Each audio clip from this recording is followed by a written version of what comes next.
Release that which chapter 1450 to chapter 1511. The rumbling space suddenly quietened down. Everything in the outside world seemed to have distanced themselves from the two of them. Looking at the woman in front of her, Celine almost could not hold back her tears, even though her body no longer possessed the ability to shed tears. She wanted to hug the other party, but halfway through, she saw her rough tentacles and stopped in midair. Instead, the other party took the initiative to approach and held on to her tentacles without hesitation.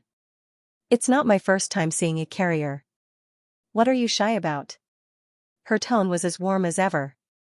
The familiar voice and appearance made Celine unable to hold back her emotions. She unfurled all her tentacles and pulled Eleanor into her embrace. "Can you tell me the entire story now?"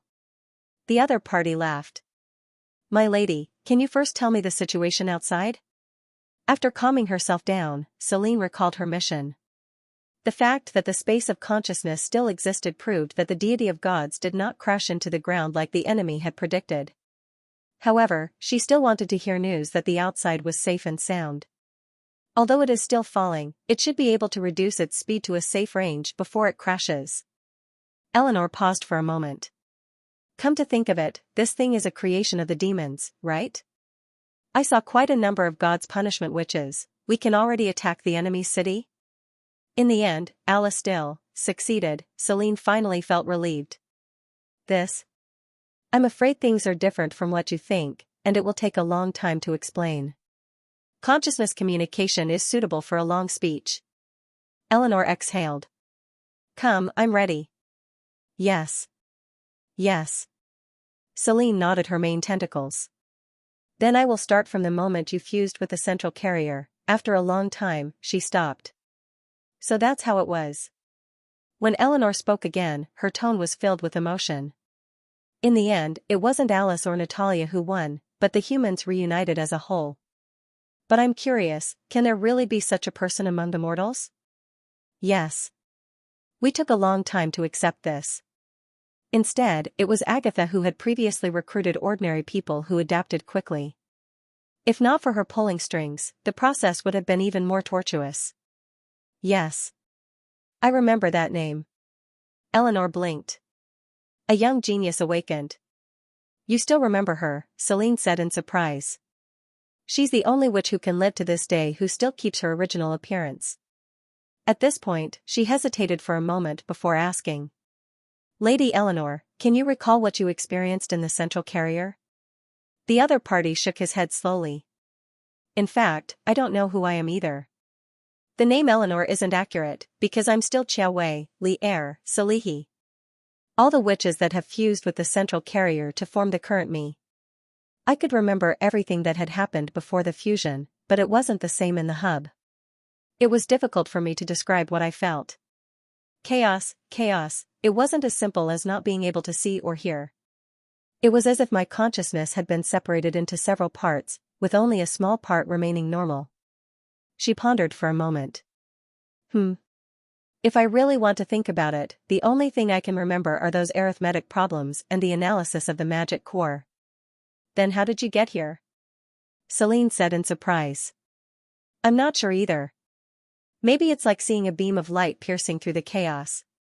No matter what, you'll run towards it? So that's how it is.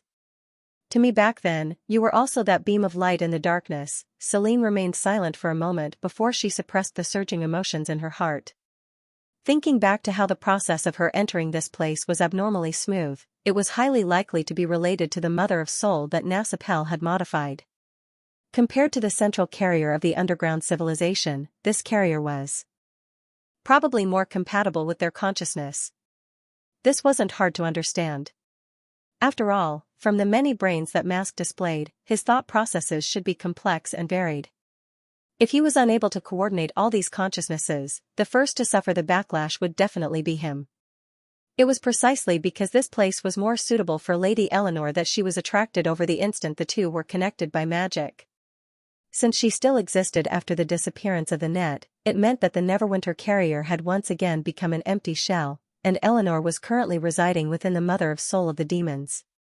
After Celine summarized her analysis, the other party nodded in agreement.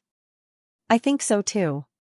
I didn't expect that after such a long time, I would become a demon the moment I opened my eyes. This ending was truly unexpected.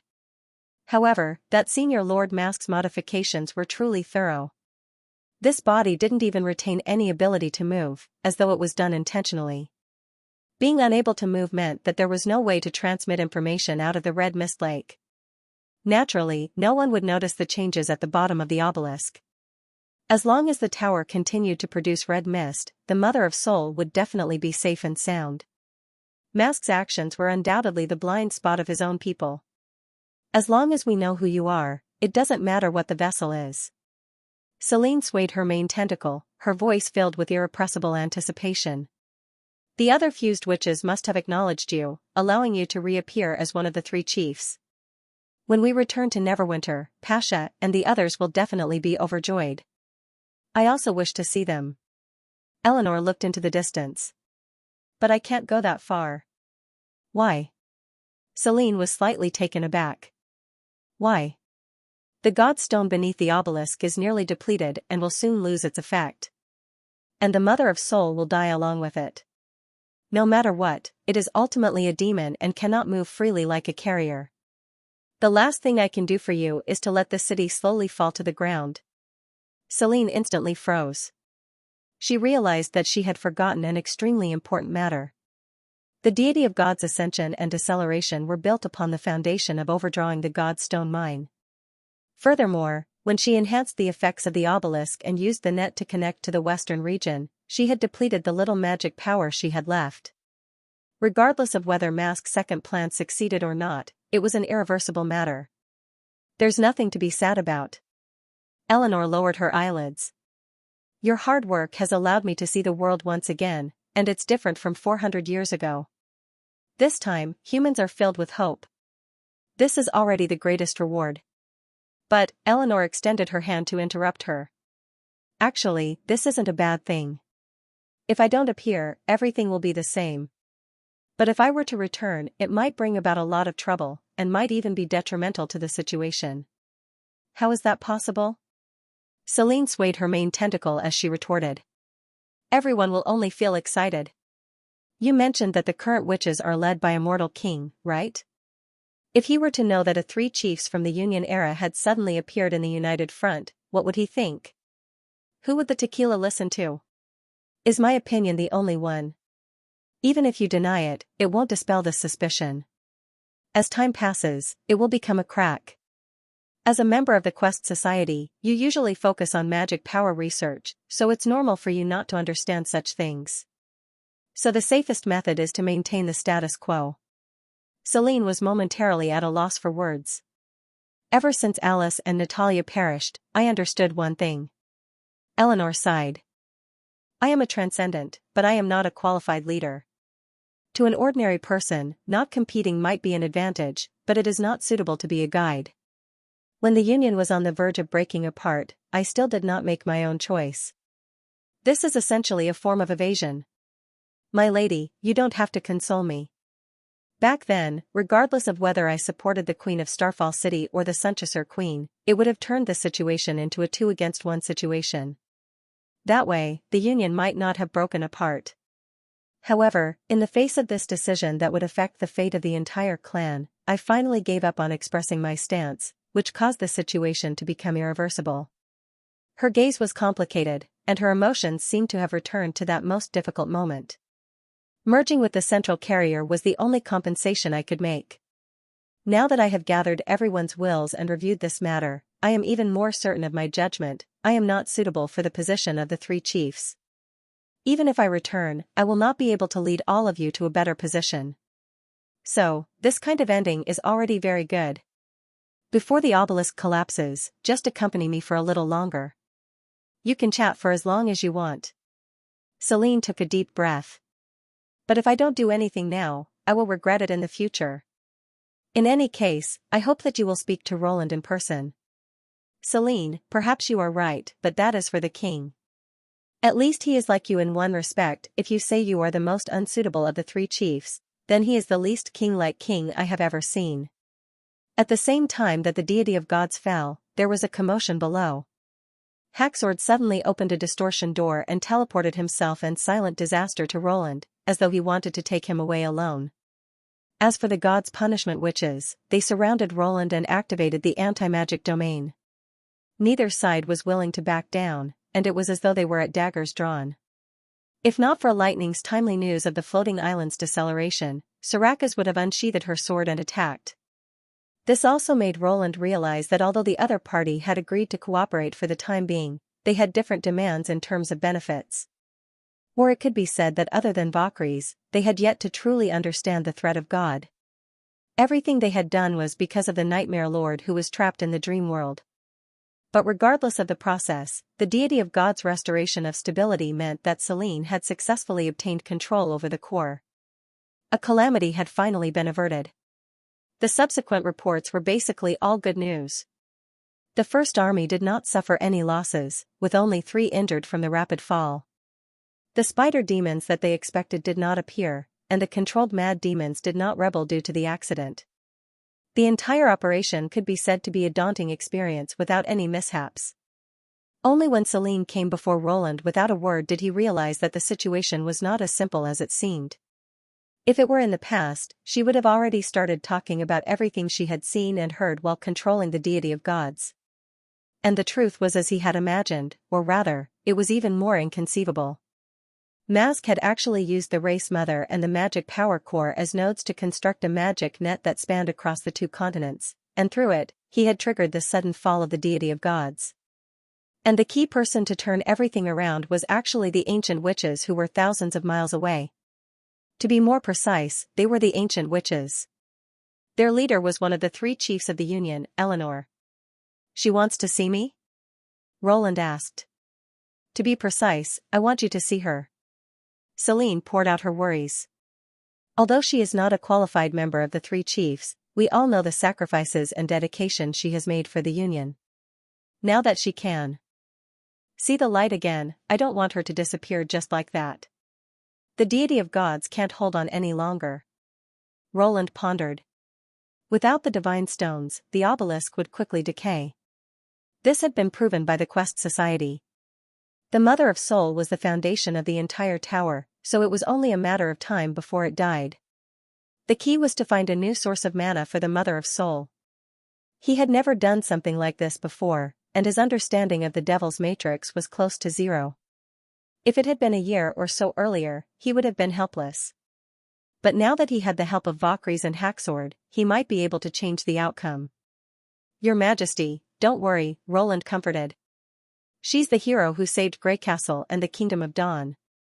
Even if you didn't mention it, I would have done my best to keep her here." Since there was no lack of technical feasibility, the most important thing right now was to change the other party's mind. This was the same principle as treatment. A person with faith would have a higher chance of survival than those who had given up. When it came to arguing, Roland admitted that he had never lost. After ascending the deity of gods, he stood in front of the revolving magic power core and nodded to Selene. This was different from the realm of mind. Roland could not directly connect to it like a carrier, so he could only communicate with Eleanor through Selene. The latter extended his main tentacle and slowly inserted it into the core. Soon, a voice that he had never heard before rang in his mind. "I guess you are the human king." Roland Wimbledon. He closed his eyes and replied in a relaxed tone in his mind. "Nice to meet you for the first time. I'm glad that you were able to escape from the central carrier, Eleanor of the 3 seats. It's a pity that you can't really see me. Right now my body is nothing but an ugly demon. This is only a temporary situation. Since your consciousness can enter here, you will be able to enter the realm of mind one day. There, not only can you return to your original appearance, but you can also see many of your past companions. The dream world. I've heard from Selene that it's an incredible place." Eleanor paused for a moment. "But she should have told you that this city's core mineral vein is about to be depleted. I can't wait until then. Just wait in another location." Roland went straight to the point. "What?" "There's a godstone mine in Neverwinter. I can move you there. Indeed, there is a certain difficulty in terms of technology, such as how to fish you out of the Red Mist Lake and how to send you to Neverwinter without any Red Mist supplies. But I believe that with careful preparations, it can be done. But the price is not small. Eleanor let out a light laugh. There are no benefits to doing this. Did Celine promise you something? Lady Eleanor, I didn't do that, Celine defended herself. How can there be no benefits? Roland interrupted her. Your existence is extremely important to the humans, it's just that you don't realize it. Eleanor was slightly taken aback. Extremely important? There's no doubt that Mask is able to use the net to gain control of the core instrument. The core will obviously be an important tool for magic power research in the future, and only you can expel it. Just this point alone is extremely important. Roland spoke with fervor and assurance. Of course, this isn't the most important. He suddenly lowered the speed of his speech and enunciated each word clearly. If the humans also have such a floating city, the war will completely tilt in our favor. This time, it wasn't only Eleanor, even Celine was shocked. You wish to build the deity of gods? Why not? We don't need to start from scratch.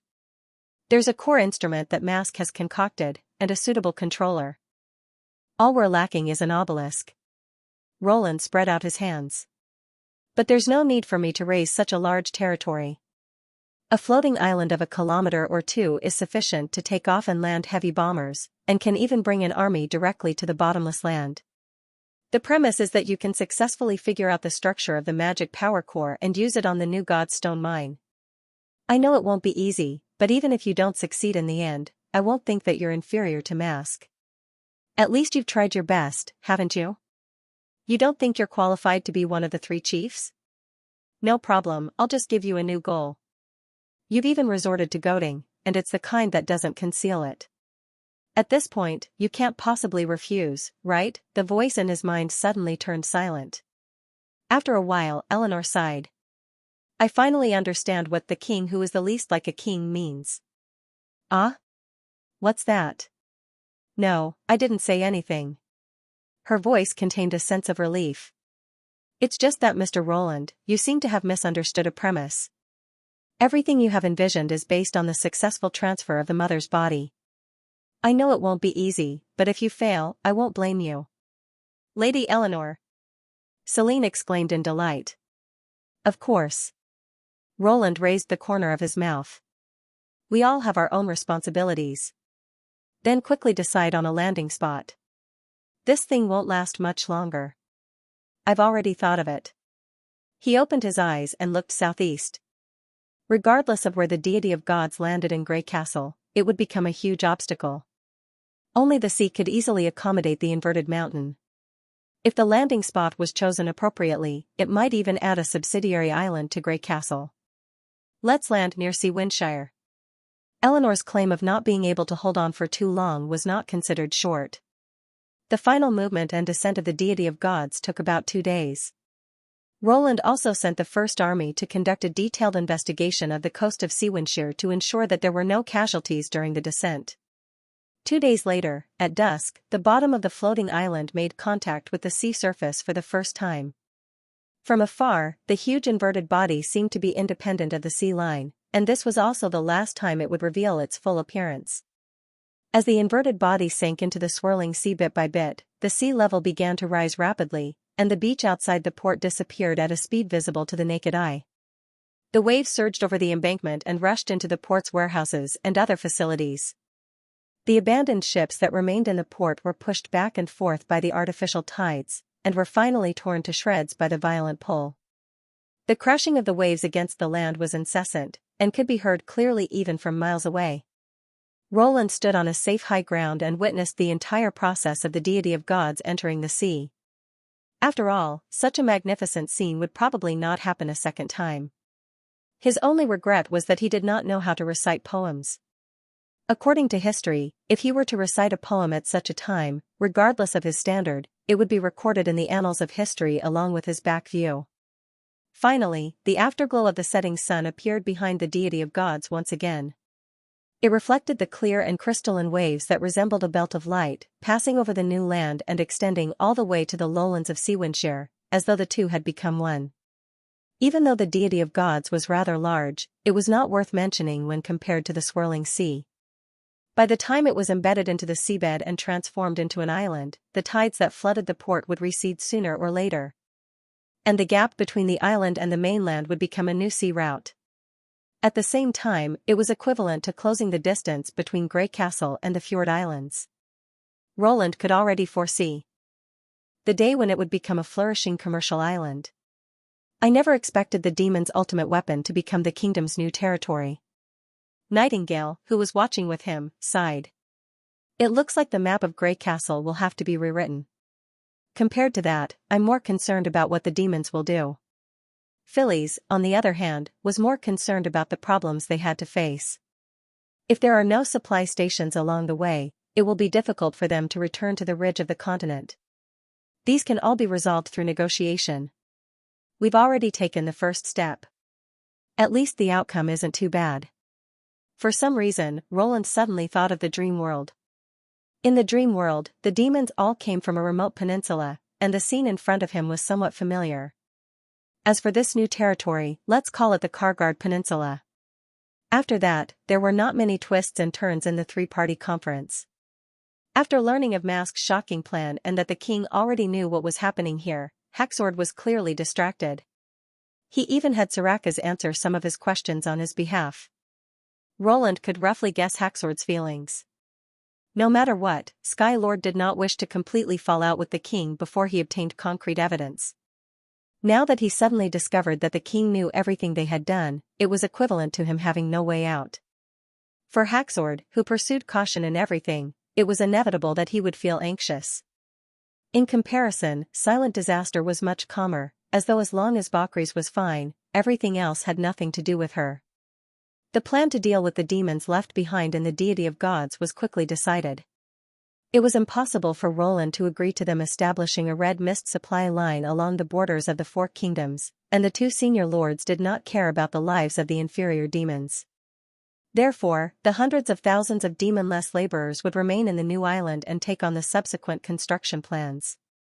Over 1,000 mad demons would enter hibernation to conserve the consumption of red mist and wait for a suitable opportunity to migrate in the future. The obelisk had already entered an irreversible state of withering.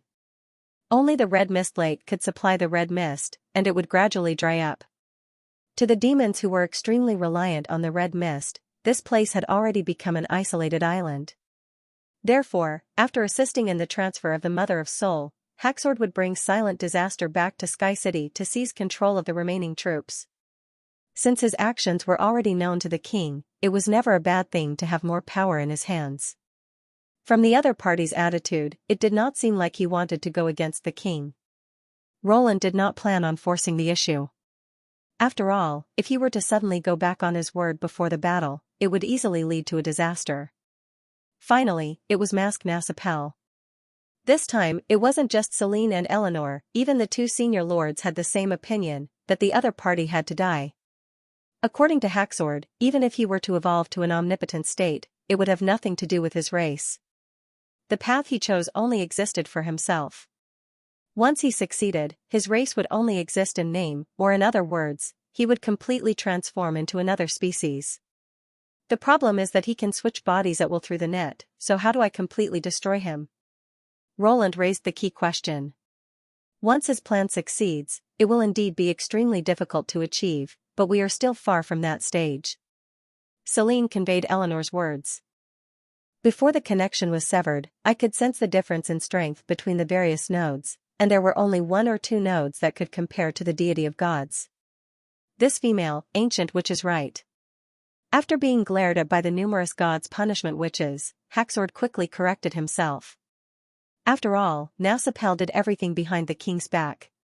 It is impossible for him to have the opportunity to modify the Mother of Soul in every city to the same degree.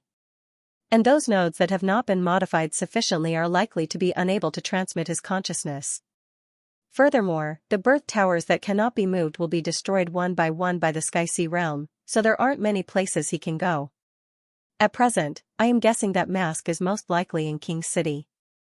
It was truly Haxord's style. Roland thought to himself. To destroy Nasapel, he had to destroy King's City. And other than Mask, the king was also in King's City. Although he had expressed his unwillingness to clash with the king, his suggestion had pushed the king into the bullseye. But this plan had won over Roland's heart. He did not wish for the crisis of the deity of gods to happen again in his territory. To strike down King's City in the fertile plains before the enemy could launch a desperate counterattack was undoubtedly the method to minimize the risk. More importantly, Eleanor's appearance had undoubtedly increased the feasibility of the plan. Once he obtained a floating island, he would be able to shorten the range of the Air Knight's troops. This was especially important for the heavy-lift bomber project. The most difficult part of the project was the development of a new high-powered engine. According to the plan provided by the Grey Castle Design Bureau, the manufacturing, assembly, and test flight would require at least a year. But with a mobile platform in the air, the main engine could be changed to the Phoenix's 14-cylinder piston engine. As such, the success of the heavy-lift bomber project was just around the corner. Apex Hermes, in the Old Holy City. Marwain's feelings for the past month could only be described as a roller coaster ride. From the moment the Sky Lord brought him to the deity of gods, he had already made up his mind to cling on to the deity of gods tightly and never let go. What firearms, what iron birds, in the face of a flying city, were not worth mentioning at all. This was a miracle worthy of being worshipped by others. Following that, he swept away his previous decline and tried his best to display his worth. He organized his subjects to work and did not spare any effort in the construction of supply stations. He even received the Sky Lord's commendations several times. This made his position among the many nobles more stable, and he felt like the leader of the masses. But a letter from the north broke Marwain's stable life. He never expected the Sky Lord to place such importance on the seemingly absurd piece of paper. After disappearing for weeks, the first thing he did was for them to immediately head to the foot of Mountain Hermes and the Kingdom of Everwinter to wait for a new similar letter. As for who the sender was, how long it would take to arrive, or even the specific location to receive the letter, it was all unknown. Honestly speaking, Marwain was extremely unwilling to leave the deity of gods. Even if there were demons everywhere, they would not deprive him of his position and authority. But it was difficult to defy the senior lord's orders. In the end, he chose the former, not for any other reason but because the Old Holy City was closer to the deity of gods. At this time, the northern border of the Four Kingdoms was covered in red mist. The people of Grey Castle seemed to be exhausted from resisting the demons. Marwain's life was no different from that of the Duke. Not only did he have many subjects under him, he also had a few nobles following him. But waiting for a secret letter that he did not know when it would arrive was truly worrying. In order to complete the mission as soon as possible, Marwain did not hesitate to risk his subjects escaping and expanded their area of activity. During this period, there were a few cases of people escaping, and he hanged several people as a warning. At the same time, he offered a handsome reward for possible clues, but he never received the letter. If all of that was a matter of luck, then the development of the matter completely exceeded Marwain's expectations. The deity of gods suddenly rose and headed east before disappearing from his vision. This caused the Duke to feel extreme panic. The floating miracle city behind him was his greatest reliance, and without it, he could not eat or sleep in peace. What was worse was that the Sky Lord never appeared again, as though he had completely forgotten about the secret letter. Not long after, he heard the news that the floating island had been destroyed by Grey Castle. To be honest, Marwain did not believe such nonsense from the bottom of his heart. That was a floating mountain with a radius of dozens of miles. If the people of Grey Castle had the ability to flatten a mountain, why would they wait until now to use it? Unfortunately, not everyone was as smart as him. For a moment, people's hearts wavered, and he found that he could not control the other nobles. The fact that there was still no news from the Sky Lord intensified the situation. His mood became worse and worse, and apart from drowning his sorrows in wine and women, he almost didn't want to do anything else. His days almost returned to the days when he was in the Kingdom of Eternal Winter. Zack, Zack. When the bottle of wine was finished, Marwain shouted the old butler's name. "My lord, what are your orders?" The butler quickly opened the door to his room. "Find a few more ladies tonight, I want young and beautiful ones," he stammered. "But, you ordered them yesterday, that was yesterday. I am the Duke, this is my authority, do you understand? They should sacrifice everything for me."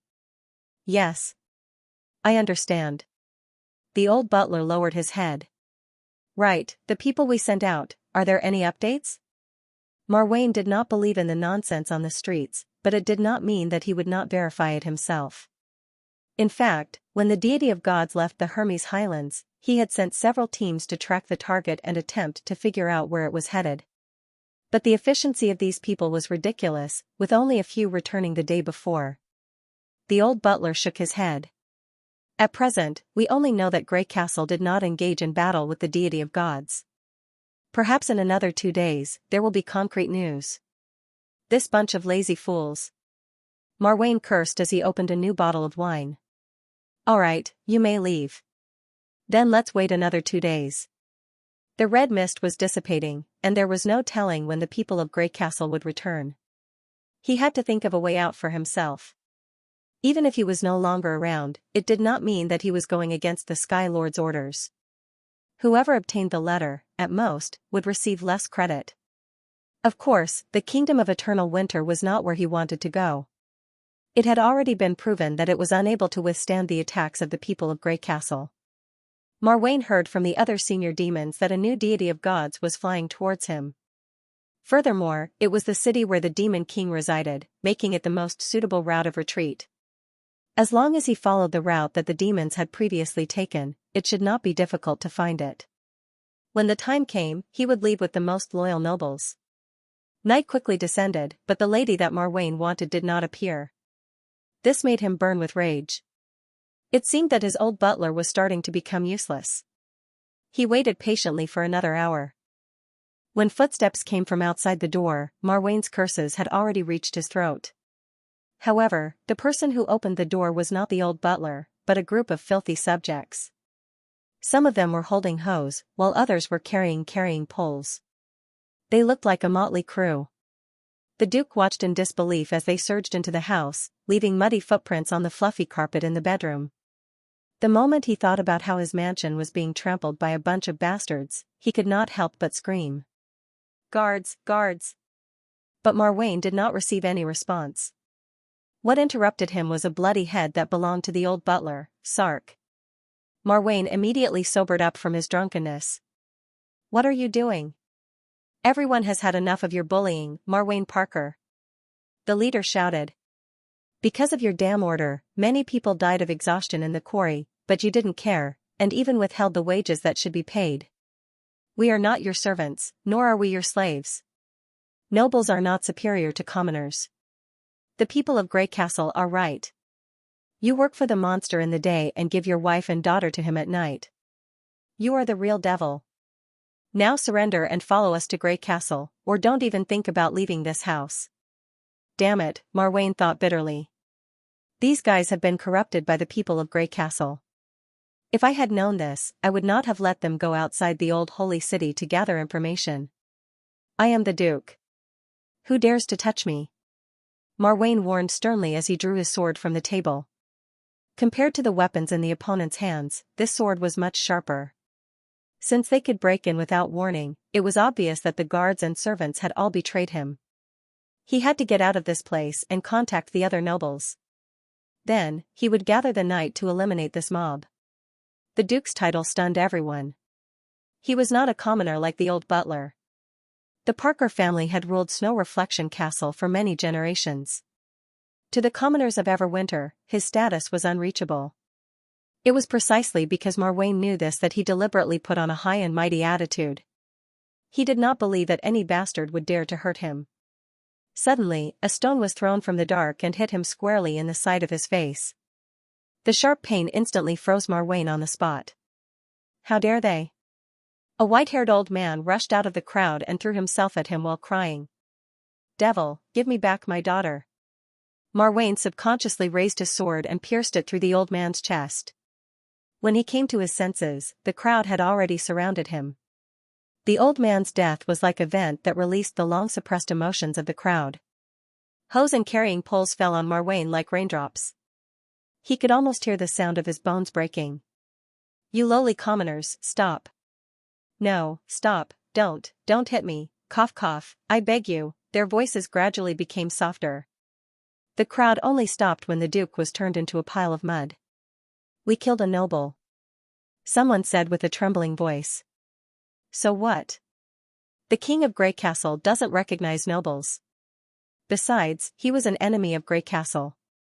What if the other Everwinter nobles find out? They have horses and armor. If they catch up, what else can we do at this point?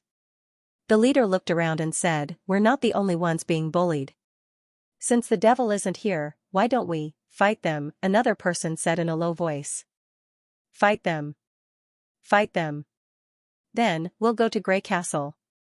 Not long after, the voice spread out and turned into a uniform slogan that surged towards the pitch-black ground outside the house like a torrent.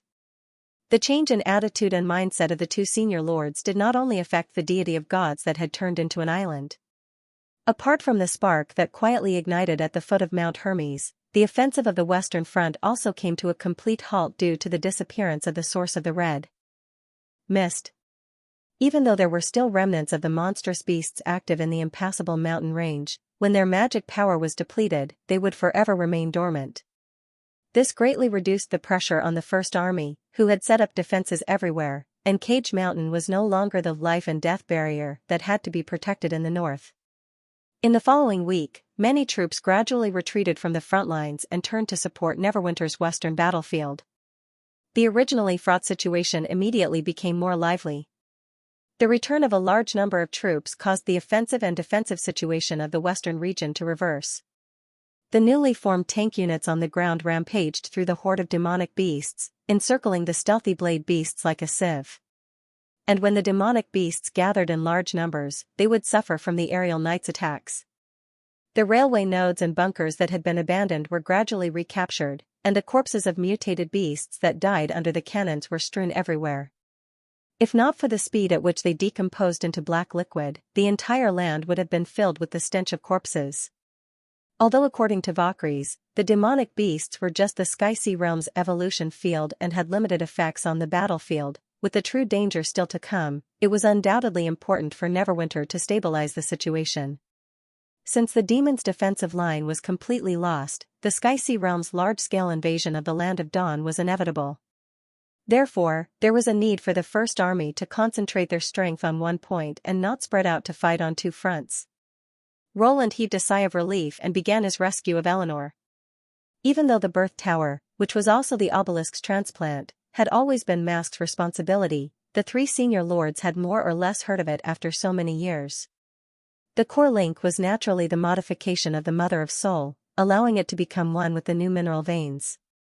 This technique was only known to Mask and the higher ascendants that followed him, but the body that Eleanor had obtained was a complete product, so it was a part that could be skipped.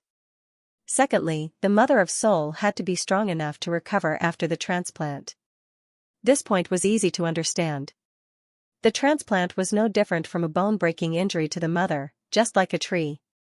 Now that it was Eleanor, the only thing he could do was to trust her. Lastly, the Mother of Soul was not allowed to leave the red mist. In other words, before the steel started transforming the red mist again, it had to be in an environment with an abundance of red mist. This was the most difficult part of the entire rescue operation. Fortunately, Haxord would be participating in the operation as well. The importance of its distortion door to logistics was self-evident.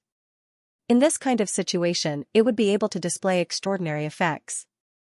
After the plan was finalized, the Ministry of Industry was the first to enter. In order to rescue the immobile Eleanor from the Lake of Mist, he had to first figure out her location.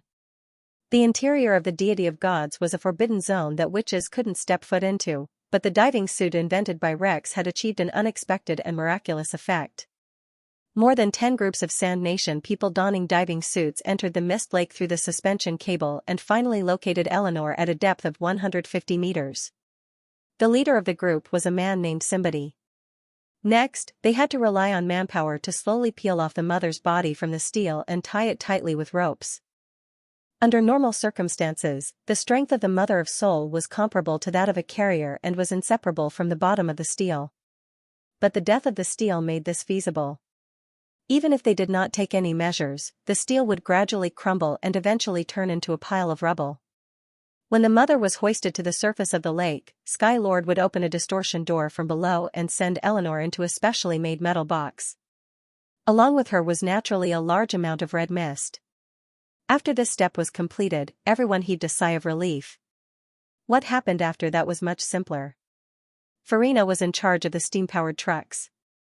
Apart from the metal box, the trucks also carried a large number of red mist tanks. They were the nutrients required by the Mother of Soul, as well as Sky Lord's supplies along the way.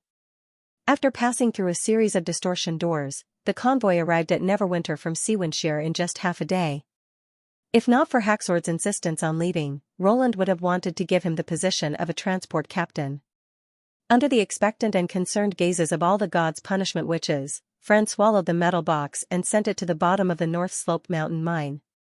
This also meant that the entire rescue operation had come to an end. Under the coordination of the Central Administrative Office, they had mobilized close to 10,000 people from various departments, including many races, to complete the frontline transportation that spanned more than half of Grey Castle.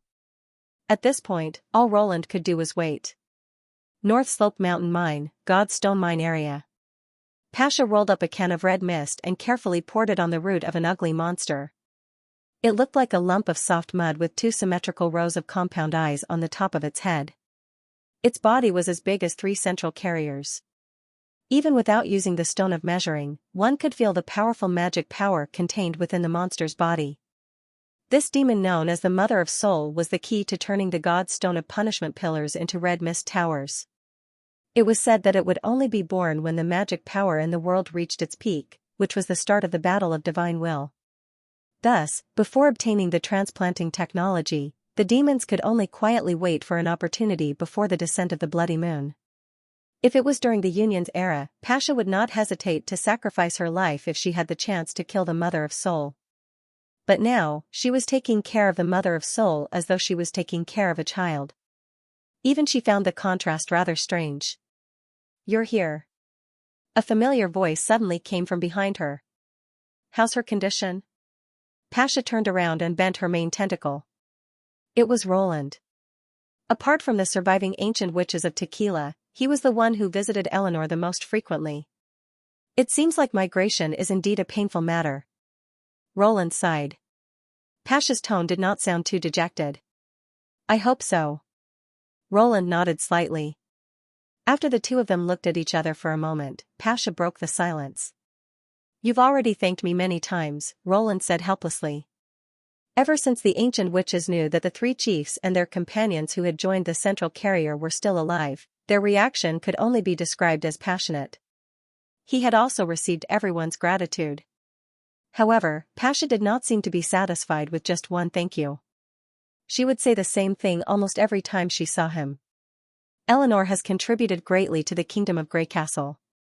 It's only my duty to save her." It was difficult to hear such emotional words coming from Pasha's mouth. Even Roland could not help but be taken aback for a moment. He tilted his head to look at Pasha, as though trying to read her expression from her tentacles. Unexpectedly, what he saw caused his heart to skip a beat, and he almost cried out in surprise. The symmetrical eyes on the Mother of Soul had opened at some point in time and were silently sizing up the two of them. A new voice sounded in his mind. Pasha's body trembled violently. She used her main tentacle to cover her face. Pasha immediately straightened her main tentacle, and with a whoosh, she pulled herself up to the top of the cave before disappearing into the mine.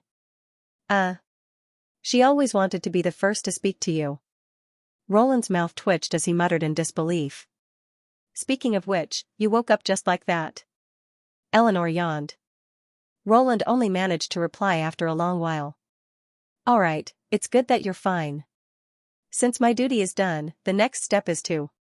Eleanor said lazily. What?" Her tone was matter-of-fact. At this point, Eleanor paused for a moment, and there was a hint of ridicule in her voice. It seemed like Celine and the others were right about Eleanor being approachable. If it was Alice, Roland found it hard to imagine that the transcendent leader who exuded an icy aura would say such a thing. No. I believe you." He waved his hands. The North Slope mountain was connected to a large industrial area. If it suddenly flew up, it would definitely be a disaster. "You should at least wait until I activate the core instrument before you believe me," Eleanor said with some regret. From her tone, it seemed like it was a pity that she could not prove her ability on the spot. Roland had a rough understanding of the three chiefs' temperament. She did not think that she was a qualified leader, but that did not mean that she was ordinary. She had her own pride. Those who could become transcendents were all outstanding people. Right, when did you wake up? About a quarter of an hour ago. So you were eavesdropping from the start? Roland cursed. Then why didn't you tell us? No one said that I have to tell the world when I wake up, said Eleanor confidently. Then why did you speak again? What else? How much more do you want my juniors to lose face? The 2 rows of eyes on top of her head rolled upwards, and the massive amount of eye rolling had a majestic feel to it. It was you who suddenly woke up. That was even more embarrassing. Seeing that Roland was speechless, Eleanor casually changed the topic. To be honest, I am quite satisfied with you. Why? He realized that he could not keep up with her pace. Because there are no traces of mining here, Eleanor replied.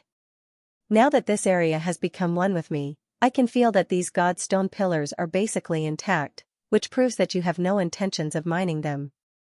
Does she mean that I did not mine god stone, so I have no intention of controlling the witches? It took Roland a while to understand the meaning of the other party's words. Celine should have told you about the witch union.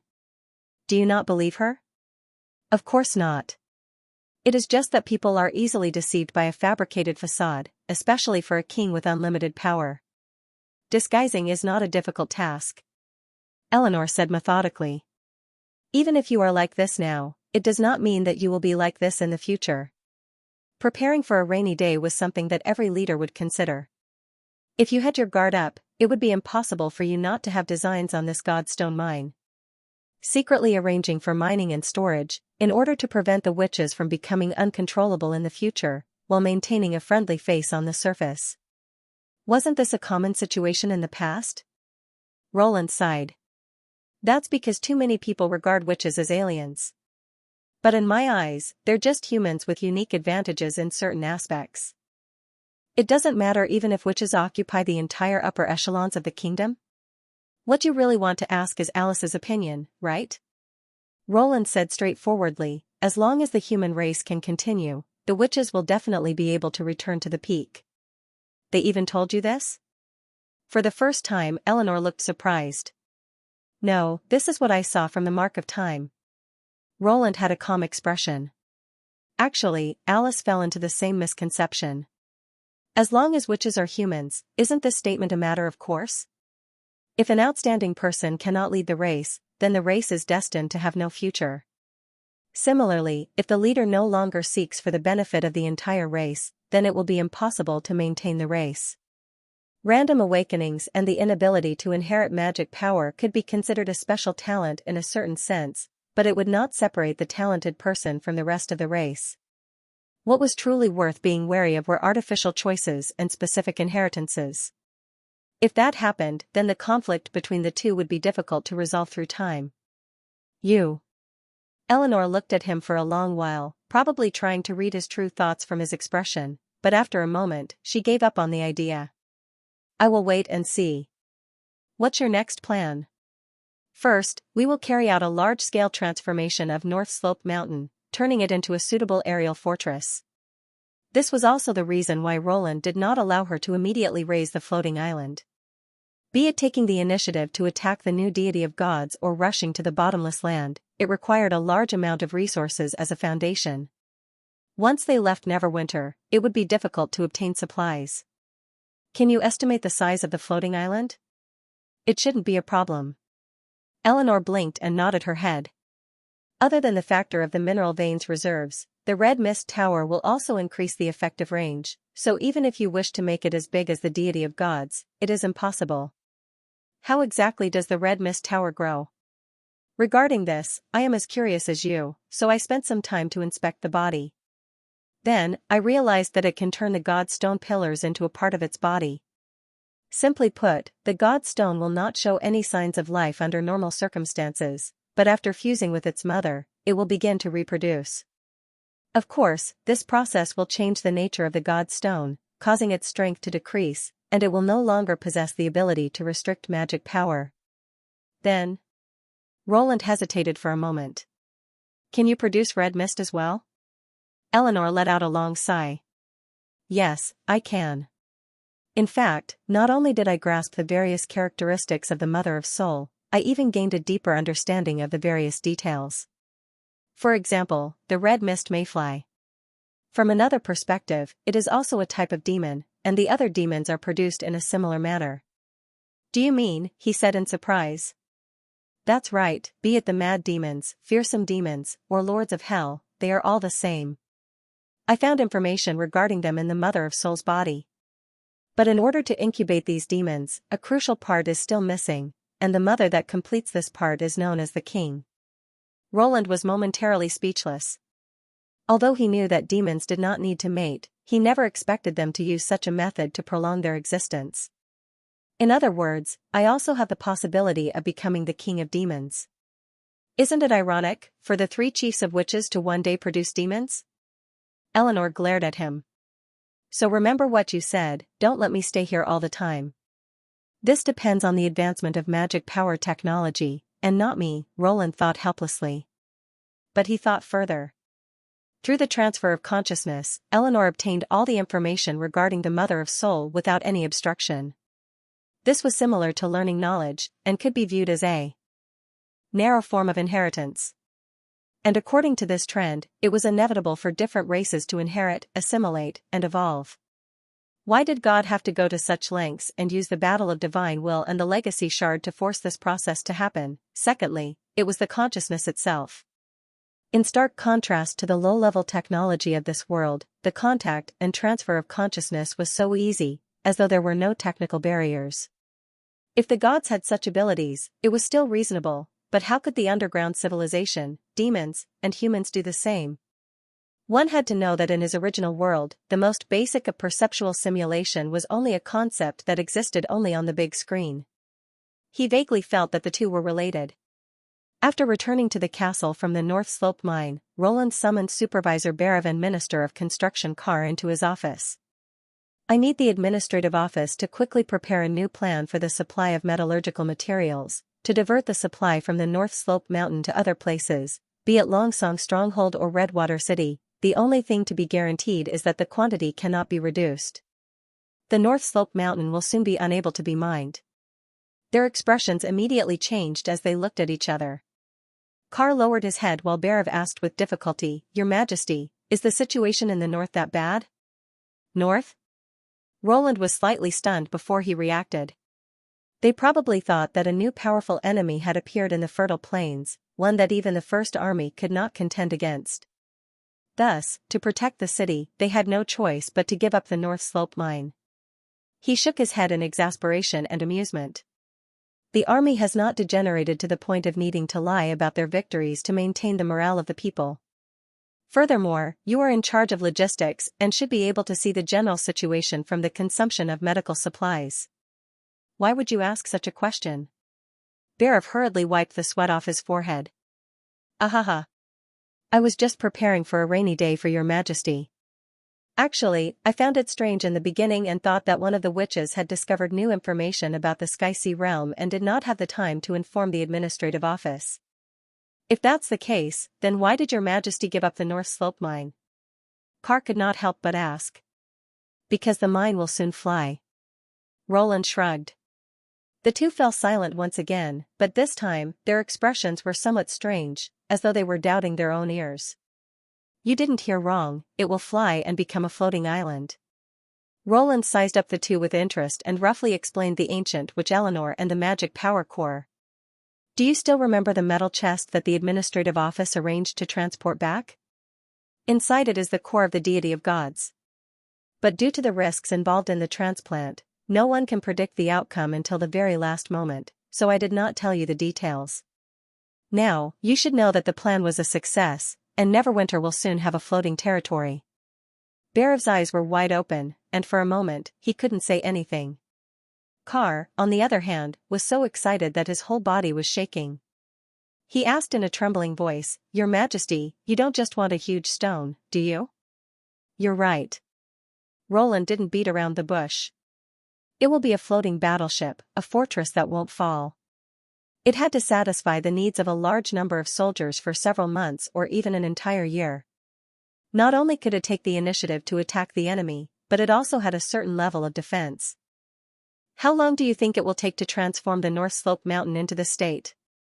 As someone with a background in science and technology, he could completely understand Carr's excitement. Any aspiring designer would want to put their work in the most incredible place. To be able to build a floating city with their own hands was definitely an opportunity that could only be encountered by chance. According to the general planning, it will take 4 to 5 years, but I don't think His Majesty can wait that long, and the floating city can't be counted as a general project. Carr replied almost immediately. Considering its characteristics, the Ministry of Construction can completely station an engineering team to move along with the mountain. If I understand correctly, His Majesty must want the aerial knight to be stationed on the mountain. As long as there is a supply point, their attack and defense range will be far greater than any artillery. It seemed that after building more than a dozen landing fields, the Minister of Construction had a deeper understanding of the Air Force. Roland smiled and nodded. Go on. The landing field that can meet the needs of the aerial knight is nothing more than a runway, a warehouse, and a storage room for fuel and ammunition. There are mature and feasible plans and blueprints for these things, and they can be completed in a week at most. So, Your Majesty, Carr put his hand on his chest and said, at least a week. After a week, it will be able to meet your basic requirements. The rest of the project is just a further supplement, improvement, and expansion. What about the building materials? Barav asked. Once the North Slope Mountain flies, it will be very difficult to transport them up again. I have naturally considered this point as well. When it came to professional issues, Carr could be said to have a card up his sleeve. There is a small lake halfway up the North Slope Mountain, formed by the spring water from the peak of the mountain. In the first week, the engineering team can surround it and turn it into a natural reservoir. Not only can it be used for daily use, but it can also be used for construction. Secondly, the limestone used for the cement can be obtained by excavating the mountain. I believe Madame Eleanor will not mind that the floating city is a little lighter. Bricks and wood can be obtained on the spot. As for the steel, it is best to prepare it in advance. If Miss Hummingbird and Miss Molly are willing to help, the amount that can be transported in a week will definitely be considerable. In addition, the third border city of the Tequila Witches can be of great help. Those endless caves only need to be slightly modified to become the best warehouse. With these things, even if there is no supply for a long period of time, the engineering team can still work for a year or two. At this point, he looked at Barav. Of course, if the furnace area and the steelmaking yard are also preserved, this period will undoubtedly be even longer. Roland could not help but clap his hands. This plan was indeed the most suitable method in the limited time available. First, they could ensure that the floating island had basic combat capabilities in the shortest time possible. As for other things, such as the living conditions of the workers and the replenishment of the functional buildings, they could all be improved at a later time. Barav, what do you think? In that case, apart from the First Army, there will also be many citizens living on the island. The old director stroked his beard. It seems that I have to think of a recruitment plan that is sufficiently attractive. Roland smiled in satisfaction. It seemed that the other party had clearly grasped the key point of the plan. Boarding the floating island meant that they would be away from their homeland and the land for a long time. The difficult living conditions in the early stage would not be comparable to the residential area of Neverwinter. Therefore, regardless of whether it was publicity or remuneration, the administrative office had to prepare well. Only a group of willing workers could efficiently complete the task. In the past, this kind of work had been led by Roland. Now that Barav was willing to take on this responsibility, it was obvious that he had fully understood Roland's ruling philosophy. Then let's implement this idea. Roland finally made the decision. Sir, welcome back.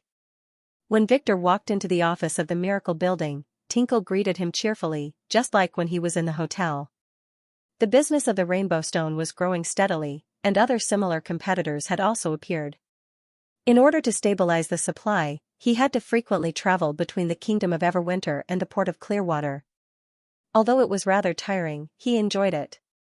Compared with the uncertain jewelry sales in the past, he was getting closer and closer to his original goal, to become a big businessman who could support his family. As soon as Victor reached out his hand, Tinkle had already placed the Grey Castle Weekly in his hand. This tacit understanding made him smile.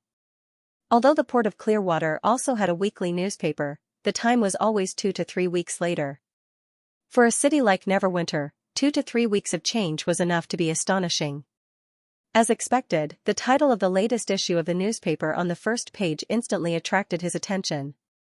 Above the clouds, the Vault of Heaven project is officially announced. The key to ending the Battle of Divine Will has been found. Victor read softly. His Majesty has decided to take the initiative to attack the enemy and end the war outside the fertile plains? Even after experiencing so many unimaginable things, this report was still full of shock. Almost every line of it was worth writing about. In the past, this kind of news would never have been known by anyone other than the royal family, let alone a commoner merchant without a title like him. The report outlined a magnificent scene. The previously sensational floating island falling into the sea did not signify the end of the demons' attack. Thousands of miles away, a new Blackstone fortress was rushing towards Neverwinter day and night. And below it, millions of demons surged, a number that was enough to drown the entire human kingdom. In order to prevent this from happening, His Majesty decided to take the initiative to prevent the flames of war from spreading to the commoners. After defeating the invading enemy, the expeditionary army would head to the other side of the world, the border between the two continents, to remove the threat of the Battle of Divine Will. Once successful, long-term peace would arrive. Be it the demons or demonic beasts, they would no longer be a threat to the safety of humans. Victor was no stranger to expeditions. After all, more than a year ago, he had personally witnessed the birth of a miracle. Relying on the heavy machinery known as trains, a large number of the First Army traveled more than 500 kilometers across the uninhabited fertile plains and defeated the demons entrenched in the ruins of the north. At that time, Grey Castle Weekly had recorded the entire process of the battle in detail. Through the so-called photographs, he could still recall the feeling of looking down at the black trains galloping across the plains from an aerial perspective. But this time, His Majesty seemed to have done it even more thoroughly. He actually planned to raise a mountain into the sky and use it as a stronghold for this expedition. Is this really something that humans can do? Victor could not wait to flip to the second page and saw that the plan was divided into 3 parts. The first was the liftoff phase. The North Slope Mountain, along with nearly a kilometer of land below it, would break away from the shackles of the impassable mountain range and become an independent entity. The second was the trial phase. The North Slope Mountain would be incorporated into the army and officially given the name Eleanor Skycruiser. In this period of time, it would patrol the surroundings of Neverwinter. Apart from the necessary combat training, it would also be waiting for the right time to attack. The final stage was to officially set out and keep the enemy at a distance of 1,000 miles. The administrative office called it a war that would decide the fate of mankind. Apart from the military, the support of the workers in various industries was also crucial. Therefore, the remuneration was quite generous, basically 2 to 3 times the average of the same industry. Not only that, but the names of all participants would be engraved into a monument that would stand forever in Royal City. In addition, Barav, the Hand of the King, also revealed at the end that those who landed on the island might have the opportunity to see the most powerful weapon in human history. Seeing this, Victor knew that the administrative office would be completely blocked. The biggest difference between the residents of Neverwinter and the migrants from other cities was that they regarded this land as their own. When he interacted with the locals, he often had the illusion that this place not only belonged to His Majesty, but also to them. Moreover, once he settled down and obtained an identity card, similar feelings of approval would quickly spread, because he himself had experienced it deeply. Even though he was from the Kingdom of Dawn, he felt proud when he heard outsiders talking about the miracles of Neverwinter, which was something he had never experienced before. If not for his family business, Victor also had the urge to fly to the sky and see for himself. Help me contact the administrative office. Tell them that Rainbow Stone is willing to donate 1,000 sets of clothes. Got it. Tinkle nodded. By the way, have you found out the exact date of the launch of the North Slope Mountain? It should be within 2 or 3 days. The top of the mountain has become completely different from before. 2 or 3 days. I'm afraid that the good viewing seats have already been taken. Victor closed the newspaper and walked to the French window. Although the miracle building was tall, it was too far from the impassable mountain range. It was more appropriate to witness such a marvelous scene nearby. He turned around and handed a key to Tinkle. Tinkle, you should know what to do, right? Fortunately, as long as the problem could be solved with money, it was not a big deal to him. Leave it to me, my lord. Tinkle took the key with a smile. 3 days later, the First Army pulled up a long cordon at the foot of the mountain. This made everyone in Neverwinter realize that the long-awaited moment was about to come. At this time, the North Slope Mountain had completely changed. Looking from a distance, it was surrounded by dense scaffolding. The original irregular mountain wall seemed to have been artificially repaired. Not only did it become smoother, but many places were also patched. The large and small metal plates or oil film cloth did not match the mountain itself, but made this natural object more like a weapon. What shocked Victor the most were the hundreds of long flags hanging from the top. They were like the skirt of the mountain, undulating in the wind like waves. The tower and the spear symbolized the kingdom of Grey Castle. The combination of red, black, and white made it look incomparably solemn. This kind of visual impact would definitely be unforgettable. More and more people gathered on the street. By noon, several main roads were completely packed. If not for the black-clothed policemen and the army directing the crowd to the side of the misty forest, perhaps half of the city would have been paralyzed. As the deep siren resounded over the city, Victor, who was at the best position on the roof of the West Street, felt a slight tremor under his feet. Soon, this tremor turned into a loud rumble. In an instant, the whole of Neverwinter seemed to be boiling. It was the sound of the mountains being torn apart. Although he had expected it, when he really saw this scene, his mouth was still open to the maximum. Tinkle even tightened her grip on his arm. He saw that the North Slope Mountain was slowly but unstoppably rising, and the parts of the mountain range connected to it burst out clouds of dust. The scaffolding standing on the ground collapsed layer by layer, as if it was no longer able to restrain this huge creature. After throwing the collapsed trees, gravel, and iron scaffolding under its body, the larger bottom supported the falling dandruff. The whole scene was like pulling out a radish and bringing out the mud, but this time the mud was a land 1 kilometer wide. It was clearly an inverted triangle, and the lowest point was at the center of the floating island. As the North Slope Mountain rose, a huge pit was left on the ground. In the face of the sudden disappearance of the roof, countless active underground animals fled in panic, becoming a vivid footnote to this historical scene. This should have been something that was absolutely impossible for human beings to do. But the fluttering flag on the mountain clearly announced that it belonged to the kingdom of Grey Castle, belonged to the human race. After the shock, the crowd burst into deafening cheers. When the first long live was heard, it was destined to be difficult to calm down in a short period of time. The fanatical atmosphere gradually subsided after a long time. Victor licked his slightly dry lips and was about to bring Tinkle back to the inn when he suddenly saw the figure of an old man on the opposite roof from the corner of his eyes. The figure was so familiar that even his footsteps slowed down. When Victor wanted to take a closer look, he found that the old man had disappeared. "Sir, what's wrong?" Tinkle seemed to have noticed his abnormality. "No, nothing. I probably saw wrong," Victor said hesitantly. Because no matter how he looked at it, that old man somewhat resembled his father. But how could his father appear in a place like this? He shook his head and quickly put the thought to the back of his mind. In the reception hall of Grey Castle, Roland quietly looked at the old man in front of him. He was sitting in a wheelchair. His hair was grey, his cheeks were sunken, and the wrinkles on his forehead were prominent. Obviously, he was nearing the end of his life. However, compared to his age, his eyes were not too cloudy and still looked full of vitality. The monocle on the tip of his nose and the black bow tie around his neck further enhanced this feeling. While Roland was looking at him, he was also looking at Roland. After a while, Roland broke the silence and said with a smile, "It's not easy to invite you here from the Kingdom of Dawn.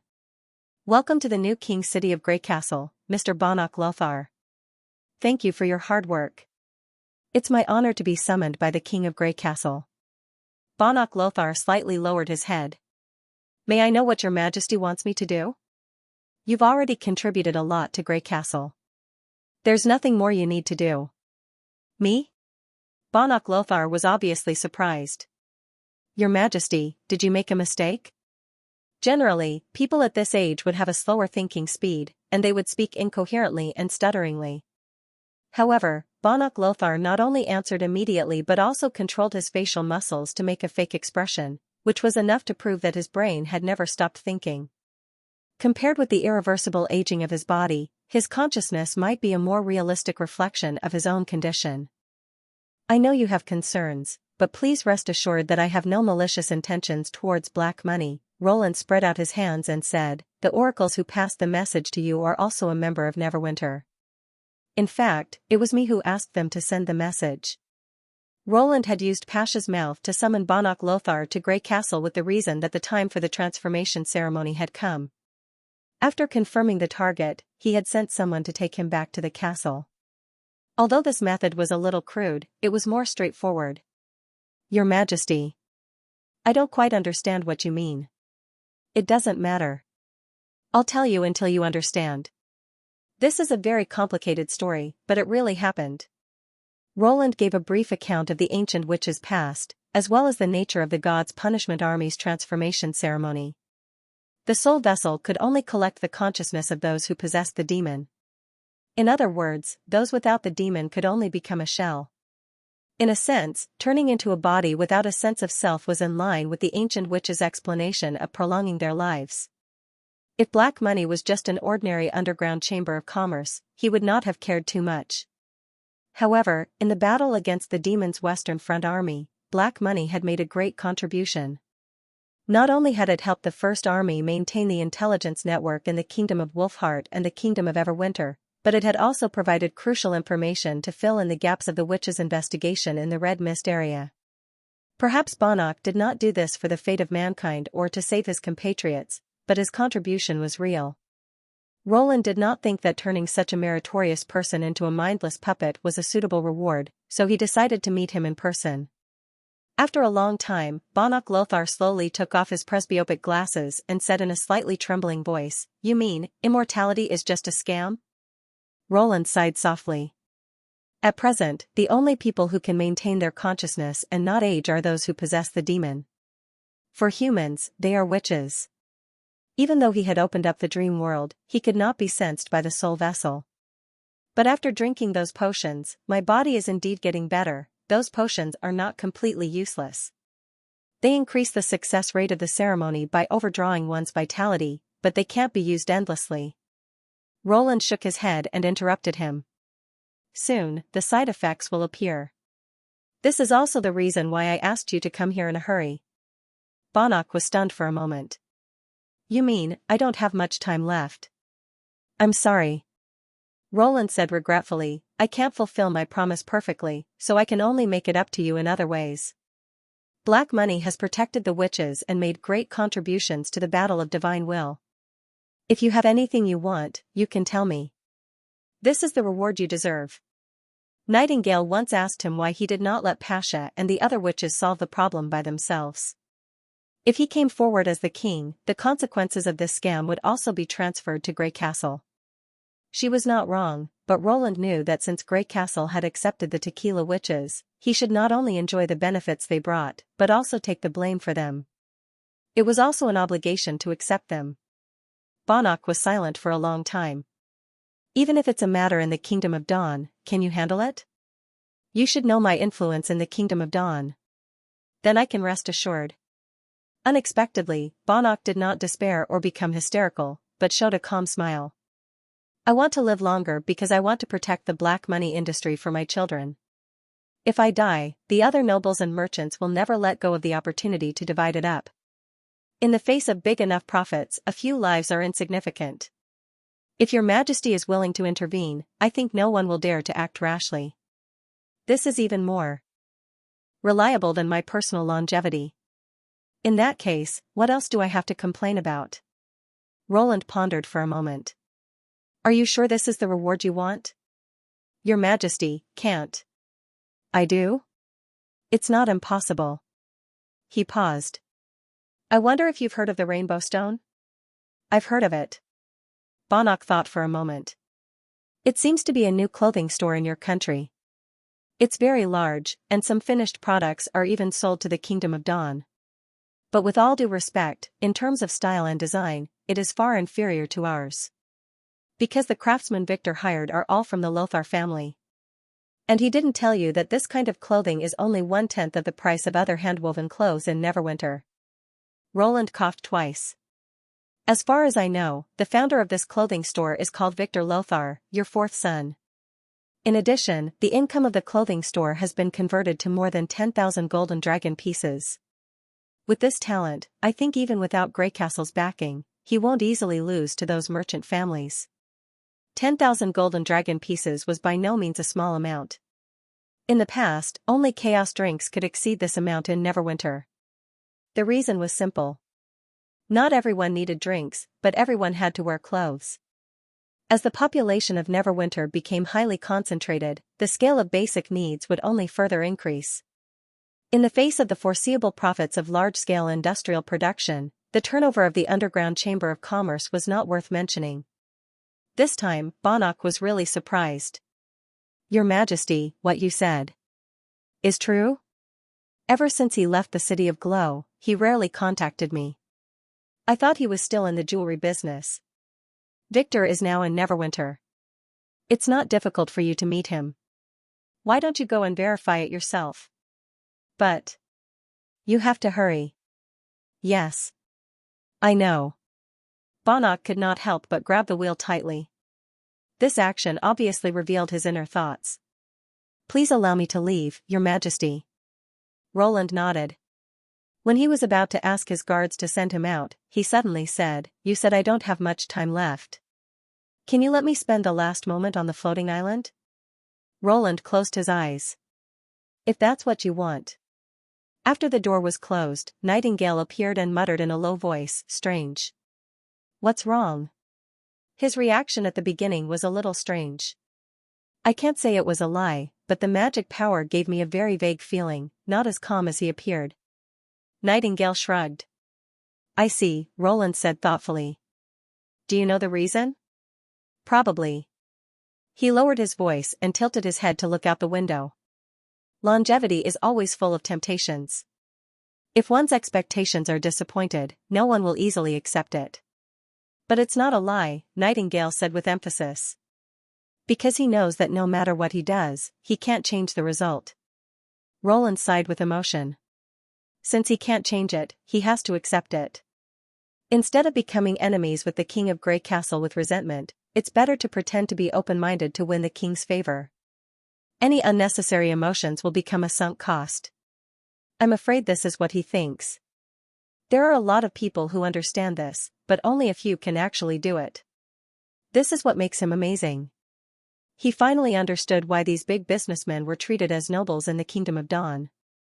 Their ability to control themselves and reduce losses were better than most nobles even in politics. But you. Speaking of this, Roland could not help but look at Nightingale. Now, not only can you distinguish between truth and falsehood, but you can also feel the inner emotions. Are you about to evolve? Do you think I'll deliberately not tell you after I evolve? Or, in other words, I'll still be so modest? Nightingale glared at him impatiently. That makes sense. Roland sensibly kept his mouth shut. Ding-ling-ling-ling, the phone on the desk suddenly rang.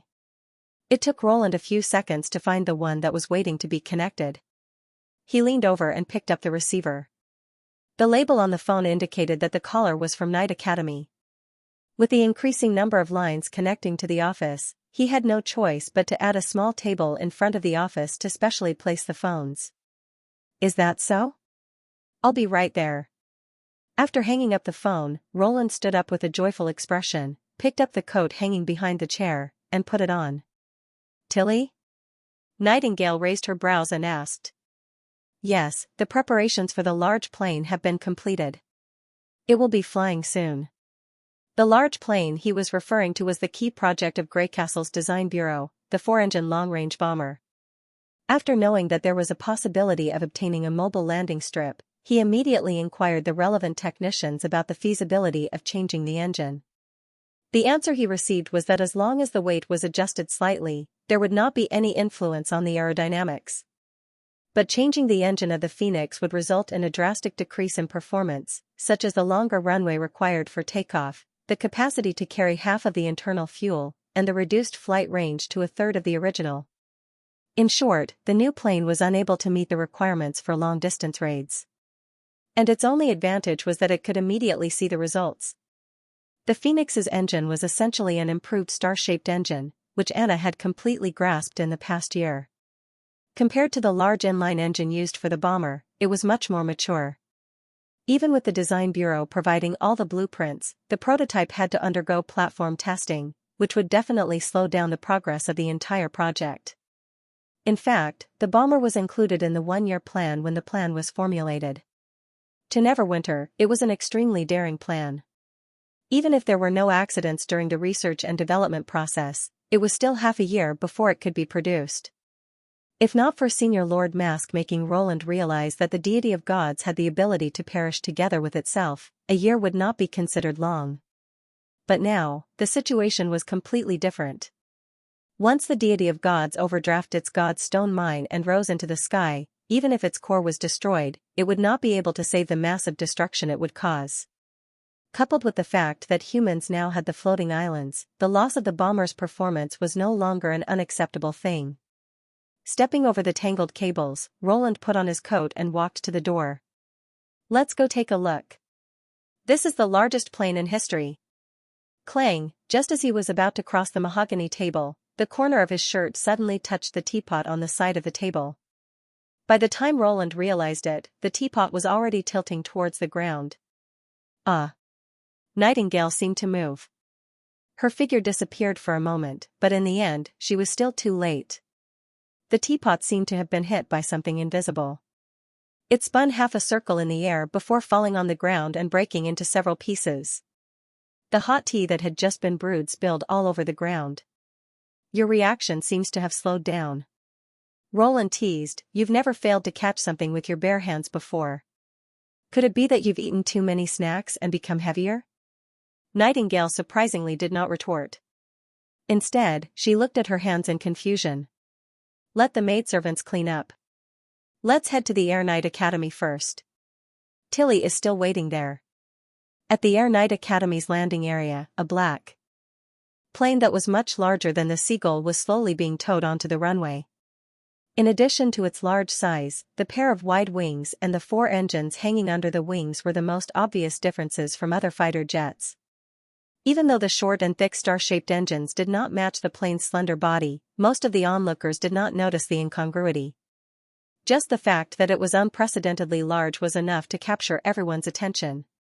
Compared to the Fire of Heaven's light appearance, its entirely black paint made it look like a gigantic beast lying on the ground. Good was no exception. Ever since the plane appeared, his eyes had never left the target. If he had not personally piloted the Fire of Heaven, he would have found it hard to believe that such a heavy machine could really fly. But even so, Good was filled with astonishment and shock. It had only been a year since he left Neverwinter, and this place had already created such an exaggerated thing. Her Highness the Queen's ability was a little too exaggerated. Other than constantly repeating "so big," Finkin could not find any other words to describe it. "I reckon that only the most outstanding aerial knight will be qualified to pilot this gigantic object in the future," Heinz said with a sigh. "In our class, Good is probably the only one who has a chance." "That's not the case." Unexpectedly, the one who answered him was the usually indifferent instructor Eagle. "As far as I know, the pilot of the bomber will not be selected from the first-line flight officers. Of course, this does not mean that those people are not outstanding. It's just that according to Princess Tilly's judgment, the most important goal of the Air Knight is to ensure air superiority. Protect the bomber and shoot down any enemy that dares to approach. If they can do this, it won't be a problem even if the large plane is filled with rookies." "Sir Instructor." The 3 of them immediately straightened their backs. "Relax, I'm not here to reprimand you." Eagle glanced at them expressionlessly. "You're already the top warriors of the Air Knight. Have more confidence in yourselves." "Yes, yes." The 3 of them saluted. Next, everyone will be facing the main force of the demons. Work hard. Eagle Face clasped his hands behind his back and walked to the other side. Finkin heaved a sigh of relief. Why do I feel that Sir Instructor is a little gentle? Heinz interrupted. Indeed. Good shrugged. But if he hears the gossip behind his back, he won't hesitate to make you clean the toilet for another week. The two of them immediately changed the topic. At this moment, the propellers of the black plane spun at high speed, and the surging roar instantly drowned out the voices of the onlookers. Even after such a long time, when Good heard this familiar and rich rhythm, he still felt his blood surge. Sure enough, I love flying. Amidst the continuous sounds of the pistons, the bomber began to slowly move forward and continuously accelerate. This process took far longer than the fire of heaven, but when it neared the end of the runway, it still raised its nose bit by bit. Gravity could no longer restrain it. The giant black beast seemed to have spread its long wings and climbed into the sky against the slightly damp sea breeze. After a round of climbing, the bomber changed its direction and flew northwest of Neverwinter. And in that direction, the North Slope mountain floating in midair was especially eye-catching. Good knew that all the elements for them to take the initiative to attack were in place. The decisive battle with the demons was imminent. After taking care of official business that night, Roland returned to his bedroom and saw Anna arranging her clothes. Beside her was a huge suitcase. What are you doing? You'll know once you see it. She patted the folded clothes in the closet. Preparing for a long journey. Then Neverwinter will have to shut down, Roland said half-jokingly. Is it really all right for the Minister of Industry to leave without saying goodbye? Don't worry. Other than a few finished products like steam turbines and reinforced piston engines, the factory can basically produce them. At most, the passing rate will be lower. Also, the members of the Society of Wondrous Crafts that you brought back are quite talented. It won't be a problem to let them manage the department. Wait. Roland suddenly sensed that something was amiss. The clothes Anna had picked out were all simple and durable. There wasn't a single silk dress or skirt that she usually wore at banquets or other formal occasions. It did not look like she was joking. Where are you going? The floating island, with you. She revealed a look as though he needed to ask. You aren't planning on waiting in Neverwinter for the results of the front lines, right? I can tell that you have already made up your mind after your conversation with the 3 chiefs of Tequila. Besides, heading to the bottomless land from the sky is far more convenient than walking along the ridge of the continent. Even if you don't return, you have a good reason to do so. That won't do, Roland subconsciously rejected. Let's not talk about the final battle with the demons. No one knows what's in the bottomless land. Besides, I heard from Haxor that it has been occupied by the Sky Sea realm. It's not like you don't know how risky this trip is. Anna reached out her hands and gently patted his face, forcefully straightening his shaking head. Then, she rubbed his cheeks. Of course I know. It's because I know, that's why I'm doing this. Her voice wasn't loud, and there was even a sense of gentleness to it. But just by looking into her eyes, it was obvious that this matter was not to be rejected. For an instant, her appearance overlapped with the first time they met. At that time, Anna was still a little childish. Apart from her abilities, she had nothing else. But even so, it was extremely difficult to change her mind once she had made up her mind. Roland had to make one last attempt. You're different now. As a queen, it's not mature for you to abandon everything in Neverwinter and take this unnecessary risk. If they were truly mature, they would never agree to let you enter the bottomless land without knowing anything. Anna pressed her hands down and interrupted him. What will you become in the end, whether you fail or disappear, are all possible endings. In other words, this attack might very well be the last time we meet. Do you think I will still stay in the city? Since it's going to be an adventure, it doesn't matter if I'm included. Roland knew that his final attempt had failed. After all, if it were him, he wouldn't be willing to wait alone at a time like this. If we don't make it back, then the situation can't get any worse, right? Anna let go of her hand and smiled. But even so, I won't regret it. Passing through the distorted black and white lines, Nightingale walked into the empty office. It was already late at night, and most people were asleep. Only the flickering flames could be seen in the courtyard. After drawing the curtains, she opened the drawer and placed the stone of lighting on the lamp holder.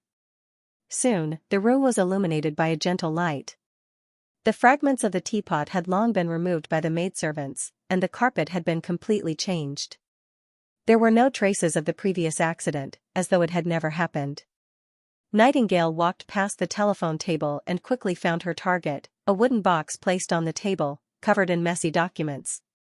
In the fog, she did not need light to distinguish objects. The ever-changing domain was like another world, eternally maintaining its tricolored state. Even without light, the black, white, and gray outlines could be seen clearly. There was only one exception. She opened the box, and inside was a stack of papers filled with words, as well as a few translucent stones. Nightingale held one of the stones in her palm and attempted to enter the fog. The surging magic power suddenly dissipated before it could form, as though it was obstructed by something.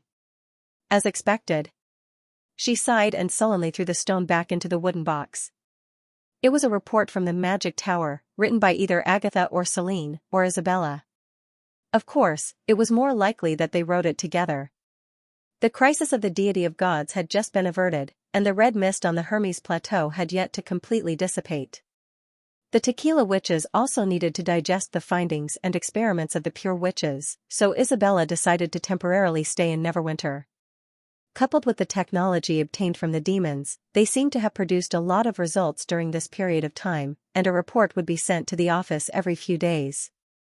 Usually, Roland would finish reading it on the same day, but today was an exception. The separation of the North Slope Mountain and the test flight of the large plane were arranged on the same day, so he did not have the time to open the box. Nightingale had noticed its existence from the start.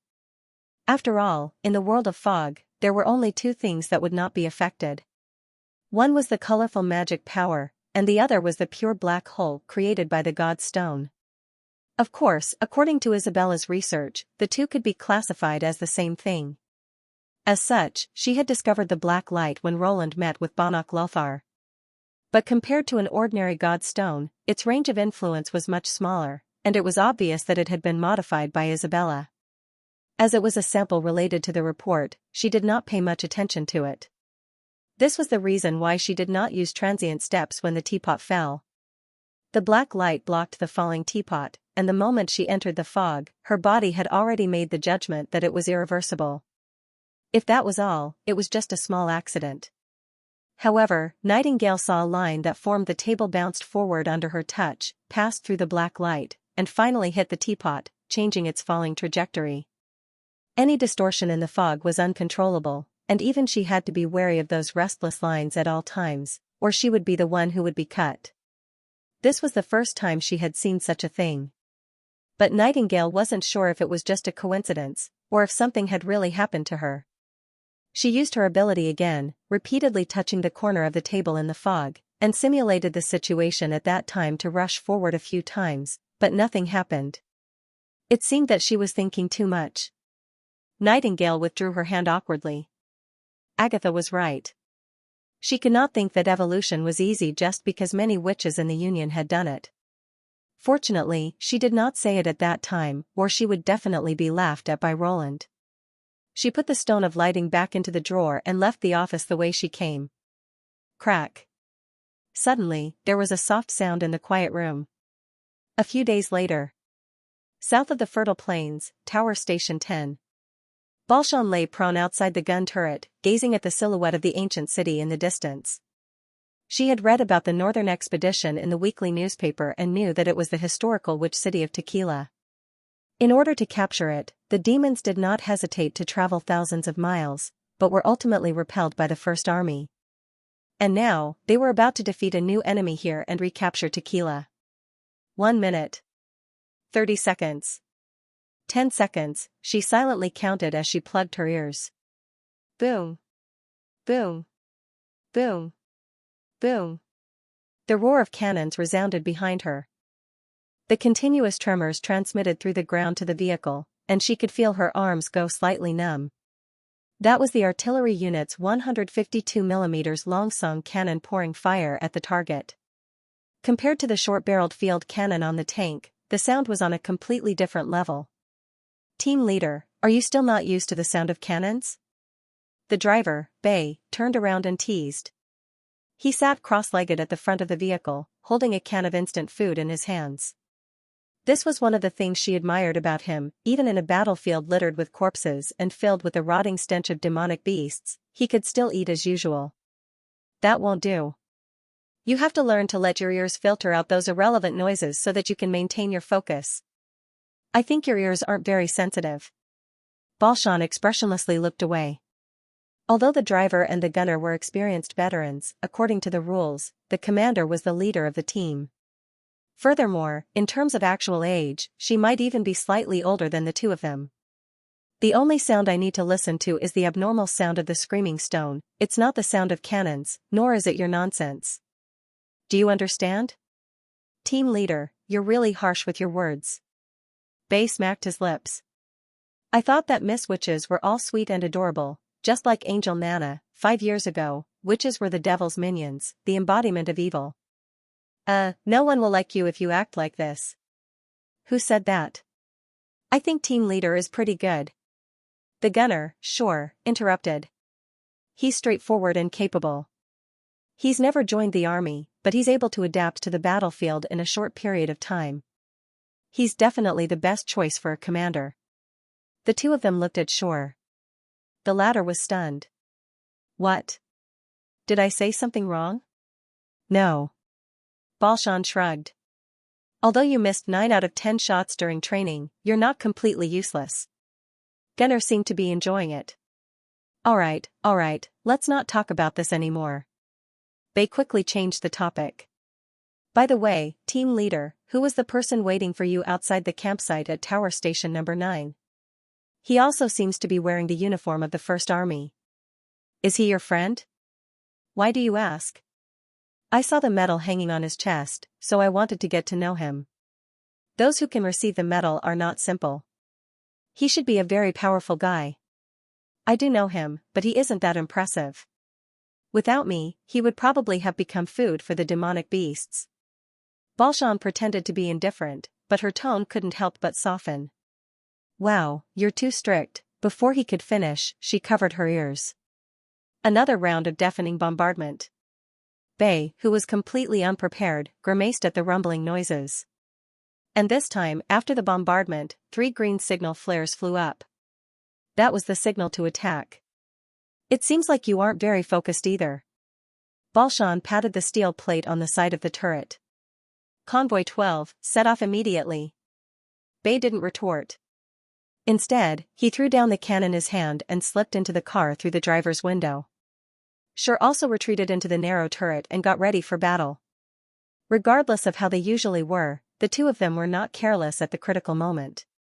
Balshan raised the telescope and saw that under the bombardment of the artillery, many demonic beasts had already escaped from the ruins and were fleeing towards the north.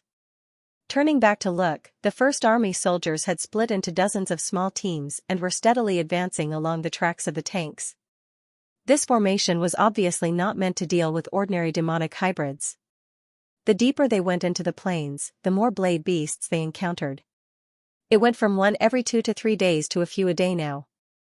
As they were hard to detect with the naked eye, they were far more difficult to deal with than ordinary demonic beasts. Without a doubt, the strategy of the upper echelons of the military was effective. Shriek, resonance allowed them to discover targets outside the firing range of the short-barreled cannons and annihilate them. However, the enemy didn't seem to be purely wild beasts. They would hide behind all sorts of concealment and launch sudden attacks on the troops. The bombardment of artillery could scare off the demonic beasts, but it couldn't scare them away. Hence, it took a lot of effort to recapture the fortresses along the railway.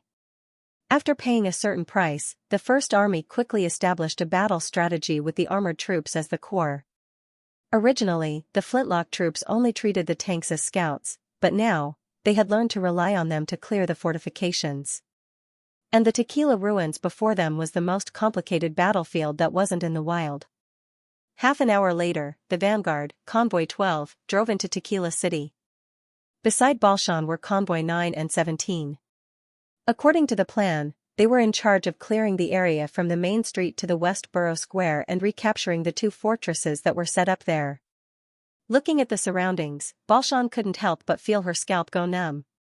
The numerous stone buildings made the situation in the city extremely complicated, and it greatly reduced the detection range of the sigil of screaming. She was currently monitoring multiple magic power sources, but was still unable to lock onto a specific target. How did you manage to conquer this place previously? It's simple. As long as we get rid of the red mist towers and those skeletons, the demons will naturally retreat, Shore replied. Have you found the enemy? Not yet. But it's certain that there are plenty of monsters hiding in this city. Balshan gestured to the soldiers behind her, getting them to move closer to the tanks and at the same time widen the distance between them and the other two convoys. Not long after, a grey concrete fortress appeared at the end of the street. Although the First Army was forced to abandon this place, these sturdy fortifications weren't destroyed by the enemy. And at this moment, a shrill cry clearly became louder. Balshan frowned. That wasn't a sound that a blade beast should have. She looked at the captain of Convoy 9, Amy, who shook her head, indicating that she was equally puzzled. And when the convoy passed the fortress, the sigil's hum was so loud that even Shell could hear it. Out of caution, she got the two convoys to stop temporarily and decided to take a look at the plaza. She also activated the sigil of resonance by her hand. Even if the target wasn't the blade beasts, she wanted to see where the magic power source was pointing to. Soon, a fluorescent light appeared out of thin air, pointing straight at the center of the plaza not far away, but there was nothing there. Could it be that she had encountered a new invisible enemy? That's not right.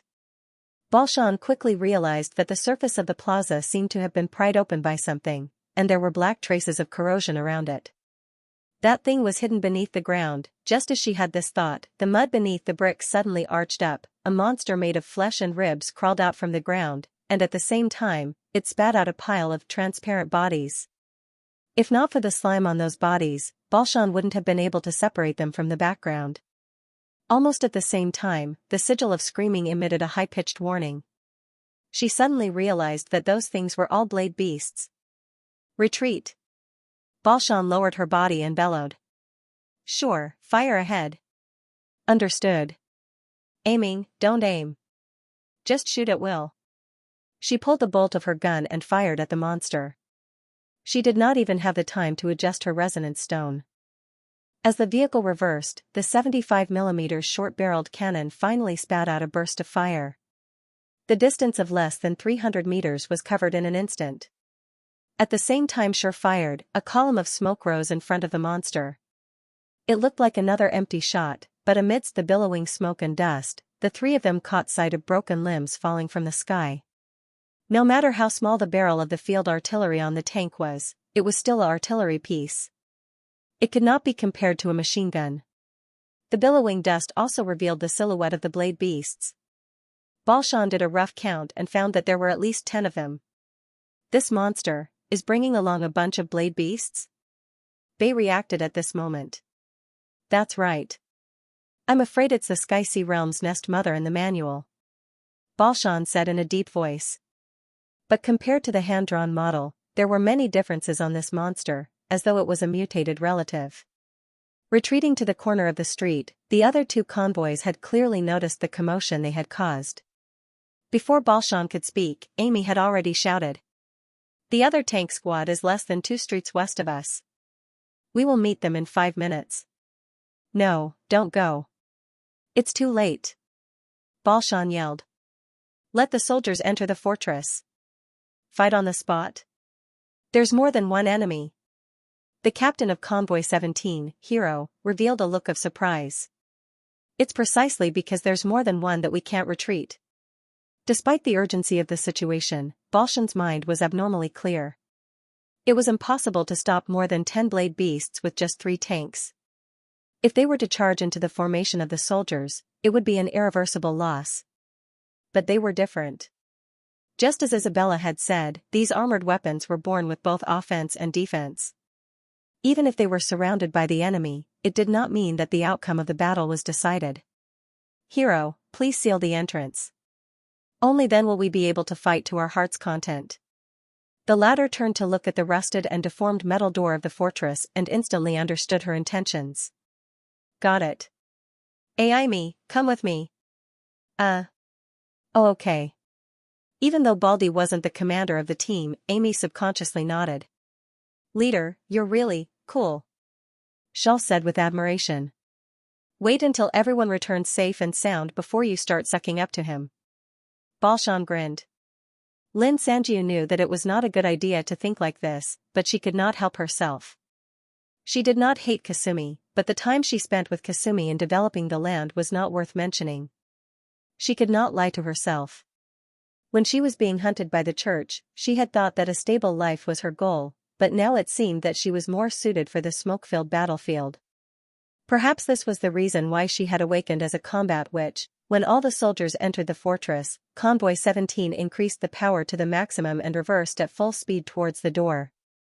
With a loud bang, the body of the tank was directly embedded into the wall, becoming a fixed bunker. As such, the Skysea Realm's invisible assassins would no longer be able to cross the steel defense line and attack the relatively weaker soldiers. At this moment, the blade beasts had traversed the distance of several hundred meters and appeared at the corner of the street. Although Balshan was unable to see them directly, the magic lines of the sigil of resonance clearly marked out the enemy's location. Full speed ahead, don't stop. She roared and entered the turret, locking the top of the exit. This war machine did not only rely on cannons and machine guns to kill its enemies. As long as it maintained a certain speed, it would be lethal by itself. When Bei stepped on the gas pedal with all his might, Balshan saw a magic line suddenly fly up through the driver's mirror. Wait a minute, this monster can actually fly, that's not right. She quickly reacted. It was the enemy's long distance. Pounce.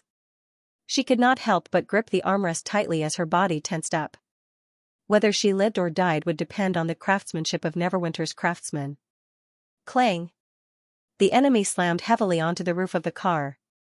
The huge impact even caused a small dent to appear on the roof, and the reverberating muffled sound made the three's eardrums numb. Even so, the car only trembled violently, and there was no sign of it stopping. Balshan immediately felt reassured. I'll be in charge of aiming, she ordered as she shook the turret. All you have to do is to pull the trigger. What about me? Bei asked. The destination is that monster. As long as you don't crash into the wall, you can drive however you want. Balshan completely ignored the pouncing enemy. She knew that her companions would deal with it.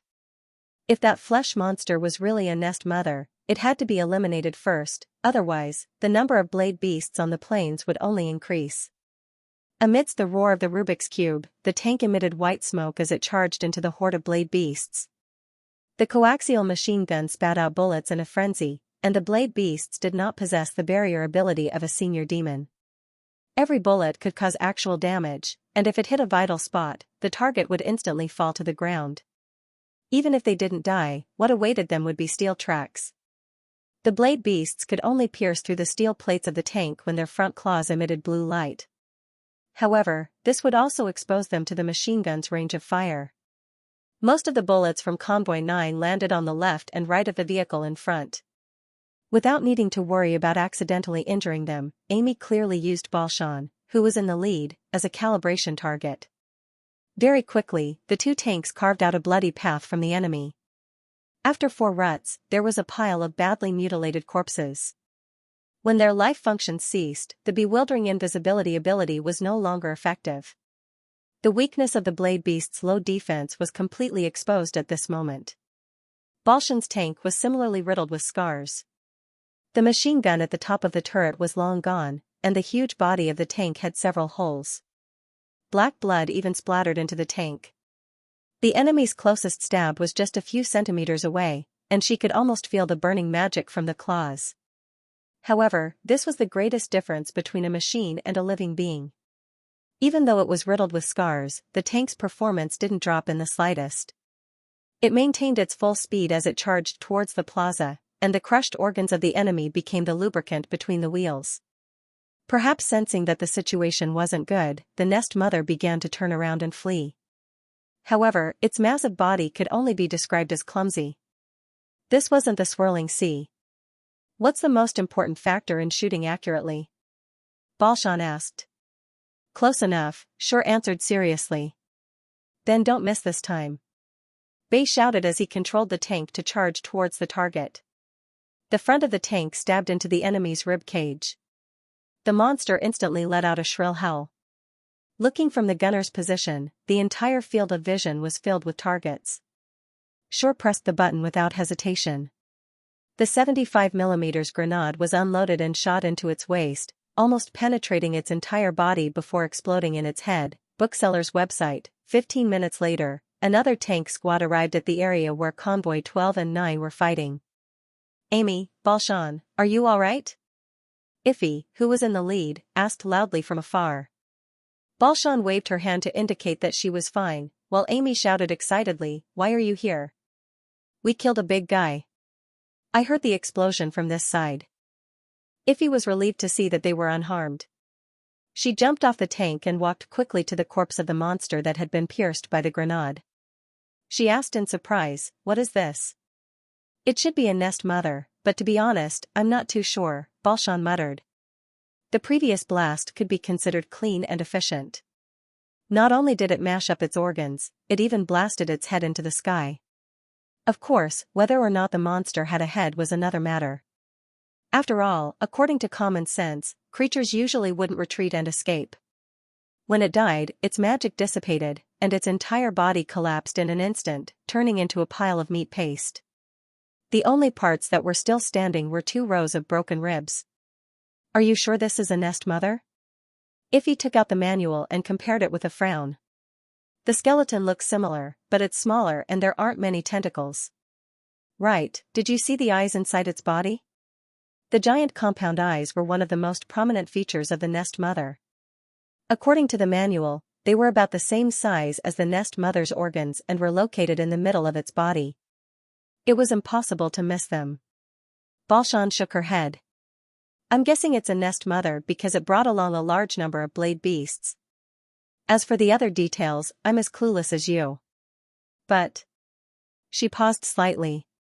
"Not to mention the nest mother, none of the monsters here match the illustrations in the manual. If you don't believe me, look at the dead blade beasts." Iffy then noticed that the blade beasts in front of the nest mother were a little strange. "These are wings?" "That's right," Balshan replied. "They look as light and thin as cicada wings, but they are much larger. Using these wings, they can even pounce over long distances. This has never been seen on blade beasts before. I can roughly understand why the higher-ups want us to retrieve the intact Sky Sea realm samples." Iffy sighed after pondering for a while. "The speed of their changes is too astonishing. That's a problem for the higher-ups to consider." Balshan climbed up the tank and gestured to Iffy to set off. "As for us, we just have to destroy them." The report of the First Army's recapture of the ruins of Tequila was soon sent to Roland's office. In this city war, the demonic beasts were no longer the main opponents. This was the first time the Sky Sea realm had appeared in groups, and most of them were extremely threatening blade beasts.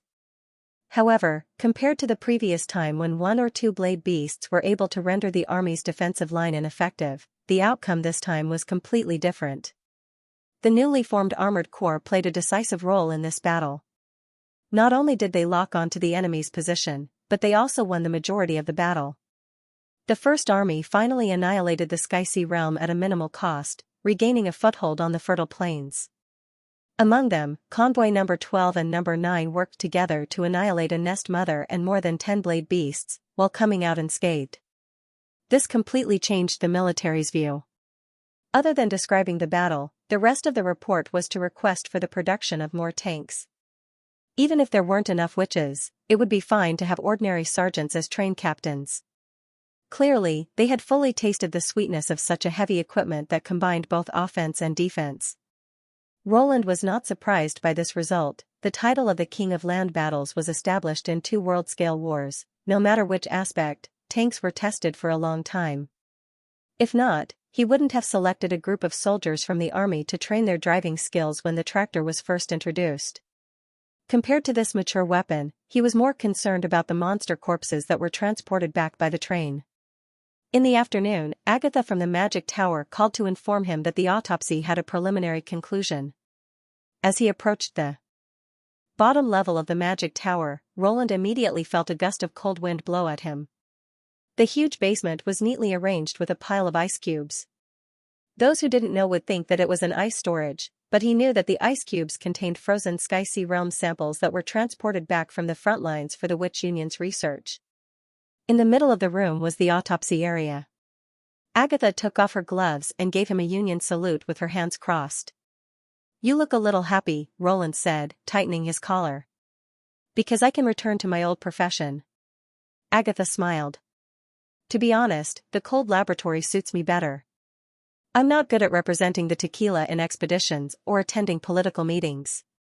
Pasha was obviously the most suitable representative for the ancient witches, but unfortunately, it was inconvenient to move the carrier. Therefore, Agatha naturally became the second choice. Looking at Roland's hesitant expression, the Ice Witch waved her hand. "Don't worry, Your Majesty. The battle of divine will take precedence." "I understand that." He nodded and went straight to the point. "So what did you discover?" "Your Majesty, please look over here." Agatha condensed an ice blade from her fingertip and stabbed it into a huge organ on the autopsy table. This was taken from a new nest mother. In its interior, I found obvious signs of aging. I have never seen such a problem in any of the blade beasts. Aging? Roland pricked up his brows. He noticed that there were indeed large wrinkles and black spots where the ice blade pointed. That's right. Magic power can strengthen the body of a magic user. This has been proven on witches and demons, so the Xianxia realm is naturally no exception. And the most obvious characteristic of such strengthening is the extension of one's lifespan. Agatha explained in detail. I've checked the information provided by the demons. There was no mention of how long a nest mother can live. Instead, it was mentioned that blade beasts and legged beasts don't have long lifespans. Even if they die, the nest mother can quickly hatch new beasts. You mean, the situation is reversed? Nightingale asked. Could it be that this nest mother is nearing the end of its life? If there was only one, it would indeed be difficult to make a judgment. But I found similar situations with the 4 bodies that were transported back from the front lines. This is too much of a coincidence. Agatha said slowly. And you have fought with nest mothers before, so you know how big they are. Compared to their size, these monsters that are less than 10 meters long don't seem to be the type that has lived for a long time. That seems to make sense.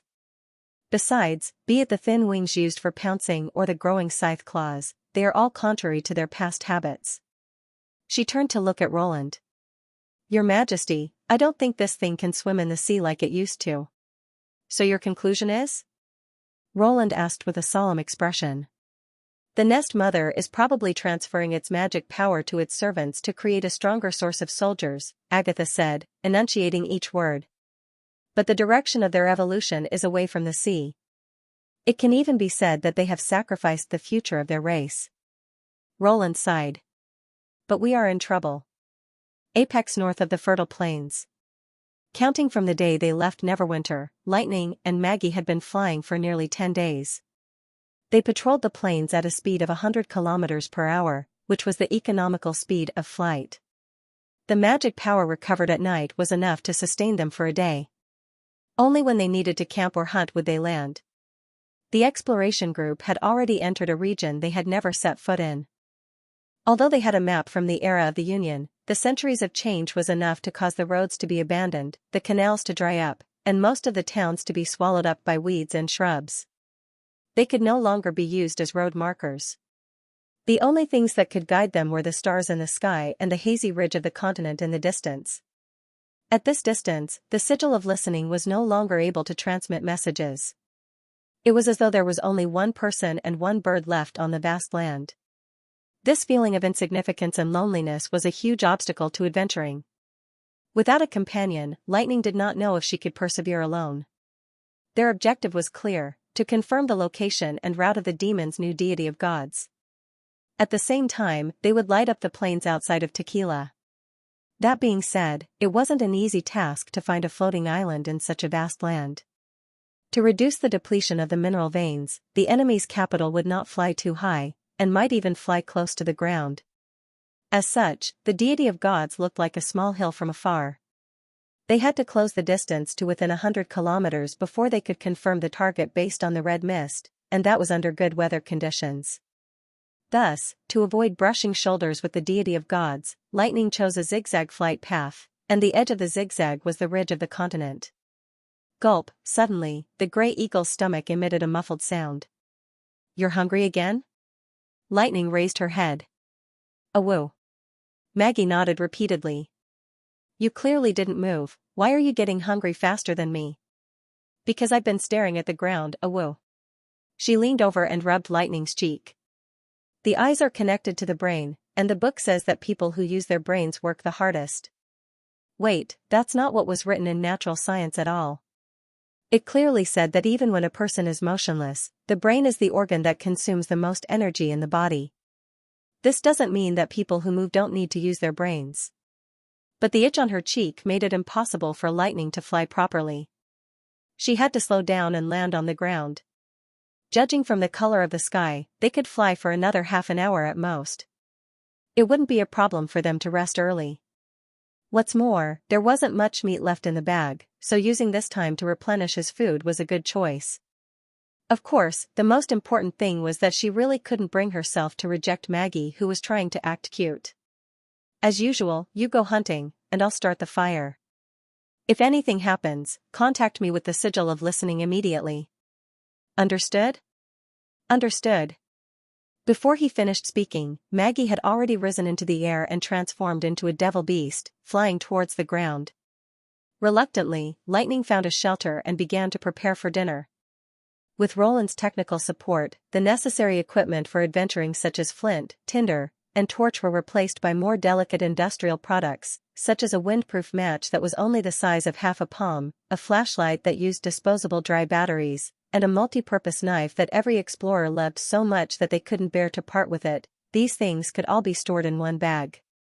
Because of this, most of the space in her backpack was replaced by a variety of spices. As long as she had enough time, she could make a table full of dishes without repeating them. Sometimes, even Lightning herself wasn't sure if she was better at adventuring or was more talented at food. Perhaps this had something to do with Maggie's hunger. Everything went smoothly. The little girl quickly caught a bison and used her sharp claws to cut it into several pieces. Lightning took the essence of the bison and smoked it or buried it in the mud to roast it. The two had already repeated this process countless times, and their cooperation was smooth. When the bonfire went out, they not only filled their stomachs, but also filled up their dry food bags. Everything seemed to return to the moment when they were ready to set off. The only thing that didn't make much progress was probably the goal of this trip. But this little bit of guilt was soon covered up by the tiredness that came after a full meal.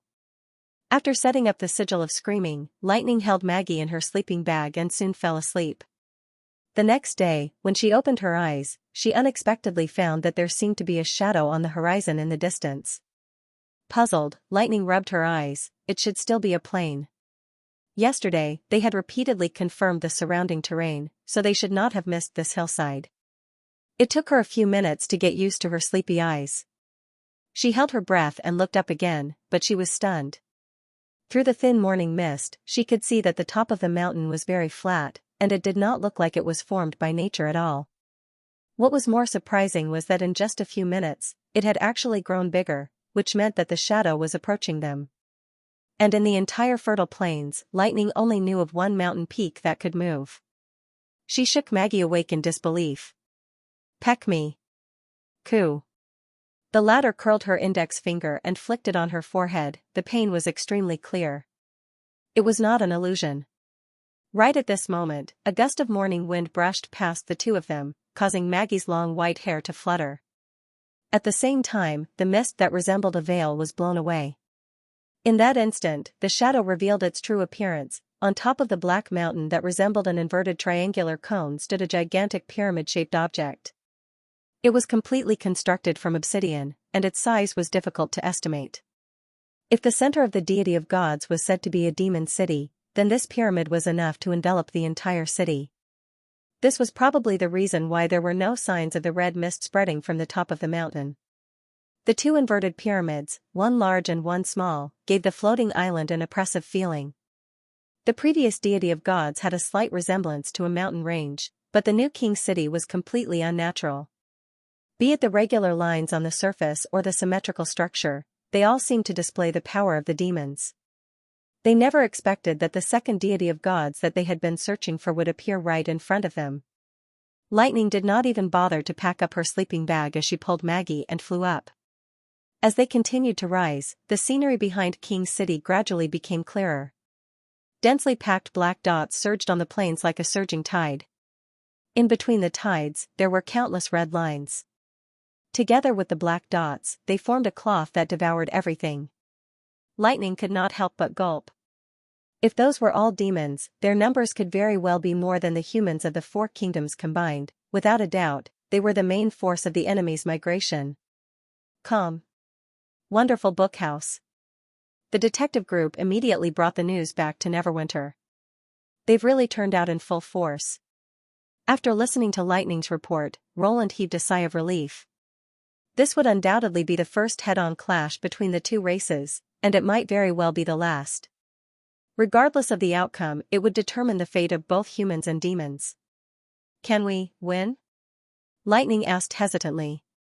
She was covered in dirt, and the hair on her forehead was bunched up. He could smell the sour smell of sweat when he got close. It was obvious that she had not rested for the past few days in order to inform him of her findings as soon as possible. Of course. Roland pretended to be relaxed as he patted her shoulder. Not only do we have to win, but we have to win cleanly. The demons had an indisputable advantage in terms of numbers, which showed how much pressure the Sky-Sea realm was putting on them. It was true that the First Army had an advantage in technology, but they could not kill the enemy without suffering any casualties. Once they entered the Four Kingdoms, even if they won, it would be a Pyrrhic victory. By the same logic, even if the demons won, they would definitely suffer heavy losses.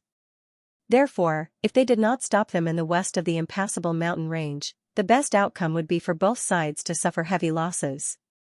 Lightning heaved a sigh of relief, but then suddenly felt a little embarrassed. Do I smell a little weird? Roland laughed involuntarily. A little, but it's the smell of exploration, so there's nothing wrong with it. He deliberately sniffed. To be honest, I think it's not bad. Lightning's face suddenly turned red. She grabbed Maggie, who was sniffing her collar, and walked out of the office with her head lowered. I'm going to the bathroom to take a bath. Coo? Maggie still looked confused. Lightning, Maggie. As the two were about to leave, Roland called out to them and said slowly, "Thank you for your hard work. Have a good rest." Okay. After closing the door, he immediately grabbed the phone of the director of the administrative office. Inform all ministers for a meeting. It's time to set off. In the conference hall, the higher-ups of Neverwinter sat in a circle. Roland stuck Lightning's drawing on the map behind him and repeated all the discoveries of the exploration team. There are 2 points that can be confirmed. Firstly, the new deity of gods does exist. It is less than 300 kilometers away from the ridge of the continent and is constantly moving east. Secondly, it's carrying a large number of devils, so many that the floating island can't accommodate them. That's why it's using such an inefficient method to transport them. I don't think it's hard to understand the former. In order to invade the Kingdom of Everwinter and the Kingdom of Wolfheart, the Demon's Western Front Army not only built obelisks in the mountain ridges, but they also opened up a supply line through the Land of Dawn. Flying along the mountain range will not only prevent us from deviating from our course, but it will also allow the supply line to share the burden of the red mist. It's a relatively safe route. The exact number of the latter is unknown, but since they've come out in full force, it wouldn't be an exaggeration to estimate that there are tens of millions of devils capable of fighting. According to the current speed, they will reach the border of the Four Kingdoms in a month and a half at most. Upon mentioning the number of enemies, Roland noticed that many of them revealed looks of fear. But they could not be blamed. After experiencing the 2 battles of divine will, humanity was greatly weakened. It was hard to say if there were even tens of millions of survivors, much less soldiers that could be used in battle. To Berev and the rest, the scale of tens of millions was no different from an astronomical figure. This is the enemy's last resort, and also a battle that will determine the fate of humanity. The Eleanor floating island has to set off immediately and stop the enemies from advancing east before they reach the impassable mountain range. But, Your Majesty, Berev said with difficulty, the number of enemies is astonishing, and the number of troops that the floating island can carry is extremely limited. Wouldn't it be too risky to take the initiative to attack? Defending Grey Castle is the riskiest plan. Edith stood up and glanced at the director. Everyone, there's no need to be frightened by the tens of millions of devils. If they can't reach Grey Castle, it doesn't matter how many there are. If you use your brain to think about it, you'll understand that the Blackstone region didn't only have so many devils since the Third Battle of Divine Will. The reason why they can't come over is because the red mist supply can't keep up. Therefore, our true goal is only one, and that is the enemy's floating city. The moment she said that, the atmosphere in the hall changed subtly. After all, no one was willing to admit that they were afraid of the enemy. That's right. Roland held back his laughter and nodded slightly. Without the red mist provided by the moving obelisks, the devils will find it difficult to move an inch on the fertile plains. Besides, setting off now doesn't mean that we have to fight immediately. The time we have on the road should be enough for the troops to make preparations. There was one more point that he did not mention. That was the Sky Lord and Silent Disaster who had returned to Sky City to reorganize their troops. Since the devils had made use of the Western Front's supply line, it was impossible for Haxord not to know the location of the new King's City. To the king of the devil race, he was a complete traitor. Therefore, obtaining more power was the best way to protect himself. The fall of King's City was undoubtedly the best opportunity for him. When that moment came, Haxord would not be indifferent. At this thought, Roland looked at Tilly. By the way, how's the takeoff and landing training for the Air Knight? It's easier than I thought. Tilly replied calmly. There's not much difference between taking off and landing from the floating island and taking off from the ground. As long as the weather permits, the students can easily complete it. The only problem is that in the past, the pilots only needed to see the impassable mountain range or the coastline to roughly determine their location and find the airport on land. But in the future, both sides will be constantly moving. Coupled with the lack of landmarks in the fertile plains, there will be a certain degree of difficulty in locating the destination during the return flight. Of course, this isn't a problem that can't be solved. All you need to do is provide sufficient fuel. This was also a huge problem for aircraft carriers. On a battlefield that spanned hundreds of kilometers, a slight deviation would eventually add up to a huge error. Fortunately, compared to the unchanging sea, no matter how desolate the land was, there would always be a few coordinates that could be used for positioning, such as forests, rivers, mountains, and so on. Roland could roughly guess the other party's plan. If they were unfamiliar with it, they should practice more. After flying more, they would naturally be able to know their location. Don't worry. You can let them fly for as long as you want, he agreed. In this decisive battle, the Air Knight would undoubtedly be the main force. It was also because of this air force that humans had the chance to stop the demon city from thousands of kilometers away. Seeing that no one else spoke, Roland looked around the hall and ordered in a deep voice, "Then, I announce that Project Sky has entered the third stage. Set sail from the floating island, and our target is the fertile plains northern region." 2 days later, the floating island Eleanor completed its final resupply at the Broken Cliff Pier and took off for the hinterland of the Land of Dawn. Nearly 100,000 residents of Neverwinter sent it off. They flooded the streets, climbed onto roofs, and even ascended the impassable mountain range to witness this historic moment. The entire western side of the city was filled with people, once again setting a record for the number of people participating in a group activity. And this was only a portion of Neverwinter's population. There were even more people bustling about the factories, ports, and farms, participating in the expedition in another way.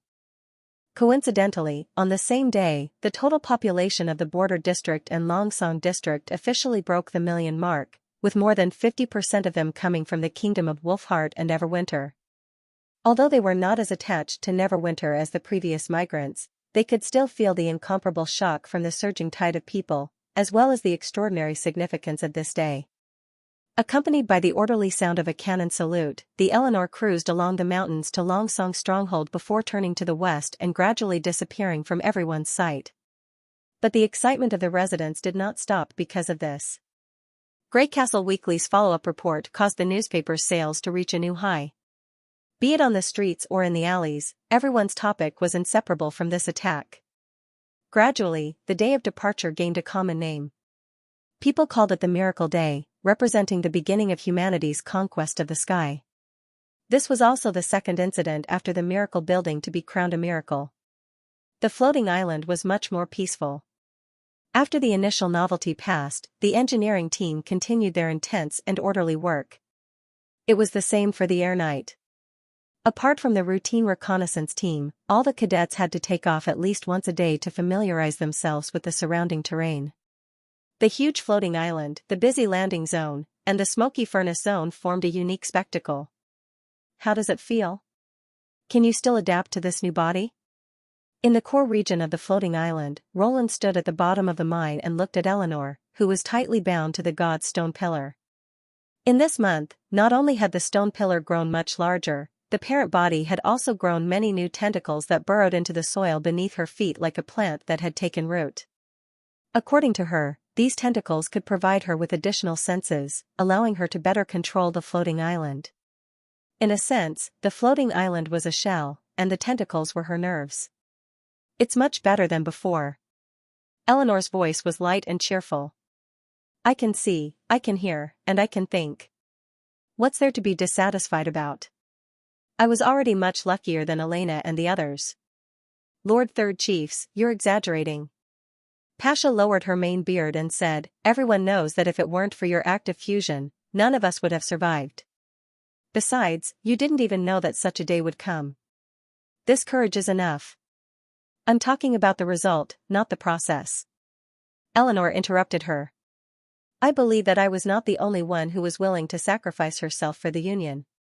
I was merely the first to do so. Looks like she's in good shape, Roland thought. He had always been a little worried that a witch who had fought against demons for decades would eventually become a demon. Would it cause psychological problems? But from the looks of it, Eleanor's temperament was unusually mature, and she did not feel the slightest bit troubled by her body. I know what you're thinking, Eleanor suddenly changed the topic back to him. Are you afraid that I'll be depressed and become autistic? If I was the only one left in the world, I might have done so. But everyone is basically here now, and the prospects of war are much better than 400 years ago. There are so many new things to learn, so where would I find the time to become autistic? Learn?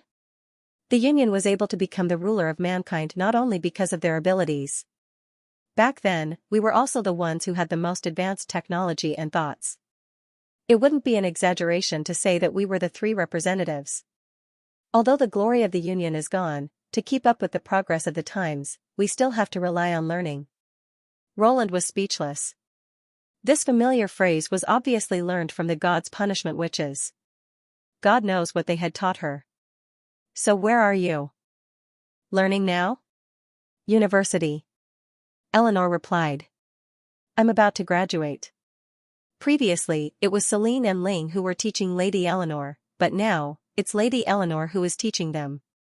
Pasha added with a smile. Hey, it hasn't even been 2 months since she woke up, and she's already finished with university content? Roland was speechless. Previously, when Eleanor forced Mask to retreat, he didn't think too much about it. Now, he realized that he might have underestimated the ability of dozens of minds to learn together. Right, I've also created a small core instrument. It might be helpful in the upcoming battle. Under Eleanor's instructions, Pasha rolled up a palm-sized skeleton and placed it in her palm. It floated leisurely with a blue radiance in the center, resembling a huge magic power core. What's the use of this? Roland asked curiously. It can simulate some telekinesis abilities to influence external objects, such as turning a handle, pulling a trigger, and so on. If it is combined with specific mechanical devices and firearms, I will be able to control them through magic power. Eleanor explained. Although Mask stripped this body of its mobility, it didn't seal the magic power. This also means that when the enemy attacks, I can control the weapons and personally participate in the battle. The principle is somewhat similar to the automatic weapon stations in the dream world. Roland gaped in shock. And that wasn't the end. She continued. Shooting is essentially a form of calculation, and this is what I'm good at. Compared to ordinary soldiers, I can increase the accuracy of firearms to more than 90% within the effective range. The disadvantage is that I can't move flexibly, and I have to coordinate with fixed cannon turrets. I also have to place tentacles and miniature cores in advance. But at least in the battle to defend the floating island, these weapon stations will be extremely efficient. How many can you control at the same time? That depends on the number of tentacles. She paused. I think there should be at least a few hundred. Imagining hundreds of machine gun turrets and even cannons firing accurately at the enemy under Eleanor's control, Roland couldn't help but click his tongue. But this wasn't what he was most impressed by. What he was more concerned about was Eleanor's method of combining magic power and machinery. The knowledge of both came from Mask Nasapel and the dream world. Not only did she absorb them, she even took the initiative to fuse them together. Given time, how much change could she bring to this world? If not for the fact that this operation can't leave the floating island, I really don't wish for you to participate in the battle. Roland revealed his thoughts. What humans currently lack the most is a guide in this aspect. Oh? Aren't you afraid that my understanding far exceeds yours? Eleanor seemed to be chuckling. Lady Eleanor. Pasha seemed to want to dissuade her, but she didn't know what to say. Why should I be afraid? Roland asked in return. It's extremely normal for successors to surpass their predecessors. At the very least, it means that civilization is constantly improving. If I'm the upper limit of humanity's knowledge, then the future will truly be bleak. She fell silent for a moment before speaking again. As a king, you are indeed not qualified. But you are a trustworthy leader. Apex Nightingale laid out the quilt and turned to blow out the candles. The room immediately darkened. After getting used to electric lamps and magic stones, it was a little hard to adapt to the life of candles. Sleeping in the wild was a common thing in the past, she thought with some amusement.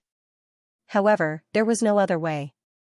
The tight schedule did not allow the floating island to install a full set of electric lighting systems. Even the place for them to rest was dug out from the rock wall. After that, Soroya laid a soft layer to isolate the moisture underground, and it became a bedroom. The furniture was the most common wooden table and a simple wardrobe. The mattress was directly placed on the ground.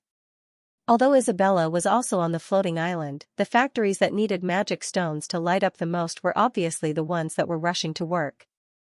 It would probably take some time before the god stones she converted could be used in the living area. Fortunately, although the room was simple, it was not uncomfortable to live in. Not only could one person enjoy one room, it also came with a separate bathroom. Coupled with the ventilation pipe that connected to the outer wall of the floating island, the room did not feel stuffy at all. At the end of the cave, there was also a public reading room and a hot spring to meet the daily needs of the witches. She was not very interested in the former, but the latter was really great. Who knew how Pasha and the others found this place? The stream that seeped down from the top of the mountain converged into a clear spring in the karst cave, and a part of the pool extended out of the cave wall. Leaning against the edge of the pool, one could see the scenery outside. Especially after the floating island flew, this place became a wonderful place to overlook the earth. Every day after her bath, she would soak in the spring for a while to enjoy this rare moment of relaxation. In comparison, the disadvantage of the room not having electric lights became insignificant. Just as Nightingale was about to lie down, there was a sudden knock on the door. She could not help but be startled. It was already late at night, and everyone was basically asleep. Who would come looking for her? Coming. Nightingale responded and lit the candles again. At the same time, a few candidates appeared in her mind. Naturally, the most likely one was Vendi. After all, this person in charge of the alliance had drunk too much and came to chat with her several times. However, when she opened the door, she was stunned. The person standing outside the door was actually Anna. She was carrying a small wooden bucket with towels and other cleaning items in it. Can you accompany me to take a bath? Nightingale had already taken a bath before going to bed, but she realized that taking a bath at this time was obviously not the main point. Of course, wait a moment. After packing their things, they followed Anna all the way into the bathhouse. The whole cave was empty, and there was no one else except for them. The sound of water droplets splashing onto the stalagmites could be heard from time to time. It was especially tranquil in the night. Taking off her clothes and stepping into the pool, Nightingale immediately felt a warm current envelop her body. Unlike in Neverwinter, the amount of fuel on the floating island was extremely limited, so they generally used boilers and steam engines powered by magic cubes to ensure a continuous supply of hot water 24 hours a day. The two of them parted the white mist and slowly walked to the entrance of the cave. In an instant, the cool night breeze swept away the stuffy heat in the cave, and the world in front of them suddenly became clear. What they saw was no longer the jagged rocks, but a boundless night sky full of twinkling stars. Nightingale could not help but let out a soft snort. This kind of feeling was really intoxicating. Anna also seemed to be quite satisfied. She let out a long breath, spread her hands, and stretched her waist. "Where's Roland?" "Probably in the dream world." "Really?" "He's really busy." "That's right. Everyone says that I'm not idle for a moment, but in fact, compared to him, this is nothing." Anna smiled. "He even works the whole night." "You're also very good." Nightingale lowered her body so that the spring water was over her shoulders. "You used to be a little girl who didn't know anything, but now you can take charge." "Actually, not really."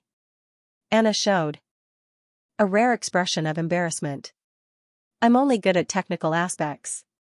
If it weren't for Berev and teacher Carr who helped me a lot, I'm afraid the engineering department would have been in a mess." Hey, you're so unscrupulously talking about your shortcomings." Looking at Anna, Nightingale's heart surged with a very complicated feeling. It was impossible to say that she did not have any regrets. She had clearly met Roland earlier and had more opportunities to take that step, but in the end, she was a little slower. But she could not hate Anna no matter what. She was honest, serious, and consistent. The more time she spent with her, the more she marveled at her purity. Nightingale had seen many people in her life, from commoners to nobles, but no one was as clear and dazzling as Anna. She admired her from the bottom of her heart. After a short silence, Anna changed the topic. "What do you think the outcome of the Battle of Divine will be?" Nightingale realized that this might be the reason why she asked her to come. "Probably, it will be very smooth." She looked up at the stars in the sky. To be honest, deducing the battle situation or predicting the future was completely beyond her capabilities. The true answer should be that she did not know. But it did not seem appropriate to say so before the battle. Thankfully, the other party did not have the ability to detect lies. "Is that so?" Anna did not echo. "But I don't think so. Especially with the final goal being the bottomless land, the legendary domain of God. The risks of this trip will probably far exceed our expectations. For some reason, I have a nagging feeling that Roland will disappear at any moment. The closer we get to the northern end of the continent, the stronger the sense of unease." Nightingale could not help but feel her heart skip a beat. Could it be that she had sensed the fact that Roland did not have much lifespan left? But it should be related to the realm of mind. Heading to the bottomless land was to resolve this problem, so it should not be impossible to change it. "Maybe you are worrying too much." "I hope so too." Anna blinked. "By the way, do you still remember our agreement?" Nightingale was stunned for a moment before she reacted. "Eh? I've decided to bring it forward. After I defeat the demon, I will personally talk to him." "Why? Is it because of your premonition?" "Part of the reason," Anna replied gently. "But the main reason is that he needs you. And I have never hated you. I'll leave him to you for the upcoming battle." Nightingale was momentarily speechless. After a long while, she muttered, "If that's the case, why didn't you stop him from heading to the bottomless land?" Anna shook her head, her expression calm. "This is the best method after considering all aspects. Besides, regardless of the outcome, he is already prepared, so how can I stop him? Fear and avoidance cannot change anything, so what I can do is to do my best to help him complete this mission and witness the future with my own eyes." After entering the plains, the time on the Eleanor floating island gradually converged. Most of the people only knew that they were moving, but they did not know where they were headed. Only the high-ranking officials in the command post knew that they were slowly closing the distance between them and their target. The flight path marked on the map clearly indicated this. Every 12 hours, the floating island would adjust its direction to the east. According to the intelligence sent by the exploration team, in at most 18 days, their flight path would intersect with the path of the new deity of gods. But the peace did not last until that day. 14 days after the official departure, the unchanging days were broken. The first to discover the enemy was an old Fire of Heaven. It belonged to the Reconnaissance Air Force and was one of the few remaining two-seater models. The rear seat was no longer equipped with machine guns, but was instead equipped with a spark telegraph and a radio set. It was considered a specially modified version specialized in reconnaissance. A devil beast is approaching us from 150 kilometers away. According to protocol, the crew first used a telegraph to send out the information before repeating it with a walkie-talkie. The former was to inform the floating island, while the latter was to warn their companions in the nearby airspace. Due to the excellent electromagnetic environment, the receiver quickly received the message and translated it. When he relayed the message on a piece of paper, the atmosphere in the staff room froze before it instantly flared up. Quickly confirm the identity and location of the crew. Sound the alarm, get the engineering team to retreat. Hey, this is the General Staff Department, please prepare for battle. Ground crew reporting, elevator number 5 and elevator number 11 have malfunctioned and are undergoing emergency repairs. At this time? Get them to hurry. Upon receiving the notification, Roland rushed to the command post immediately. What's the situation now? The enemy is more than 2 hours away from us, Edith reported with a stack of documents. They are heading northeast, and there are more than 30 of them. The reconnaissance aircraft has already shaken off their pursuit, but they do not seem to have changed their original route. You mean to say that the demons have discovered the floating island? Iron Axe asked. Probably not, otherwise, they wouldn't have sent so few people. But the demons must have sensed something for their route to be so clear. That's not surprising, Roland replied calmly. No matter how small the floating island was, it was still a floating mountain. It was nearly impossible for a target of this size to completely conceal themselves, just like how lightning and the rest discovered the deity of gods. As long as the distance between the two continued to close, the enemy would notice the uninvited guest sooner or later.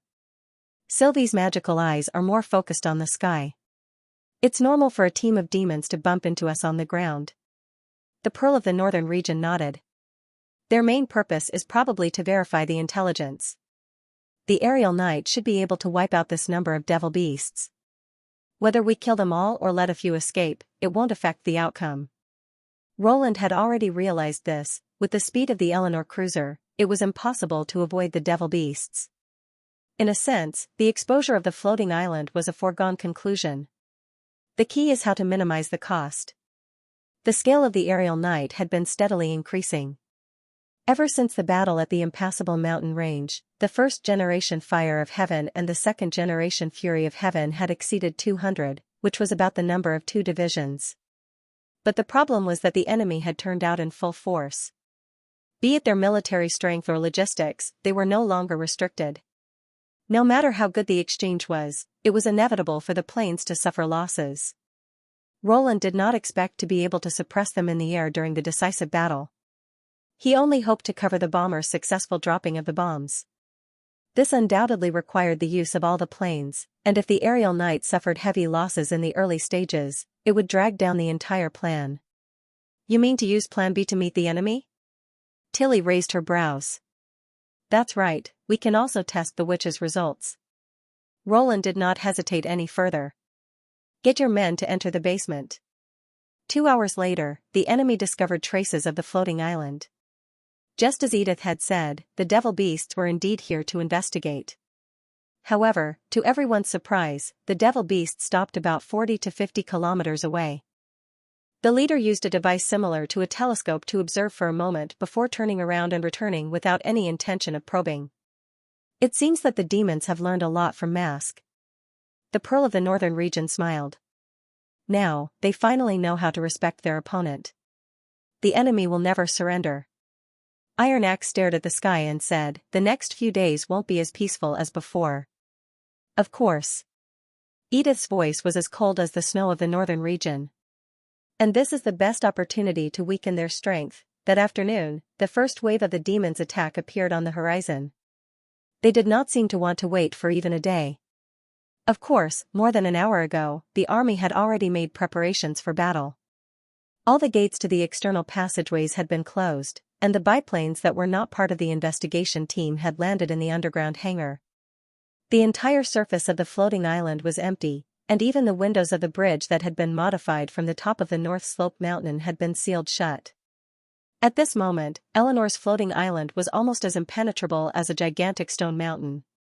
The upper echelons had gathered in the command center, and through the projection screen created by the magic power core, they observed the situation outside. There were more than 200 devil beasts in this wave. When they formed a horizontal line and charged towards the floating island, even the sky seemed to darken a little. "Tisk, there's quite a number of them." Tilly frowned. Roland nodded. "I reckon that this is just the vanguard." After all, the troops following behind the Demon's King City were the entire strength of the Blackstone region. Since the mad demons were estimated to number in the tens of millions, the number of devil beasts would not be small either. Perhaps, this was the last moment of peace for them. "There's enough of them, but what can they do to a mountain?" Suddenly, a voice cut into everyone's mind. The mellow voice had a hint of laziness to it, making it unforgettable. The speaker was Eleanor. Roland laughed. This was the most invulnerable point of the strategy. Indeed, the humans did not have many ways to deal with the deity of gods, but it was the same for the demons. "I'll leave the rest to you. Don't worry, this is revenge after more than 4 centuries. Eleanor replied.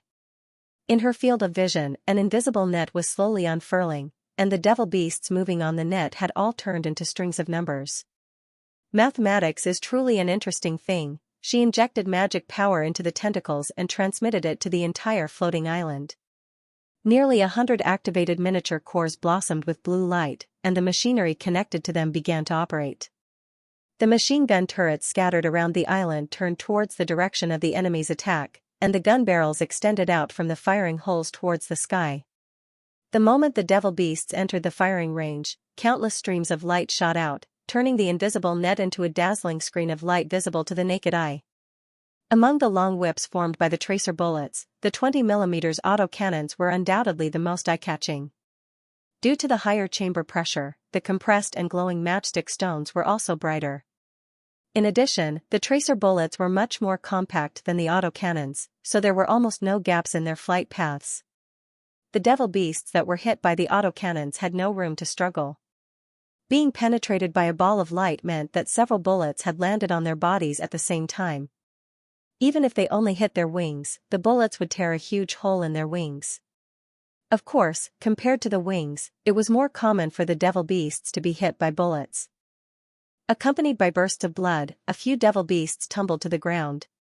The mad demons on their bodies could only let out their final howls and wait for the moment they collided with the ground. The enemies were not intimidated by such a formation. They used a steep descent to increase their speed while scattering to the sides in an attempt to shake off the marksman's pursuit. Under normal circumstances, this would undoubtedly be the most effective method. When faced with a target flying horizontally, the soldiers of the First Army would habitually engage in tailgating. Even the most experienced platoon would need a few seconds to adjust their aim. But this time it was Eleanor who was fighting them. In almost an instant, the devil beast's flight path formed a new trajectory on the coordinate network. It was the solution of countless algebraic equations, and when these solutions were put together, they marked the fate of the enemies. The screen of light twisted. This was the first impression that the higher-ups of the battle had. The tracer bullets were no longer straight. Instead, due to the rapid change in direction of the muzzle, they became curved arcs. These arcs intertwined with each other like ropes. Even though it looked messy, every bullet had its own clear target. Their extended lines were precisely in front of the devil beast's movements. If one did not know the reason, they would think that it wasn't the bullets catching up to the devil beasts, but the devil beasts themselves crashing into the bullets. I believe that Lady Eleanor must be very happy now, Phyllis suddenly said. Why? Roland asked, puzzled. In the battle where the tequila fell, the first to tear open the defensive line were the enemy's devil beasts. They appeared in the airspace that was difficult for us to reach and split up to attack the weak points of the defensive line. Even though the blessed army was running around, they were unable to guarantee that the entire city wall would be safe. The number of undamaged ballistae and catapults dwindled, and in the end, they were torn apart by the enemy's siege beasts. Back then, Lady Eleanor was covered in blood as she stood on the wall. Not a single demon dared to approach her, but the holy city behind her was ablaze. So that's what happened. Was that why she said something like 400 years of revenge? No matter how powerful a person was, there was no way he could save the holy city from being engulfed by a tidal wave of enemies. Now that she thought about it, her lazy tone suddenly had an indescribable heaviness. Now, Eleanor once again stood at the forefront of the battle of divine will. And this time, behind her was the power of the entire human race. They've split up. The light of dawn Philin suddenly reminded. Through the magic curtain, the horde of devil beasts that had suffered a heavy blow suddenly split up. One group charged straight towards the surface of the floating island, while the other flew downwards, as if trying to avoid the angle of the machine gun. It was probably because the demons realized that regular dodging was no longer effective, so they no longer hoped to fight in the air. Instead, they planned to land and find cover. But Eleanor's defense was obviously not limited to just one layer. Following that, the inner perimeter of defense formed by the Mark I heavy machine guns joined the battle. Their turrets were smaller, almost half a meter tall. As there was no consideration for movement, the barrel was replaced with a longer water-cooled tube. These rotating firing platforms were distributed on the runway, bridge, tower, and other areas. They were meant to deal with enemies that attempted to jump into the fray. The mad demons that landed finally launched a counterattack. They abandoned the devil beasts that had landed under the hail of bullets and threw short spears or shot lightning at the turrets. Explosions immediately sounded above the floating island. Roland was surprised to discover that their short spears were no longer made of pure beast bones. Instead, they were mixed with something else. The tips of the spears were black and would explode upon contact with something. There were obvious sparks and smoke. The mad demons that could shoot lightning were also different from the ones that the Witch Cooperation Association had encountered. Not only were they able to cast their abilities faster, but they were also able to cover a greater distance. Clearly, this was an elite unit that had come prepared. If their opponents were the soldiers of the First Army, they might have been able to cause some chaos. But unfortunately, the turrets were only cold machines. They would not panic or hesitate. As long as they were powered, they would not stop firing. Even if one or two misfires occurred, it would not affect the other turrets. Of course, this was not Eleanor's final defensive measure. Two 75mm field cannons on the diagonal of the floating island were also activated and slowly pointed at the enemy's position. With a diameter of more than a kilometer, even small cannons were able to cover the entire area. This is the firearms war that Pasha and the others mentioned. Eleanor thought to herself. This wasn't a battle style that she was familiar with, but from the moment she opened fire, she fell in love with this feeling. From the start of the battle until now, she was the only one fighting against the demons. But even if she was alone, the demons would not be able to avoid her gaze and attack the weak spots of the defensive line. Even at the bottom of the floating island, she had prepared 4 20mm machine cannons and 2 longsong cannons for the enemy. This was a stronghold with no blind spots. Your tricks end here. Eleanor adjusted the cannon slightly, allowing the crosshairs of the field cannons to aim at a demon in the middle of the battlefield who was suppressed by the bullets. From its eye-catching armor and attire, it was most likely a higher ascendant. She then controlled the core to pull the firing cord. Boom. Rustle rustle, with a series of rumbles and tremors, sand and gravel fell from the ceiling of the cavern. Is the First Army firing at the island? Will it be all right? Finkin swept the dust off his hair and looked up worriedly. The cannons will at most destroy the runway and will not affect the hangar. Besides, with Miss Lotus around, repairing the holes will be a piece of cake. The voice sounded unfamiliar, as though it was not a pilot from Class 1.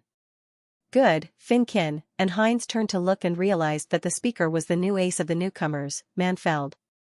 Greetings, seniors. He took the initiative to greet them. Hey, the challenger is here. Finkin nudged Good with his elbow and whispered. Good rolled his eyes at his companion and nodded. I think so too. I just don't know when we will be able to attack. It won't be long. Manfeld closed his eyes and listened for a moment. The intervals between the machine guns are decreasing, which means that the demons are unable to maintain their previous offensive. I believe that the higher-ups will soon give the order to counterattack. You can hear the sound of the machine guns through the rock stratum? Good revealed a surprised expression. If I pay full attention. Manfeld nodded. Finkin, on the other hand, mouthed at Heinz, stop acting. But at this moment, Her Highness Tilly's voice suddenly sounded from the hangar's loudspeaker. All free knight, board immediately and prepare for battle. All the upper echelons could clearly see the enemy's defeat. Be it landing on the island to attack or circling around in search of a breakthrough, the demons could not advance an inch. Under Eleanor's precise attacks, every minute they stayed was a huge risk. Such a high casualty rate was absolutely unacceptable to the Devil Beast troops. Flying meant speed, agility, and unhindered by the terrain. The Devil Beasts had ruled the skies for centuries and had the absolute initiative on the battlefield. But now, they probably did not expect to lose more than half of their forces before even seeing their opponent. Some of the demons had already begun to retreat, or rather, flee. This was a chance for the humans. The core goal of Plan B was to use the smallest price to obtain the greatest results, and chasing after the enemy had always been the best opportunity to expand the results of the battle. This was not a novel concept, but only the Eleanor Skycruiser could seamlessly switch between attack and defense. This was also the most obvious difference between the Skycruiser and other aircraft carrier platforms. Following Tilly's orders, the command center immediately began operating according to the corresponding procedures. Pipeline pressure injection complete. All steam pressure indicators are normal. Hatch 01 and 06 are about to open. Currently clearing the runway. Ground crew report requires another 5 minutes to prepare. The first batch of attackers is in position. Due to the large longitudinal size of the floating island, the hangar itself was equipped with a runway, and with the hangar as the center, the runway was scattered across the ground. Before these internal runways were used, they were tightly isolated by several thick and heavy protective doors, and only steam engines could open them. Although the length of each runway was greatly reduced, only about a third of the surface runway, it was enough for the light biplanes. Furthermore, it did not matter if they did not obtain sufficient initial speed. The difference in height between the floating island and the ground was enough for the heavy planes to raise their noses again. Aren't you going personally? Roland looked at Tilly. This is a rare opportunity for actual combat. Let the newbies practice more. The latter smiled and grabbed the microphone. Attack immediately after the hatch opens. The target, leave no one alive. Although it was not Good's first time setting off from the hangar's runway, the previous ones were just practice. He finally understood why Her Highness repeatedly emphasized the need to wear earmuffs. More than 50 biplanes in the enclosed space started their engines at the same time. The rumbling sounds could be described as hair-raising. Even at a distance of 2 to 3 meters, one could only see the mouth of the ground crew's loud roar and not hear the human voice. From the moment the order was issued, all communication between the aerial knights could only be completed through flags and hand gestures. He was the first to taxi onto the runway and into the takeoff position. Amidst the gushing steam, the iron gate that was thicker than an adult's body slowly opened. The runway extended forward section by section, and the gate at the end was clearly marked with the number 01. Since Her Highness Tilly was not here, he became the undisputed leader.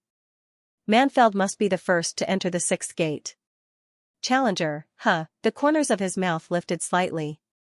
Rachel, did you see that? In the past, I could only look up to the nobles from afar, but now it was their turn to chase after me. Even though the other party didn't express any obvious intentions, it wasn't a bad way to put it. The ground crew pushed out a wooden frame in front of him. On it were large cards that indicated the wind speed, temperature, and speed of the floating island outside. Typically, the hatch would be opened against the wind to allow the plane to obtain greater lift. Of course, considering the possibility of the hatch being attacked by the enemy during wartime, the most suitable runway for takeoff might not be used. At this time, the wind speed and other parameters were extremely important. The pilot had to step on the accelerator and prepare for a descent. Good gave the ground crew a thumbs-up sign. At this moment, the last gate finally rose up. The dazzling sunlight instantly pierced through the shadows at the end, gradually expanding from a small gap to illuminate the entire runway. A strong gust of wind surged into the hangar, dispersing the lingering smell of engine oil. With the wind level 5, it was the best time to strike. The ground crew raised the green signal flag high up and waved it down with force. "The road is clear, Good, move out." Good shouted as he pressed down on the control stick. The fury of heaven roared as it charged towards the ball of light. In the process of accelerating, he saw the hangar workers lined up on both sides of the runway, waving at him. The moment he passed through the ball of light, a brief white glow appeared before his eyes. But very quickly, everything returned to its original form, and the vast and boundless world appeared before his eyes. The noise in his ears no longer existed, as though it had become much quieter in an instant. The air that carried the fragrance of plants made him take a deep breath uncontrollably. Good took off his earmuffs and flew towards the floating island. The tracers that constantly shot out from the surroundings pointed him in the right direction. Looking at the devil beast that was escaping at 60 kilometers per hour, he chased after it without hesitation. In front of the magic projection, Roland couldn't help but clench his fists. This was the full appearance of a skyscraper mothership, a huge body, rich weaponry, and a carrier that could be released at any time. Just the sight of it was enough to make one's heart surge. One after another, biplanes flew out from the mountain and turned to chase after the fleeing devil beasts. Against the skyscraper knight that was several times faster than the devil beasts, the situation was completely one-sided. Back at the impassable mountain range to stop the deity of gods, they had lost dozens of aircrafts to suppress the enemy's horde of devil beasts. But this time, other than a few unmanned gun turrets, the over 200 devil beasts did not cause any losses to the humans. "It's time for our enemies to have a headache," Edith sneered. It could be seen that she had been brooding over the deity of gods using a method of self-destruction to destroy the humans. Now that she was able to use the same method to retaliate, it made her tone of voice much happier. "They will probably use even more troops to launch a counterattack against us," Iron Axe said in a deep voice. "They might even send out a new senior lord rank senior demon." Roland silently recalled the information regarding the senior lords. According to Valkyries, other than Silent Disaster, the demon known as the Blood Conqueror was the most adept at attacking. However, the latter was a lord of hell and was more suited for ground battles. After all, not a single devil beast could withstand its massive body. Now that he thought about it, the Demon King's decision to hand the Western Front to Haxord was truly a fortunate thing. Regardless of what methods they use, we will accompany them to the end. But they don't have much time left. Roland looked at the map. The final distance of 250 kilometers was marked with a red line. The Eleanor battleship only had 3 days left to reach the decisive battle. "It's all because of Haxord's betrayal. Honorable King, please allow me to kill it." Within the presiding Holy See, Sanguine's roar was deafening. From the protruding veins on his head and the hot air spewing out of his mouth, it was obvious that he was truly enraged. The other senior lords also had rather gloomy expressions. Only Nasapel remained expressionless and even had the urge to laugh. What a bunch of fools. He had clearly warned them, but apart from undeserved, the other senior lords were skeptical that Silent Disaster would collude with Sky Lord and take the initiative to attack him. Even after he displayed his memories to the king, the senior lords only suppressed their doubts on the surface. Deep down, they were still suspecting if he had angered the other party. It was only because he looked like a monster that was assembled. But in the end, they did not receive an explanation from Haxord and Sarakas. Instead, they received the humans' deity of gods. "Don't you think it's a little too late to blame the traitors for this? The problem is, can you find where he is?" Undeserved did not care about Sanguine's reputation. Haxord could be hiding in any corner of the ridge of the continent, and the people of Sky City might have been forced to side with him. Under such circumstances, without investing large amounts of manpower, it's impossible to find traces of a senior lord. Besides, he coldly swept his gaze at him. Even if you find Haxord, don't forget that Sarakas is by his side. When the time comes, it's still unknown who will be killed. You. If they weren't in the presiding Holy See, Sanguine would have already taken action. Honorable King, I still don't understand, Chaos squirmed his plump body and said. Did the humans really discover any evidence regarding divine will? If not, with Sky City's style, how could he and the humans, they have already done so much, and you're still guessing the reason for their betrayal? Mask interrupted sternly. Regardless of the reason, Haxord had plenty of opportunities to report to the king. But in reality? From the moment he left the Western Front to the bottomless land to collude with silent disaster, he had never contacted King City. Clearly, this was a planned betrayal. If not for my ability achieving a new breakthrough, I would have long died in Sarakas's hands. The other great monarchs were speechless. This was a memory fragment extracted by the king, so it could not be faked. Haxord had once wandered around the northern end of the Land of Dawn, which was also confirmed by the sentries along the way. No matter how one looked at it, it did not seem like a decision made in a hurry. That's right, that's it. The corners of Nasapel's lips curled up slightly. Memories could not be forged, but he could deliberately erase a portion of them during the transfer. And he had chosen to hide the clues regarding Valkyries, and what he had reported to the king was the altered body. As it turned out, it was a wise move.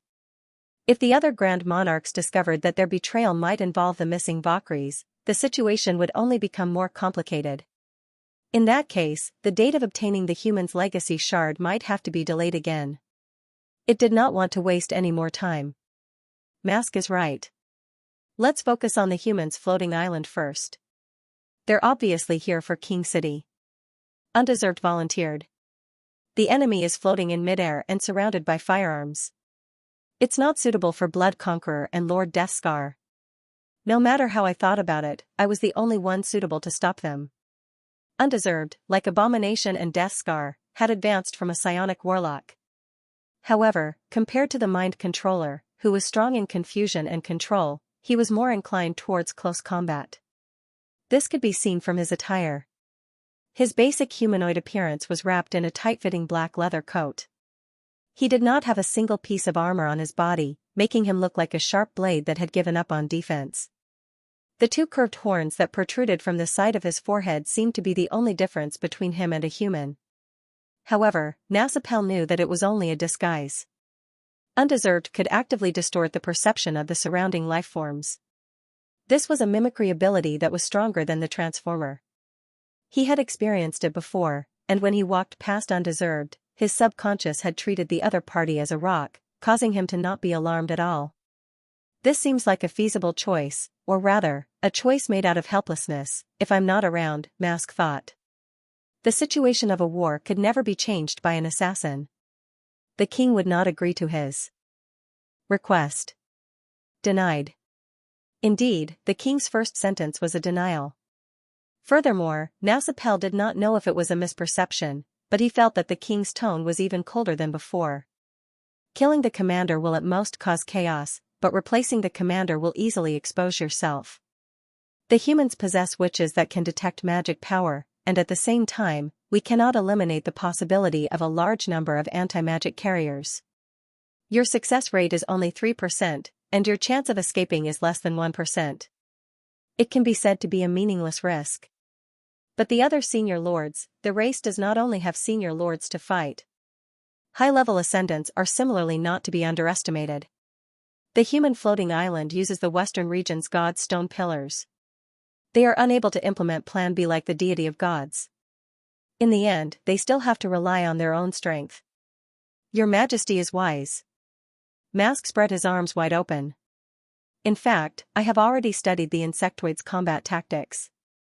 Those iron birds seem difficult to deal with, but in reality, they are extremely weak. As long as they dare to appear in the sky above King City, I will definitely teach them a lesson they will never forget. Even the core instrument was snatched away by the insectoids. How trustworthy can your words be? Deathscar said coldly. If not for silent disaster taking action first, how could I have lost control of the deity of gods? Mask did not even look at him. The Western Front has already proven the potential of the symbiotic demons. What I need to do is to expand the scope of its usage. Even if they do not fly, they are still a huge threat to the Iron Birds. Permission granted.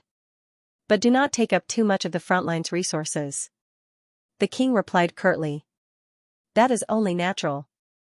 Mask struck while the iron was hot. In addition, I have a new idea. If magic power is channeled out in an orderly manner, allowing it to be released in its original form, we might be able to obtain an extremely powerful weapon of war. But this research requires the use of magic power cores. Can I give it a try? There are excess cores in King City. You can try to test out the new idea, but you are not to interfere with the core operations of the birth tower. Yes, Your Majesty. Mask lowered his head. The presiding holy see gradually faded away, and the majestic body of King City's stone tower reappeared before his eyes. What was different from the past was that there were a few more eyes above the black tower, as though they were constantly watching the city below. That was the king. In terms of magic power, even 10 of himself could not compare. In the past, he would not even have the thought of looking at the king. But now. Mask adjusted his mask, turned around, and walked towards the hatchery. The king was just a part of the core. As they drew closer to the King City of Demons, the attacks on the floating island grew fiercer. From once a day in the beginning, to once every few hours now, the second wave would appear on the horizon before the previous wave had ended. Only after nightfall would the floating island welcome a moment of peace. All unfinished projects and ground facilities had basically come to a halt, and the construction team had focused all their manpower and energy on repairing the runway. But in the face of the enemy's tidal wave of attacks, Roland did not dare to let the aerial knight pursue them, leaving all the pressure on Eleanor. Another change was the rapid increase in the number of senior demons. Among them, there were those that excelled in physical strength, and there were also those with strange and unpredictable abilities. The loss of the drone turrets further increased the pressure on the defense. On the second afternoon, the enemy broke into the inner part of the floating island for the first time. After several senior demons used magic blades to cut open the sealed gate, Eleanor immediately sent out an intrusion alert. The gods' punishment witches, armed to the teeth, formed the second line of defense, and both sides engaged in a slaughter in the narrow passageway. This scene was similar to the battlefield that the Union had set up centuries ago, except that the positions of both sides had been swapped. In Alice's vision, the gods' punishment witches were the tip of the spear that pierced into the demons' camp, the key to destroying the obelisk and the matrix. Only by crushing the enemies as easily as crushing dry weeds and smashing rotten wood would humans have any hope of victory. But on the floating island, the demons had become the aggressors, and the gods' punishment witches only needed to stop their advance. But their strength did not decrease because of this. In a sense, the gods' punishment witches were the nemesis of high-level enemies. The demons with their abilities sealed found it difficult to gain any advantage against a group of extraordinary and ancient witches who did not fear pain. Furthermore, they were armed with guns. Thus, even though they were at an absolute disadvantage in terms of numbers, they were still able to stop the enemy from entering the core region. At the same time, traces of the demon army appeared on the ground, most of which were spider-shaped monstrous beasts. At first, there were a few scattered about, but now, they had gathered into a small patch of black puddles. It's like ants waiting for corpses. Agatha looked at the scene below the floating island and muttered. If we fall, they will definitely swarm us and tear us to pieces. More demons are on their way. It seems like the enemy wants to surround us. In the past, the Union wanted to defeat the demons with an army of transcendents, but now it seems that it was too naive. Yes, even without Mask and his army of symbiotic demons, the Union won't be able to handle this number. The Ice Witch closed her eyes. We've underestimated the battle of divine will. But at least you guys still have hope. Roland patted her shoulder comfortingly. No matter what the outcome of the Witch Empire was, after experiencing 2 complete defeats for the humans, they still retained the spark of resistance instead of completely giving up. This alone was very difficult. Your Majesty. At this moment, Philin walked over with the latest report. The route of the floating city has changed. It seems to be turning towards us. Who is the presenter? It's Miss Lightning from the exploration group. She also said that the other party has expanded the Devil Beast's patrol range. She and Maggie are no longer able to continue monitoring the area. Finally, Miss Lightning mentioned that there is an extremely astonishing magic power overflowing from the bottom of King's City. Even though she isn't proficient in sensing magic power, she could sense the scorching aura. Roland could not help but exchange glances with Agatha. What do you think it is? I don't know. The latter shook her head. But for the magic power to be condensed to such a degree, it's definitely not something simple. That's what I thought. Roland agreed. Isn't it surprising? Symbiotic demons, high-grade mass production, deity of gods. The demons had produced an endless stream of new things in the past 100 years. Even when the Battle of Divine Will began, they were still using ordinary bone spears. But now, they had already switched to explosive enhancements, although not every mad demon had one. Even if they didn't use human gunpowder, they were definitely inspired by it. In the past, people often said that war was the best catalyst for civilization, and from the looks of it, there was some truth to it. Roland looked up at the dusky sky. God, is this what you wish to see? Without a doubt, if they were to continue advancing against the attacks, they had no chance of victory. At that moment, the floating island was like a boat sailing against the current, and the surging black water was like thousands of demons. If the number of enemies multiplied by a few times, there would definitely be a large number of casualties on the island. Furthermore, from the powerful magic power surging out of King's City and the fact that they had taken the initiative to approach, they should be hiding more than one trump card for the decisive battle. However, from the very beginning, he had never thought of fighting to the death with the other party. The location of the floating island on the map was a little short of the red line, but since the demons were willing to shorten the distance, he could save some effort. Inform everyone to gather in the conference room. Roland instructed Philin. It's time. Everyone in the command center stopped what they were doing and looked in his direction. The room immediately became extremely quiet. Yes, Your Majesty. The knight puffed out his chest and saluted. A few minutes later, the higher-ups gathered on the top floor of the bridge.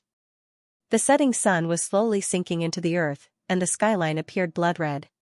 The demons' corpses lying on the landing pad added a sense of desolation to the afterglow. Tonight, the enemies will enter our final attack range. Roland looked at the participants. They were divided into 2 rows around the long table. On one side were the witches, Anna, Vendi, Agatha, Phyllis, and on the other side were the military commanders, Iron Axe, Edith, Brian, Philin. Every pair of eyes was filled with silent trust. Even if the enemies were as overwhelming as dark clouds, not a single one of them showed any signs of retreating or feeling uneasy. I don't think this plan needs to be repeated. From the moment it was born, everyone has been involved and witnessed the entire process of its creation. Roland said slowly, although I'm the one who came up with the plan, it won't become a reality without everyone's joint efforts. Prototype production, parameter calculation, configuration selection, airdrop test, even with the assistance of the Design Bureau of Grey Castle, he followed the procedures step by step to complete the entire set of tests from experimental product to weapon and service, so that there would be no accidents in actual combat. In order to minimize the chances of being discovered and avoid unnecessary losses on the way, the fleet will set off at around 5 in the morning. Flying at night is full of risks, but I believe that Tilly can lead the Air Knight to achieve this. If everything goes well, there will be a new sun on the horizon tomorrow morning. Seeing that no one in the conference room had any objections, Roland stood up and said, "Then, I announce the official launch of the Glory of the Sun plan." He paused and said, "Remember, the darkest moment is before dawn." 12 o'clock a.m. The lights in the hangar were brightly lit. All the stones of lighting had been gathered here. Other than providing illumination, a portion of them would be installed on the planes to supplement the lack of light sources. For this operation, the Air Knight would be deployed in full force. The 200-plus planes were not only Neverwinter's entire air force, but also the hope of all humans. Hundreds of ground crew members pushed carts to and fro the hangar, inspecting the condition of every plane, with Anna taking the lead. Her hair was tied up and she wore boots. Her appearance and work attire left a deep impression on everyone and caused the atmosphere to soar. Roland was no exception. Her greasy cheeks and sapphire-clear eyes were deeply imprinted in his mind. 1:30 a.m. After the inspection of the planes, they began refueling. All the exhaust fans were operating at full power to reduce the amount of oil in the air. As there was not a high requirement for lighting and to reduce the risk of fire, this step was arranged to be carried out in both the hangar and the ground landing area. Among the ground planes, the most eye-catching ones were the two single-winged four-engine bombers. Even though it had shrunk considerably, its size was still spectacular. Its wingspan of over 30 meters and pitch-black paint made it stand out like a crane in a flock of chickens. Replacing the Phoenix's engine meant that it could only fly with base oil, but in exchange, it was a reliable and mature airframe. Because of this, the engineering department was able to snatch the two bombers before the implementation of the plan. Of course, its eye-catching aspect was not only its big aspect. The First Army and the God's Punishment witches were closely guarding its belly also showed that it was different from the others. Even though most of them had not seen the weapon that they had placed their hopes on, it did not prevent them from knowing that these two bombers would be the key to deciding the outcome of the battle. 3:00 a.m. The Air Knight gathered together for the last round of route review. Remember, there is nothing in the night that can guide you. The stars in the sky will confuse your vision, and the light on the ground will be the enemy's bonfire. Tilly stood on the podium and said loudly, "The only thing you can trust is the flashing tail lights of the planes in front of you. Open your eyes wide and look at the position of your teammates. Once you leave the floating island, there is no possibility of turning back. If everything goes smoothly, we will arrive at the designated area at dawn. After that, the two bombers will drop their bombs one after another. During this process, your mission is to protect the main attacker and shoot down any enemy that tries to get close, whether it's a devil beast or a senior demon. Listen carefully. Due to the time difference between the two bombs and the huge power of the bombs, remember not to get too close to the target. In addition, regardless of the outcome, the fleet had to return immediately. His Majesty allowed for failure, but he would not allow humanity's forces to be buried in a battle. As long as the sky still belongs to us, hope will never end. Go and write a new history of mankind. I will be with you in this operation." "Yes, Your Highness." Everyone shouted in unison. 3:50 a.m. To be honest, I'm a little nervous. Beside the Phoenix's gangway, Roland saw Tilly's trembling hands. This was the first time he had seen her reveal such an unsteady expression. At this time, there was only half an hour left before the scheduled takeoff time. 200 carrier-based aircrafts in another world could also support 4 to 5 waves of attacks. They had to take off in advance and form a formation to ensure that there would not be too many people left behind in the subsequent long-distance raid. "Are you afraid?" "Perhaps." She first nodded before shaking her head. "But I think it's more of anticipation. Brother, do you still remember our promise? Just thinking about how that day is about to come makes me unable to control my emotions. Once the Battle of Divine Will ended, ashes would return to the world." This was the belief that had supported her until now. "Ah, I remember," Roland said gently. "But the prerequisite is that you return safely. Only then can you prove that I did not lie to you." Tilly raised her head. "Brother, can you hug me?" He slowly extended his hand and pulled her petite body into his embrace. The latter naturally fell forward and rested her forehead on his chest. It was as though time had returned to a year ago, when she cried in his embrace. After a moment, Tilly's breathing stabilized. "I'm setting off." She took 2 steps back. "Go." She boarded the cockpit, pulled down the cabin cover, and opened her mouth to Roland. From the shape of her mouth, it was "thank you." The gangway was removed and the propellers began to spin. 4:20 a.m. Gates 1 to 10 of the floating islands were opened, and the biplane formation flew out of the mothership. Sylvie used her magic eye to monitor the situation, reminding the planes that might fall behind or deviate from the airspace to return to the right track. Under the pitch-black night sky, more than 200 aircraft circled around the Eleanor cruiser like a group of fireflies. This was also the stage where accidents were most likely to occur. Without radar guidance and night vision equipment, the pilots would not be able to distinguish between the sky and the land. And with so many aircrafts taking off, the erratic flight path lights would also cause confusion for the air knight. If not for Lightning and Maggie, under Sylvie's instructions, knocking on the glass window to warn everyone before the problem occurred, many aircrafts would have been lost during the formation. 4:55 a.m. Through the radio, Roland gave the order for the battle to begin. The Seagull and Phoenix, as the leaders of the fleet, were the first to ascend. Following closely behind were two bombers. They were given the names Kuan-Ping and Peace Ark respectively, and were also the core of the two formations. Behind them was the escort formation formed by the Fire of Heaven and Fury of Heaven. Although they were divided into two formations, it was only for the convenience of night navigation. For this operation, any bomber was of utmost importance and could not be lost. The last to leave were Lightning and Maggie. The two of them waved goodbye to Roland in front of the podium and flew into the night. Together with Xavi, Vendi, Andrea, Sylvie, and the others on the Seagull, it could be said that humanity had invested all their air power in this battle. Soon, the massive fleet was swallowed by the night and disappeared without a trace.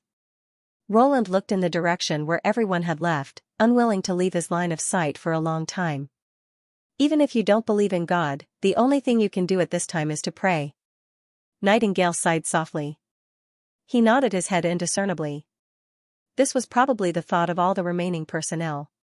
They had already done everything they could. What followed was a difficult and anxious wait, for the moment when their fate was decided. Fortunately, we don't have to wait for too long. Anna looked at the black skyline. The sky will be bright soon.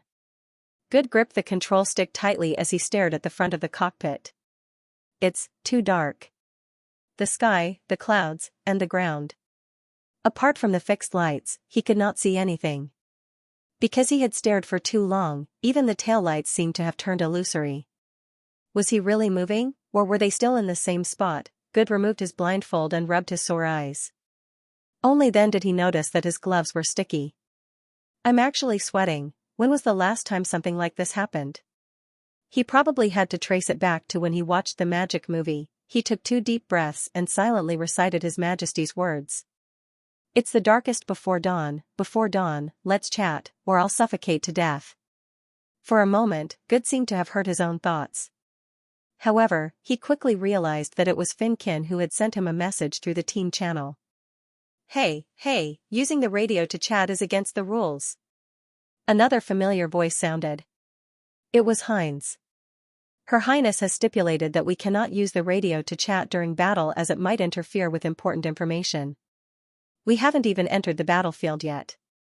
Devil beasts can't fly at night, Finkin replied. Besides, I'm using the formation channel, so it won't reach Her Highness's ears. There was a brief silence in the earpiece. Alright, I have to admit, it's good to hear someone talking. Another person joined in. Buddy, what do you want to chat about? Anything. Why don't you all count how many taillights you can see? Honestly speaking, I can't even tell which are the lights and which are the stars. That's right, anything is fine. I can see 6 big ones. I have 4.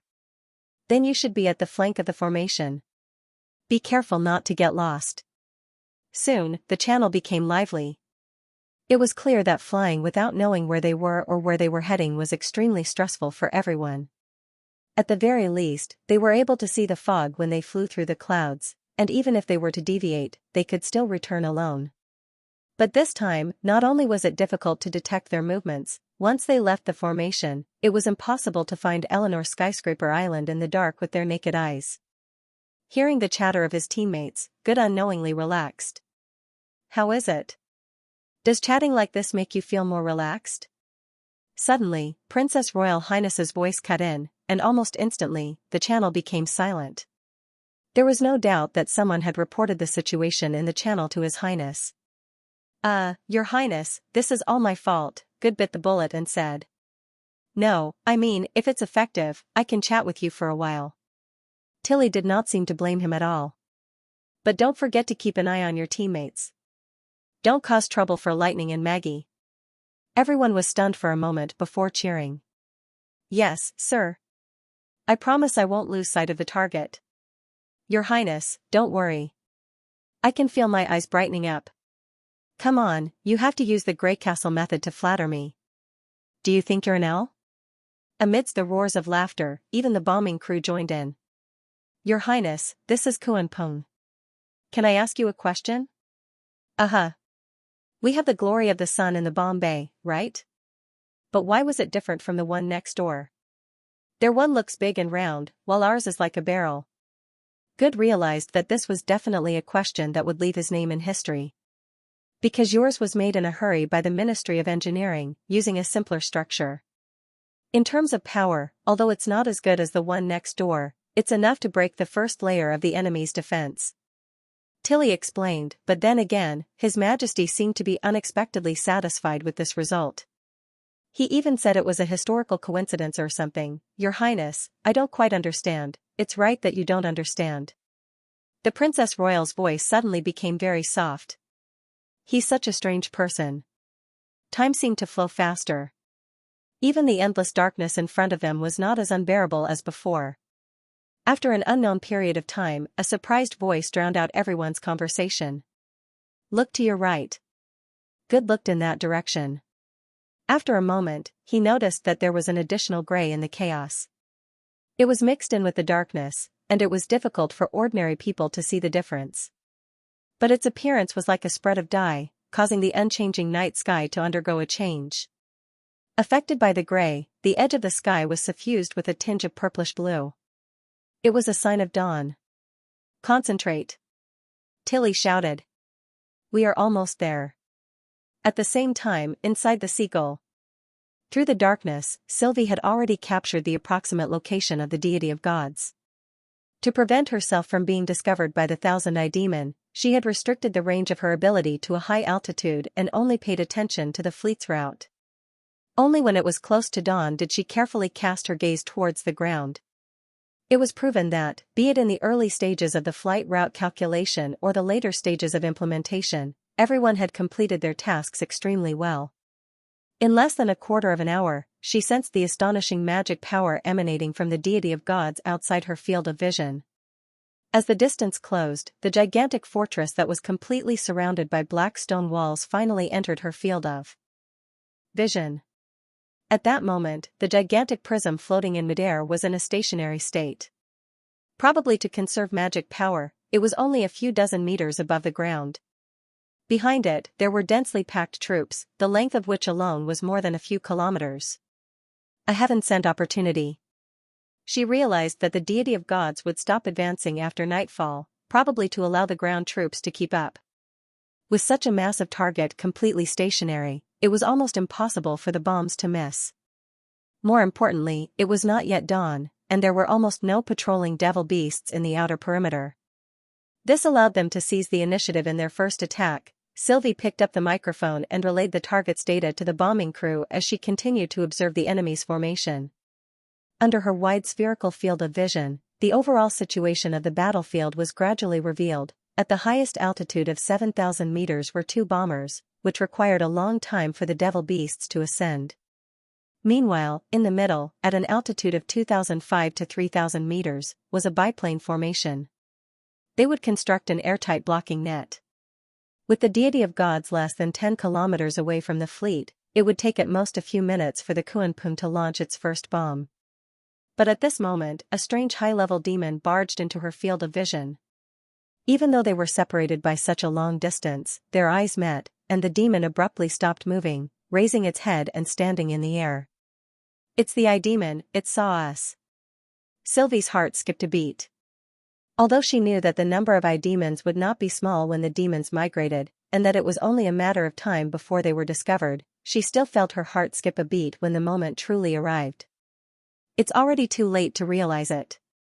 She activated the sigil of listening and transmitted a message to Tilly. The bombers are about to enter the dropping position, take note to evade. Roger that. Right, the demons have also noticed the fleet. She pretended to be relaxed as she instructed. Is that so? I've been waiting for a long time. After saying that, Tilly immediately turned on the team channel. Everyone pay attention, turn 10 degrees to the right and prepare to receive the impact. The massive biplane swarm immediately began to change direction.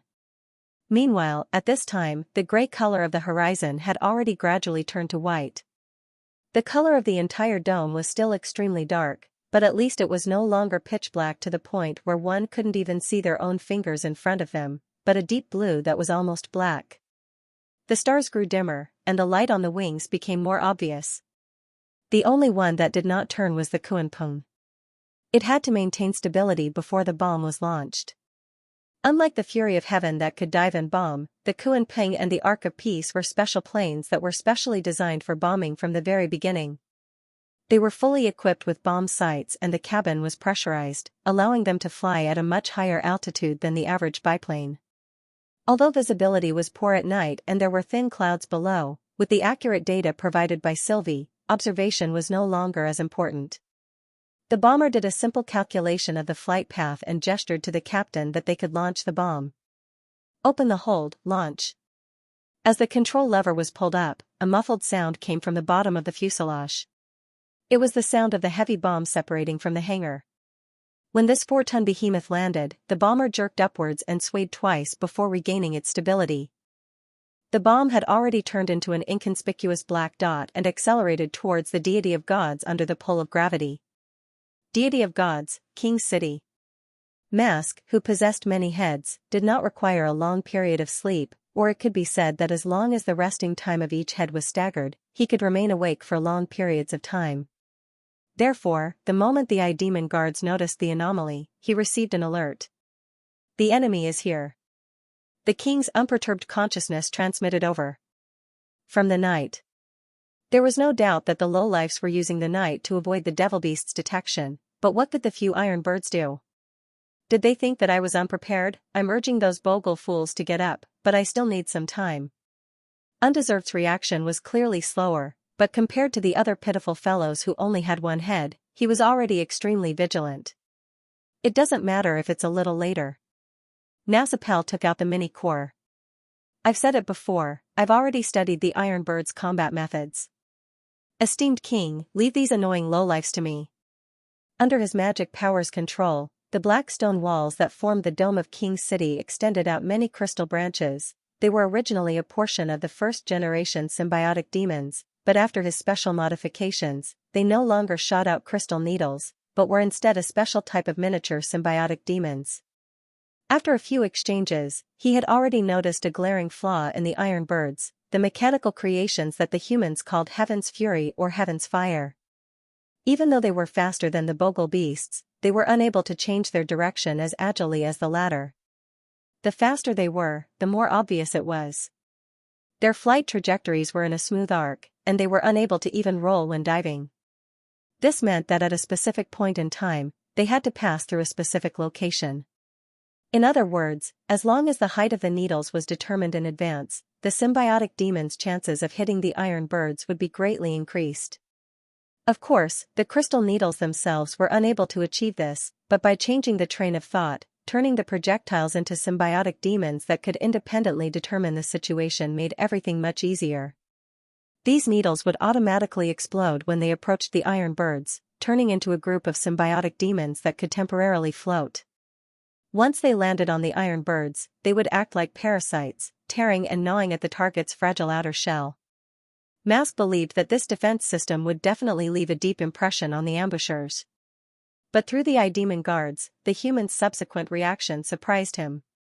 The mechanical Iron Birds did not attack the deity of gods while the devil beasts were still in the air. Instead, they collectively turned south, as though they were deliberately avoiding King City. What did that mean? Are the Zergs going to give up? Heh, they ran away. Looks like your toys won't be of any use. Wu Wang snorted lightly. In the end, I still have to chase after the humans. No, it shouldn't be like this. Nasapel frowned. Although it referred to them as insects, the numerous battles it had fought proved that these demonic bodies did not lack courage.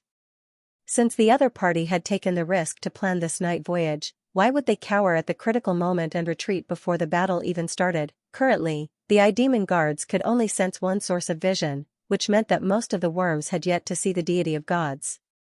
While the night restricted the enemy, it also weakened the demon guard's senses. Could it be that this group of iron birds wasn't the main attacking force of the humans. A bolt of lightning flashed in his mind as he controlled all the I-demon guards to look at the surrounding airspace of the deity of gods. This time, the I-demon guards did not use magic power, but the visual abilities of the thousands of eyes.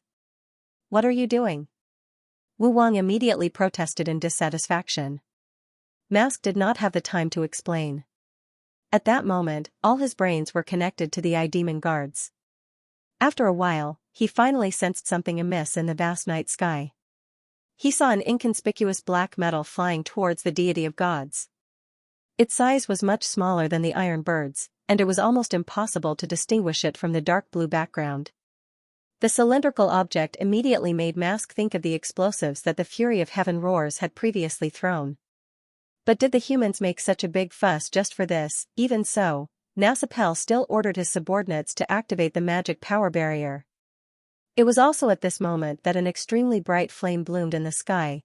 This was also the last scene he saw through the I-demon guards. The beam of light lasted for less than a blink of an eye before all the I-demon guards severed their connection with him. What was left in his mind was an extremely scorching pain and a white light. He could not help but growl, but this was not the end. The deity of gods seemed to be pushed by something as the city within it trembled violently. The dome let out a sharp wail as the ground collapsed. Nasapel felt his feet sink as though he was floating. Tilly did not see the moment of the explosion. Even though she had prepared a pair of black sunglasses, it was extremely unlikely for her to catch a glimpse of the explosive thrown from a height of 7,000 meters with her naked eyes.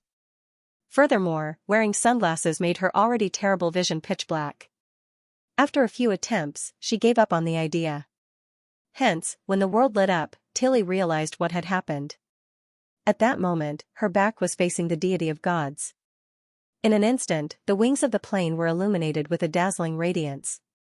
Even the rivets on them could be seen clearly. As for the parts that protruded out of the plane, a striking shadow was pulled out. In the past, only the first rays of dawn could illuminate the silhouette of all things in the night sky, causing the darkness to shrink back. Tilly took a deep breath and tilted her head. A gigantic fireball appeared hundreds of meters above the deity of gods. Even though its brightness was rapidly decreasing, it was still able to illuminate the floating fortress. Green smoke billowed out from the majestic black stone walls, as though it had been swept by a gust of air. But Tilly knew that it was not a gust of air, but a light that had reached a certain degree.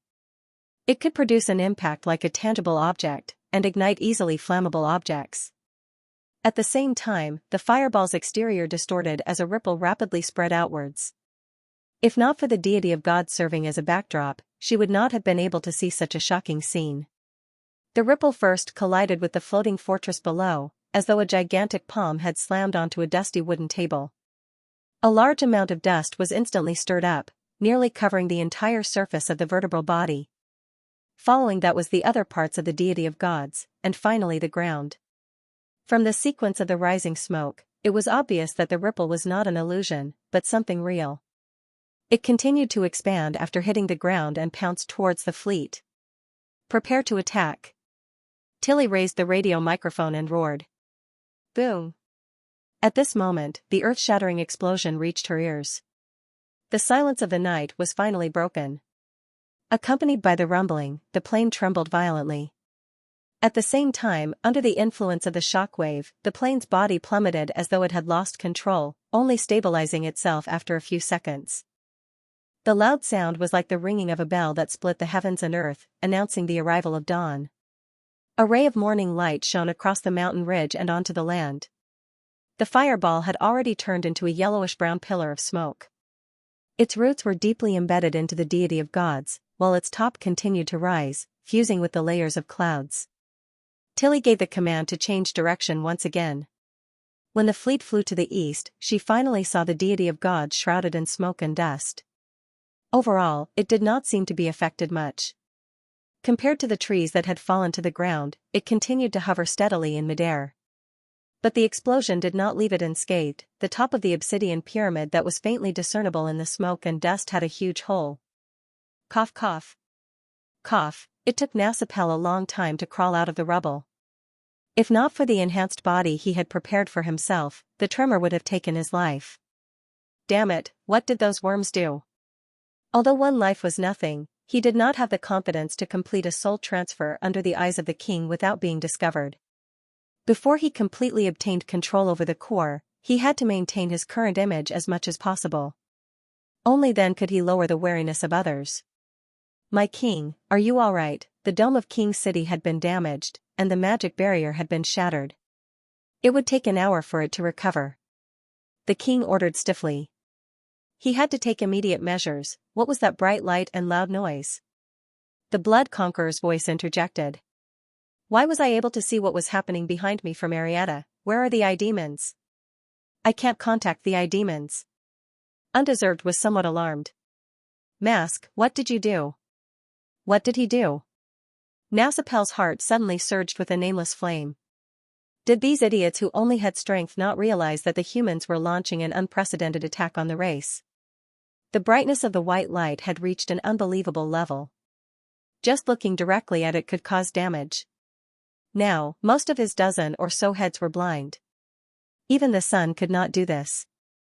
As for the outcome of the eye demons, it was obvious. For the first time, Mask did not disguise his emotions. The eye demons were dead, so he could only use his own eyes to see. After he finished speaking coldly, he boarded the nearest levitating platform. Along the way, fragments of the dome continued to collapse, falling into the vast red mist lake. Although such damage was not enough to threaten the Birth Tower, ever since the establishment of King's City, it had never been invaded by enemies. This undoubtedly dealt a considerable blow to the race's psyche. When he climbed to the highest point of King's City, a scalding heatwave surged towards him. At the same time, the air was mixed with an unpleasant charred smell, as though a huge fire had occurred here. He clearly remembered that the location where the white light first appeared was not right next to the dome, but a few hundred meters in the sky. Even at such a long distance, it was still warm. This was beyond the scope of its understanding. After surveying his surroundings, Nausipel had a basic understanding of the overall situation. Without a doubt, that piece of black metal was the culprit behind everything. Not only did it create a huge gap in the dome, but it also destroyed most of the symbiotic defenses.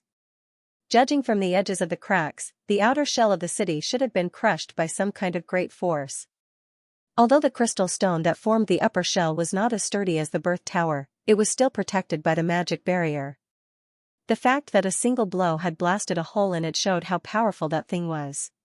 Snow powder definitely wouldn't have such an effect.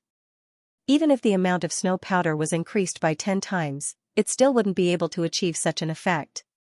The weapons that the humans were using were obviously new inheritances, but the race didn't know anything about it. What made Mask's expression even uglier was that the Iron Birds did not take advantage of the situation to swoop down and attack the ground troops that had fallen into chaos. Instead, they turned around once again and had no intention of approaching this thing. Could it be that there is more than one? It looked back at the tower and the surging red mist lake below the crack, and its heart sank to the bottom. Get all the bogle beasts to ascend into the sky. Don't get entangled by the Iron Bird in front of us. Go to a place as high as possible to investigate. Once you discover any abnormalities, report to me immediately. Mask shouted in his consciousness. Report to you? Nausipel, are you mistaken? The King City's Bogle Beast army is my army. Undeserved said in an unfriendly tone.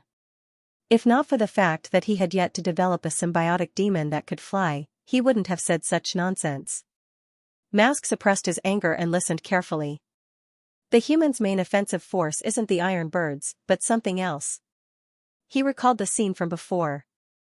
That thing should have flown very high, and the weapons it carried should have dropped from a high altitude and exploded at a specific height. Due to its immense power, the Iron Birds had been lingering in the periphery. Their goal was not to attack the deity of gods, but to protect the main attacker. You have to quickly find it and destroy it, or we will be finished. Finished? You mean, by the humans? Undeserved was stunned. Quickly go and intercept that army. Only you can do that. Mask then turned his consciousness to the core of the race. King, please allow me to move the deity of gods. We can't stay here any longer. If this goes on, we will be treated as targets by the humans. He originally thought that he would have to spend some effort to convince the king to avoid the humans, but he never expected the king to quickly give instructions. You are temporarily in charge of King City's control. You have to destroy the invaders. This is a deduction that is completely based on reason and is detached from my emotions. Mask lowered his head towards the birth tower. Yes, my king. Ever since the king fused with the core instrument, it became more and more to his liking. Perhaps, in another 100 years, the king would truly understand his philosophy. What a pity. If not for the presiding holy see being so terrifying, he might not have been so thorough. Mask raised the mini-core high up and poured all his magic power into it. The deity of gods let out a boom and rose without any warning, flying towards the pillar of smoke in the sky. With full control, he no longer needed to inform his subordinates. Just the core in his hands was enough to make the entire king city operate according to his wishes. The sudden movement of the floating island would undoubtedly bring danger to the people in the city.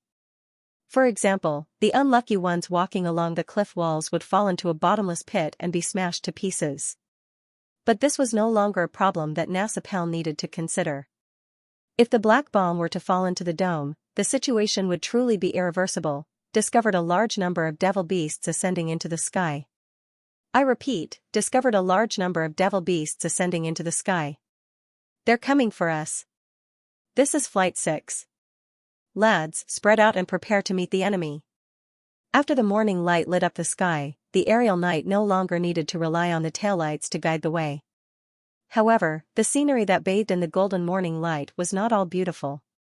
Other than the blossoming cloud of smoke, a large number of black dots appeared in everyone's vision. They surged out from the deity of gods like a swarm of aggressive wasps. Ark of Peace, what's the situation now? Tilly asked loudly. The calculations have been completed. We are about to enter the bomb formation. Previously, in order to confirm the situation of the explosion, the bomber team had spent quite a bit of time. Due to the outer shell of the Demon's King City, in order to unleash the full might of the second internal explosion bomb, they had to get as close to the source of the red mist as possible. Even though Sylvie had calculated the new airdrop parameters at the first instance, the error caused by the airdrop at an altitude of 7,000 meters had exceeded the range of the crack. Therefore, the Ark's crew had taken the initiative to lower the altitude by 1,500 meters to ensure that the bomb could fly into the city. Ark of Peace is preparing to launch.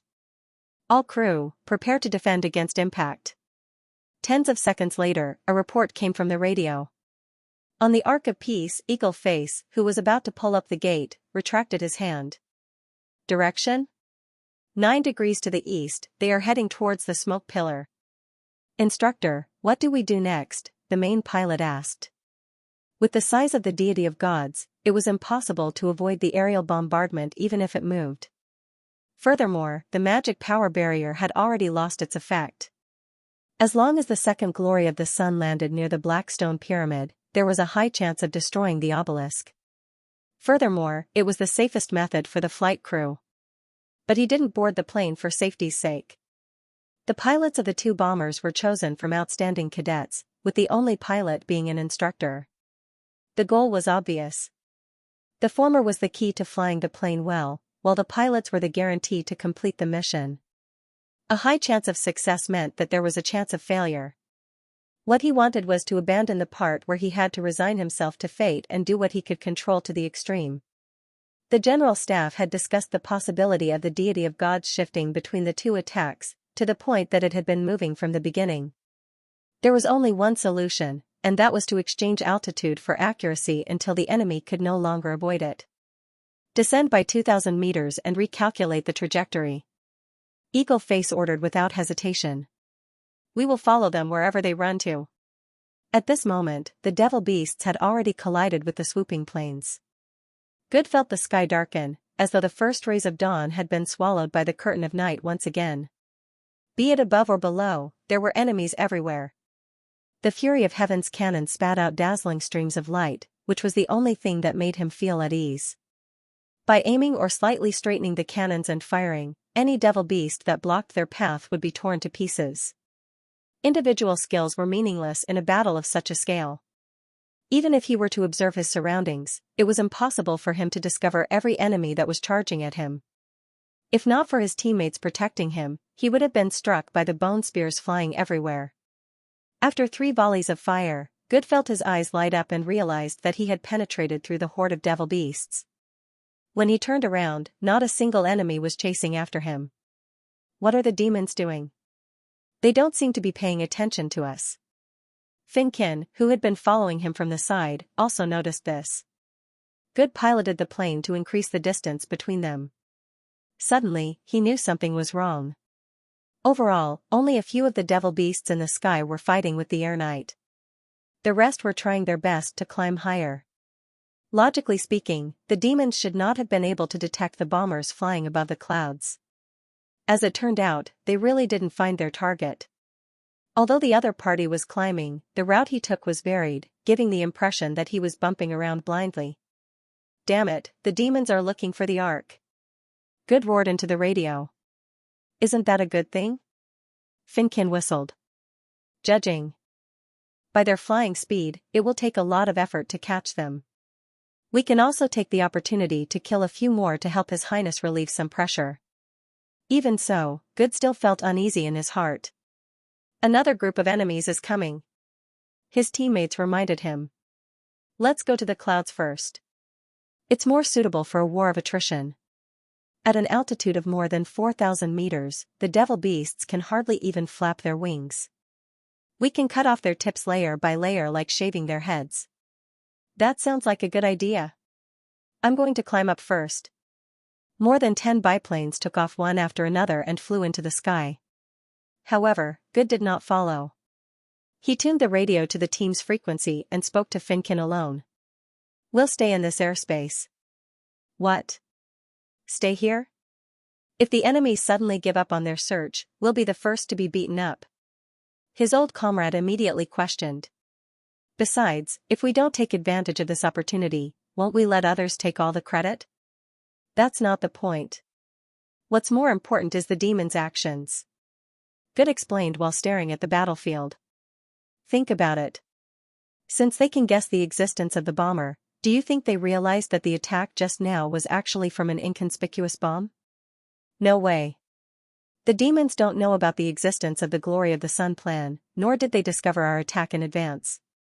It only took them a few minutes to drop the bomb and detonate it. How could they know so clearly? I'm not sure, but I think it's not a coincidence that the floating city is moving toward the smoke column, Good murmured.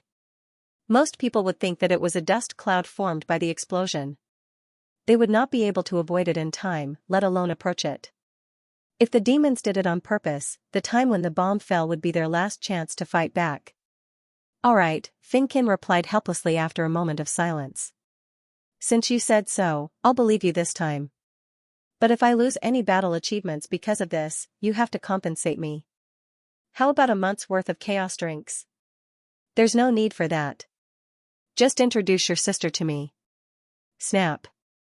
The sound of the communication being cut off came from the earpiece. Finkin smiled and turned to fly towards Good. Damn it, these guys are really hard to deal with. Undeserved steered the stone of flight as he frantically dodged the cluster of bullets that were shot at him. According to Mask, being hit by this gadget was no different from being hit by a hammer.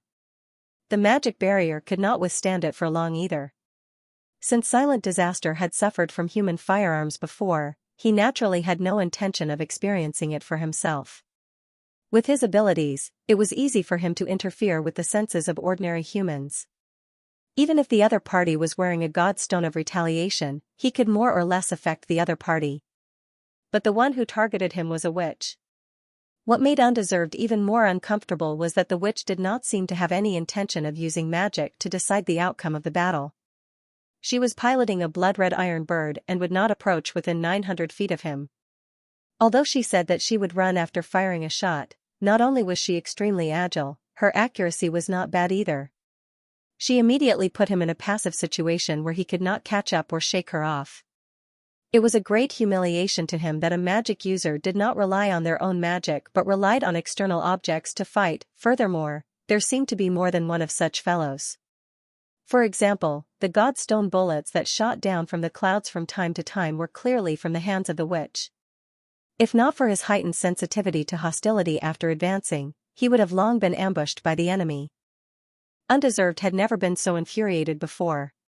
He had agreed to chase after the humans, but the prey refused to let him go, leaving him in a dilemma.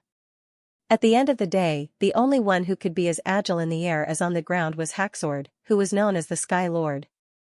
With all his abilities, he could only rely on the Stone of Flight to dodge left and right. It was all Nasapel's fault. If he had allowed the winged beast army to fight the enemy head-on, how could he have been chased by the red iron bird in such an unbridled manner? What main attack force hidden in the sky? He made it sound as if he had seen it himself. Undeserved dodged another volley of shots from the witch as he angrily looked up, only to be taken aback. A gigantic pitch-black iron bird glided out of the pillar of smoke. Its body was thicker than the largest bogle beast, and there were 4 propulsion devices hanging under its wings. The other double-winged iron birds were not even worth mentioning compared to it. Without a doubt, this was the anomaly that Mask was referring to. He had actually guessed correctly. The other winged beast troops also noticed this as they chased after the new target according to the previous instructions.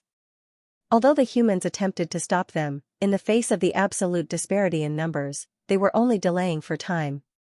It was only a matter of time before they struck down the gigantic iron bird. Fine, you're right. Undeserved used a sigil to transmit. My troops have already found your so-called main offensive force. I believe it will be resolved very soon. However, Mask's voice did not seem to relax at all. What does it look like? Tell me quickly. Undeserved frowned, but he still spoke bluntly. It looks like a larger man-made iron bird. What about the bottom of its abdomen? Is there anything hanging on it? At this moment, the witch attacked again. There's really no end to it.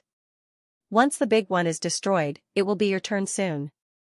After Undeserved dodged, he finally had the time to take a closer look. There's nothing beneath it. What are you trying to say? Nothing at all? Mask repeated in a rare occurrence. That's right. Undeserved said impatiently. Other than a huge crater, I don't see anything. Nasapel felt a chill run down his spine. It had seen the appearance of the iron birds when they swooped down to drop bombs. Since the first round of attacks came from a large piece of metal, then the larger iron birds that Wu Wang had discovered were completely compatible. Regardless of when humans had been able to build iron birds that big, at least their principles and structure should be the same. And the large crater in the abdomen meant that the enemy had dropped the second metal chunk. Then where is it now? As Nasapel steered King City to change directions, he raised his head to look at the top of the cloud pillar, but he quickly gave up on the pointless attempt. Without the help of the Eye-Demon guards, it was impossible for him to find the answer in the chaotic sky with his half-blind eyes. Above him were traces of the battle between the iron bird and the winged beasts, and the falling black dots could be fragments of the iron bird, or the limbs of the bogle beasts, or even the primordial demons that had lost their mounts. In fact, he could not even see the gigantic black iron bird that Undeserved mentioned. The tumbling smoke and dust had already expanded to dozens of kilometers, forming a gigantic umbrella above his head. In between, it formed a discontinuous screen, so it was basically impossible for him to see the entire situation from a low vantage point. Did it leave anything behind? Or are there any black objects falling at high speeds nearby? Mask was practically roaring as he asked. Yes, they're everywhere. The other party's answer did not exceed his expectations. If you want me to look for something, it's best you describe it more clearly. It's too late, Nasapel realized. What else can I do? How can I avoid this attack? Many hypotheses emerged in his mind, but they were quickly extinguished. No. It still doesn't work. In the end, Mask realized that he was at his wit's end. Against the enemy's inconceivable legacy weapon, there was nothing he could do. The deity of gods was extremely massive, and it was impossible to change directions in a short period of time. Even though he had ordered the core instrument to retreat at full speed, the massive inertia continued to push the mountain forward slowly. Intercept the incoming iron chunk? Putting aside the fact that the exact location and speed of that thing were completely unknown, it was difficult to even give this command. The army of winged beasts had already spread out, and their first target was the giant iron bird. The birth tower's consciousness transmission could only be sensed by the higher ascendants who could touch the realm of mind. It had no way of informing the thousands of primal demons and junior demons of this impending threat. The only thing Mask could hope for was that those idiots with only one brain would be a little smarter and treat the human weapon as another kind of anomaly instead of allowing this black metal block to smash into King City. From now on, the fate of the clan had nothing to do with individual will. Sylvie couldn't help but bite her lips. Smoke billowed from the siege of the Ark of Peace, and the nose of the Ark was dented by the enemy's impact. Even though the two engines were still spinning, it couldn't prevent the Ark from crashing. The Ark was surrounded by a dense horde of devil beasts. They closed in from all directions, throwing spears with explosive effects at the out-of-control plane. The scene reminded her of vultures dividing their prey. This was also the choice made by the crew. In order to minimize the error, the Ark of Peace descended from a height of 7,000 meters to a height of 4,000 meters. This distance was already less than the safety limit, and the calculated route would practically crash straight into the enemy's search area, at the same time coinciding with the height of the fatal radioactive dust column. It could be said that once the decision was made, there was no turning back. After receiving the corrected parameters and the results, Captain Eagle Face didn't say much to her. He only said 2 sentences. Ark of Peace received. Thank you. I'll leave the rest of the mission to you. It was as if this was nothing out of the ordinary. If she hadn't informed him of the observed parameters, or chosen a safer route, Bendy suddenly pressed down on her hand, as if she could see that she couldn't bear to do this. This isn't your fault. Eagle Face is well aware of his responsibilities, and he has accomplished his mission with flying colors. If not for the Ark of Peace attracting most of the enemy's attention, the Air Knight's losses would be incalculable. Get them to retreat from the explosion area and prepare for the impact. Sylvie knew that he was right. It wasn't easy for the Air Knight to last until now when the enemy had the absolute advantage in numbers. She couldn't let Eagle Face's determination go to waste.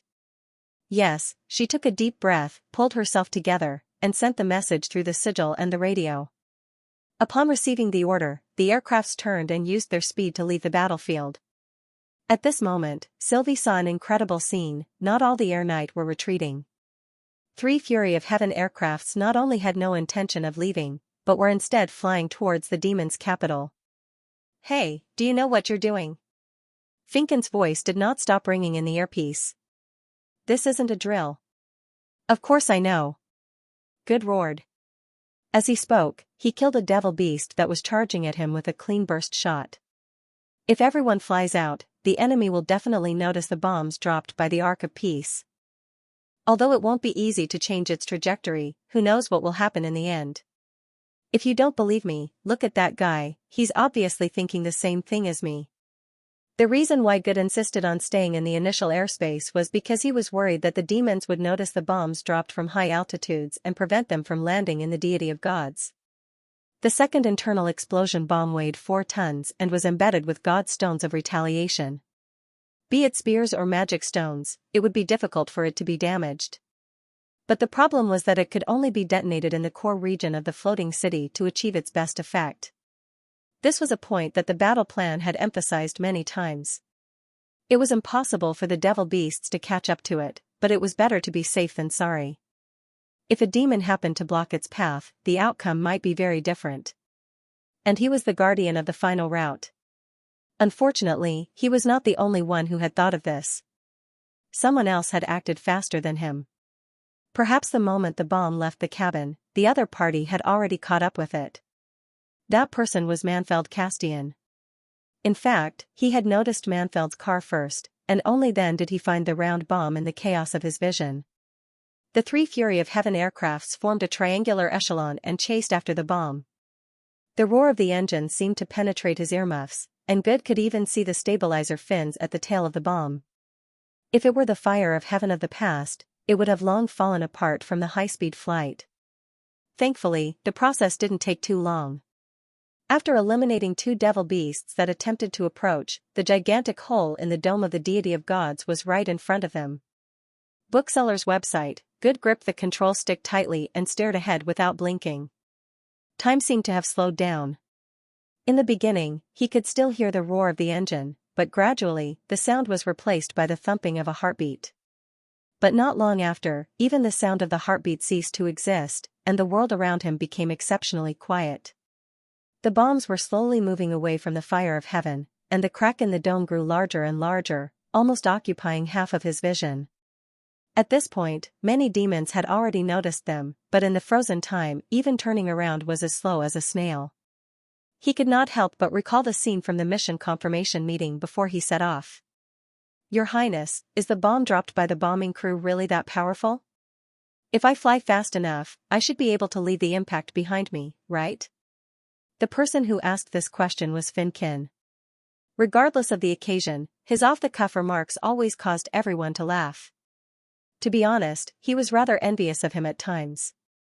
"Unless you fly faster than light." The Princess Royal mercilessly refuted this thought. "The intense light produced when it explodes can directly roast you. By the time you see it, it will be too late to run.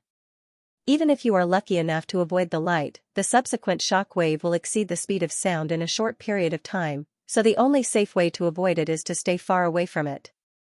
She paused at this point. "At least the first one is like that. What about the second one? If the god of fortune is on your side, there might be other opportunities. But rather than praying to the heavens, can't you push the control stick and retreat ahead of time?" Amidst the laughter, Her Highness Tilly did not elaborate, but Good took it to heart. In fact, he could guess what the Princess Royal was referring to after seeing the first bomb explode. Just relying on the glory of the sun was insufficient to completely wipe out the deity of gods. This was also the reason why the plan emphasized on aiming at the core region of the Mist Lake.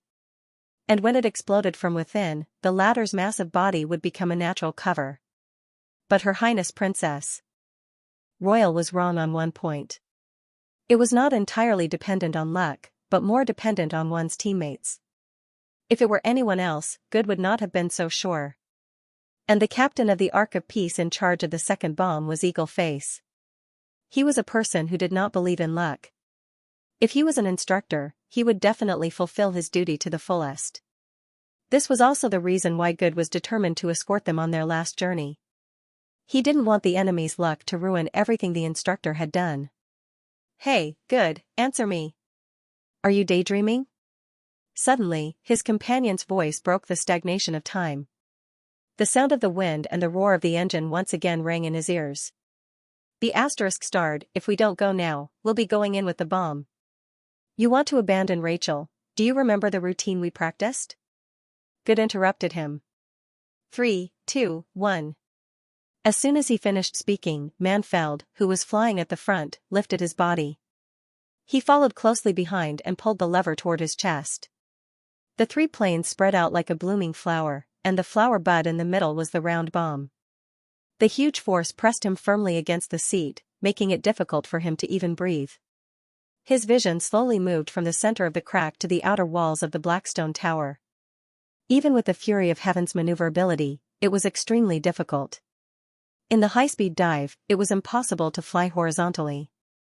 Furthermore, once the bomb exploded, the entire sky would become extremely dangerous. All they could do was to adjust the angle to allow the fury of heaven to fly close to the outer shell of the deity of gods and use the pyramid-shaped walls to escape the blast. At the same time, they used distance to exchange for time to change direction. It was also at this moment that Good saw an extremely strange demon. Be it its decoration or appearance, it was fundamentally different from the other demons on the battlefield. Both parties were less than 50 meters apart, and it was not an exaggeration to say that they brushed shoulders. For a moment, he thought that he would be torn to shreds by the demon's ability or turned into a stone statue, but nothing happened in the end. It just stood there, motionless as it watched him fly over. At the same time, the bomb grazed the edge of the crack and fell into the dome. Mask lowered his hand that was holding the core high. Luck wasn't on his race's side. Or it could be said that when he saw the three iron birds charging down with the black metal block, it was no longer a gamble of fate. Being prepared against being unprepared, humans had already reached this step. If it still insisted on coincidence to turn everything around, it would be underestimating fate. Nasapel closed his eyes and connected to the birth tower. The king was still constantly issuing orders, including the mobilization of the troops stationed in Arietta. His tone was as cold as a human's machine. He directly controlled the core instrument and cut off the king's transmission. In a sense, doing so was equivalent to exposing his tampering with the magic power core, but he no longer cared about it. The king reacted quickly as the floating lake beneath his feet churned. The magic power vibrated intensely, and it was likely that the king had already set off several ripples in the sea of consciousness. As long as he came into contact with the realm of mind, he would not even have the chance to resist and would be pulled into the presiding holy sea. Unfortunately, the network he created had no connection with the realm of mind. This was a domain that belonged solely to him. Mask simply shielded his brain that could sense magic power, causing the entire world to turn silent. At this moment, he was the birth tower itself, and this was also the most suitable location to experience the new human inheritance. The moment he saw the metal block, Nasapel opened all his arms towards the sky. "Come, let me take a good look, the power of knowledge." Before he could finish his sentence, a dazzling light engulfed him. Following a thunderous boom, Good was shocked to see the black pyramid behind him suddenly expand. It was as though the outer shell was not made of stone, but some kind of soft liquid. The strong impact produced a clear ripple on the rock wall. When it spread to the apex, flames mixed with a large amount of smoke and dust gushed out from the crack, instantly surpassing the dust pillar produced by the first explosion. The upper layer of the pyramid completely disintegrated, and almost a third of the stones were sent into the sky. If he had been any slower, this explosion would have been enough to annihilate him. But this was only the beginning. Soon, the flames that spewed out turned into another color. The color was the same as fresh blood. The scale of its eruption quickly exceeded the smoke pillar and dyed half the sky red. Good noticed that it was not a red mist, but a viscous stream of fire. At this moment, the deity of gods was like an erupting volcano, constantly spewing the accumulated lava into the sky. And when this stream of fire expanded to its limit, another even more shocking explosion rang out. The fog lake was ignited. Bookseller's website, Good swore that it was the most inconceivable scene he had ever seen in his life. If he had to describe it, it was like a volcano floating in the sky, and this volcano did not only have a single vent, but blossomed everywhere. After the earth-shattering explosion, not only was the upper dome blasted apart by the flames, the surrounding areas of the city also spewed out hundreds of dark red streams of flames. He could completely imagine the scene inside the deity of gods. Under the astonishing heat, the red mist transformed into balls of viscous flames that resembled ignited grease. This further raised the temperature of the air, causing the red mist to expand even further before finally bursting out from the holes and cracks in the ground. This meant that the demons had nowhere to escape. Even if they hid in a secret chamber that could withstand the high pressure and impact, they would still be roasted to death by the high temperature. It was definitely a scene from hell. Even though they were enemies, Good felt a tinge of sympathy for them. However, his own situation wasn't much better now. The short distance of a few dozen kilometers from the center of the deity of gods to the periphery was filled with danger. The chain reaction showed no signs of stopping. The streams of flames that were tens of meters tall were like sharp blades that were bound to be destroyed the moment they collided with them. If that was something that he could use his skills to resolve, then the rain of fire that fell from the sky was something that he could not control. The fragments that were initially ejected from the explosion were now in the stage of falling. They were either rocks in a semi-molten state or burning gelatinous objects. Good only needed to raise his head to see the dense cluster of flames above him. They seemed to cover the sky, and even the rays of dawn were suppressed. "Damn it, did you see that thing in the sky?" Finkin shouted from the other end. "Nonsense, I'm not blind. Its range is too exaggerated, we won't be able to fly out in this short amount of time. If we wait for it to fall, I think we won't be able to escape no matter how we run." "No. TCH, there's another place, TCH, to avoid it." At this moment, a voice suddenly appeared in the channel. Obviously, it was Manfeld who had rushed ahead of them. Probably due to the fact that they had dispersed in different directions, there were obstacles in between them, causing his communication to be somewhat blurry. "Agreed, but the premise is that we can rush over in time," Good replied. "Wait, you can't be serious, right?" Finkin quickly came to his senses. "This thing is about to crash. You want to take refuge in it?" He knew that his companion was right. In fact, when the second explosion occurred, Good already knew that His Majesty's plan had worked. The deity of gods was clearly collapsing bit by bit. Even though it was still hovering about 100 meters above the ground, this change undoubtedly meant that the magic power core controlling the floating city had been destroyed, and it was only a matter of time before it crashed. If they could fly to the base of the deity of gods before the rain of fire landed, they could avoid the fate of being implicated by the eruption. But considering the fact that the floating island was constantly falling, doing so was equally risky. If they didn't control their direction and speed well, they would either directly fall into the ground or crash into the black rock wall. Their outcome wouldn't be any better than being directly hit by the rain of fire. But at least the former did not have to leave it up to fate. At that moment, the plane finally leveled off. Good pushed the throttle to the maximum and rushed towards the edge of the deity of gods. On the Seagull, Sylvie witnessed the destruction of the Demon's King city. Not only did the rapidly expanding red mist spurt out from the dome of the city, it also broke through the sluice gates at the bottom of the tower. The burning red mist transformed into a thick pillar of flame under high pressure. First, it engulfed the demons gathered below in an instant. Then, like a flamethrower, it scorched the ground, spreading over a radius of several kilometers. Following that was a rain of falling rocks. Most of them were wrapped in flames or completely red in color as they fell to the ground in a continuous stream. The devil beasts protecting King City were nearly wiped out. Regardless of which direction they fled in, they were unable to avoid the heavenly punishment. The Devil's Town, which was a distance away from King City, was also severely affected. However, it was ultimately located at the edge of the eruption. Although the troops that retreated from the beginning were not unscathed, they were not completely wiped out. To them, the creation that was once viewed as a miracle had turned into a living city was a truly unbearable blow. At the very least, Sylvie saw many demons freeze in place as they watched the Blackrock Tower pressing down on them. After experiencing 2 explosions, the deity of gods fell into a state of complete paralysis. It dragged along the 2 eruptions of flames as it descended along its original path. After a quarter of an hour, the top of the giant pyramid was the first to make contact with the ground. The collision between the 2 resulted in a third explosion, and the scorching heat wave formed a small shock wave. Under the influence of inertia, the floating island continued to slide forward, crushing the camp and outpost below it into dust. When it gradually came to a stop, a ditch that was thousands of meters wide was carved out behind it. The surging flames weakened at this moment, and the tumbling smoke and dust suppressed the flames to a certain extent. But that did not mean that it had calmed down. The interior of the deity of gods was like a boiling furnace. This could be seen from the red cracks on the surface. Perhaps the fire would burn for a few months before it was truly extinguished. Before that happened, the demons residing in the city would become its fuel. The only thing that Sylvie was concerned about was the 3 people that had charged into the deity of gods. "How is it, did you see anything?"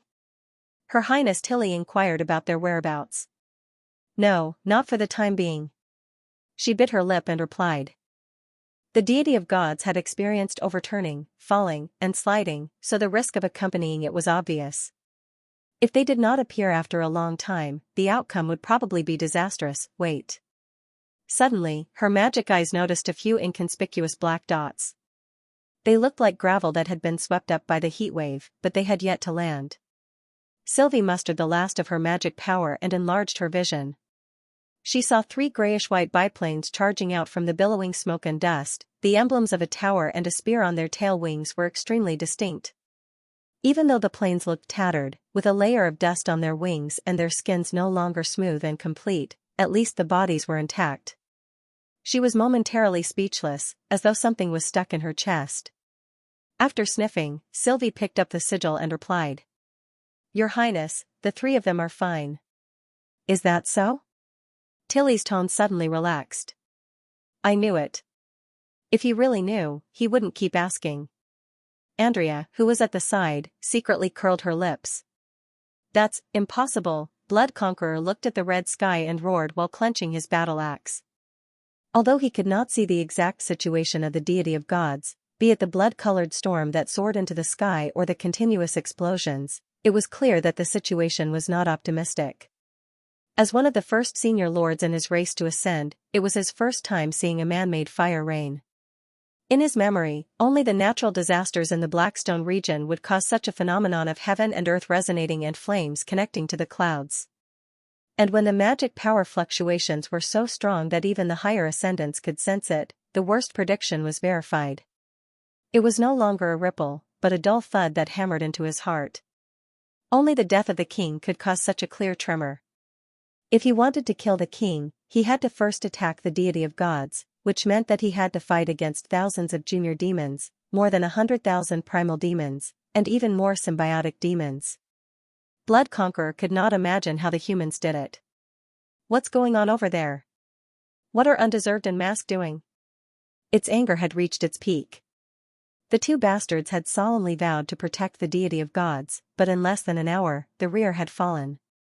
If they were to appear in the camp, it would definitely chop them into two without hesitation. Wait, where are you going?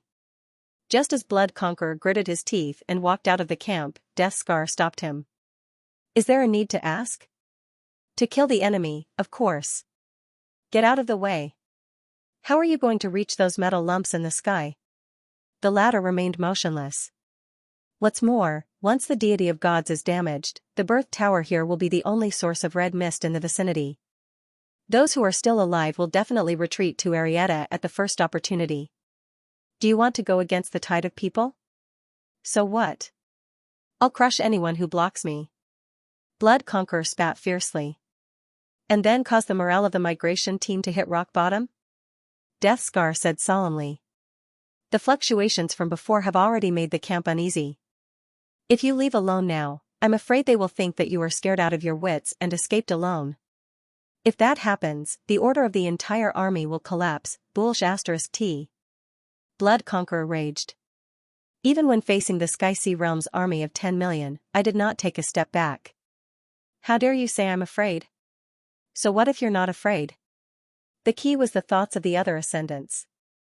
Even if the conjecture didn't match the facts, it could still make people believe it without a doubt in times of chaos and danger. Unfortunately, I'm afraid it's difficult for you to understand this point with your comprehension ability. A voice suddenly came from behind it. The Blood Conqueror's eyes widened. He would never forget the owner of the voice. It was the long-lost Sky Lord, Haxord. Almost without hesitation, it raised its axe and turned around to chop down. The surging magic power exploded with a loud bang, creating a large pit several feet wide on the ground. Before the dust settled, Haxord walked out from another distortion door. You, traitor! The Blood Conqueror turned his head and growled. That's why I said that no matter how ridiculous the speculation is, no one will care about what the truth is, it said disapprovingly. I've never betrayed the tribe. Where have you been these past few months?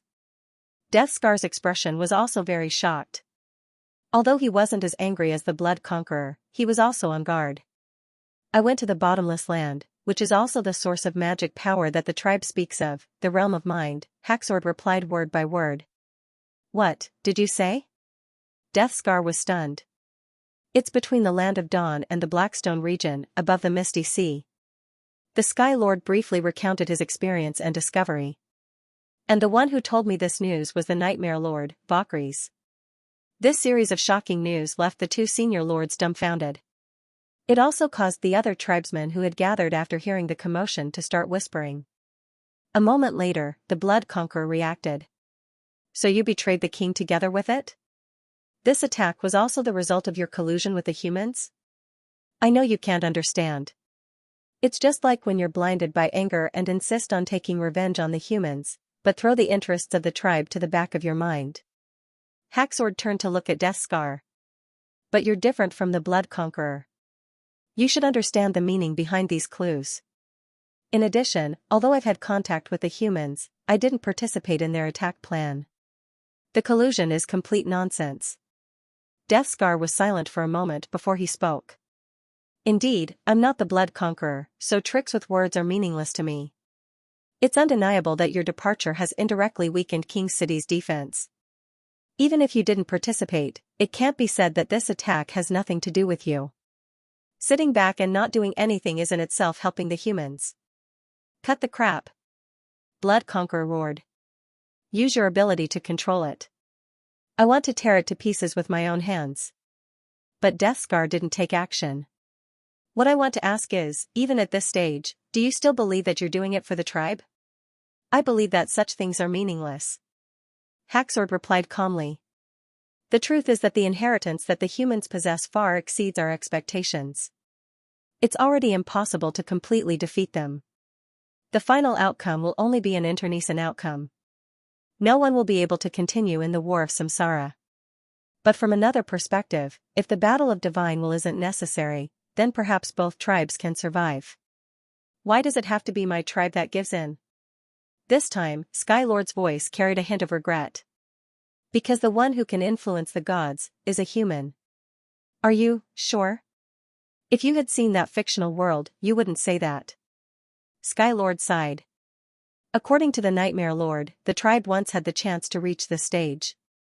Heathales, who created the Cloud Society, had heard the oracle's whispers. And back then, the humans were just a pile of loose sand.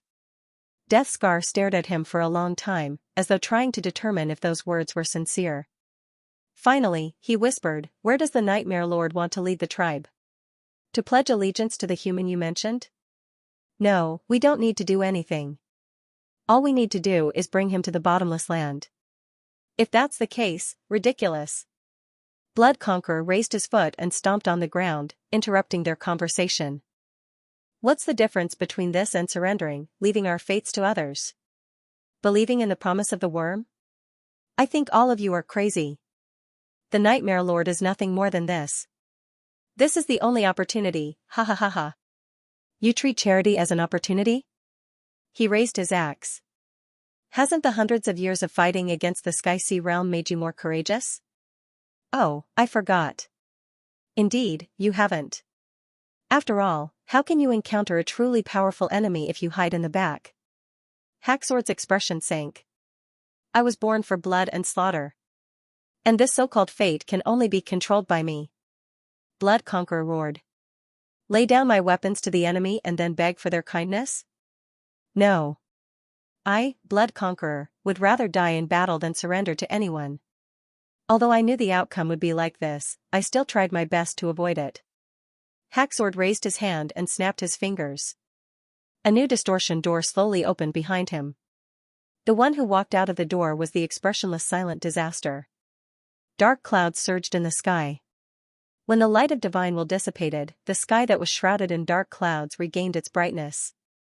Tens of thousands of demons stood in the distance, silently witnessing the battle between the two senior lords. The original grassland had disappeared, replaced by scorched earth. Every divine will that descended seemed to contain unstoppable power. Rocks were smashed, trees were set ablaze, and everywhere they passed could be described as barren. But Blood Conqueror's massive body rampaged through the golden lightning, as though he did not care about the damage that divine will inflicted on him. It had also left countless marks on the ground. Those ravines that were as wide as a few people were the masterpiece of its immense strength that it was so proud of. But in the end, the latter was still the first to fall. Not only was Silent Disaster's attack powerful, it was also not inferior to undeserved speed. Every attack would leave a wound on Blood Conqueror's body. There was a limit to the consumption of magic power. Even a high-ranking Lord of Hell that was known for its recovery ability would eventually run out of magic power. When Silent Disaster brushed past Blood Conqueror and sliced off his thick hind leg with her sharp blade, the outcome was self-evident. This isn't a fair battle, Death Scar said in a low voice. Blood Conqueror's ability was extremely similar to that of human extraordinaries. Most of his magic stones were used on his body, making him invincible on the battlefield. Be it metal weapons or magic power attacks, they had extremely strong resistance. Once he started charging, there were few things that could stop him. As for Silent Disaster, she was one of the best in terms of individual strength. Her Demon Slayer talent could strengthen the effects of her abilities, and her keen senses and body ensured that she could avoid those heavy and fatal attacks.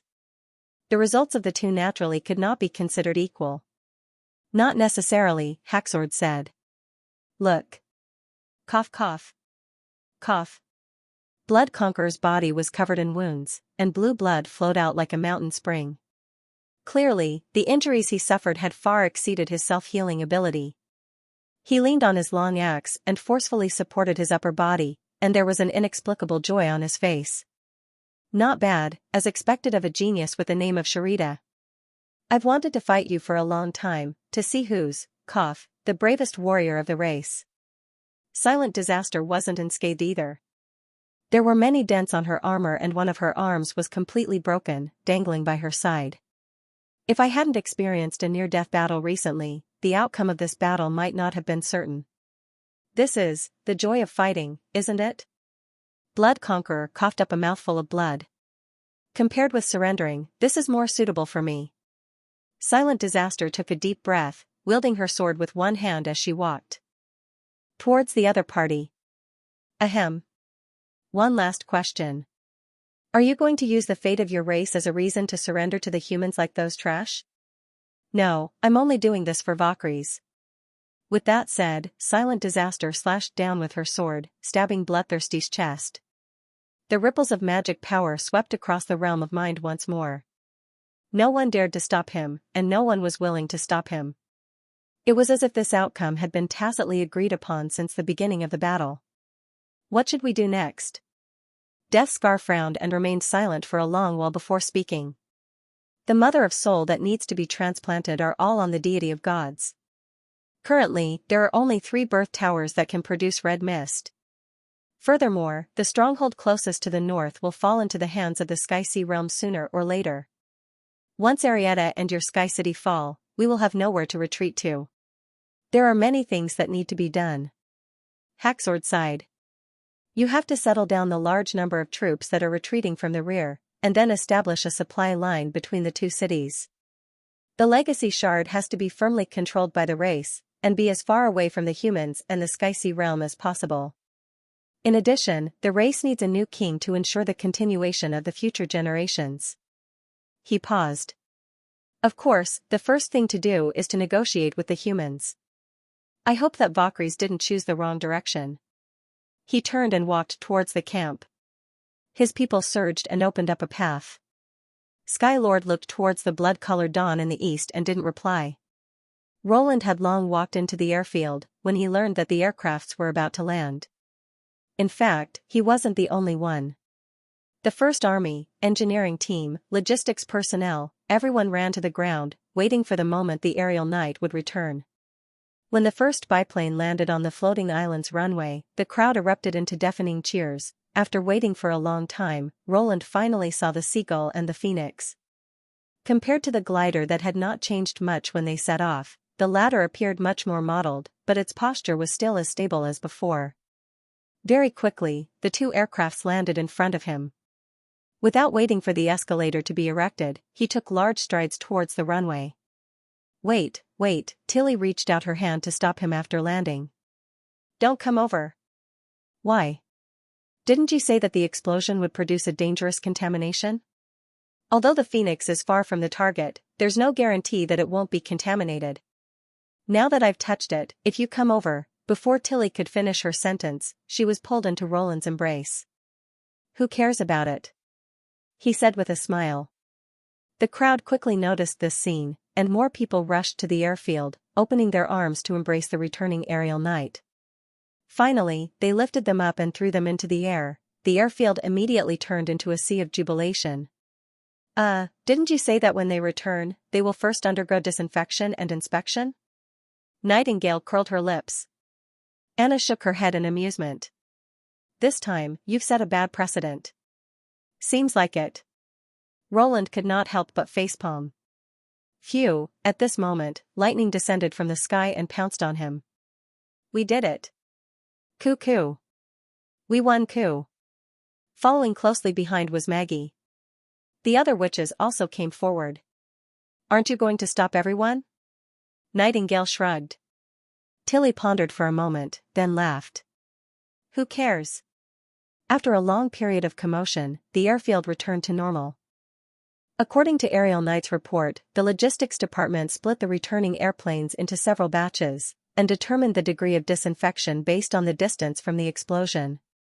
As for the fire of heaven that Good and the rest piloted, they immediately abandoned it because it was too close to the deity of gods. The upper echelons of the First Army quickly obtained the final tally. A total of 146 airplanes returned safely, with most of them being the older generation Fire of Heaven. This also meant that Neverwinter had lost nearly a third of its air power. It was obvious that the number of senior demons guarding King City was on a completely different level from the Western Front Army. If they had used conventional methods, it would have been difficult to end the war in a short period of time. Of the other two bombers, only the Kuanping returned safely. When Sylvie said Eagle Face's last words, there was a momentary silence in the conference room. Greycastle will not forget them, Roland said solemnly. When we return to Neverwinter, I will make sure everyone remembers their names, be it the sacrifices or the surviving warriors. But before we celebrate, we have to ensure that Ariel Knight's health is fine. Your Majesty, rest assured, the logistics department has already made the necessary preparations, Iron Axe replied. These were all part of the contingency plan, which included tracking and observation, as well as isolation and treatment for the exposed, etc. For Hero, who possessed the ability to transfer diseases, and Nana, who had the perfect removal method, the radiation sickness was not without countermeasures. Even though the process would be long and costly, Roland did not plan on giving up on anyone. Of course, before that, I will allow everyone to have a small celebration tonight. He relaxed his tone and smiled. For this hard-won victory. Cheers. Agatha said as she raised her glass. Cheers. The witches responded with a loud roar. Dozens of glasses were raised into the air and clinked together. Among them were the tequila people who had lost their sense of taste, as well as the higher-ups of the Union who had become carriers. This was especially so for the latter two, for those who had experienced the last battle of divine will and suffered great despair and helplessness. At this moment, they could finally put down the heaviest stone in their hearts. They could laugh heartily with everyone, and their smiles were even more radiant than the others. Not all sacrifices would be rewarded, and not all perseverance could wait until dawn. Because of this, when hundreds of years of sacrifice and perseverance were not in vain, it was even more touching. Well. Nana looked curiously at Pasha and the others and said, "Can you really taste it by drinking like this?" The gods' punishment witches had only lost their sense of taste, but Pasha, Aletheia, and Celine's drinking method was completely beyond everyone's imagination. They curled up their tentacles and poured the wine over their heads as if they were taking a bath.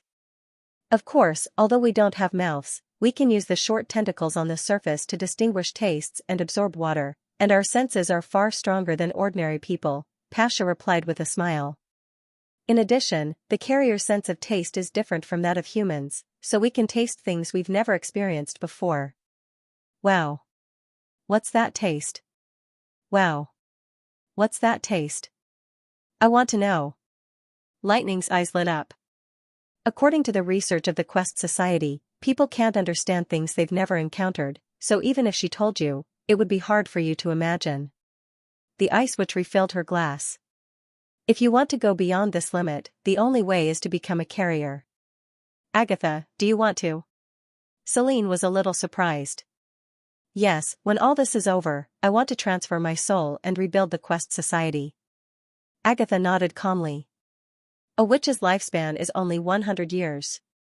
If I can become a carrier, I can continue my research.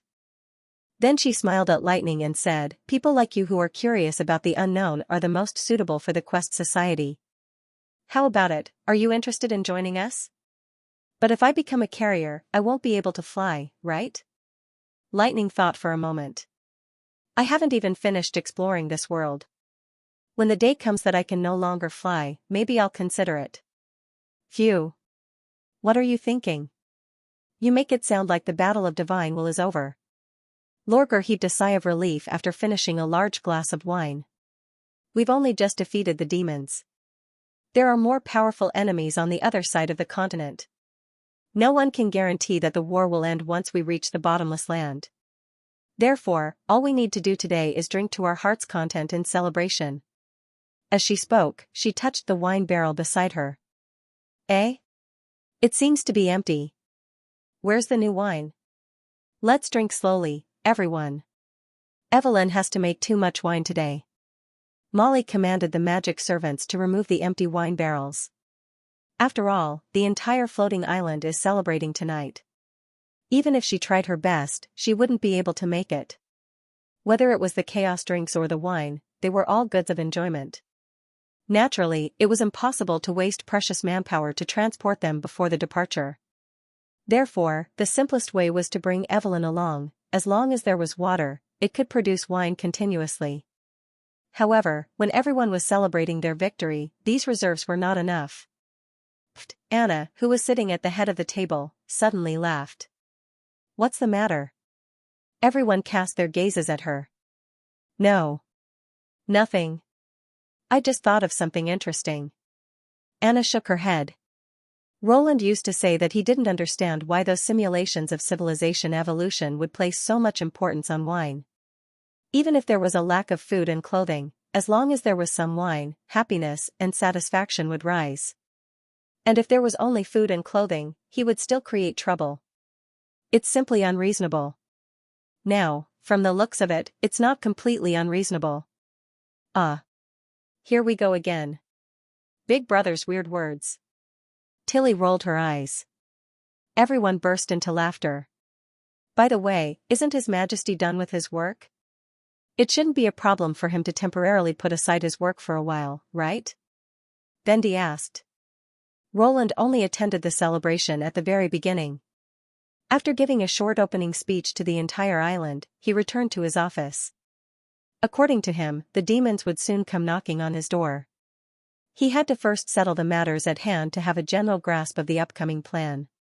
After he was done with these matters, he would come up to celebrate with everyone. "I'll rush him," Anna said as she stood up. "Then I'll leave it to you," Bendy said with a smile. The cave where the witches were celebrating wasn't far from where Roland was. After passing through a long and narrow passageway, she arrived at the office beneath the command post. In fact, it wasn't only Roland who was busy. There were incessant footsteps coming from the command post and the general staff's corridor. Clearly, they knew that the journey to the bottomless land was the most crucial part of the entire plan. Of course, her visit to Roland wasn't entirely to let him relax. Nightingale was by his side at that moment, and she had promised that the appointed time would be after the battle. With this in mind, Anna knocked on the door. "Come in, the door isn't locked." The person who answered her was Nightingale.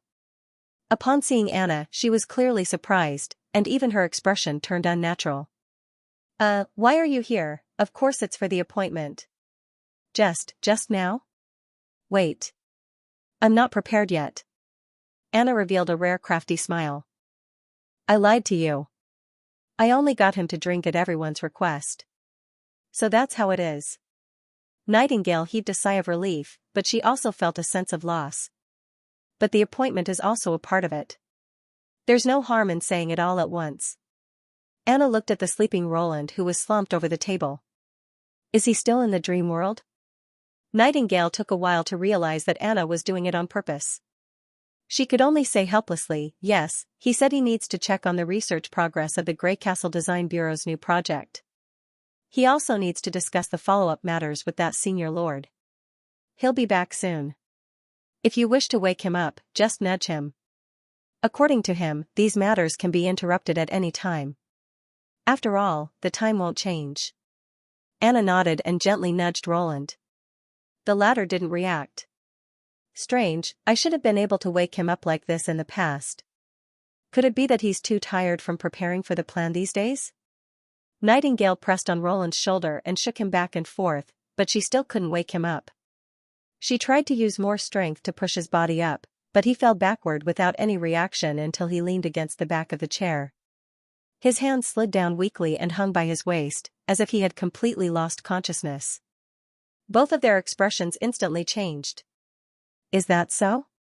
King City has already been overturned. In the Rose Café, Valkyrie slowly put down the cup in his hand and tilted his head to look out the window.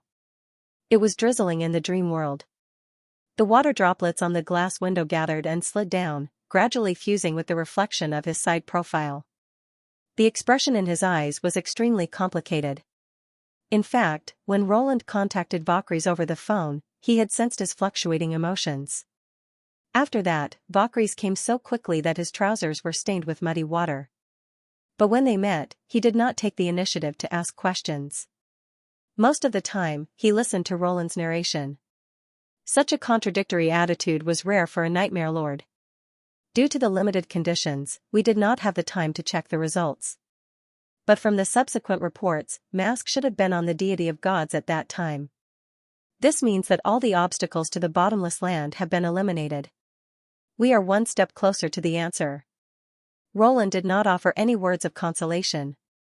This was the price of attempting to interrupt the divine decree, and the price Valkyries had paid was even greater. Consolation was a form of cheap pity. With the Nightmare Lord's pride, he definitely did not wish to hear such words. Of course, I do not know what will happen when I reach there, but as long as I can escape from the Battle of Samsara, I will definitely keep my promise. Next is the clue to Fog Island. Considering that the Sky Sea realm had once appeared on the island, it is impossible for the race to assist you in the battle against the Sky Sea realm, Valkyries interrupted for the first time. Even without the king, the various leaders will not accept the new situation so quickly. Haxord might be able to use my name to stabilize the order of the army, but only barely. You have to rely on your own strength to eliminate the mutants that crawled out of the sea. Upon thinking of the distance between Neverwinter and the Land of Dawn's north coast, Roland could not help but frown. The main force on the floating island was the aerial Knight Army, but it was impossible to occupy the ground with just air power. But it is not impossible to obtain the support of 1 or 2 people. Valkyries continued.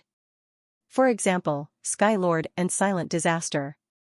You mean, the Western Front Army is still under Haxord's control. This means that you can connect the north and south through the ridge of the continent. With the help of the distortion door, it won't be a long journey.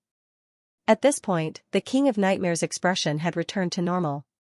So, as long as you move your troops to the Everwinter northern region as soon as possible, you should be able to catch up to the floating island. Teleportation. That's a feasible plan. Without a doubt, since Valkyries had opened his mouth, it was obvious that he intended to talk to Haxord personally. As such, the plan was almost certain. Although it was not a joint effort to resist the Sky Sea realm, it was already an extremely ideal outcome. Thank you. Roland nodded. I've said it before. This is all for the sake of the race. You don't have to thank me. I know, but humans also benefit from it in the end, so whether you need it or not, I will tell you. Suit yourself. The two of them looked at each other for a moment, and the cafe became quiet. Is that all you wanted to say? Valkyries asked after a moment. Actually, I thought about it a lot at first, but I felt that you probably wouldn't want to hear it, Roland said frankly. Humph, she revealed a look that said, at least you understand. If that's the case, you can continue with your work. I believe that after this battle, you should have a lot of things to settle, right? Indeed. It was always easy to talk to smart people. Roland looked at the clock on the wall. It had been exactly 3 hours and 20 minutes since Rumang. According to the time difference between the two worlds, the celebration should not have ended yet. Then I'll first. He suddenly noticed that there seemed to be some commotion in the alleys of the district. Although it was drizzling, people walked out of the shops and gathered on the streets. Those who were holding umbrellas put their umbrellas aside and took out their mobile phones from their pockets. Their gazes all looked towards the sky, as if they had seen something unbelievable. What are they doing? Valkyries also noticed this. I don't know, I'll go out and take a look. Roland got up and walked out of the cafe, but soon he was stunned by the door. He saw a thin red line rising into the sky in the distance, and then connected with countless hexagons in the sky, forming a giant umbrella that covered the entire dome. What is this? A new laser light? But its range is a bit too big.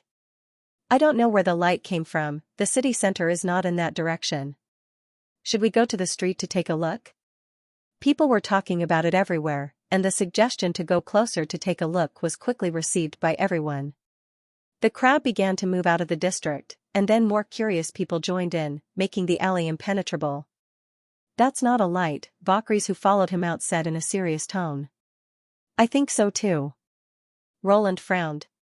Although the sky was covered with rain clouds, it was still daytime, and no light could be so glaring. Moreover, the red line was flickering, as if there was something flowing inside, just like a blood vessel. And what made him feel the most uneasy was the honeycomb-shaped hexagonal scales.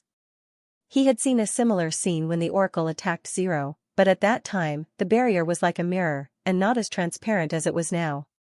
Roland first called Garcia, and the reply he received was that the association's sanatorium was not attacked, and Zero was safe and sound, which made him slightly relieved.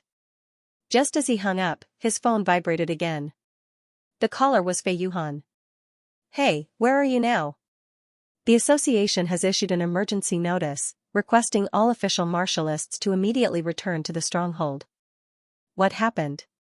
Sky City suddenly cut off all communication with the outside world, and the specific situation is still under investigation. But, did you see the red light in the sky? It was launched from above Cloud Sky City.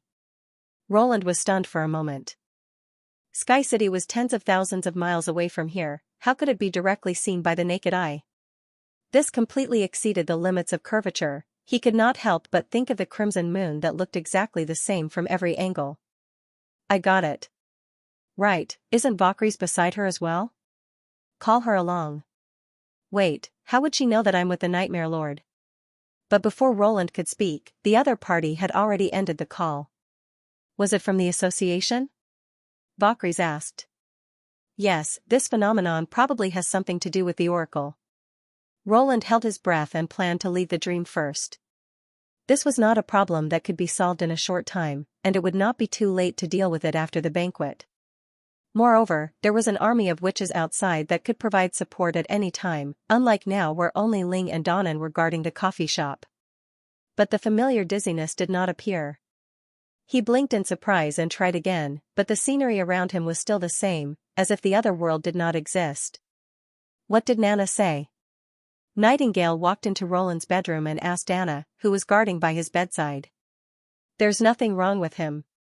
His breathing, heartbeat, and body temperature are all stable, as if he's asleep, but there was no way to wake him up. Nightingale was silent. Last night, no one would have thought that what was supposed to be a celebratory victory banquet would end in such a manner. At that time Anna reacted immediately. First, she ordered the guards and the God's punishment witches to seal off the area, then called Tilly, Vendi, Iron Axe, and the others. In the face of such shocking news, she was the only one who could still be so orderly. Unfortunately, these measures did not change the fact that Roland was unconscious. The seagull has just taken off. Its destination is the City of Glow in the Kingdom of Dawn. Nightingale changed the topic. If Lightning delivers the letter in time, we should be able to bring Nightfall back to the floating island in about 3 days. Yes, we should be able to make it. Anna nodded. Roland did not have a God's punishment body. In a situation where he could not eat, he had to rely on Nightfall's seed of symbiosis to maintain his life. The City of Glow was also chosen to save time. If Lightning and Maggie moved together, it would be much faster than a glider. This gave Neverwinter enough time to summon Nightfall back to the capital of the Kingdom of Dawn. And this was also Anna's idea. If there was a silver lining in the misfortune, it was that this was not the first time they had encountered such a situation. After the battle with the Church's Zero, Roland had also been in a coma for a long time, and the symptoms were exactly the same as now. That coma connected him to the realm of mind and created a huge dream world.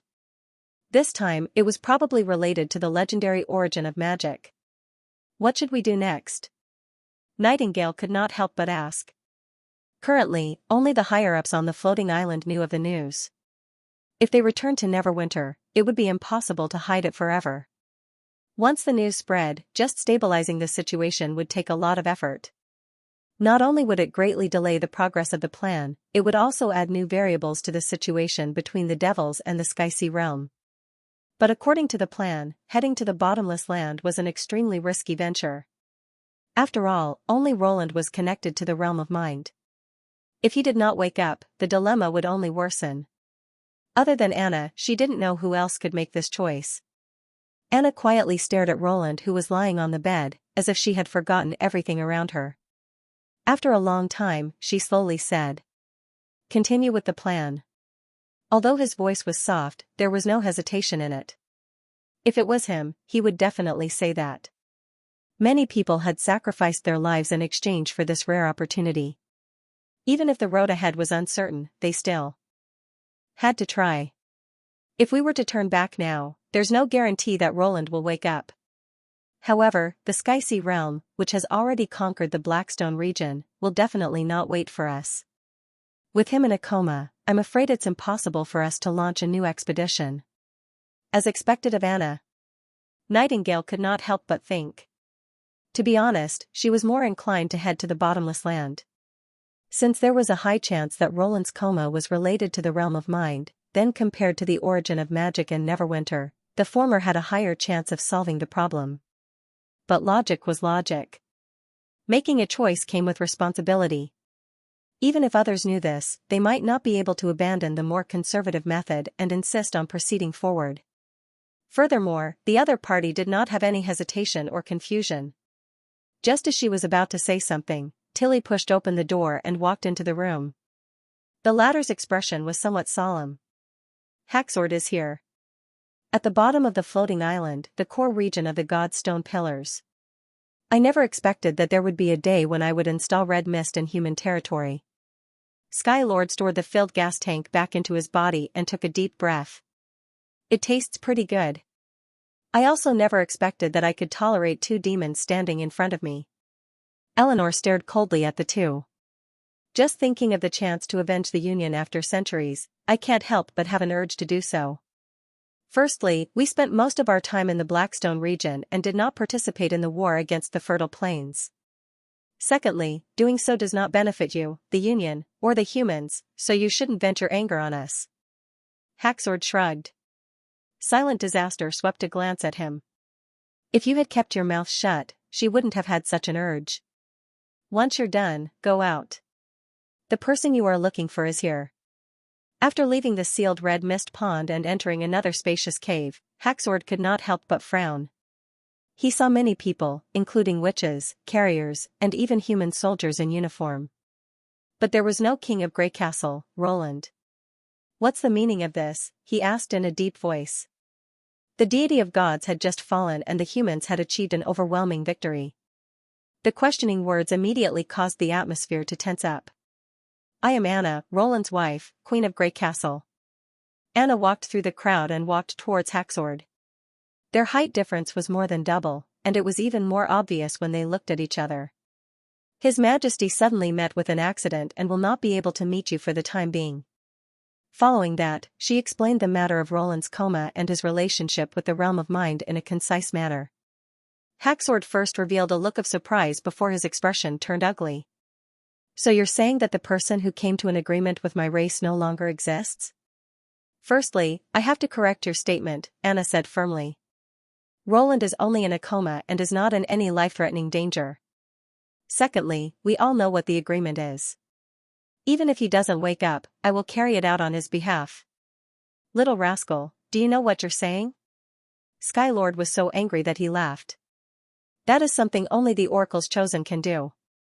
You can't even enter the realm of mind, yet you wish to replace him? Damn it. Valkyries is wrong. If this is God's retaliation, then everything is over." "No, you're wrong," Anna interrupted. "I don't need to enter the realm of mind, because Roland is currently in the dream world. No matter what, he will advance towards his goal, and I will carry out the other part." She paused for a moment. "I will let the floating island continue sailing towards the bottomless land, and at the same time, deploy reinforcements from Grey Castle to ensure that the plan can proceed smoothly. Of course, I will need your assistance." "What kind of joke is this?" "This is not a joke, but the only way to deal with a crisis," she said without backing down. "The agreement will not be terminated, nor will it be voided. From another angle, Roland has already reached the bottomless land ahead of time. All we need to do is to catch up to him, or else there will be no way to escape the divine will and continue the race." "Heh, you make it sound nice," Haxord sneered. "The operation of a kingdom isn't an easy task. I understand what the King of Grey Castle means to you humans, and I also know the temptation of power. Now that he is gone, do you think you alone can control everything and not throw the entire system into chaos?" He looked at the people behind Anna. "To let a 20-year-old lady become the acting ruler of Grey Castle. Don't you have a better candidate?" Or are you so naive to think that just based on her identity, she can? Halfway through his sentence, Skylord's voice gradually softened. He saw that everyone was looking straight at him. Even though no one responded to his question, sometimes silence was a form of answer. Haxord ultimately chose to cooperate. Even though it wasn't difficult to conclude that this was the most logical course of action as long as one thought about it rationally, when they saw the senior demon lord being convinced by a young witch and retracting his opinion, they still felt their chests swell and they couldn't help but raise their heads slightly. Skylord's only request was to confirm that the situation was as Anna had described, which she had agreed to. Under the layers of surveillance of the gods' punishment witches, Haxord and Sarakas saw Roland lying on the bed. The pillar of light around him was still as majestic as before, nearly covering half the floating island. If it were half a year earlier, I would definitely be very happy to see this scene. Haxord kept the 5-colored magic stone inside. Have you attempted to connect to the dream world? Of course, but it didn't work. Phyllis answered him. Our souls are no longer accepted by that world, and our companions who entered ahead of us have fallen into a deep slumber. This makes it impossible for us to transmit any information to His Majesty. The connection between the two worlds has been severed. On the bright side, he has at least 2 witches accompanying him. Haxord shrugged his shoulders and said to Anna, the Western Front project has been going on for nearly 100 years. In order to transport the Red Mist, which is also known as the Red Mist, from the Blackstone region to the human territories, it not only includes a birth tower, but also a passageway hidden in the mountains. And the exit of this passageway is just a mountain away from Everwinter's northern territory. Therefore, sending your reinforcements to the bottomless land doesn't require me to repeatedly travel. If you are willing to take the risk, I can help you open this distortion door. That's good. Anna nodded and said, I believe that with Silent Disaster escorting us along the way, your people wouldn't mind us using this shortcut. It was undoubtedly a bold suggestion to have a Grand Lord suppress the other devils who were ready to make trouble. The others could not help but break out into a cold sweat, but Haxord chuckled. Interesting young lady. I don't have any objections as long as it agrees. Sarakas took off her ferocious black helmet, revealing a head full of long hair that didn't match her appearance. Her extremely feminine face left those who had never seen her true appearance astonished. It sized up Anna for a moment before saying, I have a condition. When you bring Roland deep into the bottomless land, I want to enter as well. Is it because of the Nightmare Lord? Anna asked bluntly. Sarakas did not reply. I promise you, she finally said solemnly. After receiving an affirmative answer, Silent Disaster wore her helmet again and walked out of the bedroom. It was evident that it had no intention of interfering with the concrete plans to be discussed later. Haxord seemed to be used to his style of doing things. Let's change the venue to discuss how to head to the fog island occupied by the Sky Sea realm. Not long after arriving at the base, Roland and Valkyries were invited into a large hall by the receptionist. There were already quite a number of peers in the hall, but most of them were gathered at the back. As for him, he was directly led to the front row. The person sitting beside him was rather familiar. It was the celebrity martial artist genius, Fei Yuhan. After learning that he was unable to leave the dream world, Roland was much calmer than he expected. Or rather, he was mentally prepared for the fact that the Oracle would not let the matter rest. If he were in Neverwinter, he might have some worries, but now that the greatest threat to humanity, the Demon King's city, had been destroyed, and the floating island controlled by Eleanor was isolated from the outside world. Even if he were to remain unconscious, it would not affect the situation too much. All he needed to do was to seize the time and get rid of the Oracle that was causing trouble in the dark. The 3 of them exchanged simple greetings. Although they only exchanged a few words, Roland could sense that Valkyries treated Fei Yuhan much better than he did. When did a senior lord and a celebrity martial artist become so close? He had clearly been providing Peninsula coffee all this while. A few minutes later, Defender Rock walked into the hall. Everyone, we have a problem. His opening words immediately caused everyone to quieten down. Following that, Rock pressed the control pen in his hand, and several photos were projected onto the wall behind him. Upon seeing the contents of the photos, everyone simultaneously inhaled a breath of cold air. Several bright red holes appeared on the streets of the city. They were of varying sizes, with the large ones nearly splitting a building in half, and the small ones nearly covering a car. Martial artists were no strangers to such things. It was this phenomenon known as erosion that had destroyed Prism City. Evidently, the residents within the range of the holes were beyond saving, but this was far from the worst-case scenario. Many fallen evils could be seen in the photos. They gathered around the holes, as though they wanted to throw themselves into the scarlet nothingness. "Sacrifice," Fei Yuhan said softly. "I guess so." Roland nodded. This was not the first time he had seen such a scene. During the joint annihilation mission, the enemy had used a large number of cores to trigger the erosion and summon pure magic monsters. Now, they had merely skipped the middle step. Now that the city they were in was still peaceful, it was obvious where the problem lay. "These are all photos sent back from the surroundings of Sky City. It is currently in an extremely chaotic state," Rock said in a deep voice. Rock said in a low voice, "No one knows where they came from, and no one knows what the situation is like in the headquarters. There are cars and people fleeing everywhere. Even the martial artists who sent back these photos are probably dead." He paused. "This is a war started by the fallen evils. We have to act immediately and support Sky City." At this point, the defender specially glanced at Roland. "Considering that time is tight, the specific arrangements for the mission will be given to everyone when we arrive at the destination. In 30 minutes, the transport plane will arrive at the association's encampment. At that time, everyone must set off immediately without delay. This mission has nothing to do with any faction, and it is also the best opportunity to prove your abilities." After the meeting ended in a hurry, the other party left him alone. "Mr. Roland, we are still one step too late." Ever since he had demonstrated how to absorb the core power, the higher-ups of the Prism City had considered handing over the cores stored in the other branches to him as well. In fact, many branches had done so, but Sky City, as the center of the association, had never given them a definite answer. Unexpectedly, the news they received this time was a nightmare. Roland pondered for a moment, then slowly shook his head. "Perhaps we were late from the beginning." Rock was stunned for a moment before he understood what Roland was referring to. His expression changed drastically. "How is that possible? Not only are there several defenders in Sky City, but the president also spoke to me on the phone not long ago. Apart from that, I can't think of any reason why so many fallen evils would suddenly appear." "Only Sky City can provide so many force of nature cores," Roland replied. "The sudden appearance of the red light from the top of Sky City, the enemy swarming into the streets, and the sudden opening of the erosion. This is not something that can be done in a short period of time. Now that I think about it, it's not hard to realize that they haven't made any new movements since the fall of Prism City. This itself is illogical." Rock was speechless for a moment.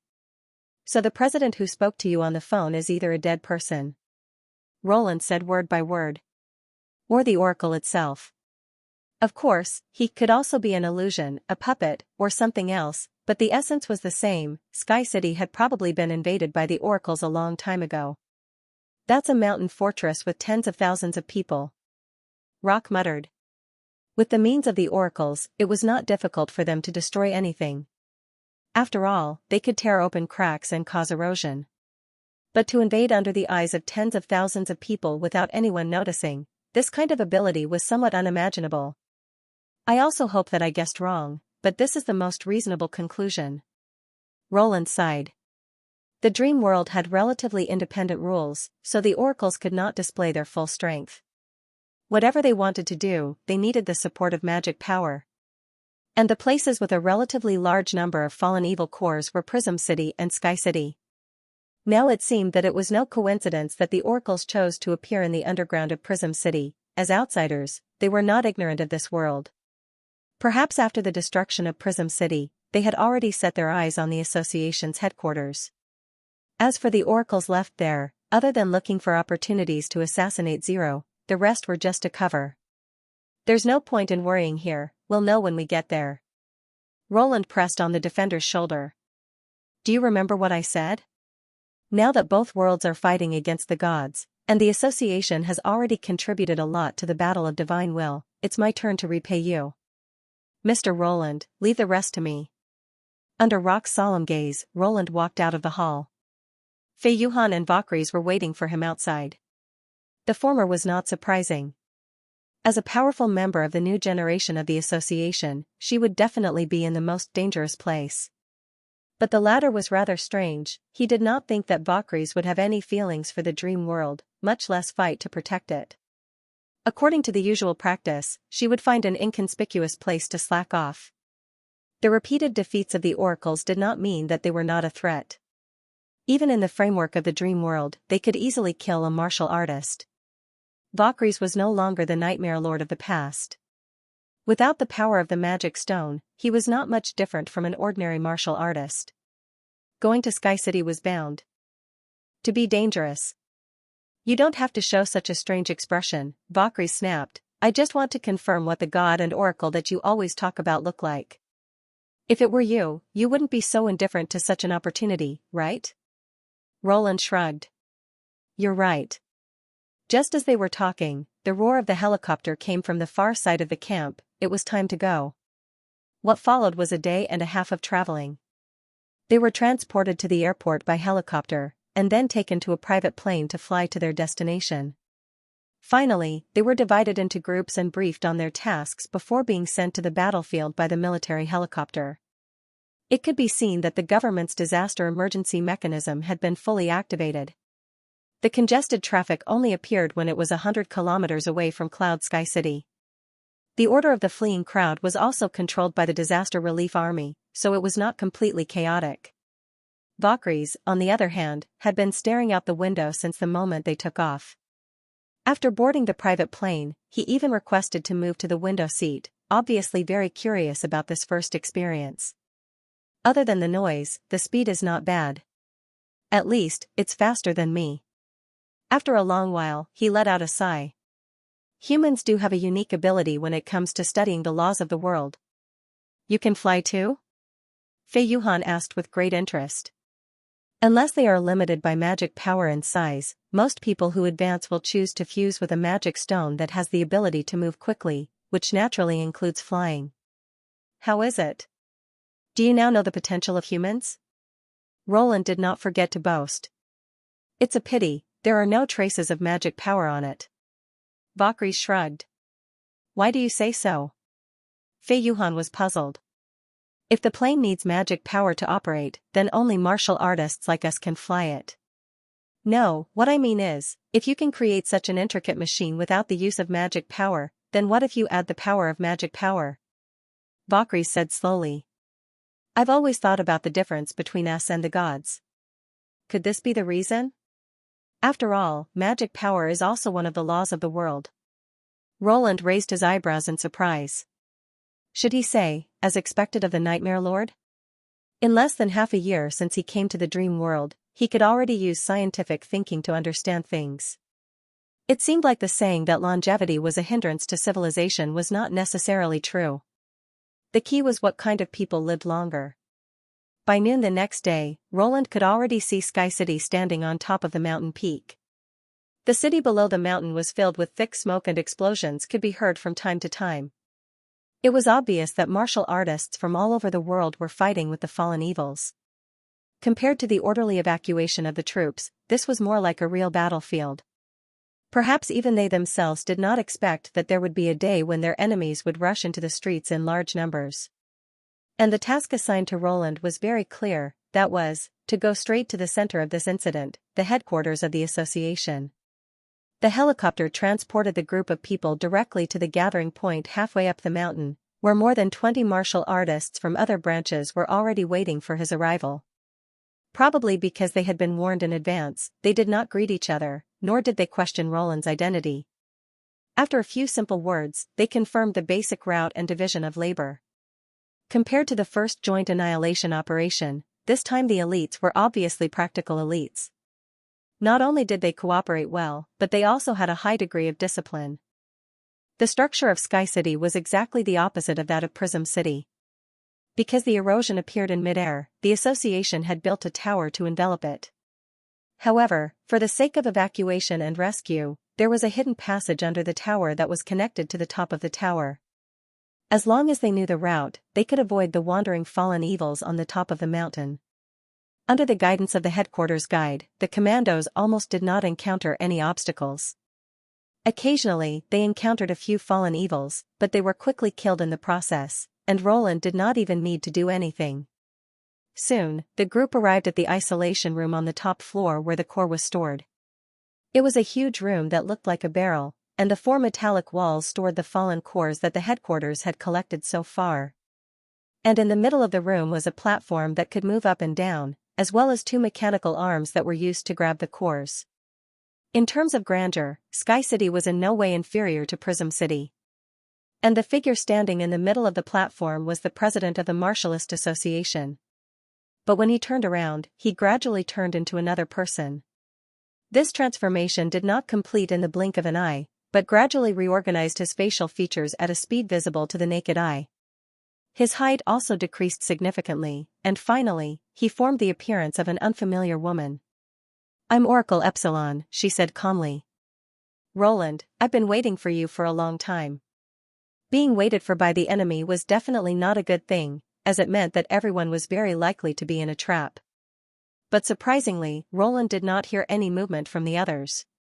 If it was Fei Yuhan, she should have already drawn her sword and was ready to strike. He swept a glance to his side, and his heart sank. His surroundings were completely empty, with not a single person in sight. "Don't worry about your companions, they've just gone somewhere else." The Oracle seemed to have noticed his confusion and took the initiative to explain. "Somewhere else?" "That's right, this is also one of my powers.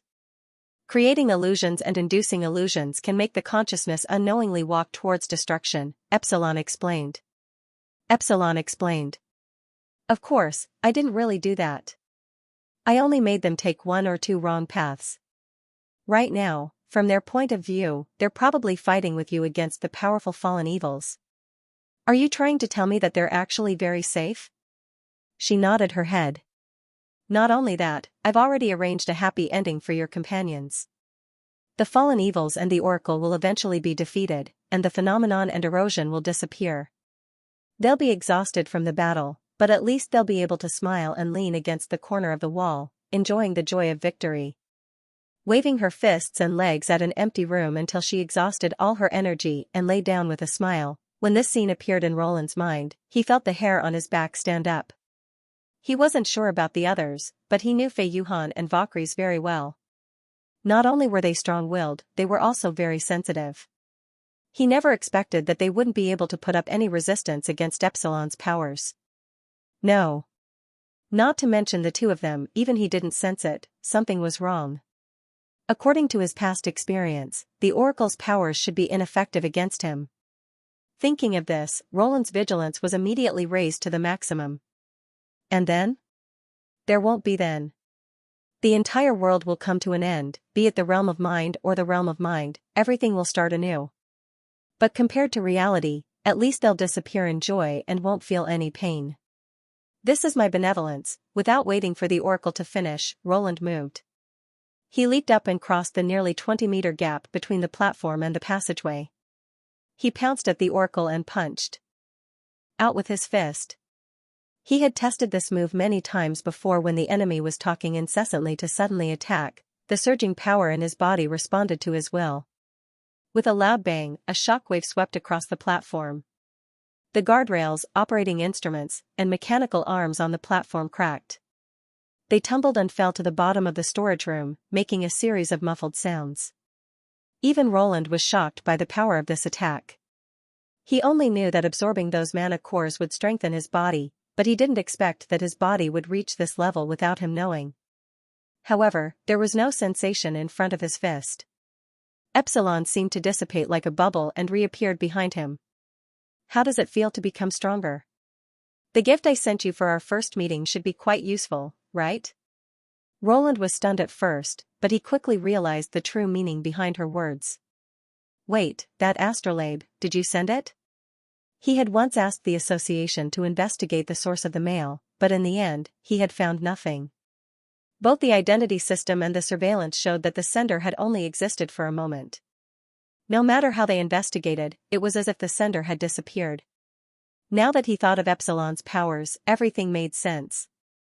Its name is Gamma, and it's also an oracle. Epsilon said calmly, as though she wasn't discussing her accomplice, but something completely unrelated. Roland was shocked for the first time. After confirming that he didn't hear wrongly, he asked in disbelief. Why? Because I want to know the answer, an answer that only God knows. Her voice sounded a little dazed. Do you understand now? I have no enmity towards you. If you want to head to the celestial domain, you need the help of the dream world. On this goal, we are at least the same. The change was too sudden, and Roland was momentarily at a loss for words. You don't believe me? The world won't lie to you. Epsilon spread out her hands. I didn't summon a rift like Delta to isolate your connection with the world, but you still failed to see through my illusion. That is the evidence. It's because I have no enmity that the dream world doesn't have the ability to repel me. You're actually from landside? This was the only possibility that Roland could think of. After all, Lon had said that there was more than one oracle who had betrayed him. I don't know how she explained it to you, so I can't answer this question accurately. Epsilon extended 2 fingers. If you're asking if I'm on the same side as her, then the answer is no. Before coming here, I didn't have any memories of Lon. I even killed her with my own hands in the Prism City. Roland couldn't help but twitch his eyebrows. Or perhaps you're asking if she and I have a common goal. She lowered a finger. The answer is similarly no. I'm doing this because of my own thoughts, and it has nothing to do with her. You can think of it as me helping you. Helping me means destroying this world? Roland sneered. You're wrong. The one destroying the world isn't me, but God. Epsilon shook her head. To prevent you from misunderstanding, I'll be straightforward. You should have noticed the changes outside. The barrier that covers the sky can temporarily stop the expansion of the dream world, preventing it from touching the divine domain too early. If not, even if the oracle is still around, God will not hesitate to destroy everything that has been accumulated to date. In fact, you have recently absorbed too many magic power cores, and you were only a hair's breadth away from the boundary. If I'm not wrong, Lon was supposed to monitor the expansion of your dream world, but she died by my hands. That's why no one told you how to reach the origin of magic at the same time. She even knows this. But this barrier also prevents me from contacting the outside world. Don't tell me you can control the real world? I can't. But at least I know that you have already opened up the path to the bottomless land. What happens next is only a matter of time, Epsilon said slowly. You should be able to guess how I obtain information. That's right, the content of your conversation with the Martialist Association and the Grey Castle Design Bureau will be submitted to headquarters in the form of a report, which is in my hands. And the content includes the Glory of the Sun project, as well as the feedback on the usage of various weapons. Roland was enlightened. Epsilon was using these fragments to piece together the entire picture of the outside world. Have you never considered that my unconsciousness might cause an accident? This is also one of the unknown factors, but I don't have a better solution. Only when you enter the realm of mind will the world be activated, so it will definitely trap you within, Epsilon answered patiently. Fortunately, you and I don't have to wait here all the time. After the connection is cut off, the domain can automatically adjust the flow of time. As long as you are willing, it won't be a problem for a day to pass in the blink of an eye. Roland immediately widened his eyes, not daring to close them for a moment. He was afraid that by the time he woke up again, centuries would have passed in the outside world. Don't worry, what you are worried about won't happen. The corners of her mouth curled up, revealing a smile for the first time. The barrier needs magic power to maintain. Even if all the cores stored here are depleted, it will only take a month and a half in the outside world's time. And that is the final deadline. Bookseller's website, a month and a half, meant that if the plan were to be temporarily halted or cancelled, it was possible that the deadline would be forever missed. Could the people on the floating island really persist to the end without him, and what about the devils? Without Valkyries as a middleman, would the fragile agreement with Sky Lord be broken, not to mention the Sky Sea realm and the bottomless land that were entrenched in Fog Island? Damn it, it would be great if I could pass this information out. Roland's mind was spinning rapidly, trying to find a way out of this predicament, but he couldn't come up with a feasible plan for a long time. This was different from any crisis he had faced in the past. Even if he destroyed the oracle in front of him, he would not be able to reverse the situation. Roland vaguely realized that this was no longer something that could be resolved by a single person. I don't understand. He fell silent for a while before saying, in the beginning, all of you treated me as a destroyer that had to be destroyed because the dream world threatened the rules set by God. It was even exaggerated to the point of destroying everything that had been accumulated over millions of years. Now, you are acting out of character and are helping me enter the divine domain. Don't tell me that everything that has been accumulated has suddenly become worthless. That's not the only thing that's laughable. Since God can turn the dream world into nothingness at any time, why didn't he do so from the beginning? Don't tell me that he has pity. The more Roland spoke, the angrier he became. His tone was also rising. Countless races are fighting each other in the name of God until they are destroyed. Other than weathered skeletons and ruins, there is nothing else. What kind of accumulation is there to speak of? And you, Epsilon. Since you plan on betraying God, why don't you do it more thoroughly? Lon did it to break free from her shackles, but what about you? If you just want an answer, I don't mind bringing another person to the divine domain. When the time comes, you can ask God as many questions as you want. Speaking inexplicable words and doing unreasonable things, is this the characteristic of those who claim to be gods and God's messengers? They are worse than mortals. At least mortals will know what they want. However, Epsilon was not angered at all. She was not like those oracles in the past, who had become particularly sensitive and excited when it came to the problems of the gods. She even showed a look of understanding after listening to Roland's words. The oracle walked step by step towards Roland. The distance between the two of them was only one body's length. The fact that you can ask these questions proves that you are only one step away from the answer. Be it Epsilon or Roland, this distance wasn't a safe line, but they didn't seem to think much of it. However, if we don't take that step, no matter how close it is, it's still infinitely far away. She looked up at Roland. Gods are great only because of what they do, not how many people know about them.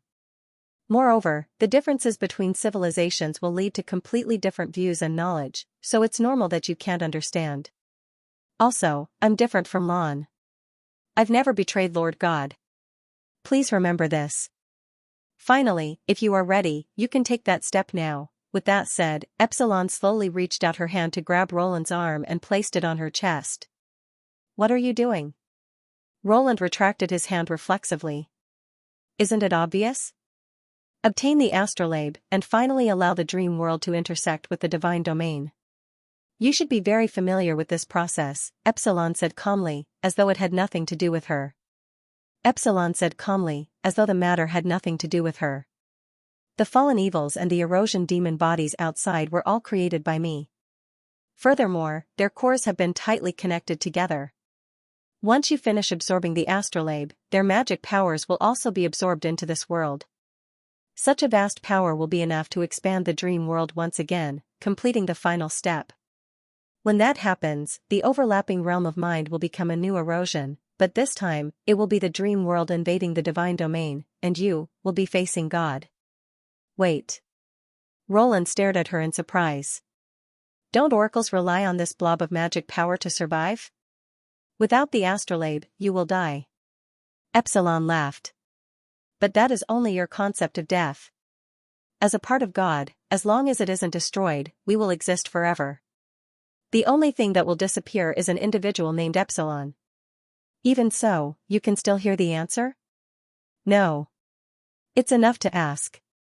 As she said that, she clasped her fingers together and stabbed them into her chest, pulling out a dazzling azure star vortex. The blood that splattered even stained Roland's face. Ahem. Accept it and enter the divine domain. Everything you want to know. Ahem. You will find it there.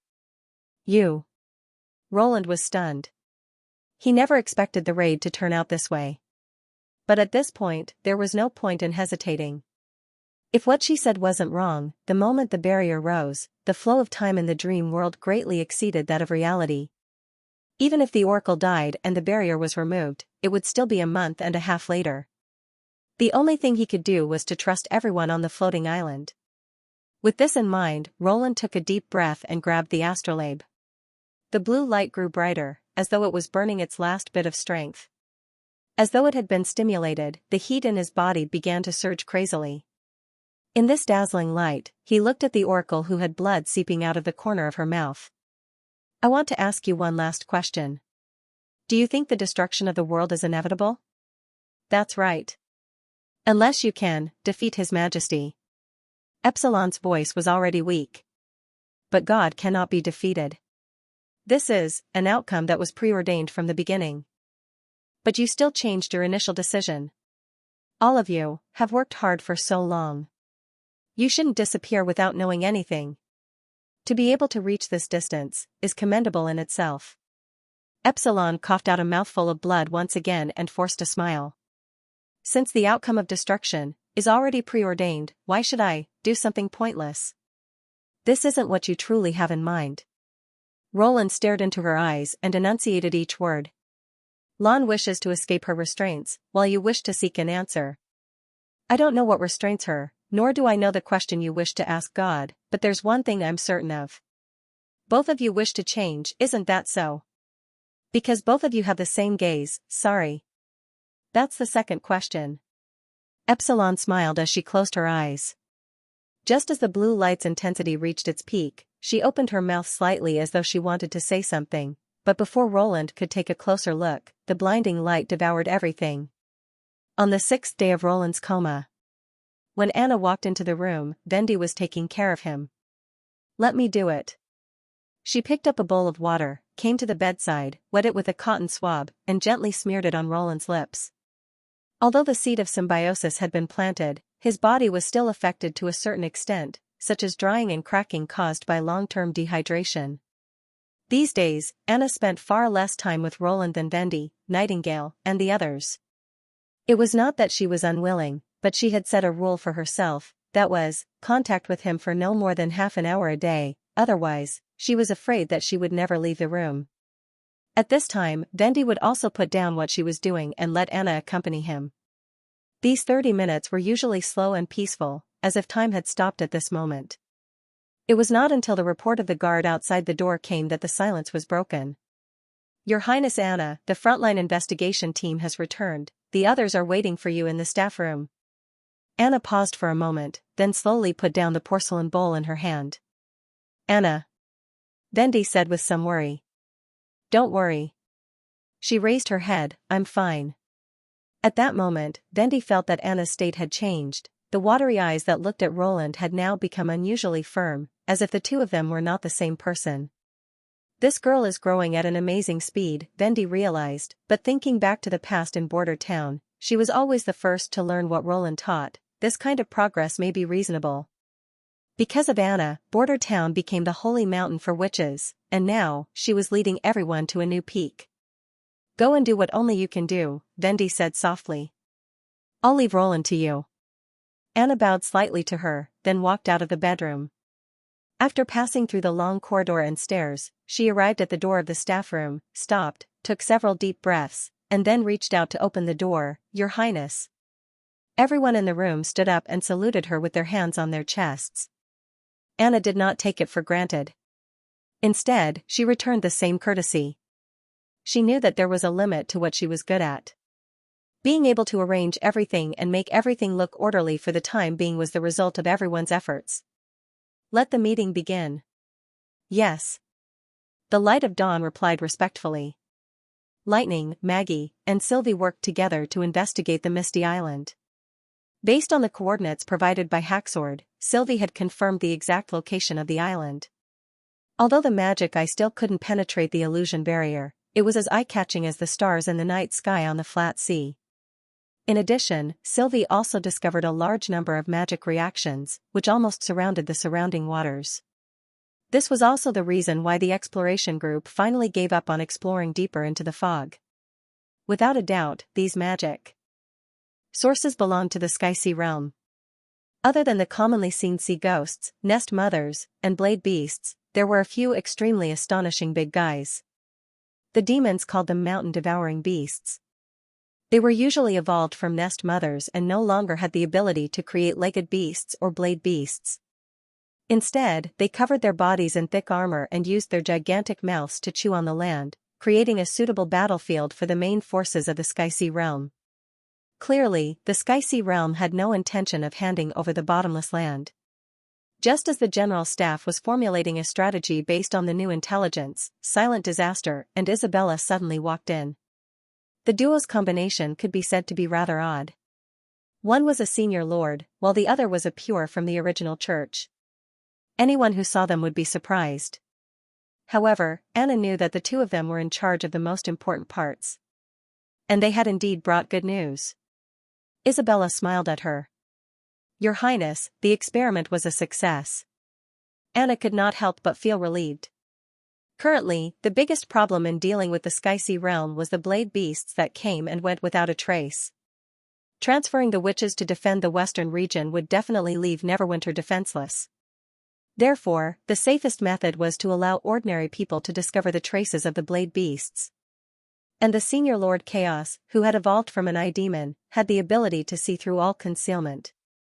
However, the range of effect was rather small, making it far less versatile than passive vision. If they could expand the range of the senior Lord Chaos's abilities by several times, they might be able to achieve a decisive effect. The person who first suggested this was none other than Haxord. Anna immediately thought of the infinity sigil that Zero had previously used. Finally, the plan was split into 3 parts. Silent Disaster would be in charge of convincing Chaos, Arietta would provide the high-grade magic stones, and Isabella would conduct the relevant research. This was also the reason why the combination was so strange. And Isabella's affirmation meant that the most troublesome part had been broken through. This immediately boosted the morale of the staff. At the very least, they now had a visible direction to attack the bottomless land. After the theoretical conditions were met, all that was left was the deployment part. "I hope that Grey Castle can make it in time," Agatha said as she looked at the map of the 4 kingdoms. "I believe in Iron Axe and the rest," Anna said slowly. "Kingdom of Dawn, Coral Bay." White walked up the deck with his walking stick and slowly moved to the bow of the speedster. It was a fast sailboat with 2 masts. Although it was considered a seagoing ship, it was not good at resisting the wind and waves. Most of the time, it could only sail along the coastline. However, its greatest advantage was its cheap price. In the past, it would cost at least a few hundred golden dragon coins, but now, it only cost 99 golden dragon coins. If it was exchanged for Grey Castle notes, there was a 10% discount. "Good day, boss." The sailors who were moving the goods on the deck bowed to him. White nodded in satisfaction. If it were in the past, it would have been a huge expense to hire such a group of people. However, as the merchants became increasingly fond of paddle steamers, the price of ordinary sailboats had dropped. Even these lads who were good at climbing masts and hanging horizontal sails had become much cheaper. After all, steamboats did not need sails, nor did they require so many people. Looking at the sea with blue skies and white clouds, listening to the melodious cries of the seagulls, White was in an exceptionally good mood. From a coachman to a sailboat owner, his fixed assets had multiplied several times. Although he was still in the business of transportation, and his employer was basically Neverwinter, compared to a year or 2 ago, it was a complete change. Of course, he did not forget his dream of buying a steam-powered truck. However, there were many new things added to this dream, such as buying more ships and cars. Of course, it would be best if he could establish a company that specialized in transportation. "Boss, are you reminiscing about the past again?" someone joked. The sailors knew that when their boss was happy, he loved to brag about his past experiences. As long as no one interrupted him, it was not a problem for him to talk for an hour or 2. As listeners, they could also take a break from their busy work, so someone would always start the topic. "What do you mean by reminiscing about the past?" "This is life experience. You guys are too inexperienced." White stared at them. "I pulled a carriage for the Countess, then I worked for the church, and then I was employed by Grey Castle to save up my family business. So, those aren't hardships at all, but the foundation of success, understand?" Yes, you're right." Everyone nodded. "Little brats, I know you want to be lazy again. White found a clean place to sit down and patted the floor beside him. Come over here. Since I'm in a good mood today, there's no harm in telling you. Whistles immediately rang out on the deck. White did not care. He was not a noble. If he had not made the right choice to migrate to Neverwinter with most of the people, his current situation would not be any better than these sailors. Today, I'll tell you about the story of how the King of Grey Castle recovered the sedimentation bay in the Kingdom of Wolfheart. White thought for a moment and then began to talk. He talked about the soldiers who stood in the rain and did not fall, and about the noble envoy group who abandoned their armor when they saw their faces. However, most of the content was focused on the fleet that covered the sky. You have no idea how huge that fleet was. The continuous white sails were almost longer than the sea line. Just looking at them from afar, you could not move at all. No wonder the Baron of the Sedimentation Bay immediately submitted to His Majesty. Is it really that exaggerated? Hey, it was even more exaggerated than what I said, kid. I bet that it was the most magnificent scene I've ever seen in my life. You can't understand it even if you break your head. Unless you see it with your own eyes, you'll never be able to reach my level in this lifetime. Of course, such an opportunity may not come again even if you wait for 10 years, White said proudly. Boss, have you seen a ship that can appear out of thin air? Someone asked. What nonsense are you talking about? I'm telling the truth, not some folklore. But it's just, opposite the dock, and, there's more than one. The man stammered. Did you drink too much last night? White propped himself up and pushed away the sailors around him. He looked toward the sea and was stunned. He saw a huge door appear on the sea. My eyelids are struggling. I'm taking a day off today. My dear friends, go to bed early too. I just came back from Shanghai. Let me rest for a day, currently typing, please wait a moment. After the content has been updated, please refresh the page to receive the latest update. Not only the sailors on the speeder, but other people on the dock also noticed this incredible fleet. The dock was eerily quiet for a moment. If not for the Grey Castle flag flying at the top of the mast and the people on the ship waving at them, they would have immediately abandoned the goods in their hands, turned around, and fled. Even the legendary Spectre ship would only appear in the misty distant sea.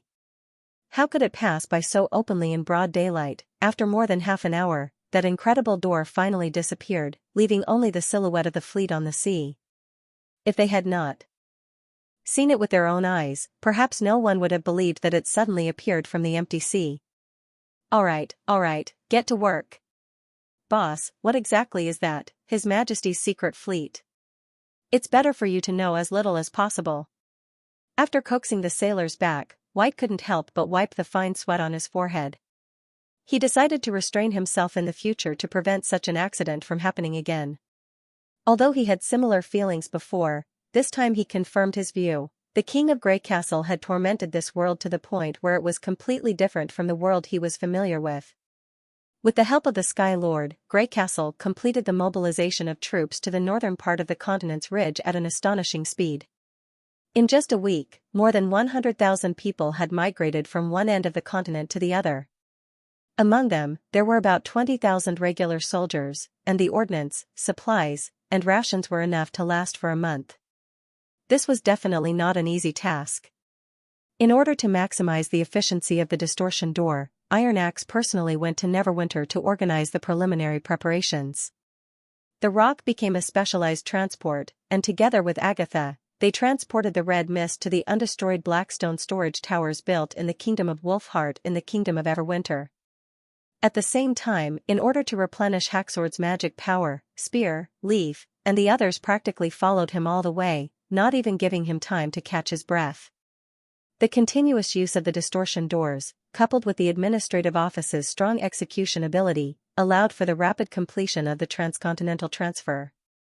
Although many soldiers of the First Army were astonished by the Sky Lord and the demons in the ridge of the continent, Iron Axe's leadership prevented these doubts from becoming a problem. Gradually, there was a rumor that the demons had surrendered to the King of Grey Castle and pledged allegiance to him. Of course, Haxord, who had been notified in advance, could only turn a blind eye to this and pretend that he had never heard of such rumors, keeping all the curses in his heart. On the 19th day of Roland's coma, the front lines were ready to attack Fog Island. In the General Staff Department, all the higher-ups were conducting their final tactical deduction. First, Lightning will fire a signal flare above the destination to point out the direction for Madame Eleanor. After that, the floating island will open the way and enter the target area from the west. Edith pushed the model representing the floating island to the west side of the map. This step will take about 3 days. With the floating island size, it will definitely be discovered by the Sky-Sea realm. But even so, they don't have any good methods to stop us. Haxord said confidently. From the very beginning, the deity of gods was designed to target the Sky-Sea realm's lair. Although the island is small, it is in essence the deity of gods. As long as we do not float over the sea, the enemy can only watch from the water. The acid that the nest mothers shoot out will at most leave some black spots on the mountain rocks. For now, the enemy won't pose much of a threat to us. The Air Knight's main mission is to suppress the enemy and use the bottomless land as the center to clear out an isolation zone. Phil and Schilt placed a ruler horizontally in the middle of the island. Your Highness Tilly, I'll have to trouble you with this. Tilly nodded. Once the enemy's attention is attracted by the floating island, the First Army will enter the scene from the north and gradually push south. The army's goal is to completely eliminate the remaining enemies and occupy the surrounding areas of the bottomless land, buying time for Her Highness Anna to find the entrance to the Divine Realm. The Pearl of the Northern Region paused. According to Joan, there is a guide on the island who calls herself the Guardian. She might be able to open a passage into the realm of mind. I remember telling you the last time that I killed the Guardian. Haxord reminded. Indeed, but after comparing the information, we believe that she won't die so easily. Edith shrugged. What you saw was a person of the same race who advanced, but what Joan saw was a human female. Either the Guardian is an illusion, or there are several of them. Considering that there are no signs of human habitation on the island, the fact that she can stay there for thousands of years means that she's extraordinary. But, will this person really lead us into the Divine Realm? Vendi asked worriedly. The scene fell into silence. In fact, the second half of the plan was not supported by any reliable information. It was unknown if such an entrance existed or not. Nightingale had once told everyone about the backtrack scenes that Roland had seen in the dream world, and that was the only clue they had. However, the content was too obscure and difficult to understand. Even Anna could not find any useful clues. The only thing that could be confirmed at present was that the Guardian would only open the path to heaven for the victorious race that carried the complete legacy. As for whether Roland was within the range of her guide, it was still unknown. If we don't give it a try, we will never have an answer to this question, Anna said decisively. This unwavering answer made everyone relax, as though they were suddenly filled with confidence. I have to remind you, humans, Silent Disaster suddenly said. This battle is completely different from the wars you are familiar with. It will not be carried out one step at a time. Once we come into contact with the Sky-Sea realm, the subsequent steps will be carried out simultaneously. Regardless of what you want to do, you have to make haste. In other words, it's impossible for us to set up camp and slowly search the island? Edith pricked up her brows. Believe what she says. Haxord shrugged. Sarakas has spent most of her time fighting the Sky-Sea realm for the past 100 years.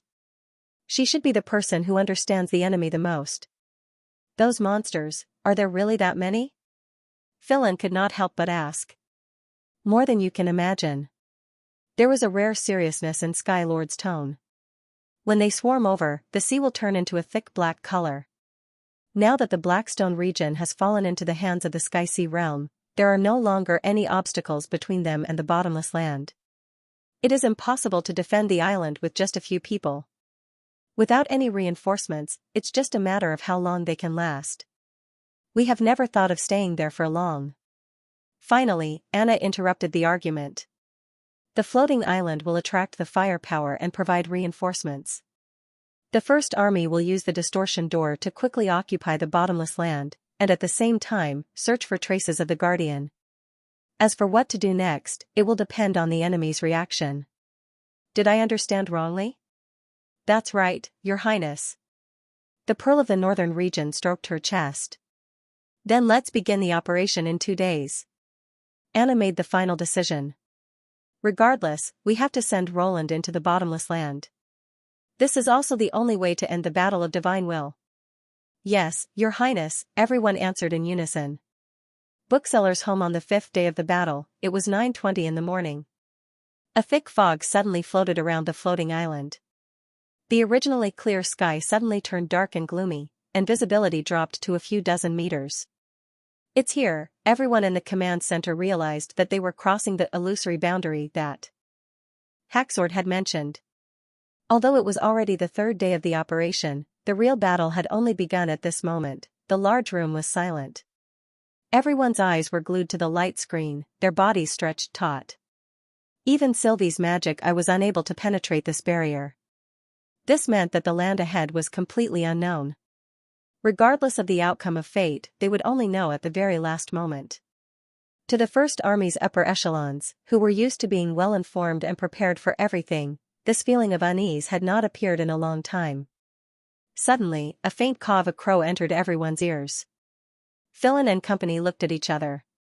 This was the sea, how could there be crows? But it was not an auditory hallucination.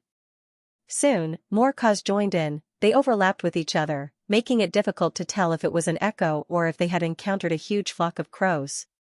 In less than a few minutes, the caws had joined together and were indistinguishable. At the same time, they became louder and louder. A staff officer's expression suddenly changed. "This is the caw of a sea ghost." "Sea ghost?" someone asked. "Are they the legendary creatures?" "No, they are not legends. I once worked at Festive Harbor. When the old sailors there speak of sea ghosts, they would describe them as black crows of the sea. Humph, making a mountain out of a molehill." Haxord crossed his arms and said, "They are just the lowest vassals of the Sky-Sea realm. Their only advantage is that they have sufficient numbers. They are the most suitable to fill up the battlefield. In a while, you will see what kind of enemy our race has been fighting." As Skylord spoke, the density of the fog suddenly decreased. The floating island's landing strip appeared before their eyes at a speed visible to the naked eye, followed by the distant sky and sea. The dome was still gloomy, but at least it looked normal. However, the scenery on the sea was completely different. Everyone who saw the scene on the other side of the light screen shuddered in unison. It was definitely a scene that no one could forget even if they wanted to. Countless water ghosts poked their heads out of the sea and opened their mouths to roar at the floating island. It was as if a dense expanse of small holes had opened up in the sea. Just a glance at it would make one's scalp go numb. Their bodies floating underwater caused the seawater to appear a strange black color. If one had to describe it, it was a bit like a puddle where a nest of tadpoles had hatched. However, it was not uncommon to fill puddles, but it was extremely rare to dye the sea with ink. And the rumored bottomless land had also appeared in front of the floating island. Its size was similar to Sleeping Island, but there were no signs of a freshwater lake on it. Instead, it appeared lush and lush, completely unlike a lone island in the middle of the ocean. Very soon, the nest mothers appeared among the sea ghosts. They opened the ribs on their backs and sprayed green slime into the sky. For a moment, it was as if a rain of venom had fallen below the floating island. If the humans had taken the lead instead of the North Slope mine, the outcome would have been obvious. A total of 1524. Eleanor's voice suddenly sounded in everyone's mind. "You mean?" Ironax asked in surprise. "The number of acid nest mothers." She used her usual languid tone to reply. "It's not much more than the number of cannonballs." Just as she finished her sentence, a boom sounded from the bottom of the floating island. The first to counterattack was Eleanor. A 152mm long-sung cannon was fired, and after flying nearly 1,000 meters, it accurately smashed into the body of a nest mother. The shell drilled into its organs and exploded, blasting it into two. At the same time, the sea ghosts beside it were also affected by the explosion. The flying shrapnel stirred up dense splashes on the surface of the sea, but this time, it was no longer black, but the color of blue blood. In the past half a month, the engineering team's greatest modification to the floating island was the addition of a series of cannon mounts, ranging from 20mm autocannons to the largest caliber long-sung cannons. After all, the Sky-Sea realm's main advantage was at sea. Without the pressure of air defense, increasing their firepower was naturally the best choice for the First Army. At this moment, the floating island was like an aerial battleship, one that was equipped with a fire control computer. Under Eleanor's control, more automatic cannons joined in the firing, turning the bottom of the island into a land of death where steel and flesh interweaved. The sounds of cannons and machine guns alternated, suppressing the cries of the sea ghosts. Although Haxord maintained his posture, the expression on his face had unknowingly turned complicated. Clearly, he had realized that when the heritage of the various races were combined, it would produce an astonishing effect. "Get the Air Knight to prepare to set off as well," Tilly said into the microphone. According to the plan, the Air Knight would no longer be in charge of the final battle. They would be split into dozens of batches and hover above the bottomless land for extended periods of time. Cutting off reinforcements, striking the enemy's main force, and relieving the pressure on the ground forces were all missions that the Air Knight had to shoulder. The weakness of the Sky-Sea realm's aerial forces had to be exploited to the fullest. Moments later, fully loaded biplanes glided out of the hangar and entered the waiting area. At 10:40 in the morning, the Eleanor entered the island's boundary. The number of monsters that were attracted by the massive object were uncountable. They stepped on the corpses of their own kind and swarmed towards the floating island, completely disregarding the fact that they were unable to deal any damage to the floating island.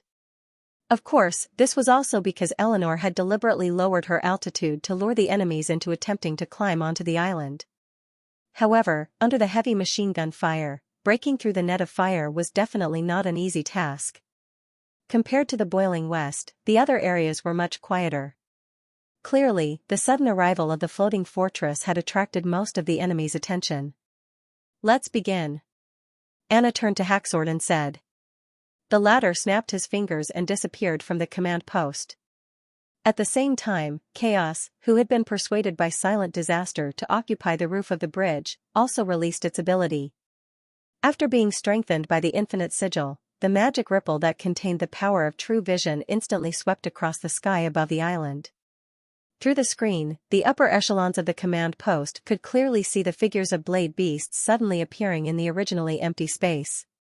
Their contours gradually took form, as though they were being forcefully pulled out of their hiding places. The next moment, Skylord appeared at the edge of the bottomless land. He looked up at the sky above the sinkhole. Even without taking out the 5-colored magic stone, he could still recall the magnificent scene he saw when he first arrived. Is this a fate set by the gods? Perhaps, from the moment he witnessed the magic power's brilliance condensing here and the battle of divine wills ending, it was only a matter of time before this day arrived. But when the time came, he felt that the feeling of joining forces with humans wasn't that bad. Reporting to HQ, 6th Battalion is moving towards 11. 3rd Battalion has occupied one position. Detected a powerful magic power source approaching. Need to inform Air Knight to calibrate and intercept the signal. This is lightning. Understood. Tank teams 19 and 20 are in contact with the enemy. Target is the blade beasts. With the entry of the ground troops, the command post immediately became bustling with activity. Correspondents were in charge of categorizing the information they received into the hands of the strategists, who would then provide feedback on the sand table map for the decision makers to make. At this moment, there were dozens of red flags and squares on the sand table. They represented the infantry, artillery, and armored divisions of the First Army. From the overall situation, the initial stages of the plan were progressing smoothly. The red markings were spreading outwards with the bottomless land as the center. The Sky-Sea realm had clearly sensed the sudden appearance of the troops as a portion of the monsters began to shift their targets and pounce at the First Army. However, in the face of the rapidly forming formation, sporadic attacks were no different from suicide. Through the distortion door, the troops on the other side of the sea were surging into the lone island.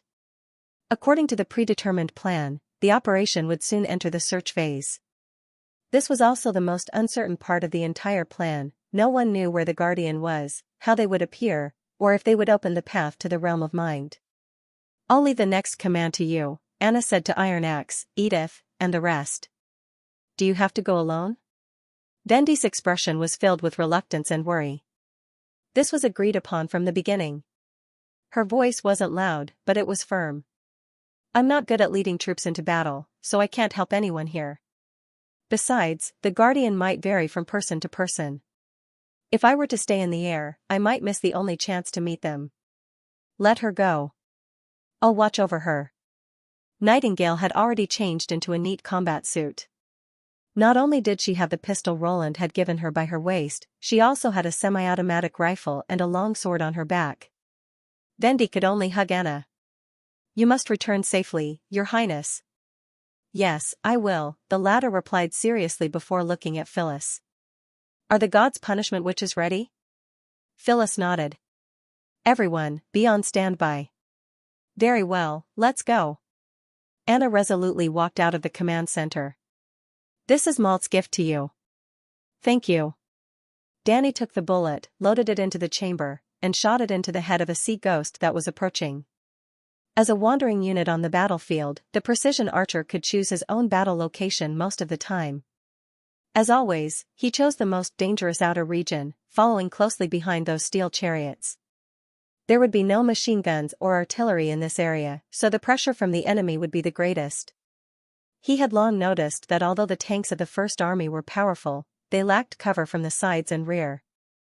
Especially around the sinkhole, there were stone tablets of various shapes everywhere, which made it impossible for the people in the vehicles to see the approaching enemies. And this kind of venue was simply designed for him. Be careful, there's a big guy 150 meters to the right. Understood. Danny peeked out from behind a stone tablet and saw a medium-sized blade beast sneaking around the back of a tank in an attempt to launch a sneak attack. Although these monsters were not made of steel, their lethality and agility were not to be underestimated. Especially their scythe-like front claws, when filled with magic power, they could penetrate the armor of a tank. He slowly pushed a new bullet into the chamber and raised the rifle in slow motion, but Danny did not aim at the target, but moved it into the air. According to the combat manual, the blade beasts had thick armor on their heads, and it was difficult for normal bullets to kill them in one shot. Furthermore, before the enemy launched an attack, they would be extremely wary of the possible threats around them, and it was not recommended for soldiers to face them alone. Thus, he had to wait for a more suitable opportunity to strike. And that was the moment the enemy launched a sneak attack. The blade beast did not notice Danny, who was like a statue. It crawled to the ambush range, spread its thin wings, and suddenly leaped towards the tank. At the same time, Danny pulled the trigger. Following a gunshot, the bullet accurately penetrated the exposed frontal bone of the blade beast and entered its skull. The blade beast instantly froze and glided a few meters due to inertia before falling heavily to the ground, but at this moment, other than twitching, it was no longer a threat. You're still so powerful. That's because you're watching me. Danny smiled and patted Malt's head. Just as he was about to look for his next target, he suddenly realized that more than 10 sea ghosts had gathered around him. While he was concentrating on the blade beasts, Danny pulled his partner behind him, then leaned against the stone tablet and raised his spear. Now that it was impossible to escape, he only wanted to know how many sea ghosts he could kill before he was killed. But at this moment, an unbelievable scene appeared. The sea ghosts did not swarm up to tear him into pieces, but instead started biting each other. The grass was instantly filled with the pungent smell of blood. Until the last sea ghost fell, there was not a single complete corpse around. Then, a group of men and horses walked out from behind. Although they were also wearing the uniform of the First Army, their appearances were obviously different. They were Majin's troops from the southernmost region. Precision shooter? The leader sized up his weapon and emblem. Why are you here alone? Where's your protector? Fairy, another person tugged on the former's sleeve and said embarrassedly, if you don't mind, you can temporarily come with us. I didn't act alone, but I still have to thank you. Danny had already realized that this warrior who was called Fairy was definitely not an ordinary person. As for what happens next, I still hope that I can, kaboom. The tanks in front suddenly fired a series of concentrated cannons.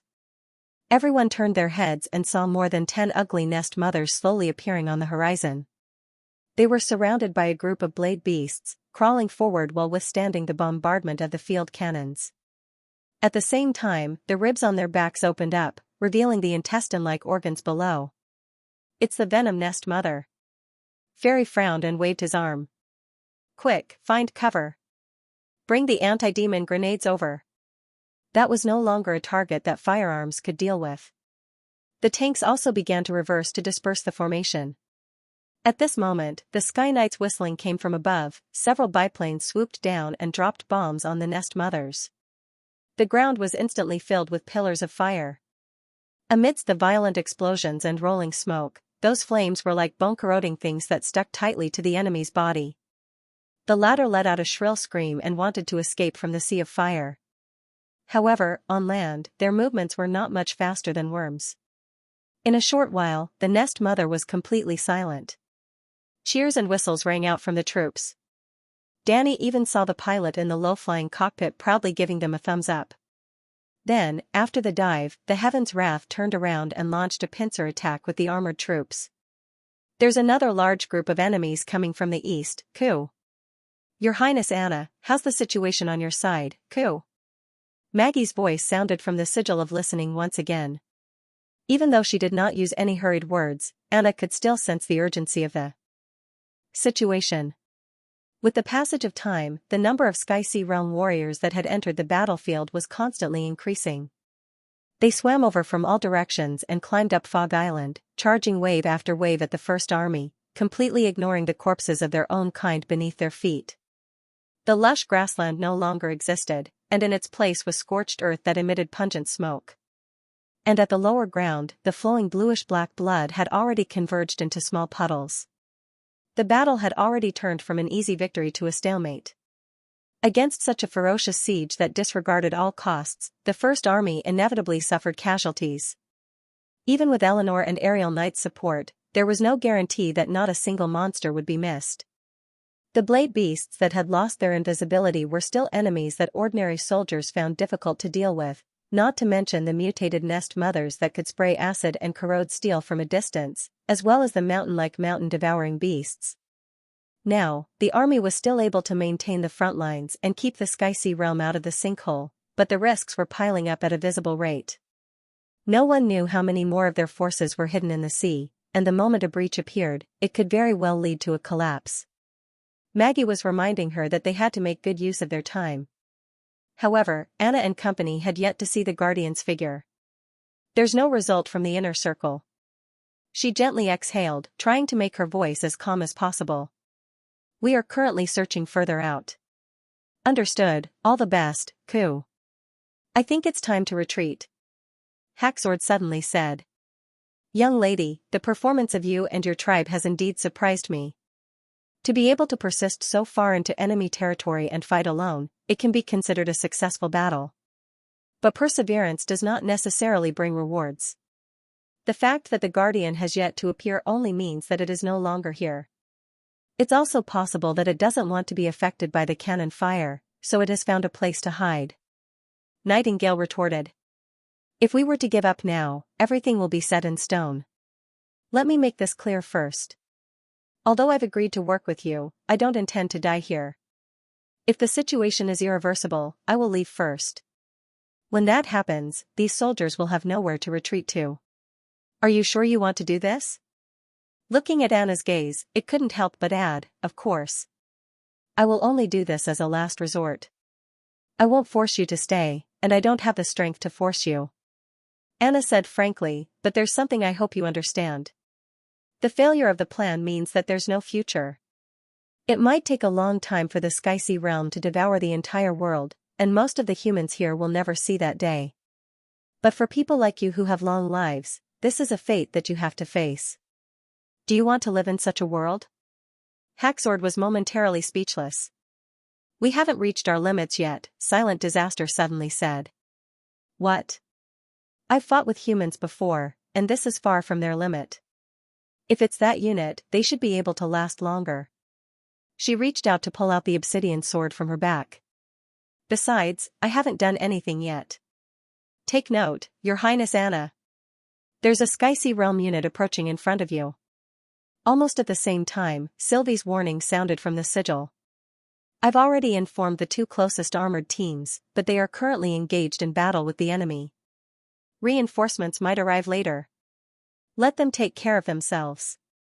Nightingale took a step forward. Leave this to us. That's right. I don't want to lose to the devil on such matters. The gods' punishment witches raised the shotguns in their hands. Soon, a mixed unit of blade beasts and nest mothers appeared in front of them. Behind them were two gigantic mountain-devouring beasts. Silent Disaster was the first to charge into the enemy's formation. Under her summons, dark clouds gathered in the sky as golden streams of light constantly flickered and converged. Finally, they transformed into a bolt of lightning that tore through the heavens and rained down on her surroundings. This one attack turned dozens of monsters into ashes.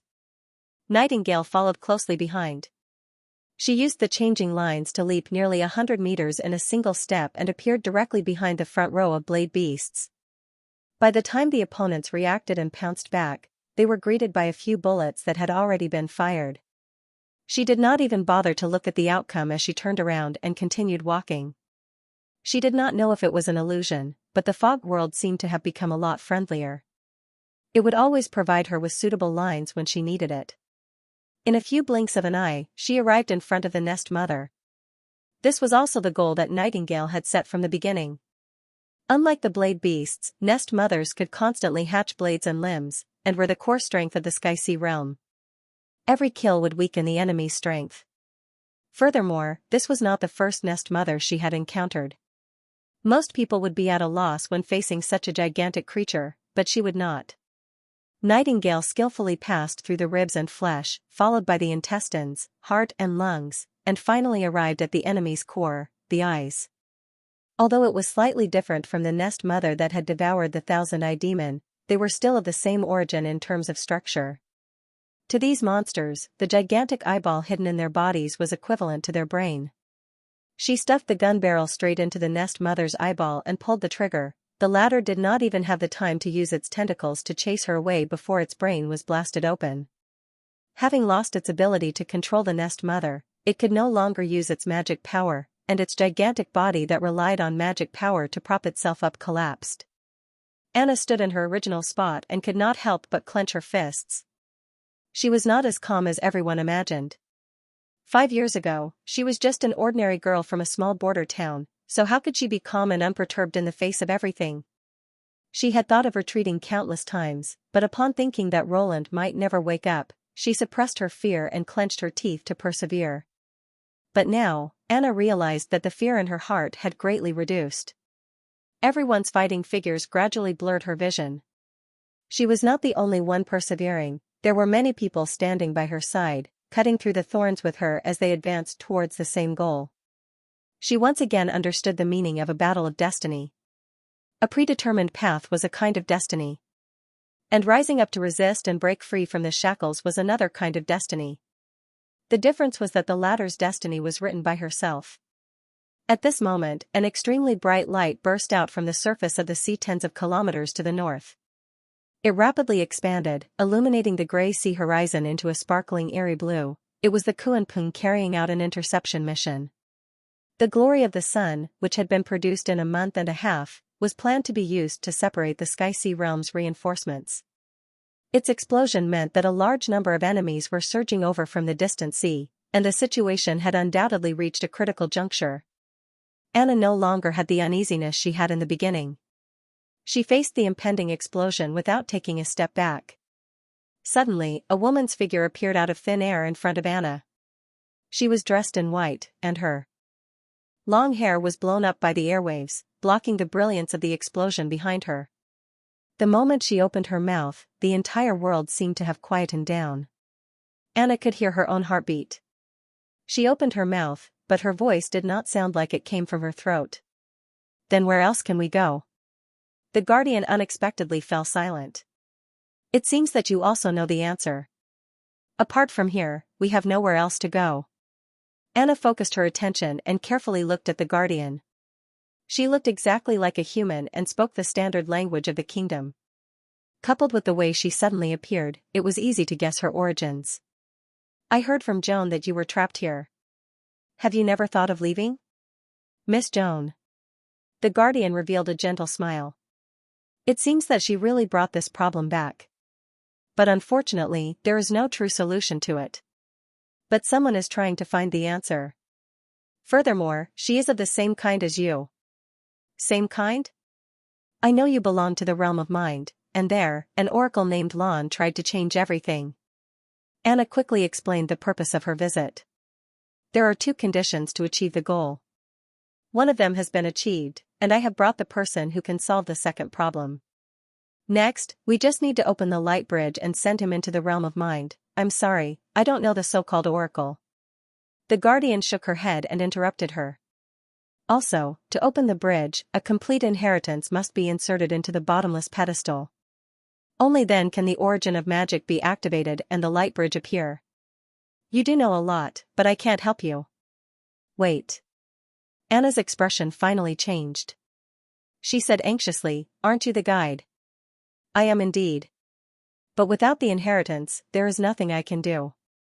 The guardian walked to Anna's side and gently stroked her hair. Leave here quickly, child, before it's too late. The guardian's figure began to fade, as if she was about to disappear into thin air. Anna reached out to grab her, but she could not touch anything. Finally, forget everything you have ever heard, if there is such a thing as a traitorous oracle. When she completely dissipated, Anna heard her murmur, the battle of divine will is an attempt to find the answer.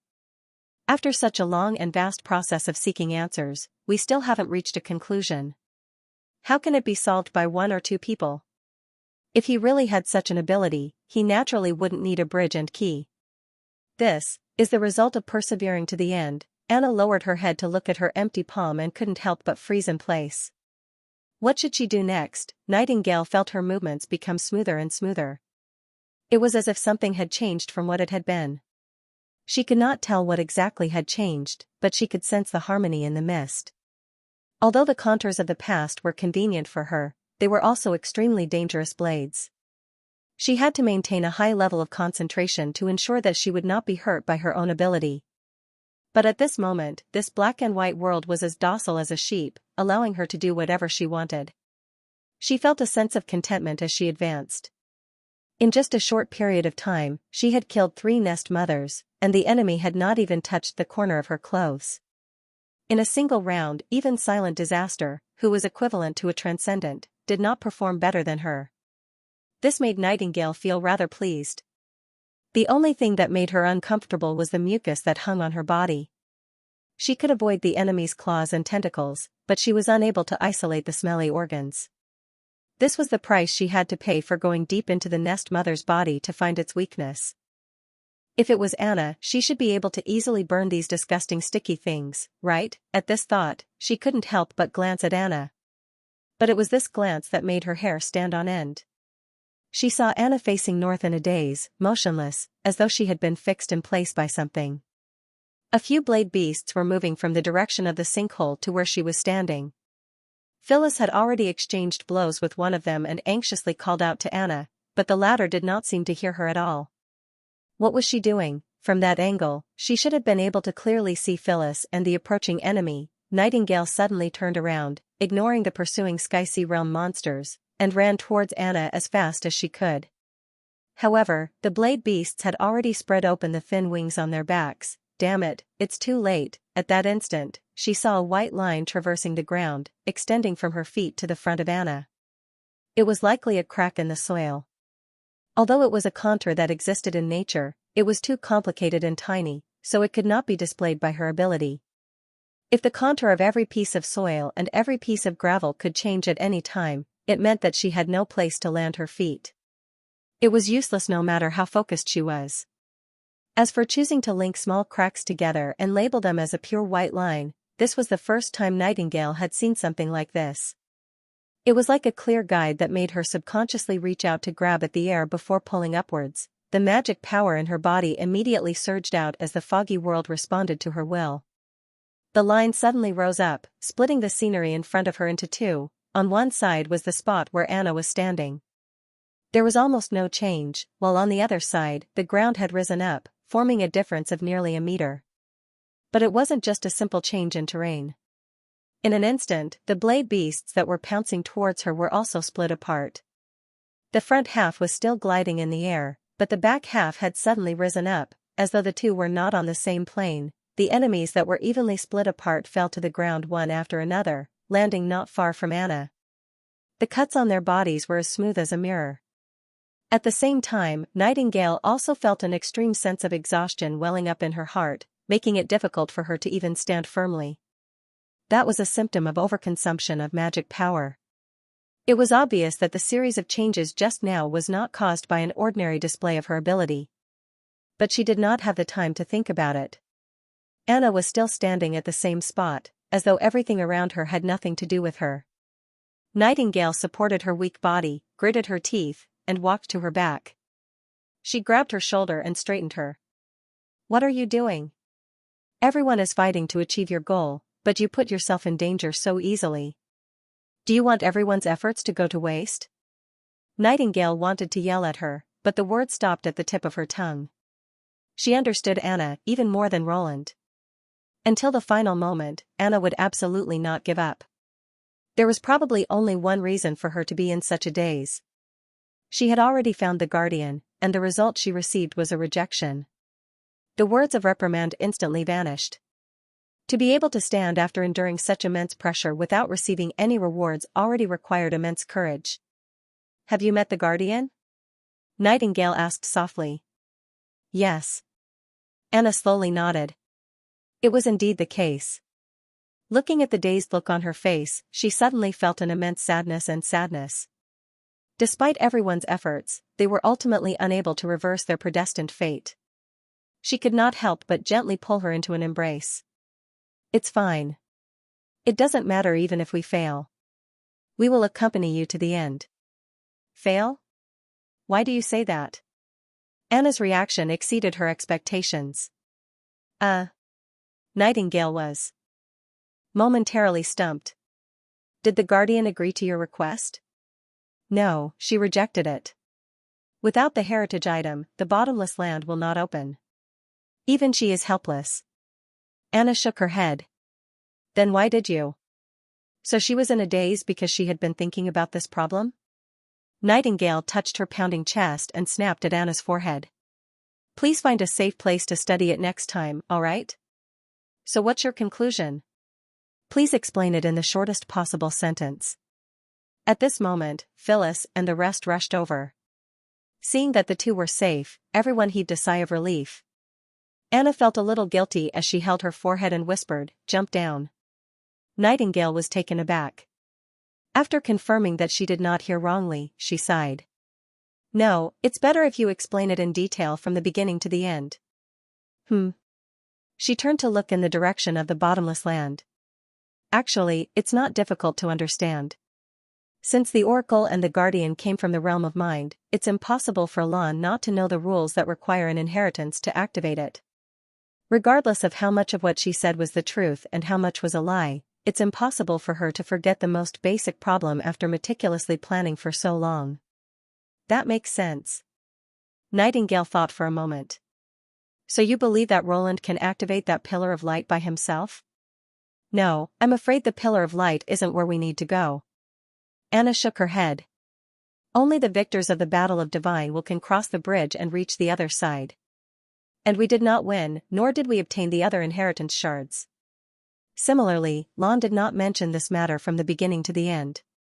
Besides, seizing the shards of other races and stopping the Battle of Divine will contradict each other. If it's a key step in the plan, then it's a little too illogical. "Then, where should we go?" Nightingale realized that she could not keep up with Anna's train of thought. "Only things that you personally comprehend are the true answers." Anna repeated Lan's words. If she had a premonition that God would stop her from divulging the key information, then the fragments transmitted by the astrolabe are worth considering. Now that you think about it, which part left the deepest impression on you? Something like gravity? That's right. In the second scene that Roland saw, the core of this world should be located at the center of the planet, so we should be facing down, not up. The bottomless land may seem unreachable, but don't forget, Anna paused when she said that. Gravity is no longer the most revered force in this world. Wait. It took Phyllis a while to understand what he meant by jump. Are you sure? This was too risky. If one could jump down and be safe, someone should have reached the bottom a long time ago. You've seen the murals left by the Radiation Clan. they even built cranes and ladders next to the sinkhole. But judging from the replays of the clips, they soon gave up the attempt, which means that it's not going to work at all. Being able to go down and being able to come up are two different things. Anna shook her head. I'm afraid this is the true meaning of the Guardian's so-called capable person. Going down doesn't require any key, but if you can't activate the light bridge, you may never be able to return to the surface. There's no limit to going downwards, but one has to rely on the bridge to go up, that's right. As for how to enter the bottomless land, I previously thought of many possibilities, she continued. And the truth is, it wasn't until I talked to Catcher that I was sure of it. Or perhaps, this is the only way to explain why Lon didn't mention the Guardian at all. Because what Roland wants to do has nothing to do with them from the very beginning. So you plan on throwing Roland into the sinkhole?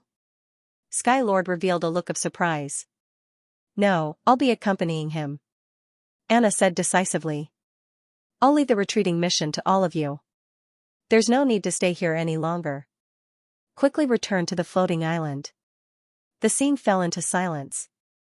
Although no one was willing to abandon Anna, everyone knew the Queen's character. Once she made a serious decision, even His Majesty would find it difficult to change her mind. Seeing no one speak, Haxord already knew what was going on. It nodded and opened a teleportation door above the sinkhole. Young lady, your performance is enough to prove the extraordinariness of your race. Even if you fail, it's an honorable defeat.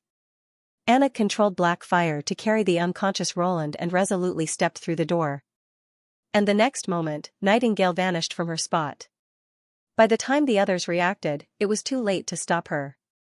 The last person to walk towards the distortion door was Silent Disaster. Wait, are you going as well? Haxord said with a frown. I said that when she heads to the bottomless land, I'll accompany her. Soraka's crossed the door without turning her head. Regardless of where it is. When the light returned to silence and darkness took over everything, Roland heard a familiar voice. Where people came from and where they went had always been a profound and interesting question. He turned his head and saw the blurry shadow once again. Its interior shimmered with a faint light, and it was also the only beacon in this space. It had been discussed for 10,000 years, and every era had a completely different answer. But regardless of the answer, it was filled with wisdom. It led us to constantly move forward and explore the unknown. But 10,000 years later, this question suddenly changed and became meaningless. In the following tens of thousands of years, no one cared about where we came from or where we were going. Because the answer had already been proven. Vanishing was our eternal destination. It let out a sigh of its entire life. This world was not specially prepared for life. From its appearance to 6 quadrillion years ago, stars would enter a period of decline. After burning up, they would either become dwarfs or black holes. The universe would then turn pitch black. Under the pull of gravity, dwarfs might be able to light up again during collisions, becoming new stars once again. However, that would be their final glow, like a rare oasis in a desert. Powerful civilizations would occupy the oasis of light, while other civilizations would rely on the aging dwarfs to survive, until the last bit of energy was drained. This was the scene in 2 quadrillion years. Gravity would become the only ruler of the world. Dead galaxies would be constantly sucked into black holes, and the massive amounts of radiation would cause them to emit a blinding glow, even more resplendent than stars. It would also be the only possible source of energy. The gray shadow's voice gradually became softer. Another 10 quadrillion years later, dwarfs would also evaporate, and there would no longer be any physical planets or matter in the universe. The result of energy evenly spreading to every corner would be that every place would be lifeless. Darkness, coldness, and emptiness were all it was. But in terms of the age of the universe, it was equivalent to being born a few days ago. Following this, the universe would go through an even longer period of youth, adulthood, and old age, but that period of time was meaningless, because no life could participate in it. Our existence was but an extremely brief moment. It was the manifestation of entropy imbalance, the result of the universe needing to correct itself. The light in its body became dim and weak. We can't go anywhere. But you do not intend to head towards such an ending. Suddenly, another voice sounded. At the same time, 2 blobs of golden light appeared. They looked like eyes. Life has a common flaw. The further forward you go, the more you think of yourself as extraordinary. The faint light within the gray shadow no longer flickered. Instead, it stabilized. People no longer asked where to go next, but how to get there. It was no longer a question filled with various possibilities, but a goal. What binds this world is gravity. Civilization can only survive and continue because of it, but it also becomes the fundamental law of the universe, limiting the appearance of other possibilities. After a dwarf star evaporates, a small black hole will also be devoured by a large black hole. The scale of the latter will be calculated on the scale of a galaxy cluster. They are evenly scattered in every corner of the universe, and under the influence of gravity, they form a balance. Do you know what that looks like? A pile of small balls pressing down on a tablecloth. The gray shadow asked and answered itself. They are restraining each other, but they are helpless against the accelerated expansion of the universe until they evaporate and turn into nothingness.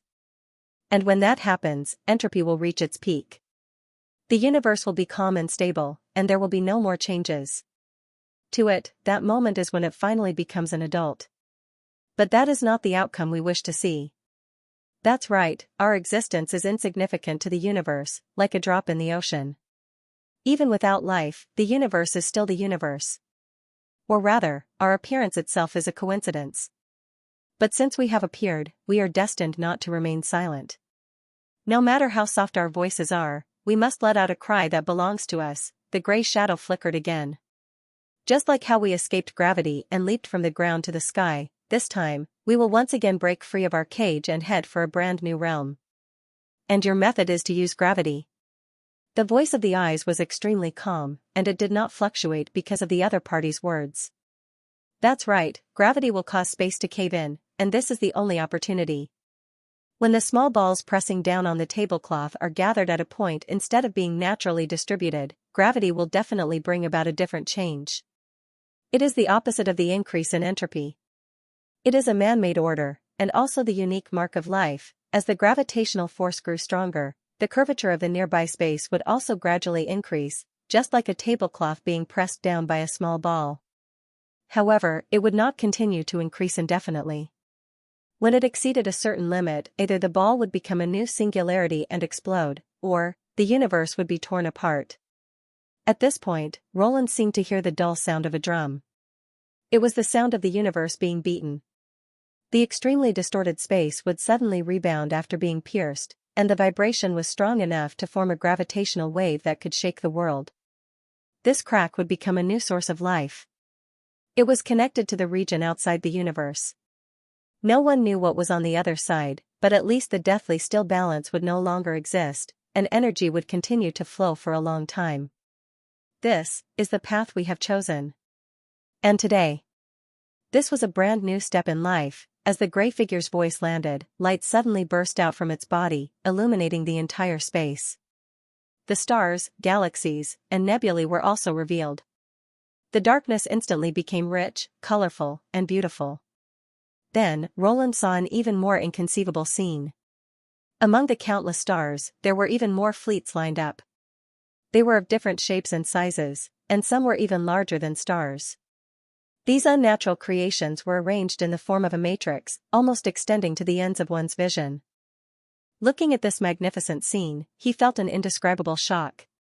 There was no need to use any more words to describe it. This neatly arranged fleet in itself was a kind of order, representing the reduction of entropy.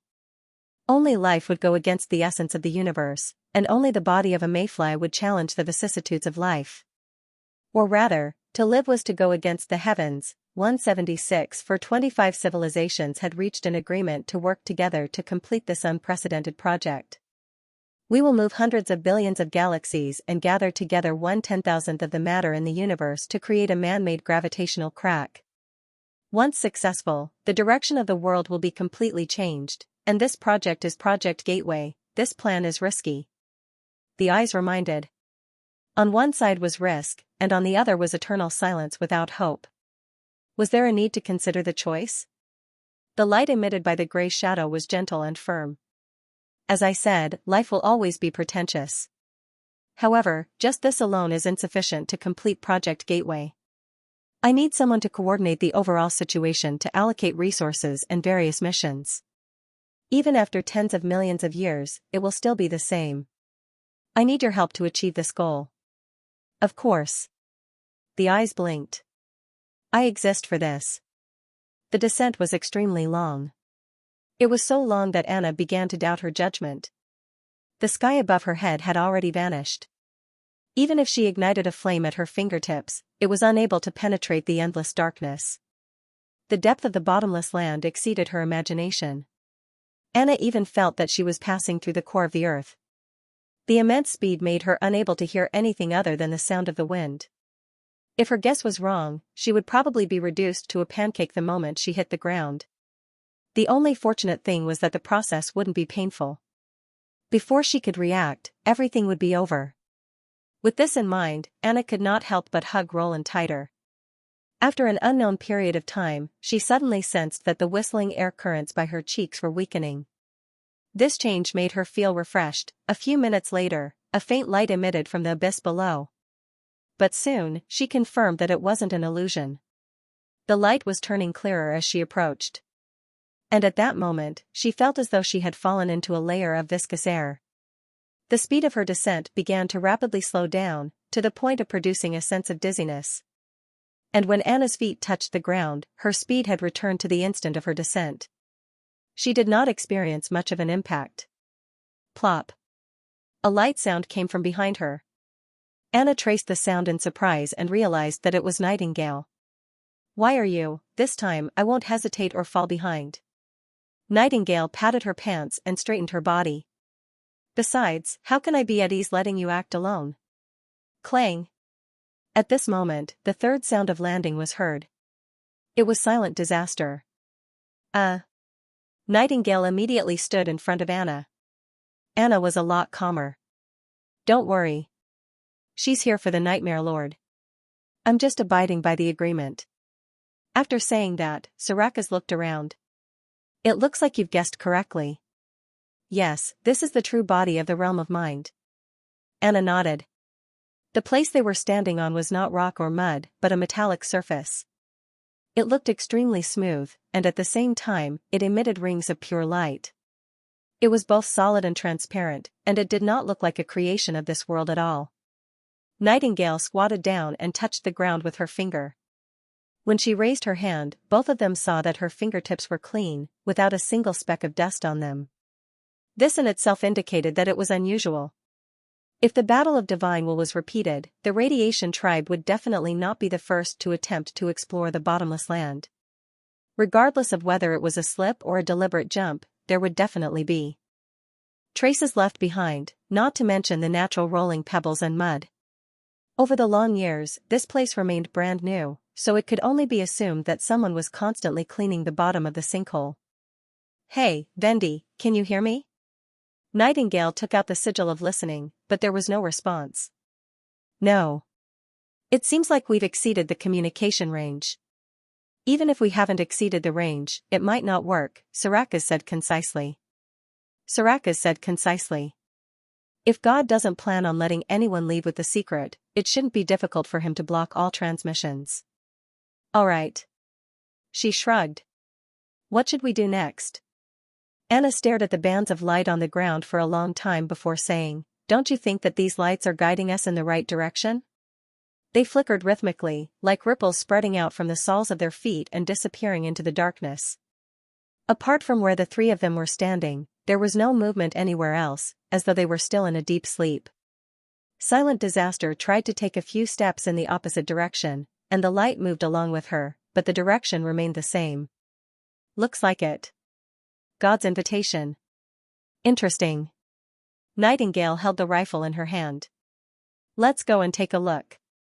The three of them followed the bands of light and slowly walked into the quiet cavern. About 10 minutes later, a bright entrance appeared before them. Compared to being unable to see their own fingers before, the rest of the journey was undoubtedly a relief. After all, no one liked to walk in a strange place shrouded in darkness and not knowing where the end was. Although they were still underground, at least they could see the path around them clearly. Is this really the realm of mind? Nightingale could not help but ask. Why do you say that? Anna turned around. Because it's related to consciousness. She scratched her head. Whether it's called the realm of mind or the origin of magic, it sounds like something illusory. But this place. It's as though it was created, Silent Disaster suddenly said. In this long passageway, whether it was the walls or the ground, they had nothing to do with the word illusory. They were hard, flat, angular, and pleasing to the eye. At the same time, these translucent metal blocks could also automatically emit light. Regardless of whether one was stepping on them or pressing them with their hands, they would still react. Moreover, the faster one pressed on them, the faster they would light up. Sometimes, some incomprehensible symbols would even jump out. They did not have the majesty and indifference of the god's domain that kept people 1,000 miles away. Perhaps the realm of mind was created. Anna's answer startled both of them. By people like you and me, or civilization. Nightingale swallowed her saliva. Isn't he a god? There's no conflict between the two. Anna shook her head. I heard from Roland that Lon called it a god because it's the easiest way for us to understand. Just like to ants, we are no different from gods, she could not help but shiver.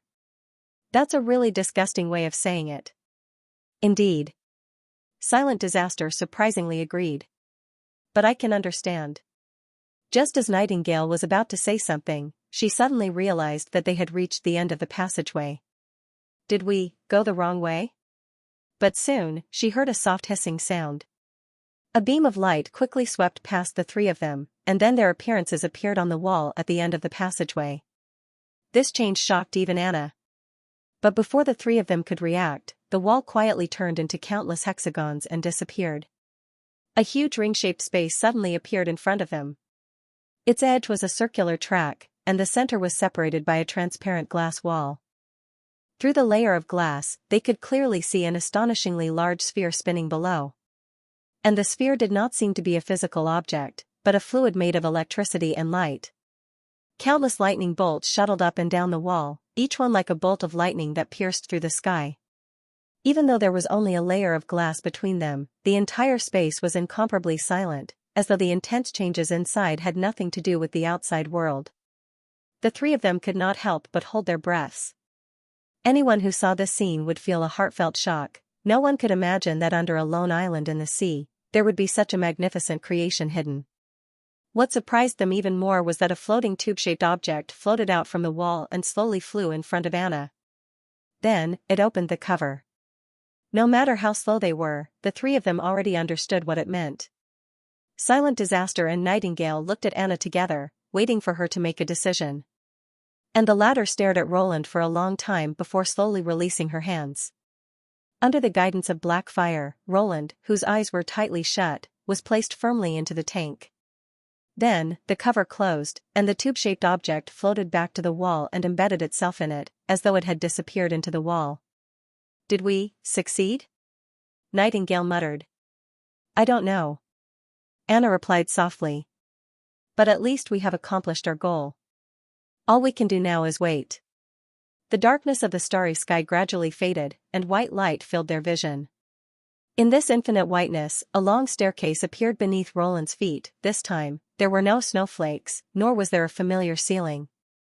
He looked at the other end of the path, and saw that the staircase was connected to a flat, empty space, and other than that, there was nothing else. So that's it, he finally understood why Lon said that when the erosion channel appeared, he would naturally feel it. The difference between the two worlds was so great that only a blind person would not be able to tell. According to Lon, there was a high chance that this was the divine domain, but he was unsure if it was Epsilon's astrolabe that provided the final expansion of the dream world, or if the expeditionary army had successfully completed its goal in reality that allowed him to arrive here. But it was meaningless to think about it now. Roland took a step towards the staircase. The journey wasn't long, and it didn't take long for him to reach the empty space. In the middle of the empty space was a unique throne, and a masked figure was sitting on it. The entire scene was extremely simple, a far cry from the divine domain he had imagined. Roland had previously imagined that God would create an extremely glorious and dignified hall to take him down a notch, but he never expected the other party to be so simple. He was momentarily at a loss as to what tone he should use to greet him. You are God? In the end, he chose the most stable way to start the game. If the other party was an oracle or a guide, wouldn't he be making a fool of himself? You can call me that, child. However, it immediately agreed. But I prefer another way, omniscient custodian. Custodian? Roland pricked up his brows and said, is it to supervise every civilization's inevitable demise? I knew you would ask that, but there's no other way. The entity stood up from the throne and raised its right hand, causing a ball of light to appear in its hand. Following that, the ball of light began to unravel layer by layer, revealing its complicated internal structure until Roland recognized what it was. Even though he had expected it, his heart still skipped a beat when he saw the scene in front of him. Floating in the entity's hand was the world they were in. He saw the land of Dawn, the fertile plains, as well as the kingdom of Grey Castle. Beyond this continent, there was the Blackstone region and the Sky-Sea realm, but that wasn't the main point. The main point was that the entire world was enveloped in a honeycomb-like shell, like a barrier that isolated the planet from the outside world. And beneath the continent and the sea, there was an extremely complicated core. It was not spherical like the Earth's core due to the pressure, but an irregular geometric body. The protruding part of the sea line happened to be on the edge of a cube. He could even see the bottom of the Maelstrom Sea connected to the Sky-Sea realm, and the path was like a Klein bottle. Without a doubt, the reason why this world was so disharmonious was because it wasn't naturally formed. The artificial planet that he saw in the second scene was the real world today. The clouds, the sun, the moon, and the celestial bodies that people observed were all projections created by the barrier. And in the real outer space, all Roland saw was dead silence. You are that pair of eyes. In an instant, he suddenly understood many problems. The god sighed softly. I do not know what information you have obtained, but it doesn't matter. Time is a unit that can be long or short here. I will satisfy your curiosity, and then, destroy you. As expected of the words a custodian would say. It's just like how students don't need to attend classes or pharmaceutical companies don't produce drugs. Roland calmly spread out his hands. Regardless, he now represented humanity, or rather, all living beings in the real world. Even if the other party was a god, he could not admit defeat. What I want to ask the most is, why is there a battle of divine will? What do you want? I thought you would start with a small problem. Fine. It retracted the ball of light in its hand and raised one hand. Soon, countless screens appeared behind it, and together, they formed an eye-catching wall in this white and flawless space. Roland discovered that the contents displayed on the screen were all kinds of life forms. Project Gateway was a success. It was almost the same as the calculation. With the cooperation of many civilizations, this universe was finally torn apart by gravity, and an extremely tiny crack appeared. However, Project Gateway was also a failure. The influx of energy from another domain destroyed the vast majority of intelligent life, including the creator of Project Gateway. Is this the scene at the end of the third act? Roland recalled that extremely sad feeling again, as if he was connected to all the civilizations that had participated in the plan at that moment. That's right. This energy is what you call magic power. It is neither light nor heat, it is neither a particle nor a wave. To put it simply, it comes from a space that has completely different rules from the universe we are in. Physics and mathematics are meaningless in the face of such energy. Almost instantly, its influence changed the entire world. What is on the other side of the crack? Roland could not help but ask. An accurate description does not exist because no one has yet crossed that distorted membrane. However, according to analysis, there are basically two possibilities. One is the universe that envelopes our universe. This is also the easiest inference to understand. At this point, the voice of the other party became ethereal and ethereal. A new singularity can be born inside the universe and explode to form a new universe, producing a completely independent set of rules and constants. Therefore, even if our world originates from the universe outside the membrane, it does not mean that life or matter can pass through it unimpeded. The second possibility is the gap zone between the multiverse. You can think of it as a pot of thick soup, and we are the rising bubbles. It appears, expands, fuses, breaks. Of course, the truth is much more complicated, but that is already beyond the scope of your understanding. Alright, let's get back to magic power. The corner of Roland's mouth twitched. You previously said that it had destroyed most life forms, but now it has become the norm in the real world.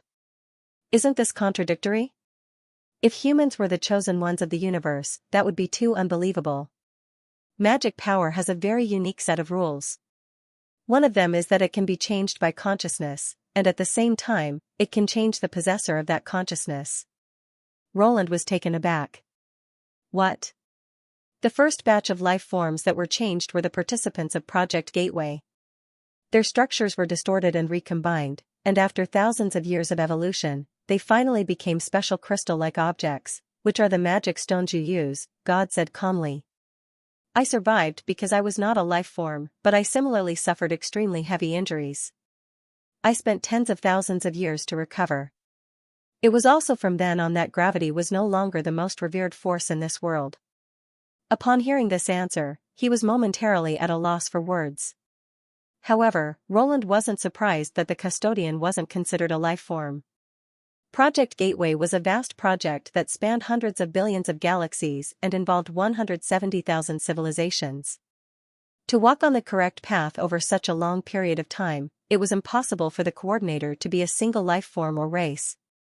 It had only appeared because of this project. Following that, the cradle was created. It was a world constructed using magic power, but the energy intensity was limited to a certain extent. I filtered out life forms from the incomplete database and began to nurture them again, allowing these species to be reborn under the new rules. As competition can greatly increase the evolution speed of a race, the cradle would deliberately choose species with similar habitats for symbiosis. However, the calculations soon discovered that this process would take an inestimable amount of time. Limited resources also restricted its free growth, so external interference became a last resort. Legacy shards, Roland said in a deep voice. That was only a part of it. The other party nodded. As for what I wanted to obtain in the end, it wasn't actually that complicated. The creator of Project Gateway, which is also the civilization that created me, did not only want the universe to live. It never planned on stopping its advance, even at the moment of its destruction. Opening the rift was only the first step. Its true goal was to see a domain that no one had ever set foot in before. It entrusted this mission to me, and my final mission was to create a civilization that could adapt to the rules of the two worlds. It paused for a moment. And this competition and evolution is what you call the battle of divine will. Bookseller's website. This time, Roland was silent for a long time. He looked at the tens of thousands of screens behind God. The living beings in them undoubtedly represented the countless cycles of reincarnation, and the fact that the battle of divine will was still ongoing meant that not a single species was able to live independently outside the barrier.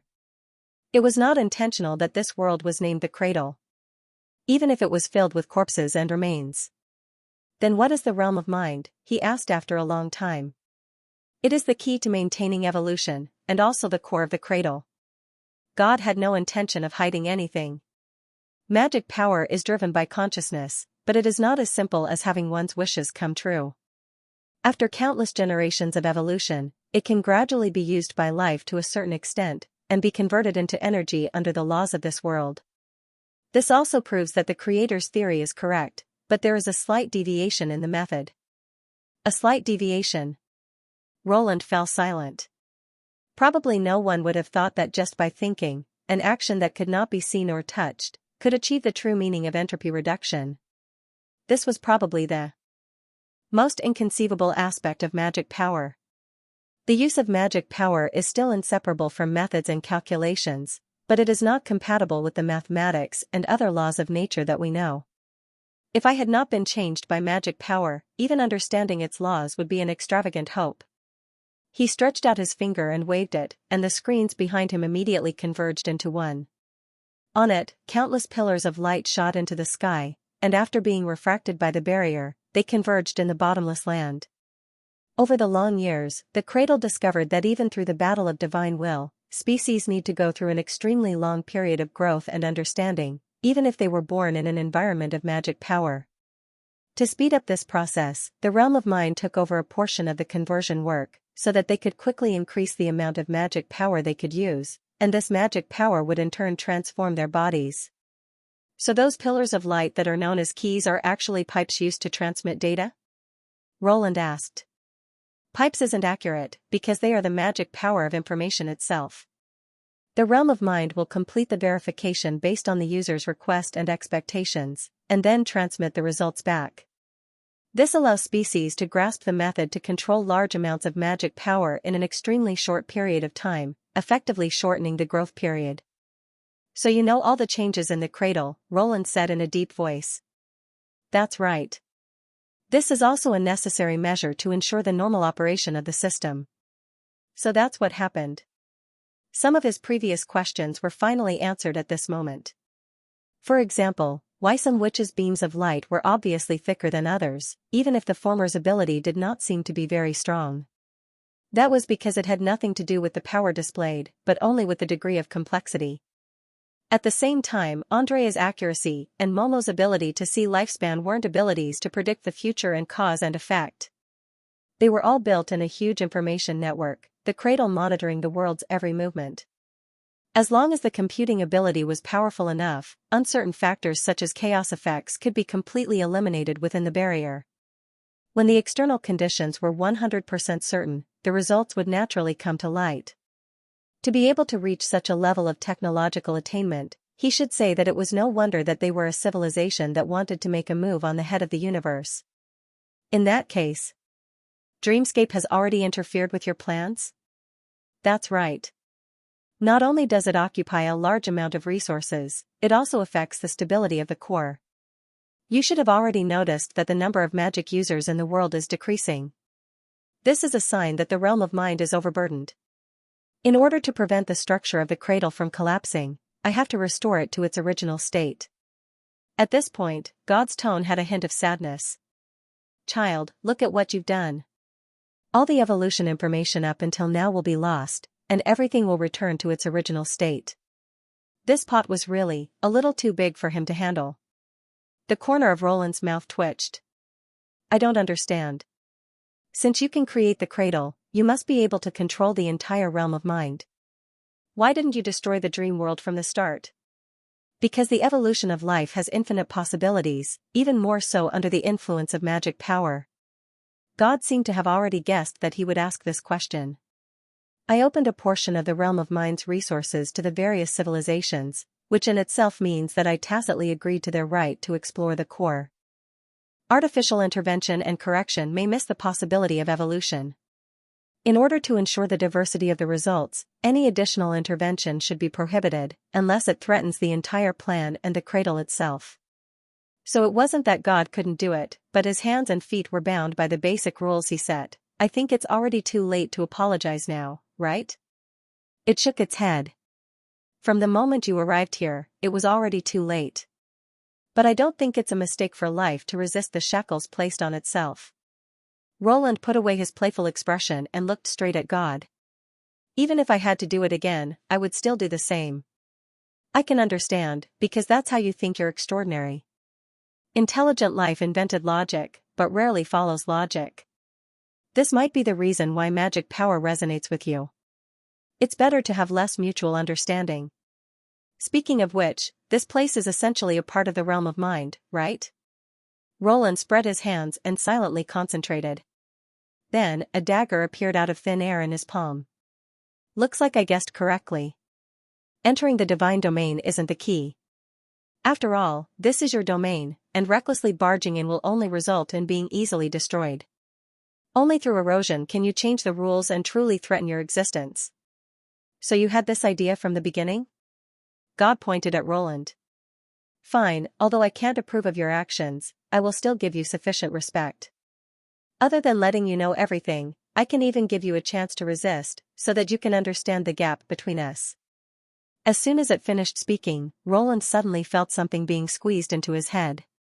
The intense swelling pain made him cry out involuntarily. Countless characters and formulas flashed before his eyes like a slideshow. The grand unification theory, superstring theory, multidimensional law, principles of all things, the knowledge that had troubled humans for a long time was now presented to him one by one. Not only that, he realized that he had completely understood the content, as if a brand new door had been opened to him. The realm of mind once recorded an unusual battle. If we call it the Battle of Souls, it's very suitable for the current situation. God slowly floated up. Right now, your brain is connected to the cradle's knowledge base, and the knowledge accumulated over thousands of years is freely available for you to use. Of course, if you want to give up, there's no problem.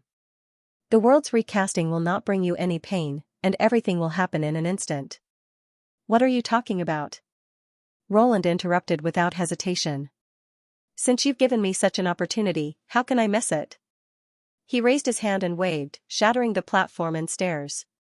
The pure white background also disintegrated, revealing a pitch-black universe that shimmered with specks of light. Battleships appeared out of thin air, neatly arranged behind him, forming a vast array. It was the scene he had seen in Epsilon's memories. Under Roland's will, all sorts of weapon systems were aimed at God. When the thought of attacking surfaced, a dazzling beam of light instantly lit up the entire cosmos. The vast universe became the battlefield of this clash of consciousness. Countless stars were detonated by the weapons, emitting a white-hot radiance that resembled a supernova. The matter that was ejected spanned hundreds of light years, like the graffiti of a child's pen. The fleet was quickly annihilated under the attacks of the gods, and what followed was an even more violent weapon. If one were to say that the most common method he used during his battle with Zero was to set up defenses and then bombard indiscriminately, then there wasn't much of a change now. The only difference was that the explosives had been changed from gunpowder to something else. For example, the annihilation of matter and antimatter. When a body at the level of a galaxy was converted into energy, even the universe would tremble. A dull drum reverberated in the space filled with light and heat, and it spread outwards at the speed of light. In such an intense battlefield, carbon-based lifeforms were weaker than paper. Roland first forged himself into a body of powerful force, and finally transformed himself into a body of pure energy. He used the beyonder thoughts that were connected to the cradle to command the creations of his consciousness to do battle. It was different from the previous battle of souls.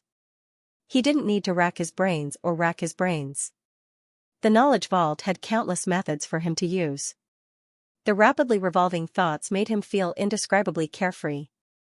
And even if he died, he would instantly be vaporized by the energy jet, so he wouldn't feel any pain. In the beginning, he was still able to exchange blows with the other party, but when magic power was injected into the battlefield, Roland gradually fell into a passive state. And there was no way to recover from this disadvantage. This was also the first time he clearly understood how powerful magic power was.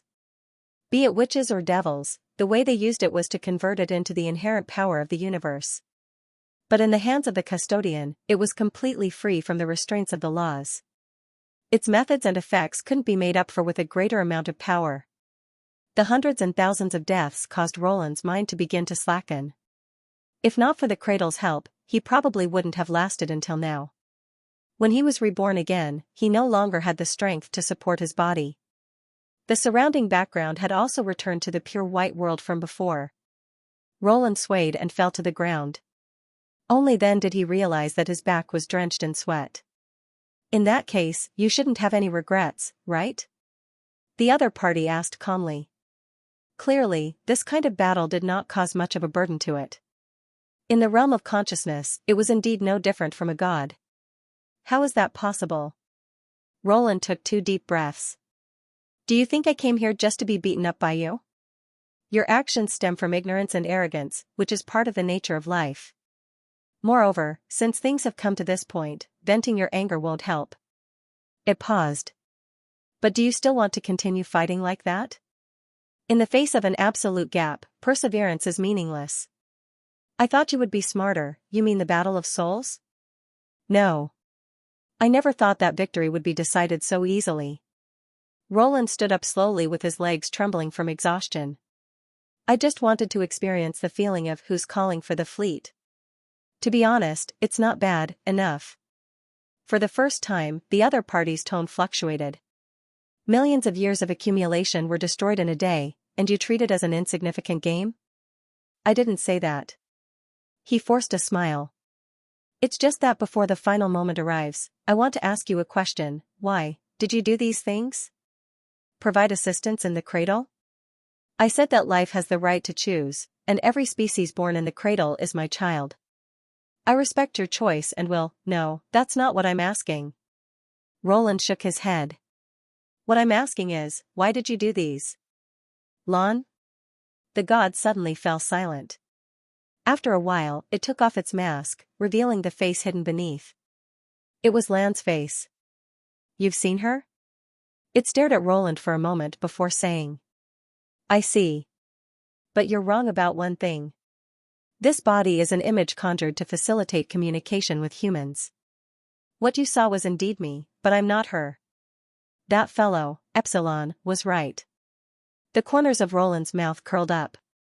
Just as the astrolabe bloomed and the white light engulfed his vision, she had said her final sentence.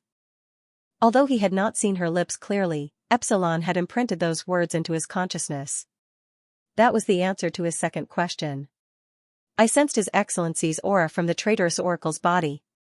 I want to ask it, is this really the outcome it wants?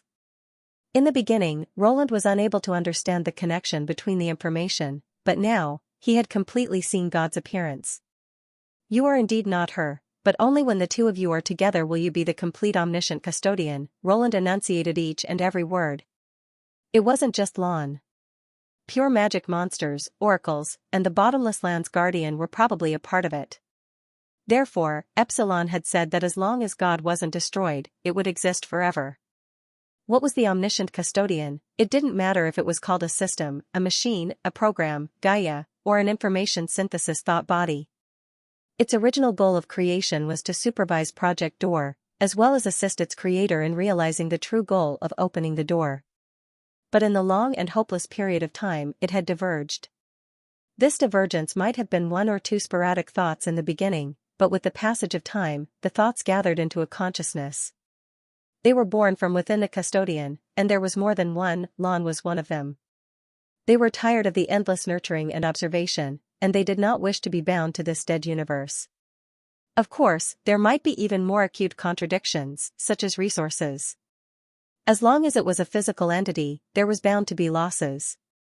In that prosperous era of civilization, the custodian naturally did not need to worry about the problem of maintenance, but now, all intelligent life in the universe had withered.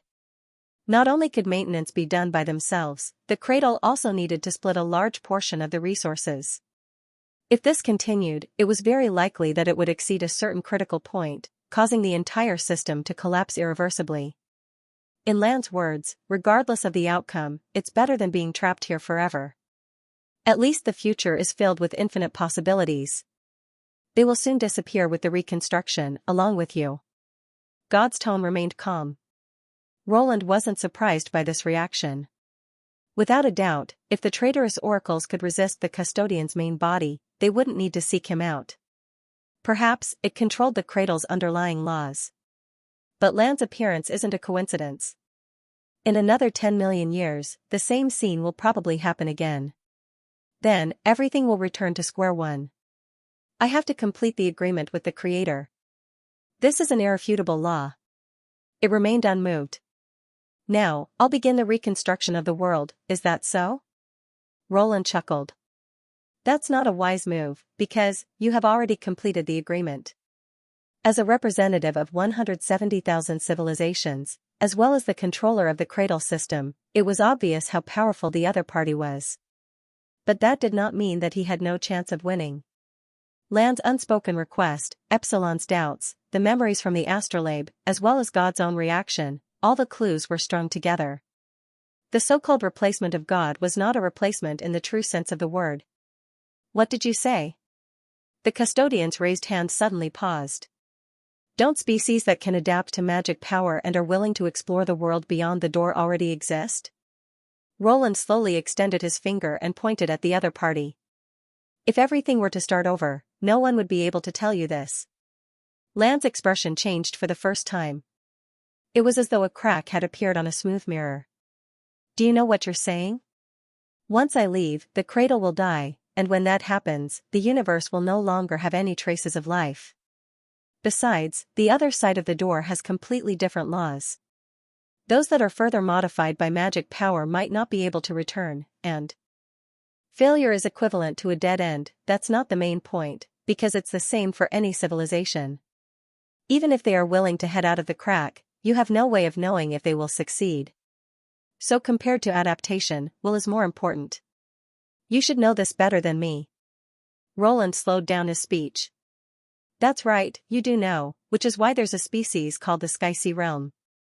God's actions seemed to come to a halt. The various abnormal actions of the Xianxia realm indicated that it was not a simple competitor. In fact, it was not difficult to understand. Magic power naturally had the potential to exceed the laws. Species that grew in an environment with weak magic power could not eliminate the possibility of mutation, allowing them to obtain astonishing improvements in a short period of time. This improvement might not allow them to adapt to life outside the barrier, but it could cause harm to the cradle system.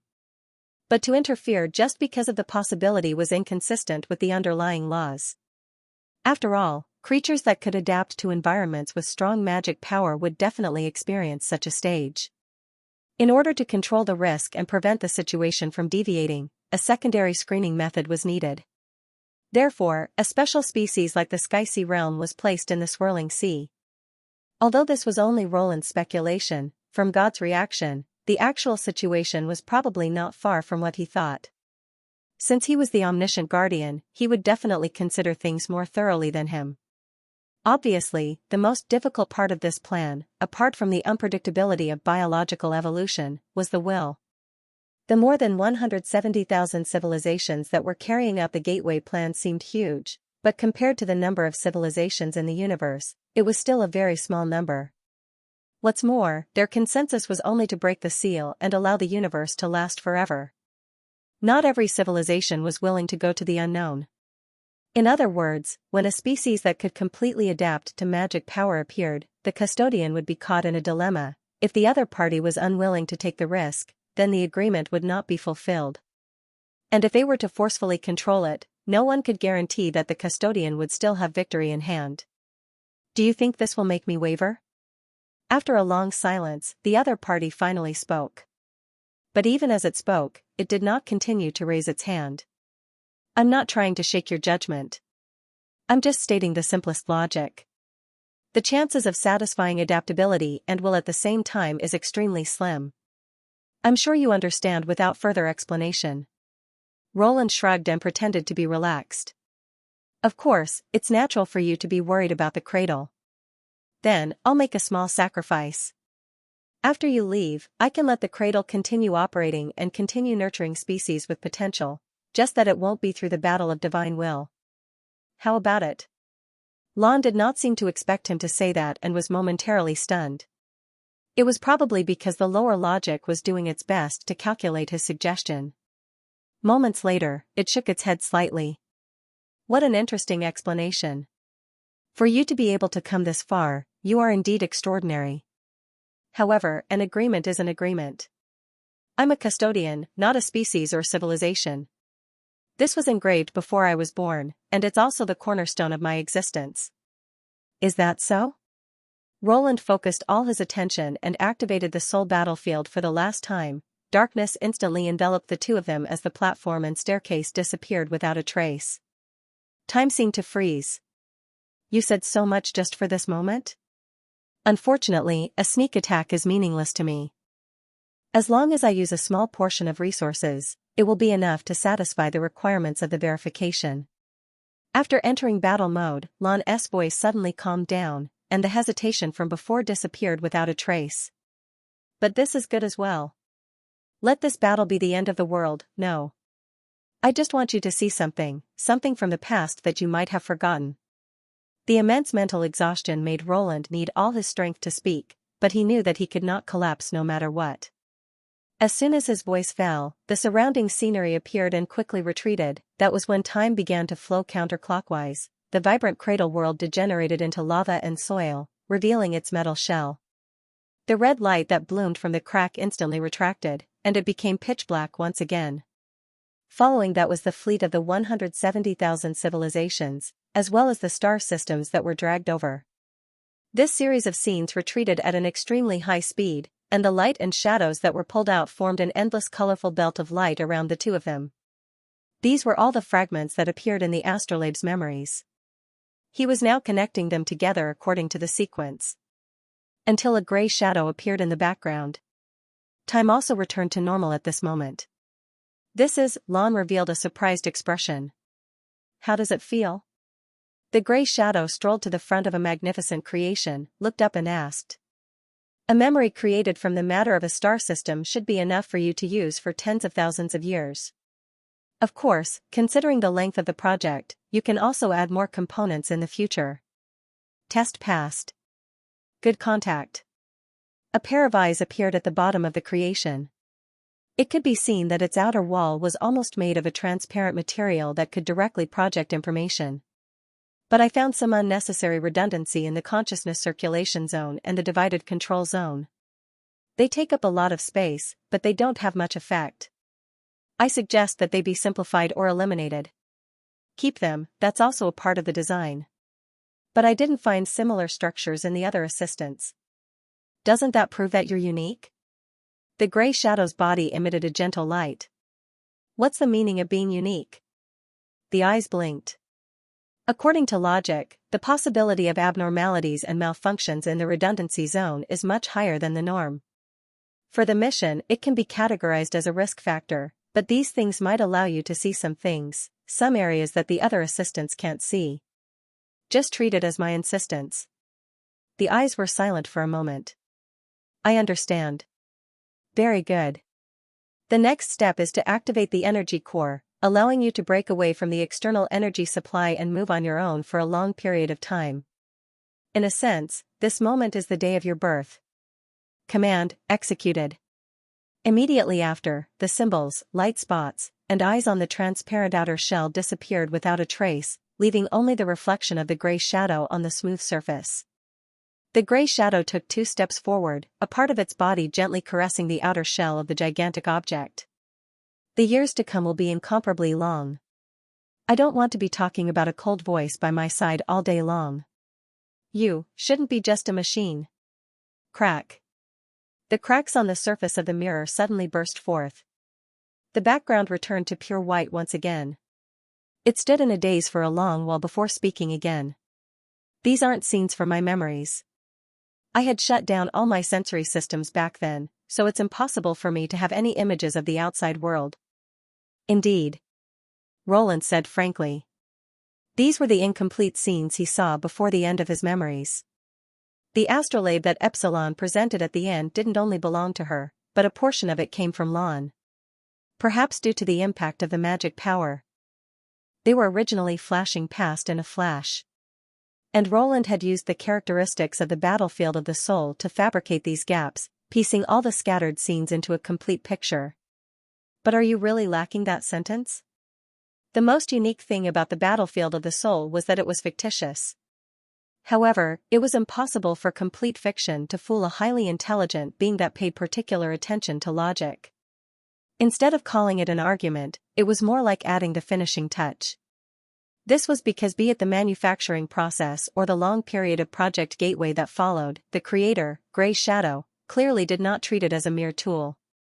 Instead, he gave it more expectations. It could be said that it was those redundancies that created the custodian of today. As long as it prioritized rationality, it was impossible for it to deceive itself. It stared deeply at Roland for a long time before raising its right hand. A scarlet beam of light suddenly appeared in its palm before it shattered with a bang. Roland's heart instantly leaped to his throat. This stance was exactly the same as when it was rebooting the world. Could it be that he was ultimately unable to reverse all of this? Roland could not help but cast his gaze through the screen behind Lon. He saw a ripple spewing out from the center of the bottomless land as it spread outwards at lightning speed. The third line of defense has been breached. These monsters are about to charge over. Central needs aerial knights reinforcements. Is the retreat not complete? Hold on for another 10 minutes. Let the armored troops hold up the rear. We have to block this gap no matter what. The Sky-Sea realm constantly appeared from the sea as they surged towards the island in a frenzy. Even with aerial knight repeatedly throwing incendiary bombs to create a wall of flames, it was unable to stop their advance. Be it the blade beasts or nest mothers, they seemed to have abandoned their biological instincts, fear. They stepped over the corpses of their own kind as they charged towards the First Army's base. Hacksword's heart was filled with unspeakable bitterness. According to this situation, it should have retreated a long time ago. After all, it was not suitable for it to do something that was full of risks. But the problem was that leaving a bunch of humans and witches on the island was also a risk. In case Anna succeeded, he would become the one who broke the promise, and his situation wouldn't be any better. If he had known earlier, he wouldn't have agreed to help them. With the withdrawal of the main forces, the number of enemies continued to increase. Under such circumstances, the firepower of the First Army could no longer maintain the integrity of the defensive line. Hacksword could already see that a few blade beasts were less than 500 meters away from him. This meant that it wouldn't be long before the enemy flooded this place. It decided that once the Sky-Sea realm entered the 100-meter range, it would leave regardless of the situation. At that moment, a number of tanks on the right were sprayed by the Nest Mother's acid and instantly lost their ability to fight. The blade beasts took the opportunity to charge in through the gap. Even though the gods' punishment witches were quick to reinforce them, a few blade beasts still managed to cross the line of fire and spread their wings 200 meters away. After a swift and violent flight, they finally broke into the core of the defense circle. It's time to leave. Just as Hacksword was about to turn and retreat, a tawny figure entered his vision. It was a desert wolf with a strong build. He remembered that the other party was called Lorger. A blade beast was pressed to the ground and died under the desert wolf's bloody maw. Another blade beast had already raised its scythe-like front claw and slashed at Hacksword. The witch's reaction at that moment was inconceivable to Skylord. She disregarded everything and took a step forward, using her body to block the enemy's path of attack. After the sharp blade severed one of her front legs, it stabbed into her abdomen. Blood immediately spurted out, but she bit down on the enemy's lower jaw, refusing to let go. Until Maggie descended from the sky and tore it to pieces. "Are you all right? Bear with it, Ku." The young lady in human form ignored the blood stains on her body and hurriedly took out a healing bandage from her backpack and stuffed it into Lorger's wound. Lorger flicked her ears and smiled weakly. "Don't worry, I won't die anytime soon." Looking at this scene, Hacksword, who had already turned halfway, retracted his foot. He could not explain why. The thought of leaving in advance seemed to have been replaced by a different kind of emotion at this moment. 5 minutes. He thought to himself, I'll wait at most another 5 minutes. Suddenly, an extremely powerful magic wave surged out of the sinkhole and swept across Skylord's body like a storm. The ripple was so strong that even the witches sensed something amiss. They stood rooted to the ground in shock, completely unaware that the roar came from the realm of mind. What the hell happened? Hacksword looked around warily. But the next scene left him dumbfounded. The blade beasts and nest mothers collapsed as though they had suddenly lost their souls. As the ripple spread out, more and more Sky-Sea realm enemies collapsed. It could even be described as wheat being reaped. The First Army's rear guard was also stunned. A second ago, the enemies were charging at them, but in the next second, they fell silent. The sea ghosts did not fall, but they were not the main force of the attack. When the nest mothers collapsed one by one, the sea ghosts retreated like the tide, just like how they came. The heated battlefield quickly quietened down.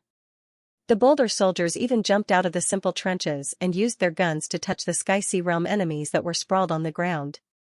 But the latter did not react, as though they were dead objects.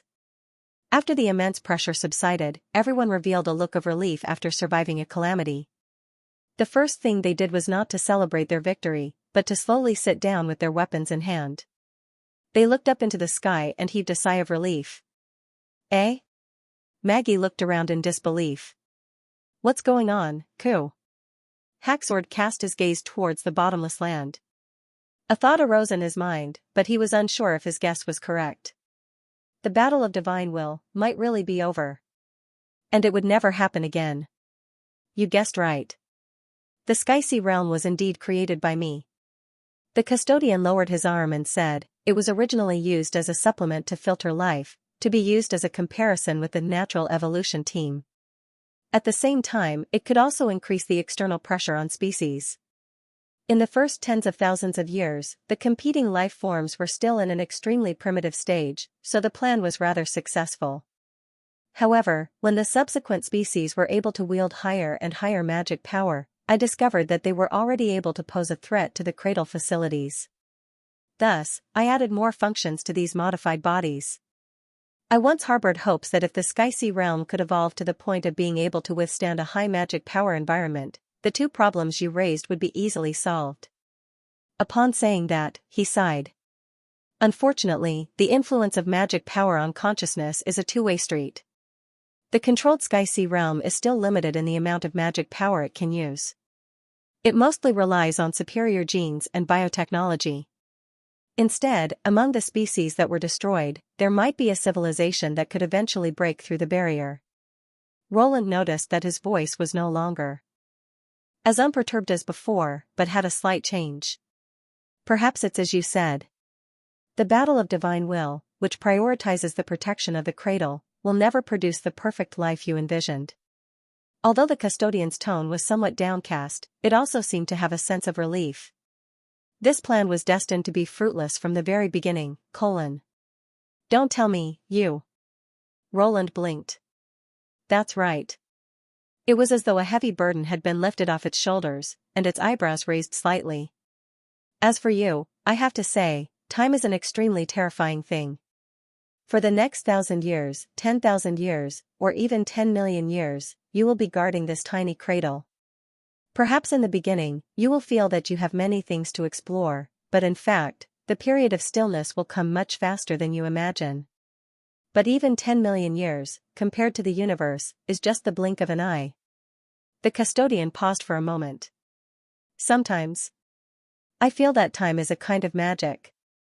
You can feel its flow, and at the same time, you will be changed by it. If you wish to maintain your sense of self in such a long period of time, you will have to abandon most of your emotions, or else the emptiness will cause you to completely collapse sooner or later. Of course, it's too late for you to regret it now. Roland looked at it in surprise. This was the first time he saw a smile on its face. Are you saying that I will eventually become like a machine? Following that, he slightly grinned. Don't worry, I don't plan on staying here forever. Before I become completely numb, I will leave first, but that is not a violation of the agreement. When the time comes, I will choose a suitable life to take over this heavy responsibility. Who knows, we might even meet again on the other side of the universe. The custodian said disapprovingly. Let's wait until you can hold on until then. Right, since you are the core of the cradle, can you still leave alone? Roland suddenly thought of a crucial question. It can't be that the moment you leave, this world will immediately fall apart, right? So you don't even understand such a basic thing, and you dare to boast in front of me? It stared back incredulously. First of all, a qualified system should have multiple backups, not to mention a creation like me that is the essence of thousands of civilizations. Secondly, the cradle's memory is indeed very large, and is not suitable for movement. However, it records all the data since the implementation of Project Gateway, including the characteristics of the seeds that have been filtered and the evolutionary process. I do not need to bring these memories with me when I leave, I only need to keep the portion of information that has been stored since I was born. Finally, once you're connected to the knowledge base, you'll naturally understand how the cradle operates. As long as you don't mess around, it can operate on its own for tens of thousands of years. But if you want to keep it going, you have to take good care of it. After all, the cradle is not easily damaged, but the life inside is not necessarily the same. Then I can rest assured. Roland slowly exhaled. His body, which had persisted until now, could finally relax. Even though not much time had passed, the other party's expression had changed significantly. Not only did it show its annoyance on its face, even its tone had become a lot more arrogant. This made it seem more alive. While I'm still around, hurry up and ask whatever you want to ask. The custodian crossed his arms across his chest. So fast? Haven't you noticed that the consumption of the realm of mind is a huge burden on you? It shrugged. If you want to ensure that you're still to complete you after the fusion, it's best to start this step as soon as possible. Roland could not help but twitch the corner of his mouth. It seemed that the abnormal decrease in red numbers above his head really had something to do with the dream world. He carefully pondered for a moment before saying, "Have you heard of a place called Earth?" This time, he used his original language. The custodian closed its eyes for a moment, as though it was searching for relevant information. There are a total of 3,251 planets with similar sounds. But considering the characteristics of the species, you should be asking about the solid planet located at the outer edge of the Milky Way's third cantilever. How is it now? Roland hurriedly asked. Now? Of course, it perished along with the opening of the rift. According to records, they once expanded to the center of the Milky Way galaxy, and their memory bank also has the biological information of this species. Upon saying this, it suddenly froze, and then looked at Roland in surprise. Wait, that was something that happened more than 94 million years ago. If you were born in the cradle, how would you know about this planet? In fact, this is something that has been troubling me. He smiled bitterly as he summarized his origins. There's actually such a thing, the custodian revealed an interested expression. So the flow of time isn't exactly the same. What, flow of time? That's how it is. It spread out its hands and explained. You should have heard of the hypothesis of parallel universes. When a divergence with sufficient influence occurs, it will lead the world in two directions. And the rate of change in these two worlds is known as the flow of time, and what you can personally feel is the observation of time. However, as the observer who raised this point is always in one of the worlds, this hypothesis can only remain on paper. So you mean, Roland revealed a look of surprise. That's right, the powerful energy produced by Project Gateway might be the reason why you came here. It's like a parallel membrane that temporarily overlapped under the impact. This divergence caused our universe to split into two. One was filled with magic power, while the other was a failure of Project Gateway, and the universe remained the same. But due to the difference in the flow of time, it made it seem like you have traversed tens of millions of years, but in fact, both happened at the same time. It's a little hard to understand. Roland rubbed his head. But doesn't this prove that there's a method to connect parallel universes? You can think of it that way. After all, this is a domain that even the creator has not come into contact with. The custodian seemed to be interested in this topic. In theory, parallel universes and multiverse are two concepts that can coexist, but in fact, the former is harder to verify than the latter. But since you are here, perhaps this might be a way to break through the universe's deathly stillness. But to me, this problem is no longer important. I'll leave it to you to explore and research. With that said, it waved its hand and turned to walk towards the end of the white platform. There, a small door appeared, and on the other side of the door was a sea of scarlet. Following that, many figures appeared in front of Roland. They had all sorts of strange appearances, and there were even humans and demons among them. These translucent figures quickly ran towards the custodian and fused with it. And among the human figures, he saw Lon, Epsilon, and the oracles that he had met once before. Epsilon waved goodbye to him, looking especially happy. Clearly, she had obtained the answer she wanted. Lon paused in front of him for a few seconds, her lips opening and closing slightly. From the shape of her lips, he could tell that she was saying thank you. When all the figures of the custodian overlapped and walked out of the small red door, the pure white space immediately collapsed into countless fragments. Roland's body also disintegrated, but he did not feel any pain or abnormality. He only felt extremely relaxed, as though a heavy shell had been removed. Large amounts of information surged into his mind like a tidal wave. It was as though he had gained countless pairs of eyes. Be it the empty universe outside the barrier or the vibrant world within the barrier, they all appeared in his consciousness. He had become the cradle. But before Roland could further experience the perception that had been amplified by tens of thousands of times, there was a new change outside the bottomless land. Through his perception that had been amplified by tens of thousands of times, he immediately saw a cylindrical object with two perfectly round ends rising from the bottom of the sea, rapidly rising towards the surface.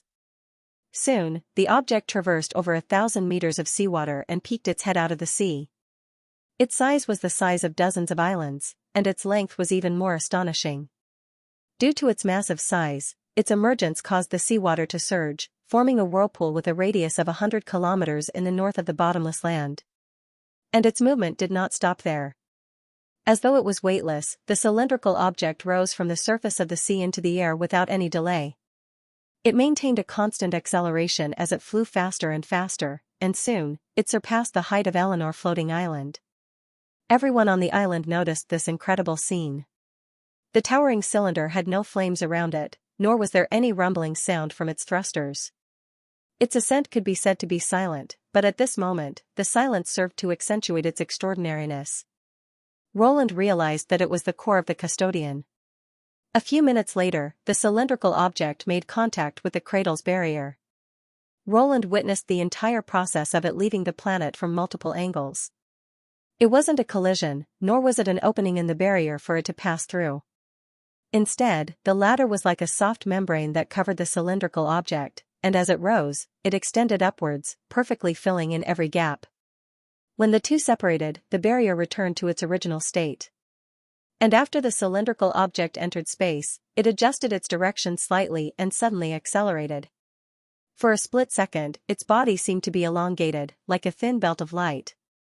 The next moment, it vanished without a trace, as though it had never existed. Roland could not help but shake his head. He did not even say goodbye. Was this the style of a pure logic entity? Not long ago, it had insisted on rebooting the entire world, and now that it had made the decision, it ran towards the crack without any reluctance.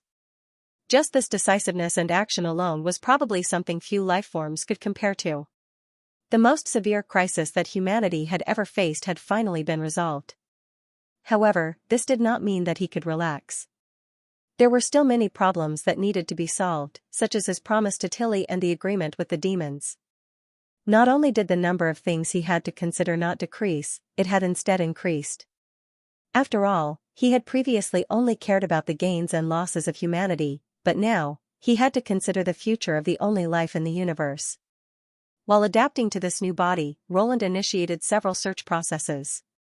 He used them to investigate the regulations related to the battle of divine will, the ripple records in the realm of mind, and the general situation of the living species in the cradle.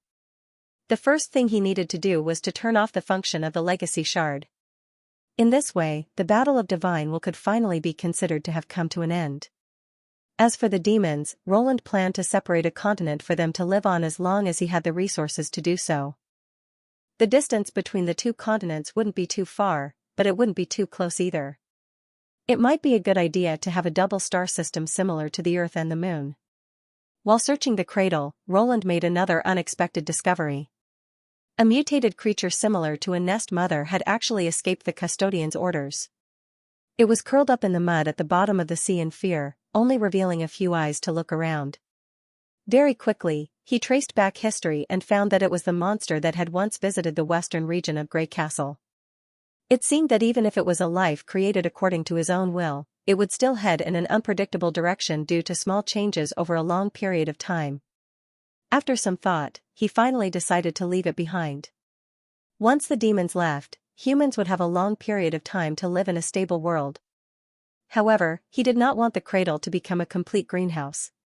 Some competition might not be a bad thing. The custodian had already proven that relying purely on bloody battles of life and death was not an effective way for a civilization to grow. The path he wanted to take next required careful planning. In addition, he needed to review the past events of the civilization that existed in his memory core. Be it to increase his knowledge or draw inspiration, it would definitely be of great help. He also needed to adjust the realm of mind to maintain the balance between the growth of the witches and the dream world. Fortunately, abolishing the core after the Battle of Divine Will would free up a lot of space, so he did not need to face this thorny problem now. Just as Roland was overwhelmed by the large amount of information, a scene caused him to instantly stop what he was doing. It was a scene that came from the interior of the cradle. In the corridor outside the core of the cradle, two women and a demon seemed to be waiting for something. Roland immediately felt an indescribable warmth surge in his heart. He enlarged the scene and slowly reached out his hand to wipe the two's cheeks. So they were the ones who had sent him here. From the first day he arrived in this world, he had formed an indissoluble bond with the two. After interacting for a long period of time, he had already gotten used to their existence. Previously, when he fused with his consciousness and became the cradle, he had always felt that something was missing. Only after seeing this scene did Roland realize what he was missing. Indeed, in the next 100 million years, he would probably be unable to leave the cradle. Perhaps, as the custodian had said, it would be a long period of despair, but he was not afraid. The greatest difference between him and the custodian was that no matter how long the future was, he would not spend it alone. 5 years later. Grey Castle, City of Neverwinter, Shallow Water Harbor. As the heart of the human kingdom, it was undoubtedly the world's busiest harbor, with tens of thousands of people entering and leaving daily. To ensure that the harbor would not be clogged, other than continuing to expand along the coastline, the administrative office had also established a large-scale public transportation system. Tangen was one of them. He was once a merchant from the city of Evernight and had helped the First Army deal with the Moya coalition. He did not expect the administrative office to record this merit and find him after the war. After knowing that he could get a house in the royal city of Grey Castle, he had eagerly brought his wife and children over. Everyone knew that Neverwinter was good, but the cost of settling down was too high. Since he had such an opportunity, how could he miss it? As for the small business that could only earn him a little, Tangen could not be bothered to manage it. Instead, he turned to the administrative office for employment training and became a taxi driver. That's right, even though he had interacted with the people of Neverwinter long ago, he did not expect them to be so advanced. A taxi was essentially similar to a carriage, but the latter could only be owned by extremely wealthy nobles. In the royal city, a taxi was a part of public transportation. Public transportation, in other words, as long as they paid, anyone could experience such a grand and luxurious enjoyment. Of course, there were also much cheaper large buses that could fit close to 100 people at a time. However, compared to a taxi that left immediately after boarding, the buses that left at a fixed time and did not even have a seat seemed a little shabby. After the taxi in front had boarded, it was finally Tangen's turn. Other than his fixed salary, he also received a large sum of money as a reward for sending off customers. Hence, it was always a good thing to be able to wait for customers as soon as possible. Click. The car door was pulled open skillfully. A tall woman first threw her luggage into the back seat, then bent over and entered the car. Tangen looked through the rearview mirror and saw that the other party was wearing an avant-garde jacket and canvas pants. She even wore a cap and sunglasses. It was obvious that she was a loyal customer of the Rainbow Stones. However, what was slightly strange was that he did not see the Rainbow Stones logo on her clothes. "Excuse me, where are you going?" The bag in the back seat contains a city map and prices. "I think the King's Castle in Neverwinter hasn't been demolished yet, right?" "If it's still there, I'll go there," the woman replied in a capable and straightforward voice. Twain could not help but feel a little surprised. Judging from her attire and the way she got into the car, this woman should be from Neverwinter. If clothes could be replicated, then only the administrative office of King's City could create such a whimsical public transportation system. He had been in this business for almost 2 years and had received countless guests ranging from big merchants from the fjords to nobles from the province of Dawn. However, in Neverwinter, their reactions were not much better than those country bumpkins. This was also the main topic of conversation and a source of laughter during meals. Therefore, the moment the woman opened the car door, he had already regarded her as a Neverwinter citizen who was out on a trip. However, she did not seem to be very familiar with this city. "You must be joking. Who would dare to demolish the King's Castle?" Twain laughed and drove from the passenger area to the main road. The administrative office has proposed to expand the castle to match the size of King's City several times, but His Majesty flatly refused. This matter was even reported in the newspapers, and in the end, the land that was scheduled for expansion became a war memorial park.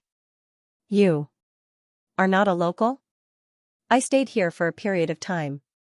The woman leaned against the window and looked around.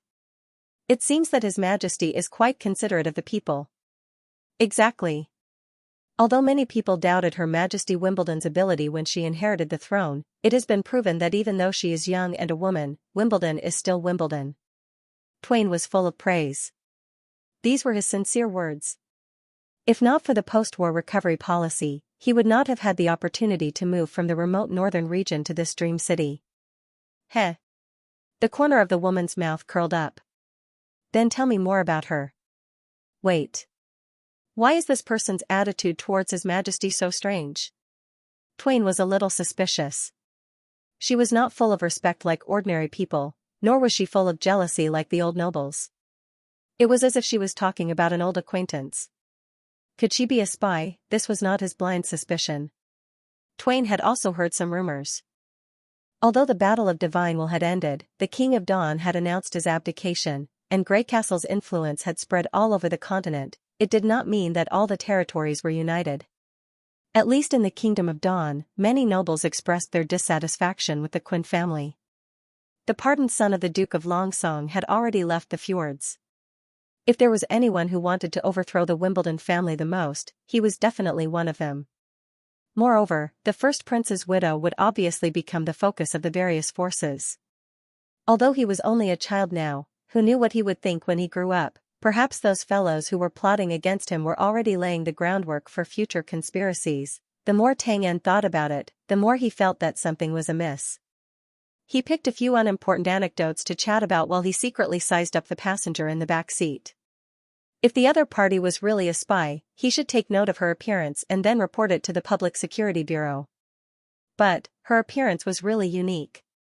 Would the conspirators really find such a person to be their informant? Not to mention that head of black and smooth long hair and impressive figure, just the ease and magnanimity in his speech was destined to be hard to ignore.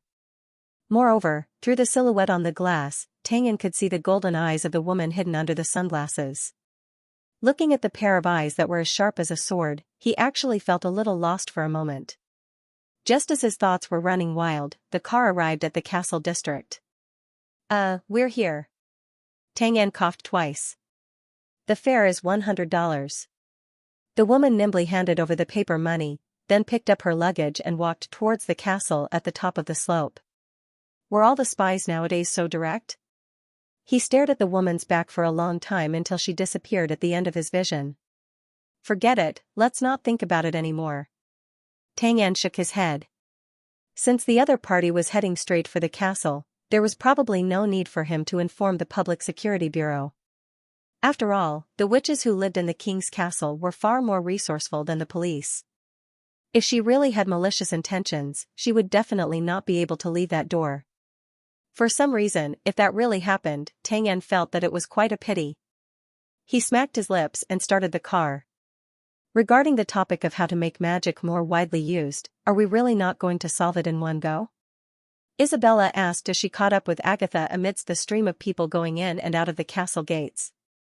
A heated meeting had just ended in the administrative office. The main topic was to strengthen the connection between the awakened and ordinary people, so that everyone could benefit from magic.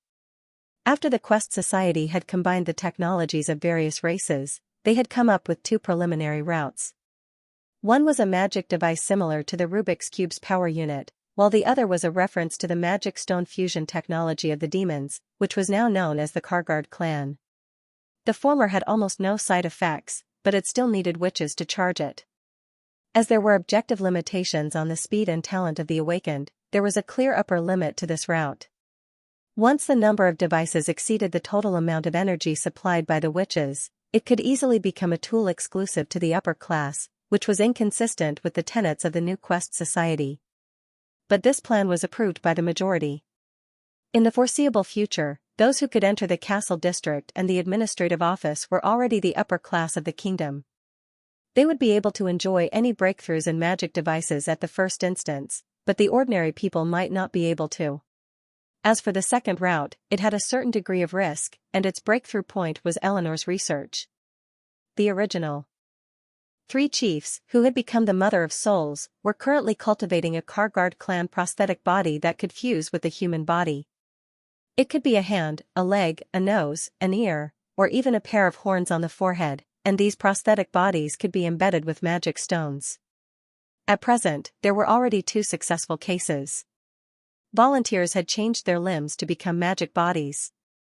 Even though their abilities were not worth mentioning, and they could not even fully activate the power of low-grade magic stones, they could use magic devices on their own. It could be said that they had broken the limits of the first route. But based on the basic principle of the interaction between magic power and magic users, no one knew what would happen to an ordinary human after fusing with a magic stone. Thus, most of the officials in the meeting expressed their opposition to this, and even the old faction led by Berev strongly requested for this technology to be banned. But Agatha knew that the solution that Isabella was referring to was not the above two, but a third plan that only the core of the Quest Society knew of: human modification. From the information obtained from the Battle of Divine Will, life could continuously evolve to obtain more magic power, and magic power itself had a certain set of rules. Thus, the highest goal of the research was for everyone to obtain magic power. There was no need to rely on awakening, and there was no need to distinguish between genders. Everyone was born a magic user, and if it was successful, it would definitely bring about a new leap for humanity, but this research was currently only at the theoretical stage, and it required a large number of clinical trials. If it was released now, it would only cause a huge uproar. Even if they were to focus on the research, it would easily leak out. Thus, Agatha did not even set up a relevant research team, and it could be said that she had given it the cold shoulder. I understand your indignation, but as you can see, people's acceptance of magic power is far from ideal. Agatha said softly. The new Quest Society has just been established, and we need to produce more results to let the public realize the convenience and progress that magic power brings. We cannot repeat the mistakes that Lady Alice made. But those stubborn old fools are against even the second route, Isabella said gloomily. Without the support of a large number of magic users, it's hard to popularize the magic devices outside of Neverwinter. Indeed. But it's not like we have no chance. Agatha opened her clenched fist, revealing a piece of paper in her palm. It was a piece of paper that Edith had stuffed into her hand after the meeting. At 7 o'clock in the evening, Golden Jade White Horse Hall will host a banquet. I hope that the two of you can come. At any time, change meant the reorganization and redistribution of benefits. To the humans, the far-reaching plan to popularize magic power was not just a simple technical issue, but a new battle. She somewhat missed the days when His Majesty was still around. At that time, as long as His Majesty made a decision, no one would object. No matter how inconceivable it was, everyone would unanimously move forward. But after being depressed for a short while, Agatha pulled herself together again. That's right, she could not always rely on that person. He had already led the humans out of a hopeless situation. Next, it was up to them to inherit and shoulder this unyielding will. Right at this moment, a woman walked past her. Agatha could not help but be stunned. She quickly turned her head back. What's wrong? Isabella asked. Did you leave something behind? Only then did Agatha notice that the two of them were already a few meters apart. The latter was looking at her in confusion, as if she did not understand why she had suddenly stopped. No. I just thought that I saw someone very familiar. She blinked and scanned the crowd one last time, but she still could not find that familiar figure. Someone very familiar? Yes, I probably made a mistake. Agatha quickened her steps. Let's return to the Mage Tower. There's still a lot of research to be done. This battle of magic power revolution would be started by her. She was already prepared. In the castle study. Your Majesty, there's a letter for you. Sean knocked on the door and walked in quickly. He placed a crumpled envelope on the table. Nowadays, long-wave radios, wired telegraphs, and the sigil of listening equipped with a magic storage device had all matured. Even a commoner could spend a few dollars to send a long-distance telegram. Letters that relied on manual labor were becoming fewer and fewer. Oh? Where did it come from? Tilly put down her pen and rubbed her numb fingers. I heard it was from the sea. Sean coughed twice. The first to receive it was an explorer from the fjords, followed by a sea merchant, Festive Harbor, and finally Shallow Beach Harbor. If not for the signature, I wouldn't have. Without waiting for him to finish, Tilly had already torn open the envelope. There were probably only a handful of people who could send a letter from the vast sea. As expected, after opening the letter, a familiar line of words appeared before her eyes. After being passed through the hands of many people and being exposed to the sun and wind, the paper appeared mottled. But the style of the writing was so different that she would never mistake it even if it turned to dust. Good to see the letter. This is the first greeting letter sent by the exploration team. As usual, the leader writes it first. Hi, Your Highness Tilly. No, Your Majesty, we are now on our way to the Xianxia realm. More accurately speaking, we have already arrived at the edge of the floating continent. Only when I saw it did I understand what a true floating continent is. Comparing the deity of gods to it is like comparing the fjords to the land of dawn. There are mountains and rivers on it. Thousands of waves of seawater poured down from the walls, creating a spectacular sight that was indescribable with words.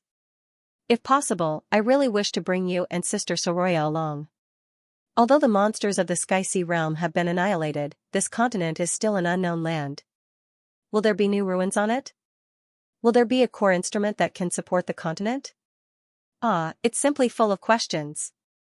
I dare to bet that in the next decade, it will be the most desired goal of explorers. But I am destined to be the first. I'll tell you more later. Father's fleet is chasing after me, but this time he can't get ahead of me. Then, I will continue my journey. I miss you, Lightning. Then, the handwriting suddenly changed. The second one is my Maggie, Koo. I don't know what to say, Koo. I just feel happy every day, Koo. Although carrying the wolf was very heavy, everyone had endless things to talk about and new scenery to see. It was much better than staying on the roof beam alone, Koo. That's right, there are so many kinds of fish in the sea. It's almost impossible to eat them all. But without spices, the barbecue would lose its soul. If possible, could some spices be sent to the Xianxia realm? Tilly held back her laughter and flipped to the second letter. Greetings, Your Majesty. I am Lorgar Burnflame of the Wildflame clan. In addition, as Joan was immersed in the sea, I had to write for her. Exploration is indeed an interesting thing. It allowed me to see that other than the land, there is a more fertile land in this world. Our plan is to land in the Xianxia realm and establish a base camp. Then, we will delve into its core and search for the node that connects to the bottom of the Shadow Islands. After all, this continent is extremely far from the land of dawn.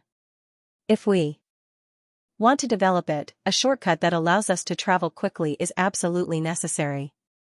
As no one has discovered too many results for the time being, I won't take up too much of your time. Finally, I have a presumptuous request. Can you help me convey to Father and the clan that I am fine? Thank you. Oh, please do not take Maggie's words to heart. We all know that there are many administrative matters and Lady Eleanor will not sail the floating island to the sea. But if you really send the spices, please bring more of Miss Evelyn's wine. May the three gods be with you. At the end of the letter was a simple drawing in place of a signature.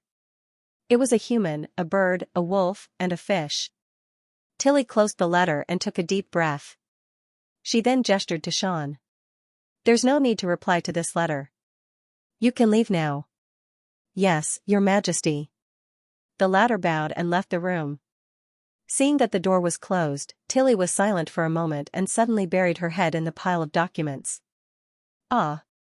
She purred enviously and swiveled her head from side to side, rattling the papers on her desk. Piloting the Phoenix and flying around the world with her companions, that was the life she wanted. It's all my brother's fault.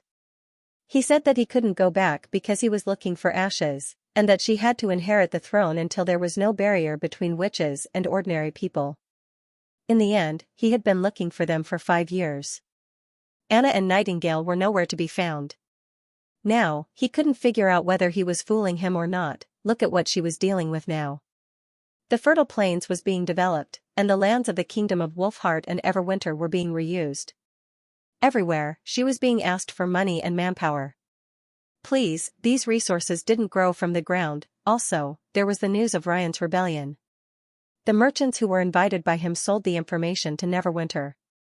Did he really not know that all his plans were on her table? It wasn't easy for him to regain his freedom, but he stubbornly sent himself back to prison. Tilly didn't know whether she should treat him as a normal opponent or not with such a childish and unscrupulous method. Of course, these were all small problems. What gave her a headache was the direction the kingdom was heading in. What technology to prioritize, the friction between private companies and the administrative office, and how to balance the power of the various political parties. These were the big problems that truly affected the world. In the past, she had always thought that being a king was nothing special. After all, even a sloppy person like Roland could handle it, let alone her. But now, Tilly realized that it was really not a job that an ordinary person could do. Moreover, Roland had taken Scroll and a large group of God's punishment witches to search for knowledge in the dream world while taking care of government affairs. Thinking back on it, it really made her sigh. Creak. At this time, the door suddenly opened. Tilly suddenly raised her head and put on a serious look. She said with a slightly displeased tone, "What now? Didn't I say that if there's anything, you should inform me first?" After all, in addition to the guards, Vendi, Scroll, Agatha and the others were all frequent visitors to the office, especially Scroll. If she was seen slacking off, she would inevitably lecture her. Therefore, early warning was also one of Sean's duties, or rather, the most important task. But there was no response. Tilly looked at the door in surprise. Clatter. The pen in her hand fell straight to the floor. Bookseller's website. Under the afternoon sun, a warm breeze blew into the room from the window, lifting a few scattered documents and blowing up Tilly's hair. Perhaps it was because the annoying hair had touched her eyes, or perhaps it was for some other reason, but she suddenly felt a sour feeling welling up in her eyes. But even so, she did not dare to close her eyes, afraid that the scene would disappear again. And the other party did not seem to want to give her a chance to be in a daze. Throwing down her luggage, the newcomer strode forward, walked around the mahogany table, opened her arms, and pulled her into her embrace. She could feel something solid and real through her clothes. This made Tilly realize that what she had seen might not be an illusion. Ashes. Ashes? It's me. Ashes pressed her cheek and said, "Long time no see." When the other party spoke, Tilly's vision instantly blurred. It was as if something that had been suppressed for too long finally had a chance to pour out. Although she knew that this was not very dignified, she did not want to stop it. In front of Ashes, she did not need to hide too much, whether it was when she was happy or sad. Besides, she was not sad at all. Not at all. On the other hand, Ashes gently stroked her hair, quietly providing space for her to pour out her emotions. The two maintained their posture, allowing the sun to shine on them. After a long time, Tilly finally calmed down. She wiped away the sticky tears on her face and stared at Ashes. "What happened after the Battle of Divine Will? Why did you only come back now? What have you been delaying all these years?" The latter smiled and rubbed her slightly red face. "Don't worry, I'll tell you everything I know. To be honest, I'm also very surprised to see Roland again, in the dream world." Then, Ashes recounted her experience after waking up in detail. In Roland's words, although he had obtained control of the cradle, searching for a witch's consciousness in the memory bank of civilization was still a time-consuming and laborious task, not to mention that her body no longer existed. Considering that he wanted to restore her as accurately as possible, Ashes stayed in the realm of mind for a long time. During this process, she gradually pieced together her original self from the scattered fragments. However, considering that her consciousness was also growing during the process of adaptation, Ashes wasn't sure how much difference there was between her current self and her past self. As for the body, it was completely cultivated based on impressions. Although Roland hoped to conduct a few experiments before implementing the connection, she did not want to continue waiting. Thankfully, the fusion process was extremely smooth. When she opened her eyes again, she was already standing on the island of the bottomless land. "So that's why the scar on your face disappeared?" Tilly asked. This time it was Ashes's turn to be a little embarrassed. "I used to think that it could remind me to be alert at all times and also increase my deterrence in battle, so I kept it. But now, there's no need to continue fighting. I think you might." Tilly couldn't help but laugh at the other party's hesitation. "I won't deny it. But that will not be a factor in my preferences. Did you wear these clothes in the dream world?" Not only the clothes, but also the money and luggage. Roland said that replicating these things is much easier than reconstructing one's consciousness. The two looked at each other for a moment before Ashes continued. I don't know if I lost anything during that period of unconscious wandering. Compared to the past me, I have no way of knowing if the present me is the ashes in your heart. But there's one thing I can be sure of, and that is that my desire to see you has never decreased." Tilly reached out to interrupt her. "I can confirm for you that you are ashes, and nothing has changed from the past." Ember went silent for a while, and then he actually revealed an expression of relief. "By the way, what about Anna and Nightingale? They clearly returned to the camp after the battle. And what's the situation with my brother now? Is he unable to leave the realm of mind in the future?" Tilly propped herself up from her embrace and changed the topic. "Roland is not in the realm of mind now, but in this world itself. He is indeed unable to leave the Cradle Hub, but Anna and Nightingale can come back at any time." But at this point, Ashes cleared her throat. "The problem is not whether or not he can, but whether or not he wants to. In short, Roland's life is better than you can imagine, so you don't have to worry about him." "Is that so?" Tilly was confused. "That's right. Forget about that guy, he's not worth your concern." Ashes shrugged. Then, as if suddenly remembering something, she turned around and took out a stack of documents from her luggage. "Also, Roland has some things for you." Tilly's face immediately stiffened. "Don't tell me it's a new responsibility or entrustment? There's no need for you to handle it personally." Ashes explained, "These are all toys he made up, and their main purpose is to reopen the passage between the dream world and the real world.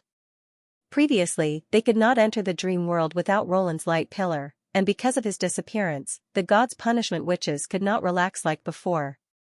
If they did not know that he was only leaving temporarily, they would probably have a big problem with Tequila alone." Now that there was finally a solution, Tilly could not help but feel relieved for the ancient witches. Judging from the strange diagrams and patterns on the document, it was most likely a new type of magic device. "I'll ask Agatha to come over." After making the call, Tilly suddenly raised her eyebrows. "Oh yes, at that time, there were a few ancient witches who lost their consciousness along with my brother, right? Their bodies can no longer be used now. Roland has also considered this. In fact, his next step is to design a new carrier for the gods' punishment witches, which can not only be used as a soul container, but also can automatically adapt to consciousness and restore their normal perception." Ashes nodded. "But this step can't be completed by the Cradle alone. Neverwinter also has to participate until we master this technology. I believe Celine and the others will do their best." Tilly pursed her lips and smiled. "And when all these are completed, the last step will be." Ashes continued, "This time, Roland seems to want to do a more thorough job. In addition to letting the witches come into contact with the dream world, he also wants to let the people from that world come here. He even called it the New Gate Plan in his plan." Tilly opened her mouth in surprise. She instantly understood the purpose of Roland's approach. There was no doubt that once a group with superior technology and a group with superior magic power interacted, it would inevitably bring about earth-shaking changes. Although it could quickly promote the development of civilization, it would also cause a lot of foreseeable troubles. Thinking that she would be the one to face those troubles, Tilly felt a headache. "I knew I shouldn't have taken the crown." She curled her lips and said angrily. "But I think, even if you had to do it again, you would still agree to his request." Ashes took a step back and then knelt on one knee. She clenched her fists in front of her chest like a knight. "You've performed better than you thought, Your Majesty. You're already a qualified king." Tilly stared at her for a moment, then slowly stretched out her right hand and said, "Then are you willing to accompany me?" "Of course." Ash's answer was sonorous and forceful. "It's my honor." Indeed, compared to an hour ago, the things piled on her desk had not decreased, but had increased. But she was not as resistant as before. Because this time, the scenery around her was completely different. "This is the list of the first batch of people to participate in the consciousness transfer."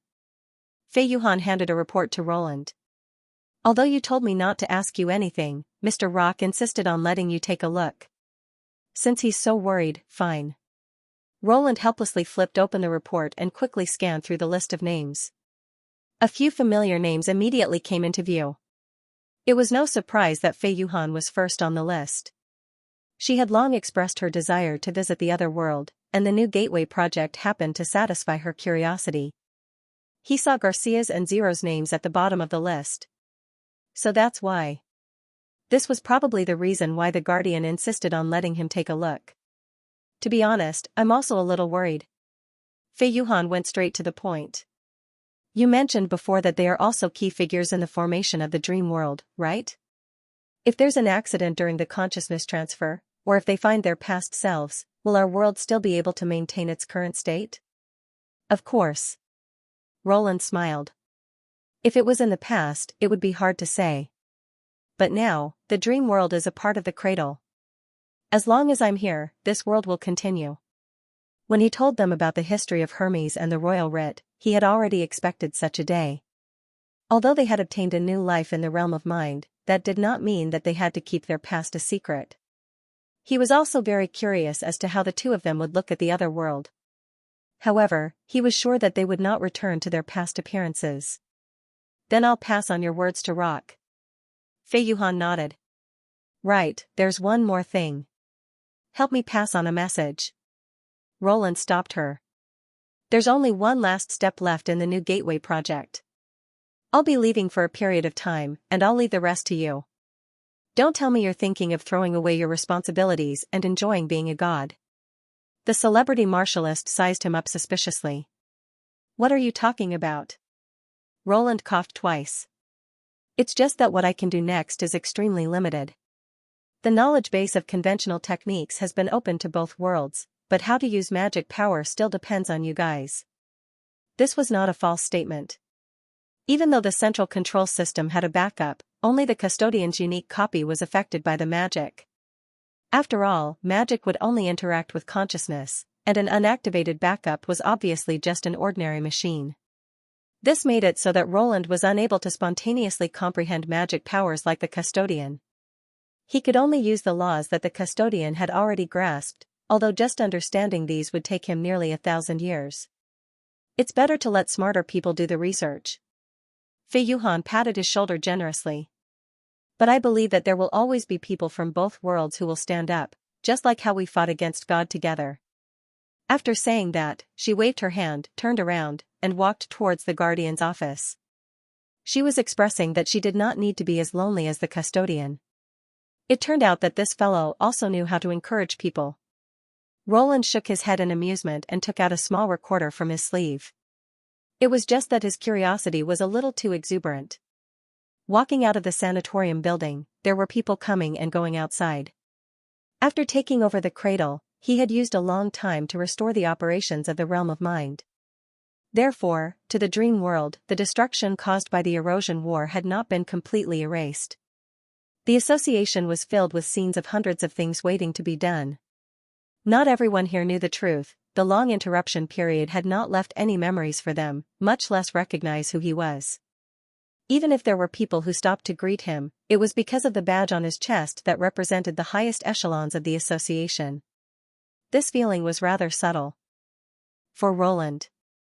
And in the crowd, Roland saw a familiar figure. The nightmare Valkyries. I'm here to bid you farewell. She walked in front of him. Are you planning to go back too? Go back? She shrugged. No, I'll stay here. Roland was taken aback. Wait, what about your race? With Sky Lord and Silent Disaster watching over them, along with the remaining senior lords, there's no need to worry about the others causing any problems before the migration, Valkyries said frankly. Besides, me staying in the dream world is the most beneficial thing for my race. My body will merge with the Mother of Soul and become the new king. But compared to the previous king, it will no longer have an independent consciousness. This is also a consensus. Sarakas agreed?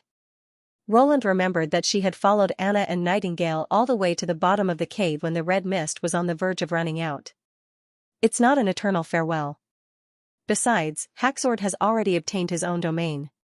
Once the beacon device's experiment is successful, he can enter the dream world at any time.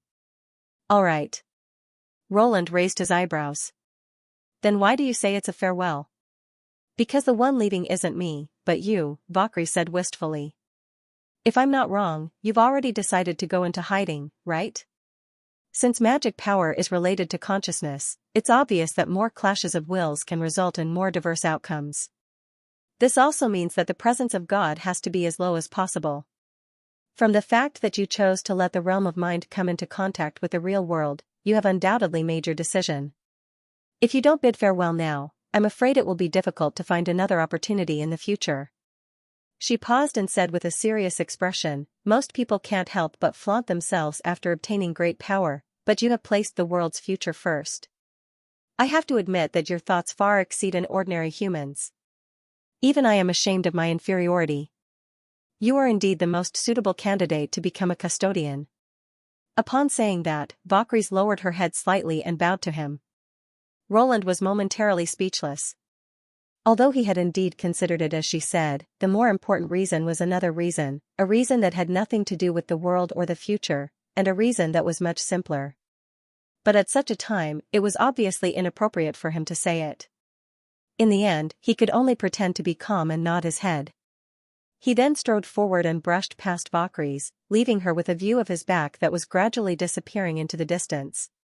Walking to a deserted corner, Roland's thoughts moved slightly, and in the next second, he appeared thousands of kilometers away. It was a valley with beautiful scenery, far away from the hustle and bustle of the city. A gentle breeze blew through the willow forest, leaving ripples on the clear surface of the lake. And at the top of the valley sat an elegant manor. He walked past the courtyard and garden, stopped in front of the house, and gently knocked on the door.